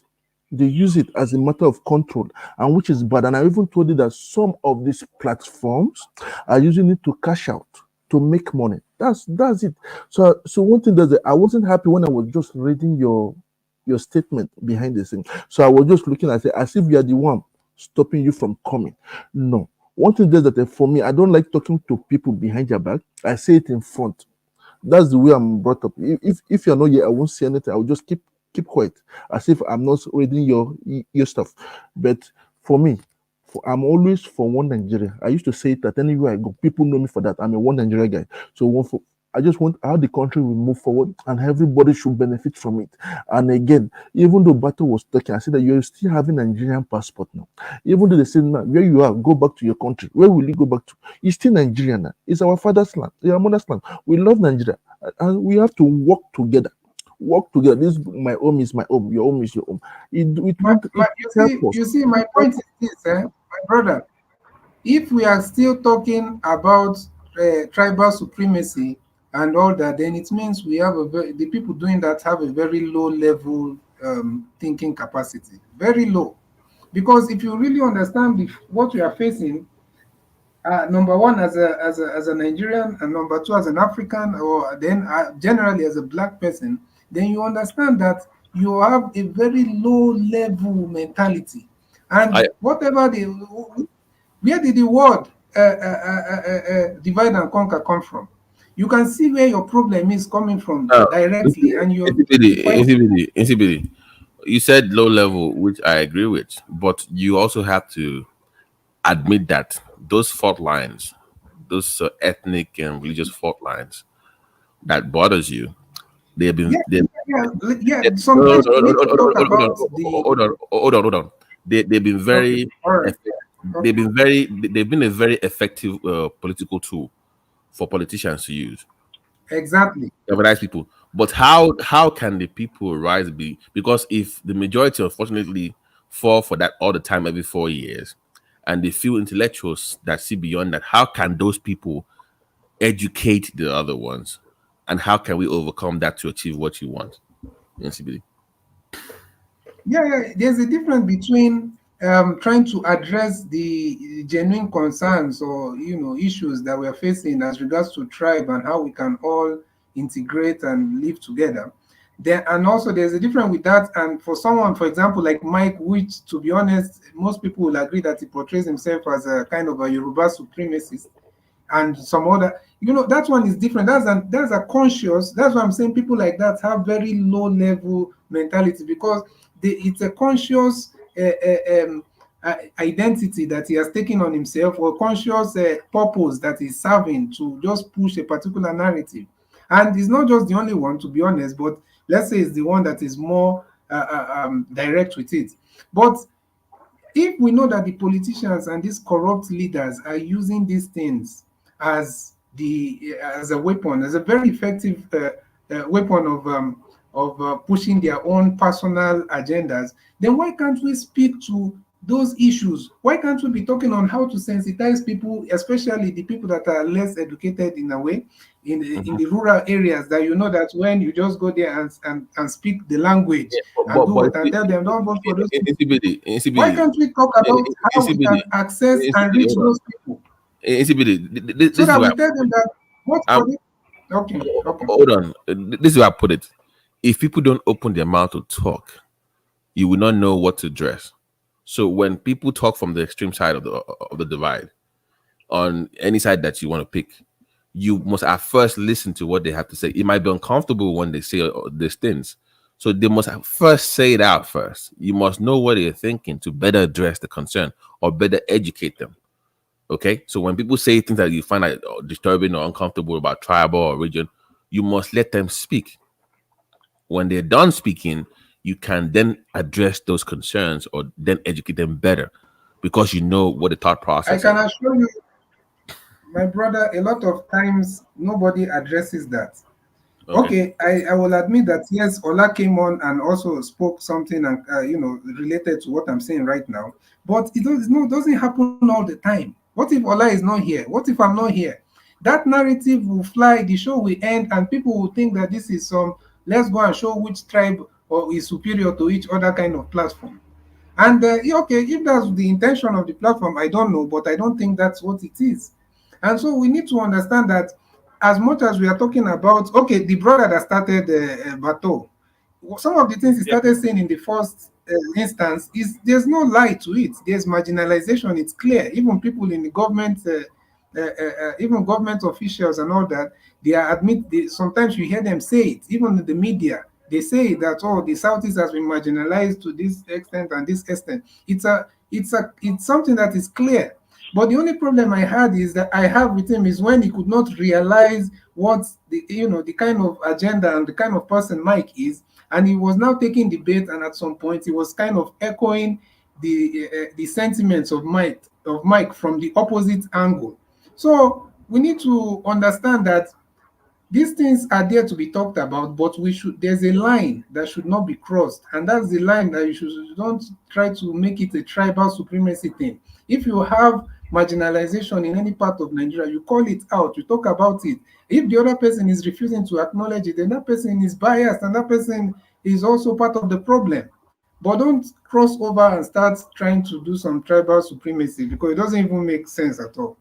You understand? Yeah, like what I was saying from beginning. When I meant what I'm saying. When I was growing up, I don't know that South is a part of Nigeria, because I haven't saw any infrastructure or a building built by federal government. I haven't seen, like when I was growing up. Like I grew up with this. I was thinking, South is a Nigeria. It's when I grown up that I realized that South is a part of Nigeria. Oh, anyway. Okay, so he doesn't want to stay in Nigeria, and it doesn't matter what happens in Nigeria. He wants to leave. That's his own opinion, and it is your job to. Let me be honest with you. As much as people would, a lot of people that are agitating, whether not just Biafra, but different parts of Nigeria, there are people agitating. After all, even the same Yoruba that we can say the president is a Yoruba man, a Yoruba man is the president. The same Yoruba, they also had the Yoruba nation agitation. So if there's an agitation, but because of Biafra one is a kind of more, it has, I don't know, should I put it more prominent, then even the people that want that to happen, some of them, if you have the right leadership right now in Nigeria, that's what some of the people will not admit. If you have the right leadership, even if it's from Sokoto, that will do the right thing, and that will not marginalize people, and that will not try to play some ethnic superiority kind of agenda, I'm telling you, a lot of people would worry less about Biafra. But because of we were having, Biafra is a reflection of failed governance and failed leadership. Okay, So let me give you another. People start thinking of the only way out. Up till now, we are still talking about a functioning port just because of Biafra. Even the South people like Cross River and maybe Wari, even the people that are not Igbos, just because of the Biafra thing, or no, not Biafra thing, the Igbo or Southeast, let's marginalize them. You can't even give these people a proper functioning seaport. So, in that kind of a situation, what do you want people to think, or what do you want them to do? They should fold their hands and keep on saying that we are praying, one day it will be better. One day they'll get somebody will grow from childhood to 80 years. One day will be better. So at some point they have to start thinking of an alternative. That's a human thing. You can't flog. You can't beat someone and tell that person that they don't have the right to cry. Does it make any sense? Excuse me. Let me drop this. Excuse me. Can you imagine? Let me just tell you what is funny. Like when the place I live now, when I say container back home in Nigeria, can you imagine? Maybe the container. I tell you this is like more 5 years ago. You ship it from here to Nigeria, it costs you like $2,000. But from Lagos to East, you pay less than $10,000 on the road to transport the container from Lagos to East. I don't know how this thing works. Like my brother used to tell me this. I say it's a lie, but I give it a try. I find out that it's a truth. When you ship container from here, it costs you $2,000. When you landed to Nigeria from Lagos to East, you pay no less than $10,000 on the road. You call it one Nigeria, or what do you call it? No, now I understand where you're coming from, Mr. Bato. Do you know that? Let me tell you what you have to understand today. Do you know today that there is what we call inflation everywhere in the world? No, I'm not talking of today. I say 5 years ago, 6 years ago, 10 years ago. When you ship container from where I live, resident now, to Nigeria, it costs you $2,000. But from Lagos to East, to Onitsha, you spend $10,000 on the road, just paying police, the military, the checking point, the everything, It's impossible. How will you pay $8,000 to get to where you are going to? It's impossible, yes. Mr. Bato. It's impossible. We do businesses in Nigeria too now. Don't talk like that now, please. Don't talk like that. Even Mr. NCBD, what will you say to what he just said now? Is it true? But before we start listening to people, I like facts. I might not say the exact figure of is it $10,000, but one thing I know, obviously, when you're shipping, you pay even deposits for some of those cargo or whatever companies to be able, after they, whether, so that in case of anything happens, they will recover their own loss from your deposit. So, and with all that in mind, people spend a lot, whether you call it $10,000, but we all know it's much, it's a lot of money that people spend to be able to transfer. One thing is that if you follow the right procedure, you pay less. You pay less, Mr. CBD. There are rules and regulations. Nigeria is not a jungle place. No. They're telling me about police and military and navy on the road, custom. Oh, what are these guys saying? Custom on the road, police. Bato, hold on, please. Bato, what CBD is doing is that it's showing you the problem. Yeah, but at least it's trying to solve the problem. What you're saying is, regardless of that being resolved, you still want to leave. That's the reason why I asked you earlier, if those concerns are addressed, would you stay in Nigeria? And you still said no. You still said you're going to leave regardless. So I'm trying to figure out, so if you want to leave regardless, why does it bother you that we are even... My brother, look, and for 20 years ago, this is not going to end today. I'm not going to leave here the rest of maybe more 50 years or whatever. Look, let me tell you, this thing can never, it's going to be worse. Just put it down from today. It's going to be worse coming. I'm telling you honestly. No, there's inflation everywhere, and even in UK, everybody can you help Bato out here? Because you can better, you understand he's one of your brother, so you can better talk to him because that's his own position. I don't know what to say. Yeah, so yeah. No, obviously, let me tell you, a lot of people has lost faith in the current because of the trajectory of things and the things that are going on. In a country whereby, I don't know if I should say allegedly, or I don't know if it's confirmed, whereby you have someone that is in Boko Haram today, then after he's been arrested, then he comes out and he's been given everything that he needs to even survive, even live better than he was living before he joined Boko Haram. Then even some of them are even added into the military. So there's things that are, that shouldn't be happening are happening. And apart from that,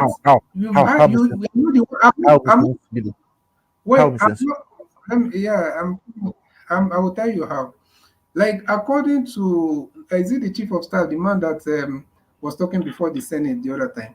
I'm not the one who said, he's the one that was talking about that the justices are failing them. They are even, when he complained about Simon Ekpa, he complained about the judiciary, that they will catch terrorists and before you know they have released them. Am I the one that said it?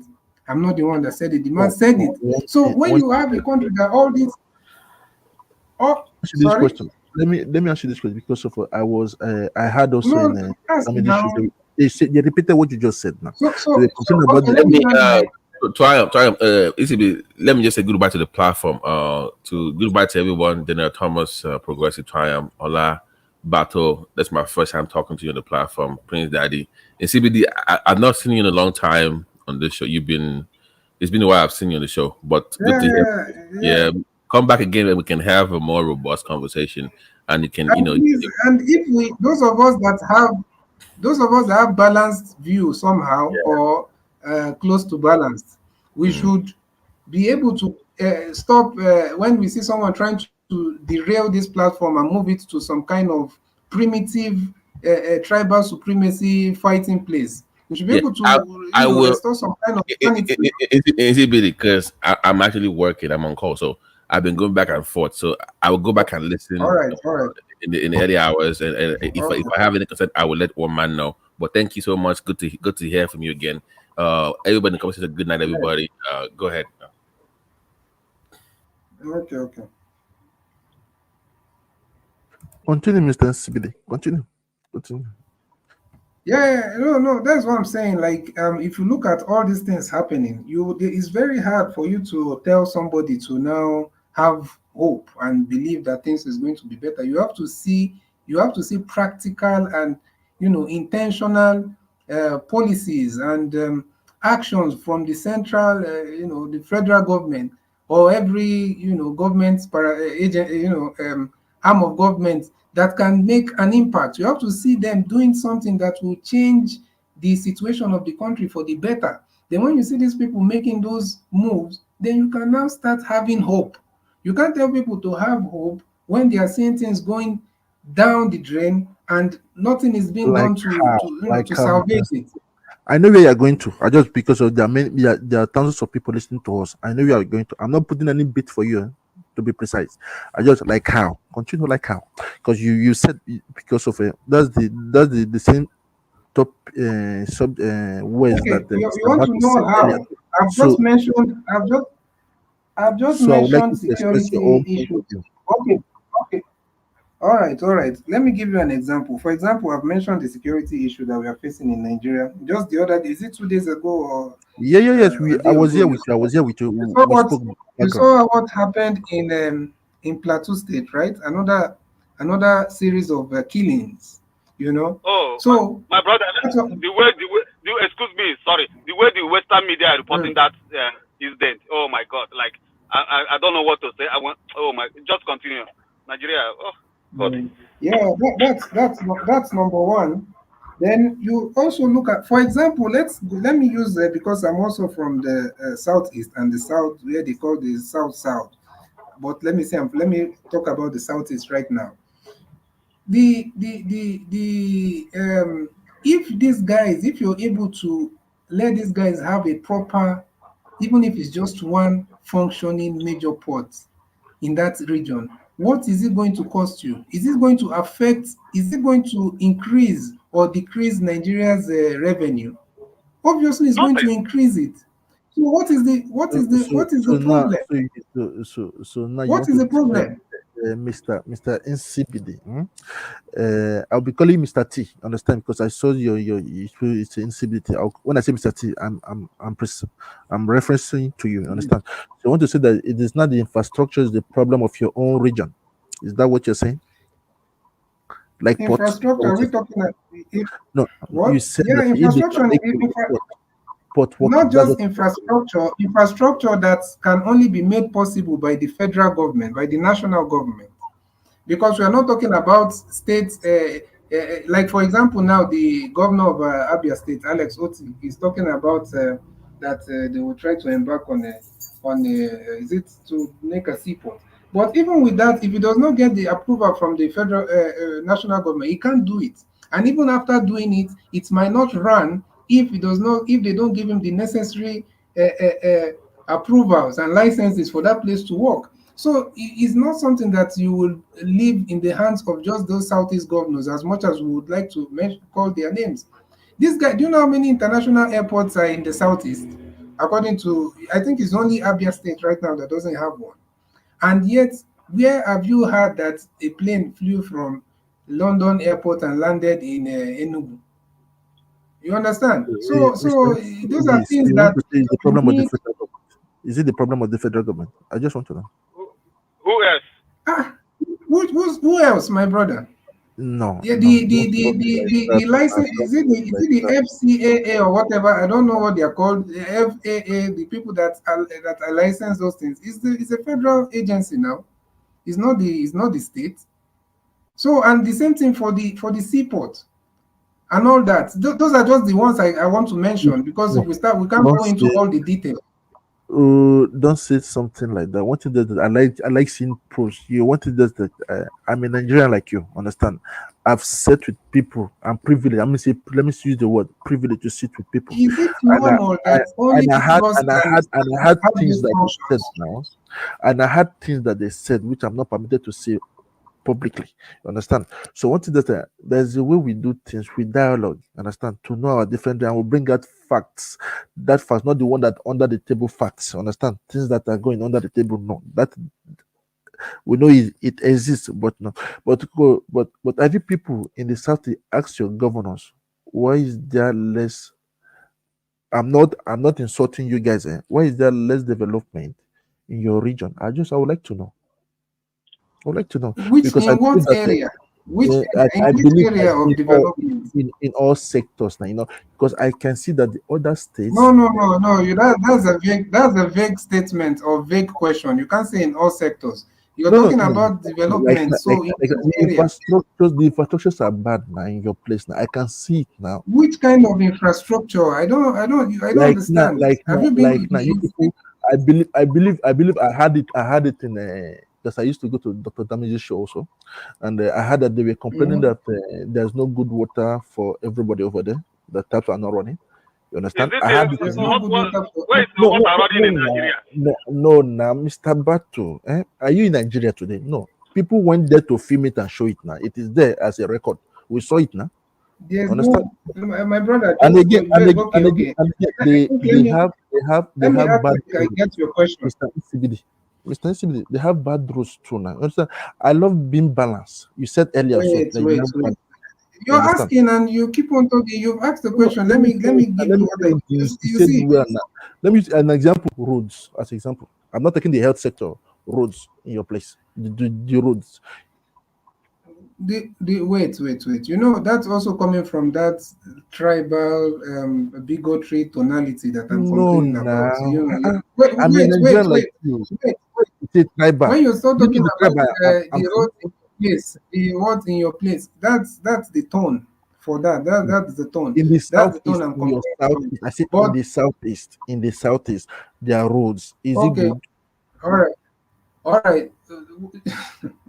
The southeast, is it like Ikeja or Ebute Meta or just one community? No, are you going to talk about? Are you going to compare? Are you going to, for example, will you compare maybe if you see a bad road, for example, in somewhere called maybe Olu in Imo State, will you use that to classify the entire Southeast as having a bad road?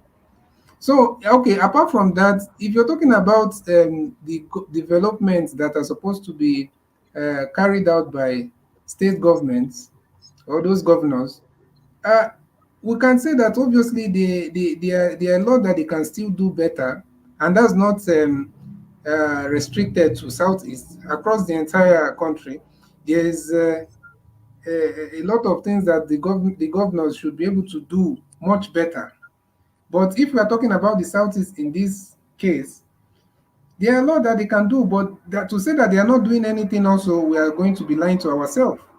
Because if you go to the Southeast, of course, there are some roads that are not good, but there are so many that are good. You've seen what someone like Alex Oti is doing. So which road is it Lagos? Lagos, where I spent a lot of years, so many years.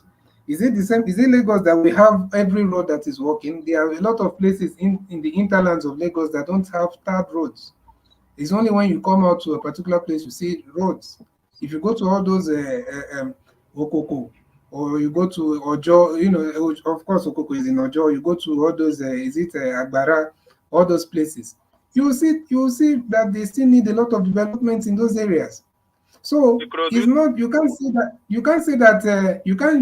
put that development question to just one region, because it's something that they need to do. Okay, will it stop? How does that correlate, or how does that link to having their airports licensed for flying in international flights? Do you know that your seaport is working? Do you know your seaport is working? How does that affect what? Yes. Do you know that in the Southeast they have seaport? We have 6 seaport now in Nigeria now. Do you know that yours is working too now? The Onitsha seaport is working. Which one is working, my brother? Which one? Which one is working? You Google it before you start saying this. You Google it now because we've gone through this before. That was 2 weeks ago. We've gone through these things before. I just let you to start saying. Which one is working? Like the Onitsha You're talking about the rivers is working now. They are all there now. Are you talking about prospective? Wait, calm down. Are you talking about prospective seaports, or seaports that were once working probably in the 80s or whatever, that is, or 70s? Because I'm on Google. Is on a seaport, is it on a wait no, now. No, the Onitsha one. He's talking about the Onitsha one. No, that one is not like it's direct. It come up, I think, a couple of days ago. But what I say is, do you ever think of how much to ship container from here to that place? Is it more than Lagos or whatever? So all this is, they have to consider it. It's not like it's working. So instead of you Mr. Batu, it is when you guys start giving, when you people are doing your bill of loading, which area do you put? You put Lagos or Onitsha? Or wherever you put that's your destination now. You understand? That's how transportation business works. No, I know that one just come up. The Onitsha one just come up for this thing. Not here before. So why are you people still complaining now? Why are you here complaining on this? Because I've been listening to you guys. At least you would think that everything is bad concerning Nigeria. Things are working, no? Because you people are not aware of it. Are you, my brother? You are trying to. I think maybe you're trying to gaslight and accuse people of things. No. Nobody's complaining. Ask them very when you well. Say complain. Nobody is wait now. When you say complain, nobody is complaining eternally here. When you talk about things that are not working, does not mean that you're saying everything is not working. You understand? And you're talking about seaports. You're talking about seaports in the Southeast. People are talking about probably you mean is it South? Will you even call it Southeast? If you want to talk about Port Harcourt, then Calabar, then Warri, then One, and those ones are not commercially how is it called, open. That's why people are still going through. They are open now. They are open now. You can ship things now. You can ship. You can ship things. When did you ship? I'm from Lagos now. I was born and brought up in Lagos. Do you know someone that has shipped things from those ports? Do you know someone that has shipped things from any of those ports in the south? Mr. CBD, I would like to give you things between a public stuff. I think that people are shipping things that you are not aware of it. You understand? Because when we are yet to enlighten, like when I spoke with Mr. Bato earlier on some issues, he did not repeat that same thing. That's good of him. He has learned. We are yet to make us to learn. Yeah, we are not bullying anybody here. Yeah, it's just the way that we are all grown up. You understand? And again, that we have to make people like we all to understand that for Nigeria to be great, we all have to come in a round table and just say things the way they are for us to move forward. So that's it. Yeah. On that note, we have to shut down now. It's 10 hours. Yeah. Thank you, guys. Thank you, sir. I've been enjoying your Biafra stuff in the background. Thank you, guys, everyone. Yeah. God bless you. Compliments all the season. Thank you, guys. Thank you, everyone. Yes, I've come to the end of this section again today. Yeah. Thank you, guys. Carry the conversation in the comment section. I would say peace. Thank you, guys. God bless you. Yeah. Thank you. Peace. I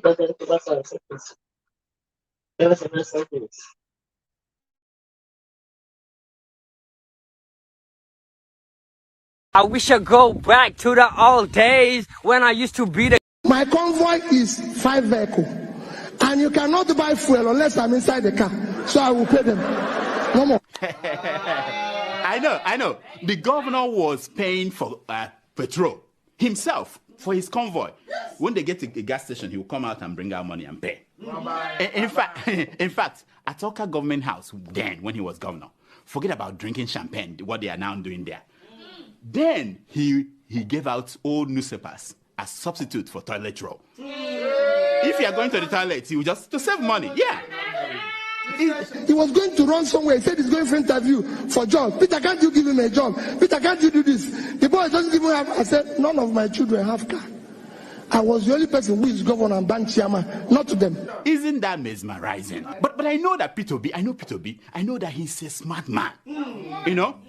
But the governor, that Obi, did he say anything about that 200 million from security vote that he was caught? His convoy was trying to smuggle out of the country. Did he say anything about that? No, he didn't. No, but he talked about that 72 billion he left behind for his handpicked successor. Because when you hear that Peter B left 75 billion, if anybody doubts it, call me. I know where the money is. I kept it. Did he talk about? Yeah, he did. Yeah, he did. I know the man that he's now fighting. You know, remember? Yes, no. I know. Of course. Did he talk about what is it called again? The liabilities he left behind. Did he talk about that? No. Like signed contracts that were not paid for. Did he talk about? No. Like thousands of workers that he hired during the last weeks of his administration without provision for their pay in the budget. Did he talk? No. But definitely he must have talked about the millions and millions he was dashing out to schools, churches, town hall, traditional. Yeah. At the end of the administration, he was just giving out money without appropriation. He talked about that, huh? Of course. Of course. Okay, one last thing. Did P2B finally explain how bodies of Biafran activists ended up floating on Anambra River when he was governor? Did he explain that? No, he didn't? Why? It must be an omission.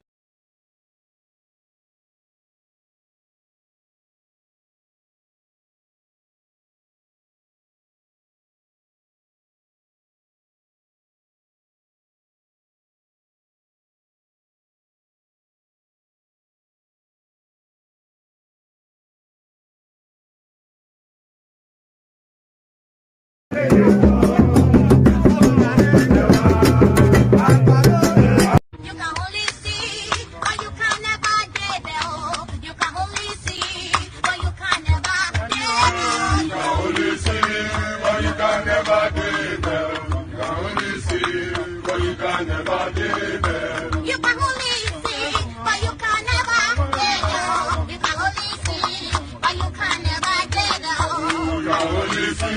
but you can never be there. You can only see, but you can never be there. Listen, you can only see, but you will never walk there. You can only see, but you will never be there. You can only see, but you can never be there. You can only see, but you can never be there.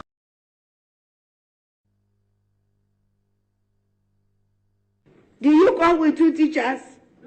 You were not informed too. Tense. It must be by capacity and commitment. This is a job that requires physical and mental energy. And we must get it right. And that is what we're asking. The church must be at the forefront. Our children cannot continue like this. There's no offense they committed by being Nigerians. Nigerians are the best you can get in the world. And we have the energy to change this world. All we lack is that we have criminals who have hijacked this country, stealing everything away, and we are keeping quiet. Please, the church, wake up. Take back your country. God bless you.